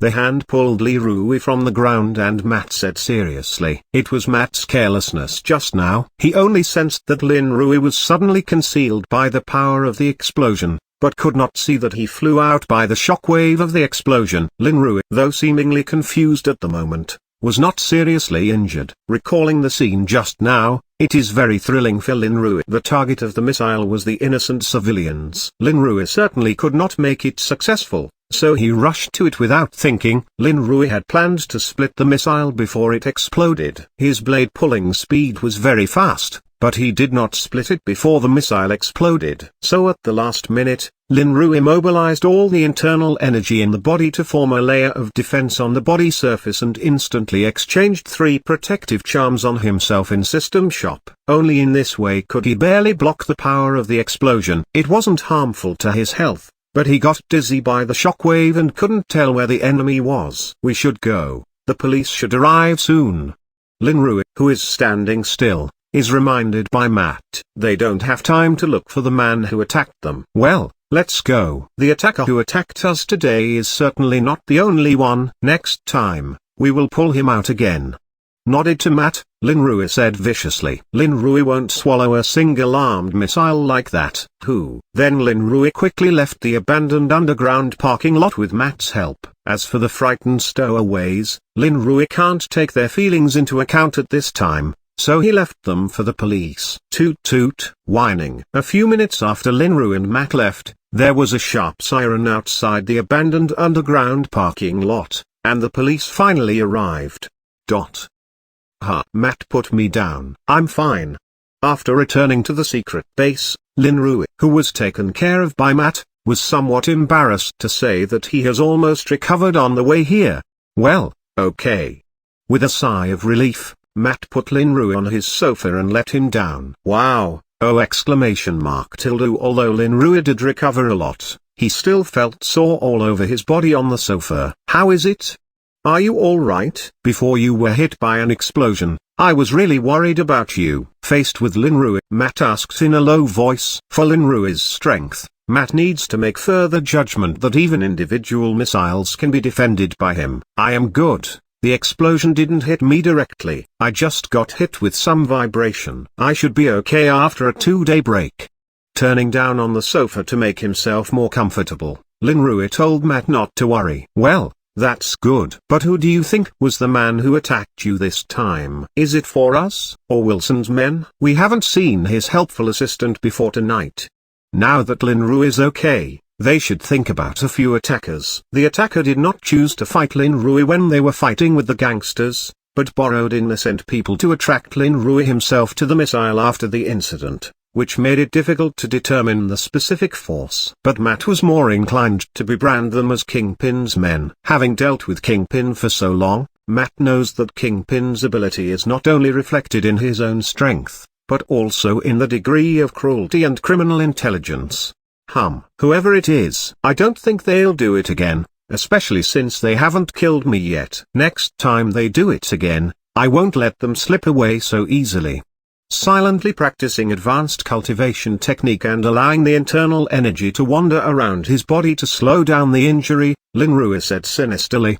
Actually, they should not know that you are not dead. The attacker should have seen you hit and left immediately. Maybe they didn't know you were alive. Maybe you can take a break and stay in the dark during this time. If they shoot me again, we can surprise them. Hearing Linru's words, Matt suddenly thought of something, and then carefully analyzed it. Well, that's good. I hope they don't know I'm alive. But are you sure they'll bomb you with rockets? With a nod to confirm Matt's suggestion, Linru ended up with a slight joke. I'll wait. You'd better rest first. You're not looking very well. Yeah? With a sigh of relief, Linru went straight to the sofa and went deep into the cultivation. Matt saw Linru close his eyes and rest, and then he sat down and practiced. Since Linru gave him the key to Soaring Dragon Art last time, Matt has made some modifications according to his original internal practice methods. Now his physical potential has been stimulated again, and his strength has improved a lot. Over the next week, Linru and Matt continued to work together, targeting Kingpin's men, Jest and Gang, and Frankenstein family's other industries. Matt is in the bright and Linru is in the dark. However, they don't know whether the attack was accidental or what, but more than a week later, they still did not encounter that situation. Perhaps they already know that Linru is alive. Matt and Linru can only come to this conclusion in the end. Just as Linru and Matt silently fought against New York's underground gangsters, Tony Stark, the biggest shareholder of Stark Industries, had quietly left New York for the Middle East. Linru almost forgot about Tony because he was worried about the attacker, but he remembered it on the last day. I wish Mr. Stark a pleasant journey, And remember to bring my amulet, which will protect you. From your interviewer, Jackson Lin. This is a text message from Lin Rui on the day of Tony's departure, reminding him once again to take the amulet with him. Lin Rui doesn't know if Tony had seen the message or not, or he was too lazy to reply. Anyway, Lin Rui didn't know if he had brought the two Freya amulets with him. However, Lin Rui has done his part by reminding him, and he wouldn't care about him if he had suffered without a talisman. After Tony left, Lin Rui waited for his news. Tony Stark's message of demonstrating new weapons to the military can be masked, but if he's taken by terrorists, the Americans can't hide such a big incident. As soon as news comes out on TV and on the internet, Lin Rui knows about Tony's situation, and Iron Man is about to appear. At the same time, while waiting for Tony news, Lin Rui is urging his parents to quickly sell the stock of Stark Industries. Once the news of Tony's abduction by terrorists comes back to New York, the stock of Stark Industries will quickly fall to the bottom. Although they don't understand when their son became interested in stocks, Lin Rui's parents still listened to him and sold a part of Stark's stock. If Stark Industries stocks go up, it's a memory for Lin Rui. Stocks are not for a kid like him to play with. However, on the third day after Lin Rui's father sold his stock away, the news that Tony Stark had been kidnapped and killed by terrorists in the Middle East came out online. With the news, the stock of Stark Industries fell sharply. The shocked father of Lin Rui almost thought his son was connected to the terrorists who kidnapped Tony Stark in the Middle East, or how could he have predicted a sharp fall in Stark Industries stock? However, before he recovered from his previous shock, Lin Rui told him to buy some more when the stock of Stark Industries fell to the bottom. What on earth are you thinking? Tony Stark was kidnapped by terrorists. In the hands of the terrorist, he should have died long ago. Stark Industries without Tony Stark is no longer the former famous Stark Industries. Why buy Stark shares again? Lin Hai, who can't understand Lin Rui's brain circuit, finally asks his own questions. Does his son really have any ability to predict the future? Dad, listen to me. Mr. Stark won't die so easily. His life is tough. Without explaining anything to his dad, Lin Rui just expressed his trust in Tony. Is this a mindless worship of idols? Looking at Lin Rui's earnest gaze, his dad was a little speechless. Finally, Lin Hai bought back a lot of stocks at the lowest point of Stark Industries stock, even as a venture capital. Maybe Tony Stark is still alive. Not to mention the turbulent US government because of the news of Tony Stark being kidnapped. At this time in the desert of the Middle East, it was the hiding place of Tony's terrorists. The terrorists who had kidnapped Tony really should have killed him. After all, they had a deal with Obadiah. However, after they found out that they had kidnapped Tony Stark, they wanted Tony to make more powerful weapons for them, which gave Tony help to escape. It's been more than a month since Tony was kidnapped. Boom, boom, boom. That day, there seemed to be explosions in Tony's shabby cave, with rubble rolling down from above. In this case, the cave will collapse soon. Boom, boom. Before the cave collapsed, a steel robot rushed out with some shaky steps, followed by an old man with grey hair. Yinsen, hurry. The hole is going to collapse. Run. As he rushed out, Tony's anxious voice came from the Iron Man armor. Bang bang bang. Ah! At that moment, a few rounds of bullets were fired from the cave-in, just in time to reach Dr. Yinsen's thigh. With a scream, Dr. Yinsen fell flat on the ground. Bang! Tony, who was rushing forward, saw Yinsen fall and he quickly stopped to save him. However, there are already other people around the terrorist base and Tony's broken armor will not last long. Tony, leave me alone. Go away. Go.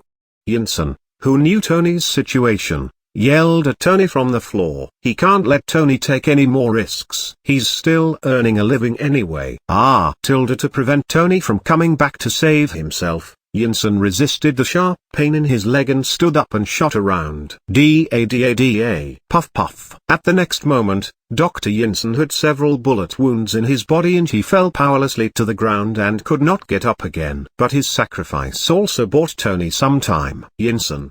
Watching Yinsen fall in a pool of his own blood to save him. Tony's eyes were red behind the steel mask. However, He knows that now he can only choose to leave, and only if he successfully escape can he take revenge for Yinsen. Boom, boom, and bang. The broken Iron Man armor, ignoring the bullets coming from around him, strode out a few steps. The next moment, behind the armor, a fire burst out and pushed it into the sky. Tony controlled Iron Man armor to launch missiles at the base's arsenal while flying out. Da. Bang bang bang. On the ground, the rushing terrorists fired machine guns into the sky, but could not hit the magical steel armor that flew away. Bang, boom. The next moment, the entire base suddenly exploded in succession, and the terrorist arsenal finally exploded. The high-tech weapons belonging to Stark Industries and Tony's hands turned into flames and engulfed the people around them. Chapter 46 Escape and Conference. This chapter is updated by novels.pl. Bang! Tony, who rushed out of the ravine, didn't fly far, and the Iron Man armor made with simple tools and limited materials fell into the desert and crumbled into pieces. Tony struggled to climb out of the hole he made as he pushed aside his torn armor. Cough. It's not bad. Successfully escaping from the terrorist base, Tony looked up and squeezed a smile in front of him and said to himself. However, Tony, who had escaped from his life, could not hide his grief over Yinsen's death, the good man who saved his life and helped him in escaping. Then Tony left with a hard step by step in the bitter sun in the desert overhead. He had to survive as to not waste Yinsen's sacrifice. A little black dot is moving forward in the barren desert beyond sight, but it's getting slower and slower. Tony's strength should have been exhausted long ago, in the desert sun and the yellow wind with fine gravel. At this time, in addition to the strong desire to survive in his heart, the cool sensation that has been coming from his chest has also played a lot of roles. Tony slowly sat down on the ground after stopping again to rest against the strong wind in the desert. Tony, exhausted, stretched out his hand to his chest, where besides the small arc reactor that kept him alive, there was a simple pendant tied to a string. A guardian charm. Jackson, you really surprise me again and again. Carefully feeling the cool sensation from that little pendant, Tony thought silently in his heart. That's right. Tony left New York and finally brought Lin Rui's Freya Guardian Charm with him. After being kidnapped, the insignificant Guardian Charm was lucky not to be taken away but stayed with Tony. When Tony was hit by shrapnel and Dr. Yinsen rescued him, the Freya Charm had been silently guarding him. Now, when he has finally fled in the endless desert, Tony finally feels that there really seems to be a special force in this little thing. Whenever he feels he can't keep going, there will always be a cool sensation in his chest and some of his lost strength will be recovered, which will support him to go on. Alright, time to go on. With the help of the little thing on his chest, Tony recovered a little and stood up again and headed ahead. He didn't know if he would be saved by going on like this, but he would not give up. Rumble. Just about half an hour after Tony continued walking forward, there was a sudden roar over his head, the sound of a helicopter. The next moment, several armed helicopters belonging to the United States had rushed out from behind Tony. Rumble. Hey, I'm here. Hey. Tony shouted excitedly as he waved his ragged clothes high. Boom. The rescue helicopter, which had been searching for a long time in the desert, finally slowly landed in front of Tony. Colonel Rudy, Tony's friend, rushed in with a group of rescuers. Puff. Seeing Rudy appear, Tony, who has persisted until now, finally falls on his knees feebly. Hey, how was the fun jeep? Rushing towards Tony, Rudy asked with a smile. Sitting in the desert, Tony pulled a smile and didn't answer. He really didn't have the strength. Looking at Tony's miserable look, Rudy held him in his arms. Next time, you ride with me, okay? New York, Queens, Lin Rui's bedroom. Lin Rui, lying in bed, was idly switching the station. Since the last news broke that Tony had been kidnapped by terrorists, there has been no news of him for more than a month now. But Lin Rui had a hunch that Tony was coming back. Because, just yesterday, Lin Rui suddenly found that the completion of Tony's mainline quest, which had not been moving for a long time, had suddenly increased. Tony seems to have brought his own Freya Guardian with him, and it's already working. An important announcement. Tony Stark, the owner of Stark Industries who has been missing in the Middle East for more than a month, the great genius of this century, is back today. He will hold a press conference in an hour. Let's wait and see. Finally, after Lin Rui changed the station again, there was a piece of surprising news on TV. Imagine how much the return of Tony Stark would shake New York and the United States as a whole. And Tony, who has just escaped from the battlefield, is going to hold a press conference. What will he say? Everyone was curious. He's finally back. But I don't know if the doctor who saved Tony survived. Watching the continuing TV coverage of Tony's return, Lin Rui's mouth warped slightly as he muttered to himself. The next moment, Lin Rui jumped out of bed. Tony is about to hold a press conference. How can he be absent as Tony Stark's interviewer? Who? Picking up the camera on the table, Lin Rui rushed downstairs. Mom, I'm going out on business. Mr. Stark. Stark. When Lin Rui came to the place where Tony is going to hold the press conference as quickly as possible, he could only see a group of people who were cheering. In addition to journalists, there are many Stark fans and more are investors who are staring at Stark Industries stock. There are so many people. With a sigh, Lin Rui hung his journalist's card on his chest and headed for the venue. Stark. Mr. Stark. Excuse me. Thank you. Please let me go. Creating a road in the crazy crowd, Lin Rui came to the entrance of the venue. However, he was stopped when he was ready to go in. Sorry, only a few invited media can enter today's conference. The security guard who stopped Lin Rui glanced at the press card on his chest and said faintly that the Daily Bugle was obviously not included in the invitation. Wait. Unexpected to be stopped at the door, Lin Rui was stunned and took out his cell phone. Hello, Miss Pepper, this is Jackson. Well, I'm glad Mr. Stark is back. I'm at the door of the conference right now, but I'm stopped by the security guard. Can you help me in? He called Pepper on her private phone and spoke a little. Well, all right, thank you. No one knows what Pepper said. Lin Rui thanked her and hung up the phone and waited. The security guard who stopped Lin Rui before also returned to his position again. He would not care if Lin Rui had anything to do with Tony Stark's private secretary. He would do his job well. Lin Rui didn't wait for long as a man he knew appeared from the venue. He was Tony's bodyguard and the fellow who took Lin Rui to see Tony before. So far, however, Lin Rui has no idea what his name is. Mr. Jackson, please come in with me. The bodyguard came up to Lin Rui and said directly, then turned round and left. Yes. With a sigh of relief, Lin Rui walked behind him at the venue. This time, of course, the security guard won't stop him. Tony Stark's bodyguards are still acquainted with each other, and it's obvious that they don't have to worry about the number of places they're invited to. Miss Pepper is over there. Leading Lin Rui into the venue, Tony's bodyguard pointed in one direction. Well, I see her. With a nod, Lin Rui has seen Pepper's location. Then, the bodyguard left Lin Rui and walked to the front stage of the conference. Tony was sitting on the floor under the podium to rest. He still do whatever he likes.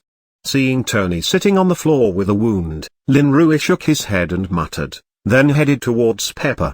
Hello, Miss Pepper. As Lin Rui approached Pepper, an older guy had come in early to talk to her. Hello, what's up? Pepper responded politely, paying attention to Tony ahead. Can I have a word with you? I can't, the press conference is about to start. Pepper answered slightly skewed, already politely refusing. I am not a reporter. I am Agent Coulson, acting on behalf of the U.S. Strategic Hazard Intervention Espionage Logistics Directorate. The older guy, who called himself Agent Coulson, handed Pepper a business card as he spoke the name of his organization. That's a mouthful. Pepper, though impatient, politely accepted Coulson's business card. Yes, we're also working on this small problem, Coulson said lightly. So you are very helpless about the name yourself. Just as Pepper was about to ask what they were doing in a department with such a twisted name, a familiar voice came up. Hello, Miss Pepper. Long time no see. I'm glad Mr. Stark is back safely. Maybe not so safe. Just as Pepper turned around, Lin Rui had come over and expressed his joy at Tony's return. Hey, Jackson, thank you for your concern for Tony. When she saw Lin Rui coming, Pepper hung Agent Coulson aside and greeted Lynn Rue. I knew Mr. Stark would be okay, and I've always believed that, and I'm sure Miss Pepper thinks the same thing. Walking up to Pepper, Lynn Rue said earnestly, "And, well, I'm glad Tony's back, too. Miss Pepper, we'd like to hear some details about Mr. Stark's escape." While Pepper was talking to Lynn Rue, Agent Coulson, who had been hung aside, finally spoke again. "I will arrange it, okay?" Pepper was really annoyed and promised. "Thank you."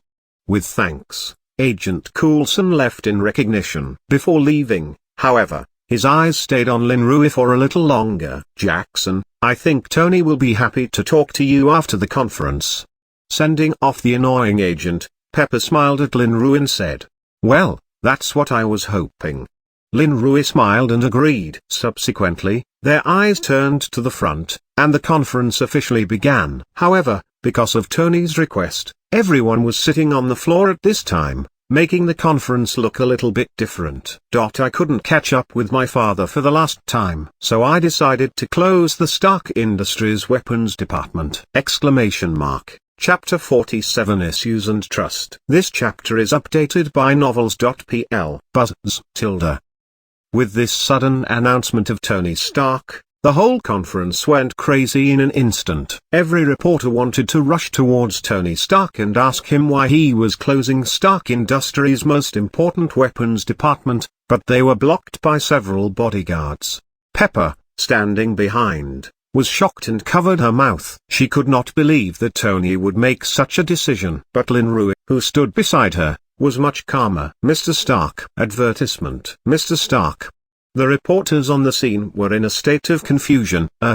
What we should be concerned about now is that Tony is back safely and healthier than ever. Now you have news to report. Tony stepped out of the press circle under the protection of his bodyguards, and Obadiah hurried to the stage to speak to get the situation under control, but no journalist cared more about what he said.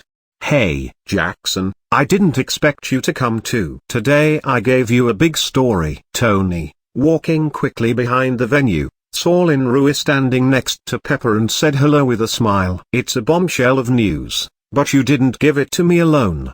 Lynn Rue said lightly, "You have a lot of requirements for a kid. You couldn't even enter the venue with your The Daily Bugle badge. Now you and these big New York media know the news at the same time. Isn't it explosive?" Tony was very upset to hear Lynn Rue's indifferent words. "Well, that's also true. It seems that I would have to get the news back soon."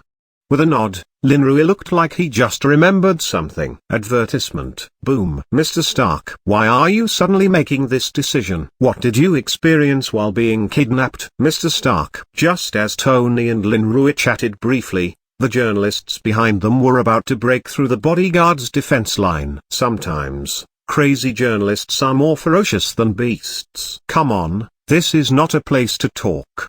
Glancing at the increasingly exciting crowd outside, Pepper urged Tony to go. "Well, let's go. Jackson, come with us. I have something to say to you." Holding Pepper's hand, Tony, under the protection of bodyguards, quickly walked out of the meeting hall and took Lynn Rue with him. "Okay." With a sigh of relief, Lynn Rue also walked away from the venue behind Tony Stark. As for what Tony said at the press conference just now, Lynn Rue has also sent it to his editor-in-chief. Jameson gives Lynn Rue better treatment, and of course, he could get some bonus as a reward. Tony Stark, the successor to Stark Industries, the smartest genius of the century, announced at the just concluded conference that the Stark Industries weapons department would be closed. The nation's largest weapon manufacturer, Stark Industries, suddenly announced the closure of the weapons department today. Weapon dealers claim to no longer manufacture weapons. Tony Stark, what have you been through? Just after the conference ended, the media all over the United States exploded. Tony's announcement at the conference was really amazing. At Lynn Rue's house, Lynn Rue's dad was surprised when he saw the news. It's not just because Tony Stark announced it, it's because he saw his son on TV. He was standing with Tony Stark, so he was captured in the photos and videos, though it's only a quick glance. Moreover, it seems that his son and Tony have a good relationship. Is that why Jackson knew Stark would be okay?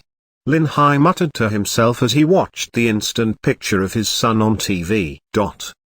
Half an hour later, Lin Ru arrived at the luxury villa by Bace in Tony's car. He has only seen the villa on TV and he was shocked seeing it in person. This is the life of the rich.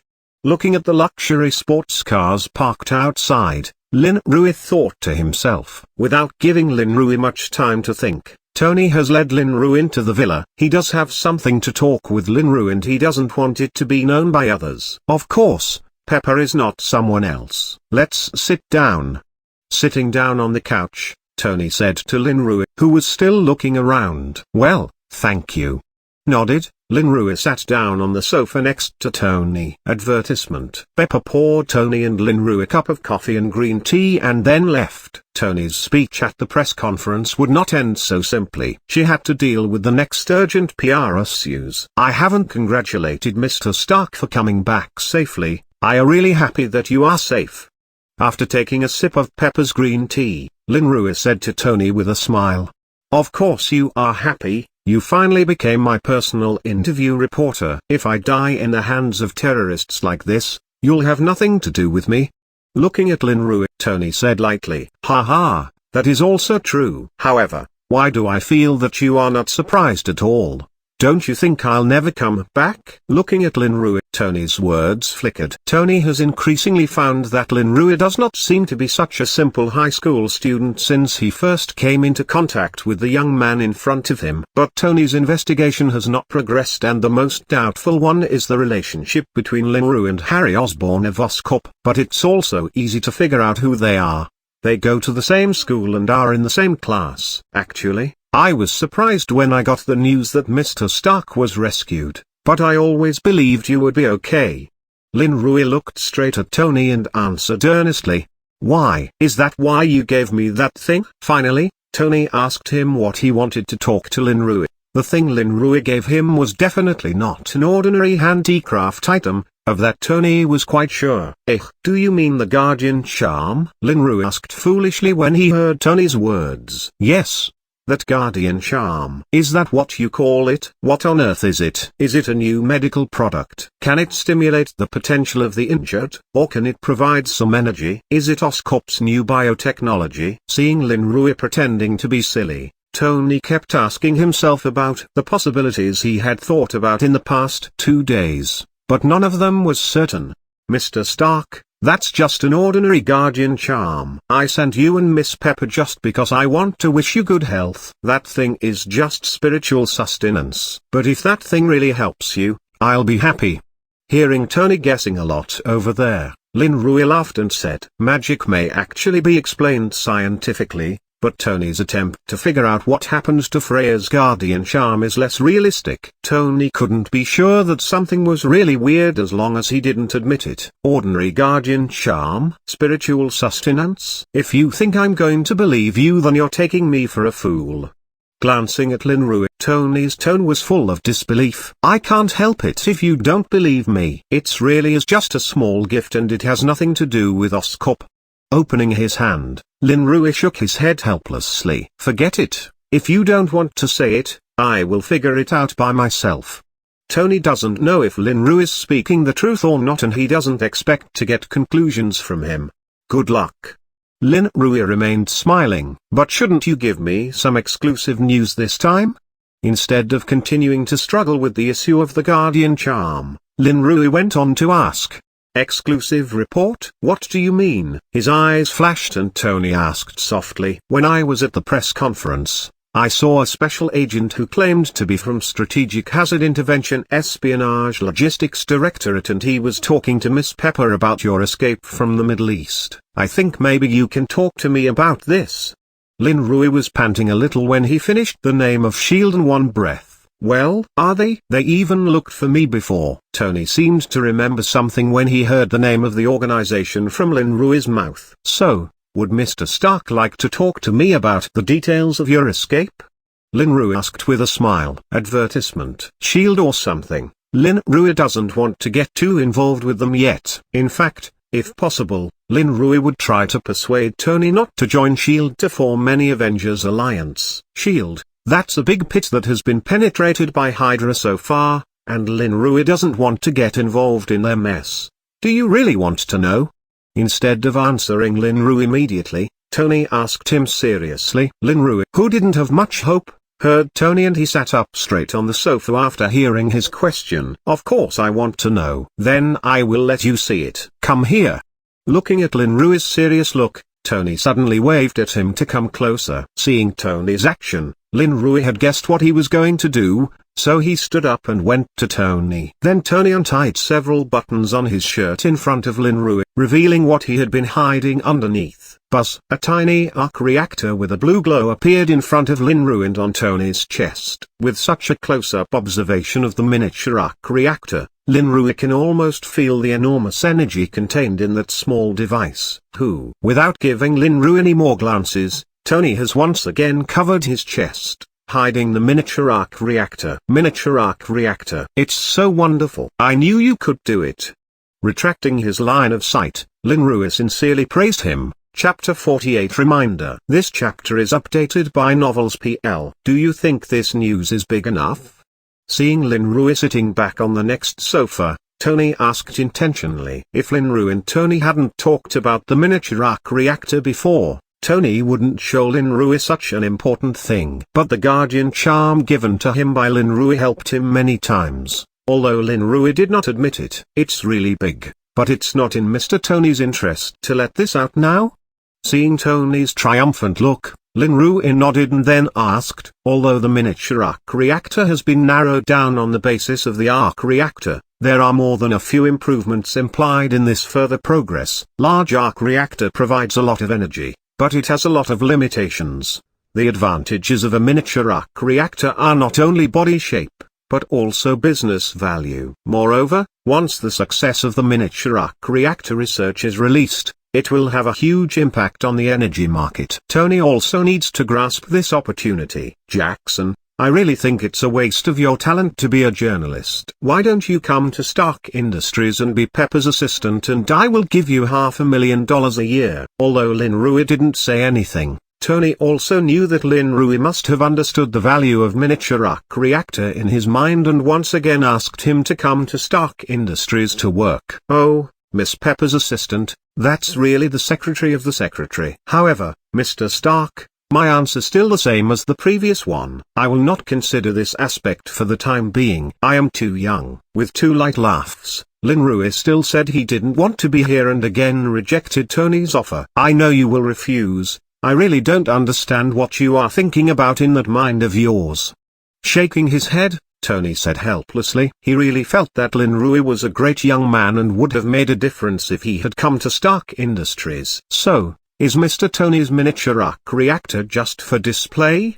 Instead of talking more about his ambitions, Lin Rui asked Tony, looking at his chest with a strange look in his eyes, although he knew it was because of the several shrapnel in Tony's chest that kept moving toward his heart. It's a rough version to keep me alive, you know. There's always bullets flying around on the battlefield that don't have eyes. Although he hasn't explained much to Lin Rui, Tony talked to Lin Rui about it. I see, then I think Mr. Stark should make a few more. After all, your life is still very valuable. With a nod, Lin Rui silently reminded him. With Lin Rui's current relationship with Tony, it's hard for him to not tell Tony many things that are secrets. If Lin Rui tells Tony not to trust his uncle Obadiah, it's him who sent you to terrorists. And he'll build a larger version of Iron Man armor himself, robbing your tiny arc reactor to be a big villain. Then he'll be driven out by Tony on the spot, so Lin Rui can only do some other reminders. If Tony had made a few more miniature arc reactors, he would not have had to crawl into the basement to find his old chest piece when he was robbed, and there would not be a serious shortage of energy in the coming subsequent battles. Tony would have been in danger if Pepper had not finally ventured to blow up Obadiah with a large arc reactor. Or, I have been running here over the past few days. Maybe I can prevent Obadiah from snatching Tony's arc reactor. While recalling the follow-up developments in the original story,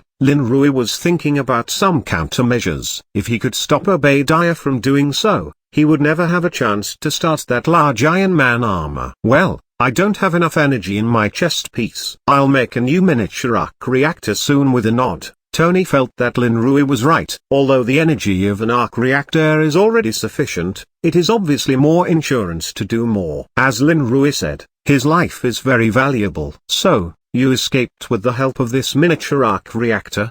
Nodding, Lin Rui asked voluntarily. Well, you can think that he gave some vague answers to Lin Rui as the arc reactor was the limit Tony could reveal. He couldn't tell Lin Rui about his Iron Man armor and his future plans for the time being. Okay, this is already enough. I think I should be the first person to know the news. I feel very honored. Lin Rui didn't push the matter and said to Tony in a flattering tone, you deserved to know. After all, you reminded me to speed up the design of the miniature arc reactor. There's also a contribution from you leaning on the sofa, Tony said casually. I think I am the first person you said these words to. Then Lin Rui talked to Tony about something that didn't matter. In the meantime, he also gave Tony a subtle reminder about the weapons he was attacked by his company in the Middle East. If Tony is alert enough, he should be able to imagine that there are some two-sided businessmen in Stark Industries. He just doesn't know if Tony can find out that it's Obadiah. Mr. Stark,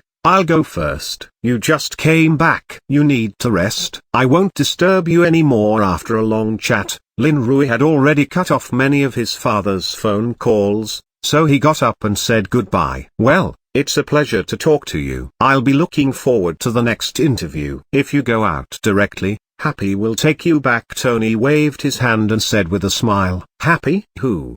Lin Rui asked curiously when he heard Tony say a name. Happy, that's a lovely name. That is the bodyguard who has been picking me up. Didn't you see him today?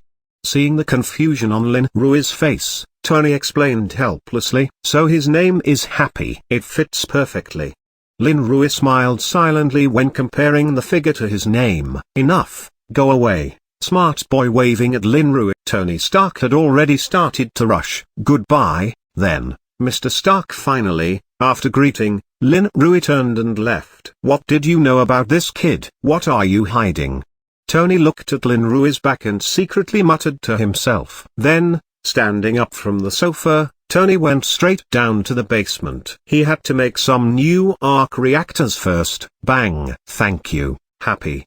Getting out of the car and closing the door, Lin Rui stooped and shouted to the bodyguard sitting in the driver's seat. Of course, Lin Rui now knows what his name is. Boom. Without replying to Lin Rui, Happy stepped on the gas pedal and in the next moment, the car had rushed out. Watching Happy flee, Lin Rui smiled and turned back home. He didn't know why his dad had to make so many calls to him, but it had to do with Tony. Jackson, you are back. Who sent you back just now? Not Harry's car. Also, I just watched the TV. Do you and Tony know each other? Lin Rui was pulled aside by his father as soon as he entered the door, and then several questions were fired at him. Lin Rui's father, Lin Hai, has really felt the ups and downs of life these days. Originally, because of Tony Stark's return, the stock of Stark Industries fell to a low level and rose again. But before Lin Hai could become happy, Tony announced the closure of Stark's weapons department and shares shrank rapidly again. That's not the point. The point is that at Tony's press conference, Lin Hai caught a glimpse of his son talking with Tony Stark. Although there was only a blurred shot, Lin Hai was sure that it was Lin Rui. Remembering his son's relationship with Harry Osborn, and H also invited the daughter of police captain of New York City on his last birthday. As Lin Hai later learned, Lin Hai now seems to have something to do with Tony of Stark Industries. Lin Hai really feels that life is not real. Dad, don't get too excited. I do know Mr. Stark, and the one on TV is really me. However, I met Mr. Stark only because I interviewed him on behalf of the newspaper. As for the bodyguard who sent me back just now, it's Mr. Stark's. I just talked to Mr. Stark for a while, putting his hands on his dad's shoulder and injecting him with internal energy to soothe his excitement. Lin Rui explains quickly. Interview? Will Mr. Stark be interviewed by you? The mood slowed down quickly under the comfort of Lin Rui's internal energy. But Lin Hai still thought it was weird. Well, Mr. Stark is really good, especially for young people like me. He has a good attitude. Lin Rui talked nonsense so that his dad would not confront Tony Stark. That's a good thing. You should be very proud to be appreciated by Mr. Stark. No longer doubted what his son said, Lin Hai was relieved at last. Well, I am very proud. Lin Rui said again with a conscience. At night, Tony left his luxury villa after a busy afternoon in the basement and came to the big arc reactor, Stark Industries building, where he planned to talk to Uncle Obadiah about his plans. Because Tony has announced the closure of Stark's weapons department, it is only by speeding up the production of micro-arc reactor that he can keep Stark Industries moving forward. Of course, Stark Industries needs to seek partners in this matter. Stark Industries can't absorb such a large piece of cake in the energy market alone. Tony, as long as we work together, we can do anything. Nevertheless, let me deal with this matter. We should act cautiously this time. You promised me to keep a low profile. After seeing the miniature arc reactor on Tony's chest, Obadiah spoke quickly with his hand on Tony's shoulder. Tony can only say no to Obadiah's attitude. He knows that not everyone can quickly accept his decision. So he stopped insisting, believing that Obadiah would see his results sooner or later. Pepper, how big are your hands? What? I have a little problem that required your help. A few minutes later, Pepper nervously put the new arc reactor into Tony's chest. She vowed never to do this again in her life. Chapter 49 Finally Taking Actions. This chapter is updated by novels.pl. New York, Empire State High School. Lin Rui's class is nearing the end of the term. At the end of the term, everyone has to take it seriously. Of course, it won't include Lin Rui, who cheats by taking memory capsules. He won't worry about the end of the term. As for Peter Parker and Harry Osborn, they don't have to worry about their grades at all. The only one he had to worry about is Tom, but Lin Rui hasn't had a good chat with Tom for a long time. He seems to have a new circle and friends of his own. Hey, Peter, how is your internship at Oscorp going? Lin Rui, who had not been concerned about Peter for some time, suddenly asked him, not wanting to miss the time when Peter became Spider-Man. It's all right. I just turned to Dr. Kurt Connors as an assistant. He's my father's former friend and he is also a geneticist. Peter smiled at Lin Rui and answered. Advertisement. By this time Peter had found the briefcase left by his father at home, so he had found Dr. Kurt Connors. Because of Peter's father's relationship with Dr. Connor and his internship in Oscorp, Peter went smoothly into Dr. Connors' biological laboratory as his assistant. Now Peter feels he has found a way forward and he is devoting himself to the development of biotechnology and continues to follow his father's previous path. At Peter's words, Lin Rui's eyebrows rose slightly. Dr. Kurt Connors? Isn't that Dr. Lizard Jackson? Do you know Dr. Connors? Hearing Lin Rui's murmur, Peter asked curiously. Well, I heard about him. A little-known biologist. However, his project seems to have not broken through for a long time and Oscorp seems to be withdrawing his financial support. Lin Rui said faintly. There has been a breakthrough. Dr. Connors has studied the biological genetic improvement for so many years and has broken through. As long as there is a little more time, I believe he will succeed. At the words of Lin Rui, Peter suddenly got a little excited. Peter's father had worked hard on this project. And of course, he wanted to succeed. And, thanks to Peter's help, the project has really made some progress recently. Nevertheless, if Oscorp didn't get big results before he withdrew the funds, the project would really be stopped, which Peter didn't want to see. Advertisement. Really? Maybe you can go to Harry to see if he can help you and let Oscorp give you some more time. Seeing Peter's excitement, Lin Rui suddenly suggested. Perhaps if Dr. Connors has more time to study, he would carefully understand it and not rush to experiment with himself with immature genetically modified potions. It may avoid the emergence of Dr. Lizard. This is what Lin Rui suddenly thought of. Some things he might change can make the story develop in a good direction. However, after listening to Lin Rui's words, Peter shook his head. There seems to be something going on at Oscorp's top management recently. Harry is already a bit tied up. I can't bother him anymore. Ugh, no wonder I haven't seen Harry for many days. I don't know how he is now. I wish we could help him. Hearing that, Lin Rui remembered that Harry's troubles seemed not small. However, Lin Rui still doesn't know much about the struggle in such a big company. During this period, Peter and Harry, the future Spider-Man and Little Green Goblin were all in trouble. As for Lin Rui, there is not much time for him to help them because of the mainline quest. However, Lin Rui will not just watch things happen and do nothing about it. At the very least, he wanted to stop Harry from becoming Green Goblin because of his father's death and the family's inherited diseases. Well, I believe Harry will be fine. Hearing Lin Rui's words, Peter nodded and said, "By the way, what about Tom? Did he play with those big tall boys again?" "I don't know." In the suburbs of New York, Harry's house is a manor-style building. At this time, Harry, who did not go to school, was in the manor. "Father, I won't let the company be ruined by those guys. You can rest assured." Sitting beside the bed, Harry looked at his father lying in bed and said earnestly, "Norman Osborn, Harry's father, has been in bed for 2 weeks because of the family's incurable disease." In the meantime, Oscorp's shareholders began to move around. Although Harry is still young, he has already entered the shareholders' meeting, but he does not have many supporters. His current situation in the company is not good. However, in order to be the son to his father who was lying in bed at this time, Harry would definitely hold the company firmly in his hand. Instead of showing his weakness in front of his father, Harry quickly left the room as he had a lot of things to do. Harry has been growing very fast these days, constantly working with major shareholders, interacting with companies that are on the sidelines and have close cooperation with Oscorp and guarding against Oscorp's competitors. Hard as it was, Harry kept on. He knew that his friends would always support him and that beautiful girl was always there. After the company's businesses had been handled, Harry planned to formalize the relationship. Creak. There was a soft noise and the heavy wooden door closed behind Harry. After Harry left, Norman Osborn, who seemed to be seriously ill in bed, suddenly opened his eyes. At this time, his eyes emitted a faint yellow light that does not belong to a sick man. Norman was in a really bad state because of a family genetic disorder. That's why he forced Dr. Connors to quickly develop the gene potion, which he could hardly wait for.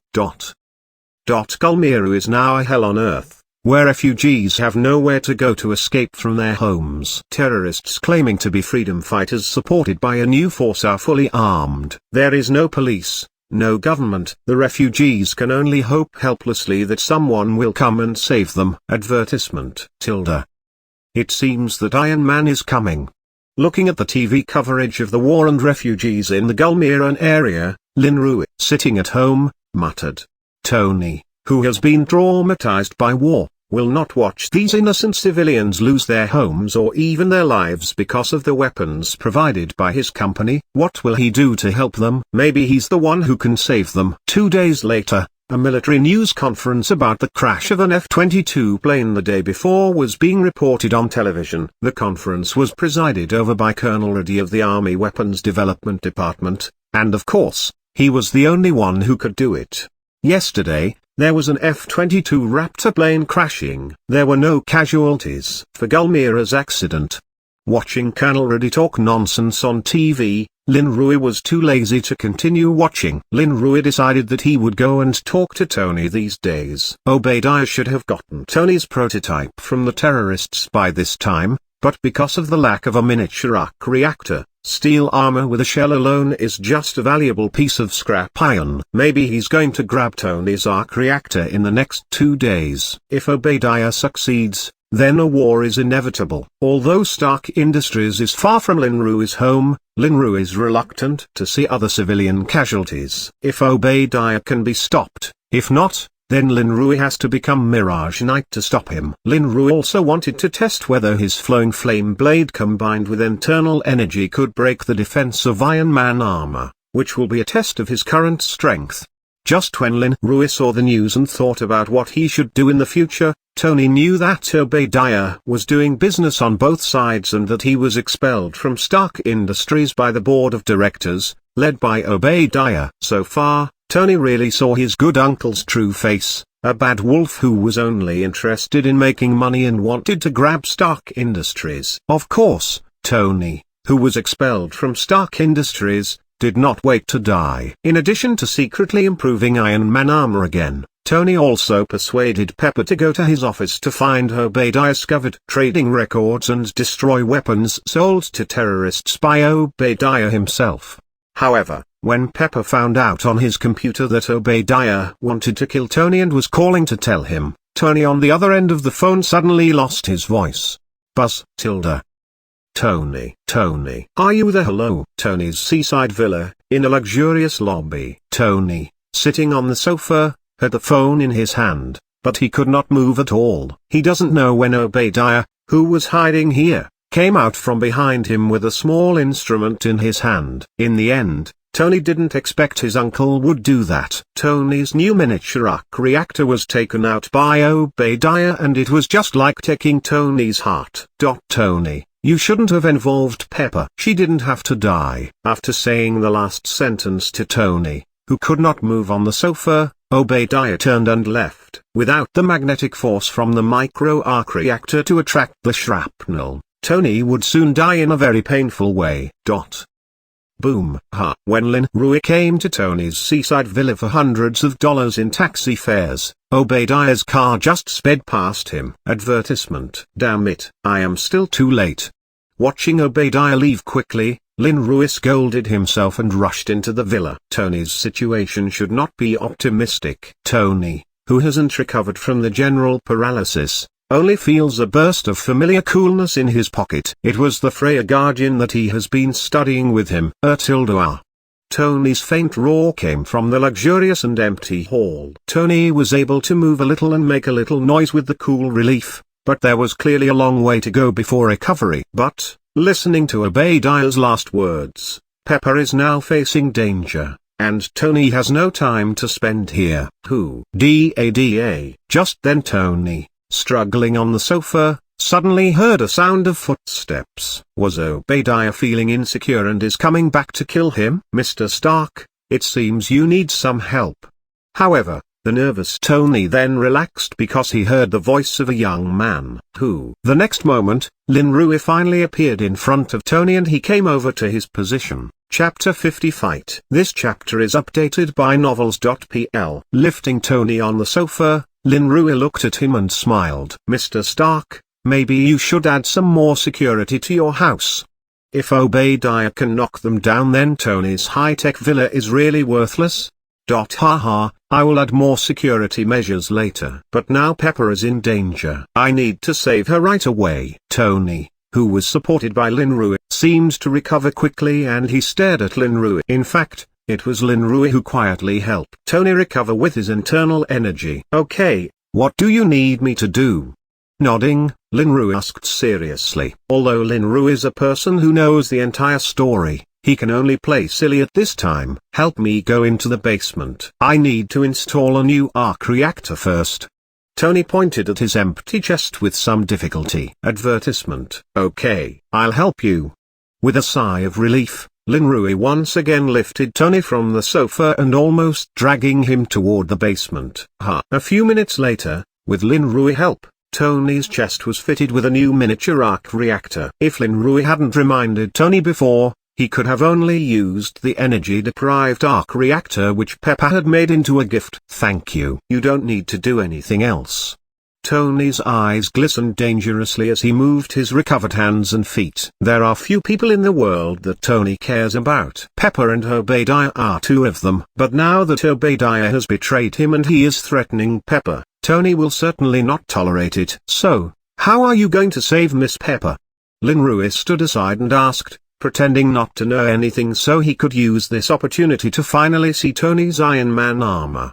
Advertisement. Since you want to know, let me show you.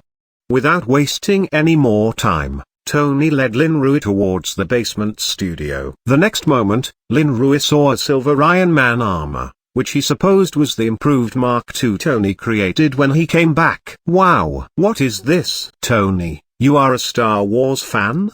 Running to the Iron Man armor, Lynn Rui shouted in surprise. Lynn Rui was really surprised. Although he had been prepared for it, he was still in an unconscious mood when he saw the famous Iron Man armor, a sci-fi item. Among all superheroes in Marvel, Iron Man is the only superhero who doesn't have any special powers in his body, but he was able to stand together with gods and super soldiers by building his armors based entirely on technological equipment. Through the continuous improvement of Iron Man armor, Iron Man's strength has been improved greatly, and he also created Veronica the anti-Hulk armor, which has the power to somewhat stop Hulk. It can be said that he used technology and money to crush others. Star Wars? I haven't seen it. However, this thing is not a toy. Jarvis. Returning to Linrui, Tony has stood in an idle position with several sensitive robotic arms around him. Yes, sir. As soon as Tony's voice fell, the ever-present Jarvis responded. Kakaka. Start arming. Yes, sir. After Jarvis responded to Tony, the ground burst open from around the position of Tony. Constant mechanical constructions emerged from the ground and were quickly armed along Tony's feet. Tony's upper body was quickly covered with armor by several robotic arms, and only his face, which had not been completely covered, was exposed. Cool. Standing in front of Tony and looking at the heavily armed Iron Man, Linrui could not help calling. Seeing Tony pulling out something like this, Linrui is wondering whether he wants to change his growth route. This kind of technological route is obviously cooler than his cultivation technique now. Well, I'm going to save Pepper now and you will wait here. I think New York may not be so calm tonight. Armed, Tony transformed into Iron Man and said to Linrui, yes.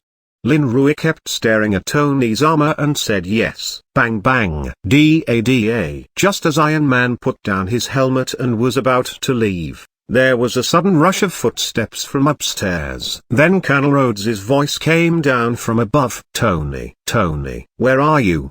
It seems that Pepper contacted Colonel Rhodes after she couldn't contact Tony. But Linrui was a little faster. There's no time for me to explain the situation to Rhodes. Help me explain everything to him. I'll go first. Although Rhodes's voice was heard, Tony did not intend to wait for him to come down. He gave Linrui a command and started Iron Man armor's boosters. Bang, boom. The next moment, Tony had rushed out along the last exit he had drilled in the underground garage, leaving only a smart shadow for Linrui. Good. Fast. Tony, who started Iron Man armor, instantly disappeared in front of Linrui, shocking him again. It may take a long time to know when Linrui's practice will achieve the effect of Tony's Iron Man armor. Da. After Tony left, Colonel Rhodes quickly rushed downstairs. However, he only saw a strange young man standing in Tony's underground equipment studio. Hey, Colonel Rhodes, you're late. Mr. Stark has left. He asked me to wait for you here.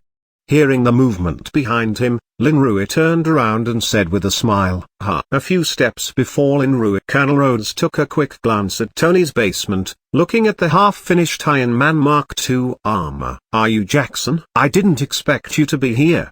Did Tony wear his high-tech armor to save Pepper? Pepper is now with 5 agents. Looking at Linrui, Colonel Rhodes suddenly asked, apparently remembering Jackson from Tony's talks. Yes, Colonel Rhodes. But 5 agents may not be enough. Obadiah should have a similar Iron Man armor. So let's hurry over. With a nod, Linrui points to the exit of Tony's underground garage. In that direction, several luxury sports cars were quietly parked there. Yes, we have to get there. With a promise, Colonel Rhodes headed for Tony's luxury sports car. The next moment, however, Linrui suddenly jumped in front of him. Can I drive? He won't be able to operate the Iron Man armor, but he has a great chance to drive a luxury sports car right now. Rhodes. Boom, boom. Advertisement. 10 seconds later, a silver luxury sports car galloped out of Tony's seaside villa and headed downtown for New York. It's not Linrui in the driver's seat. Colonel Rhodes is afraid to hand over the steering wheel to someone who is not an adult, especially if they're going to support Tony right now. Linrui, who didn't get to drive, was a little unhappy sitting in the co-driver's seat. It's not an everyday occurrence where he can drive such a luxurious sports car. Tony, where are you now? What support do you need? Rhodey, who is driving fast, also keeps in touch with Tony. All you have to do is keep the US Air Force from taking off. As for Obadiah, leave him to me. At the other end of the phone, Tony, who had not yet reached New York, responded faintly, got it. After hanging up, Rhodes began contacting the US Air Force. Now that Tony says he can take care of the situation, Rhodes naturally wants to trust him. Seeing Rhodes's action, Lin Ru also pulled out his mobile phone and started to contact Daredevil Matt. Although Lin Ru knew that Tony wouldn't have any problems, especially as his tiny arc reactor is in good condition. But this is a reality and not a movie. If something goes wrong, it will not be good. So Lin Ru is still prepared to reduce some accidental casualties at least when Tony and Obadiah fight. Boom, boom. Rhodes almost floored the throttle and the high-performance luxury sports car almost flew up. In the distance, the lights of New York City were in front of them. Feeling the speed of the sports car, Lin Ru thought they should be able to get to the battlefield when Tony and Obadiah fought. Tony, are you alright? Obadiah, he's crazy. He built a super armor. Running out of the 16th district where Obadiah built Iron Man armor privately, Pepper nervously talked to Tony on the phone. Just now, Obadiah in the armor killed a few agents who protected Pepper. As for Agent Coulson, she doesn't know where he is at this time. Pepper, listen, you have to get out of there right away. Right now. Tony, who knew what Obadiah planned, shouted on the phone. Kakaka. Boom, boom, boom. But Pepper was too late to leave. The ground in front of her cracked and fractured quickly. Then Obadiah rushed out in a larger version of Iron Man armor. Kakaka. The huge Iron Man armor stopped in front of Pepper and the high-speed machine gun next to the right hand of the armor turned several times, finally aiming at the frightened Pepper. You are useless. Obadiah's muffled voice came from the huge Iron Man armor. Tilde in the face of the threat of her life, Pepper shouted in fear. Bang! Stain! Bang! Just as Obadiah was about to shoot Pepper, Tony finally arrived. After yelling in the sky, he hit Obadiah and flew out with him. Boom! Bang bang! One large and one small steel colossus tumbling out of the Stark Industries lab and headed straight towards the busy streets of New York. Two Iron Man armors ran through a large truck along the way, crashing into several cars and fell in the middle of the road. Bang, bang, bang. The sudden appearance of big guys in the middle of the road has caused traffic congestion and dozens of cars have caught up with each other before they can brake. A car full of children stopped directly in front of Obadiah because it was too close. Looking at the horrible steel giant in front of her, the female driver was frightened and screamed, "Kaka!" In the next moment, Obadiah, who had climbed up from the ground, lifted the car parked in front of him. The mother and childrens in the car shouted in fear. Put them down.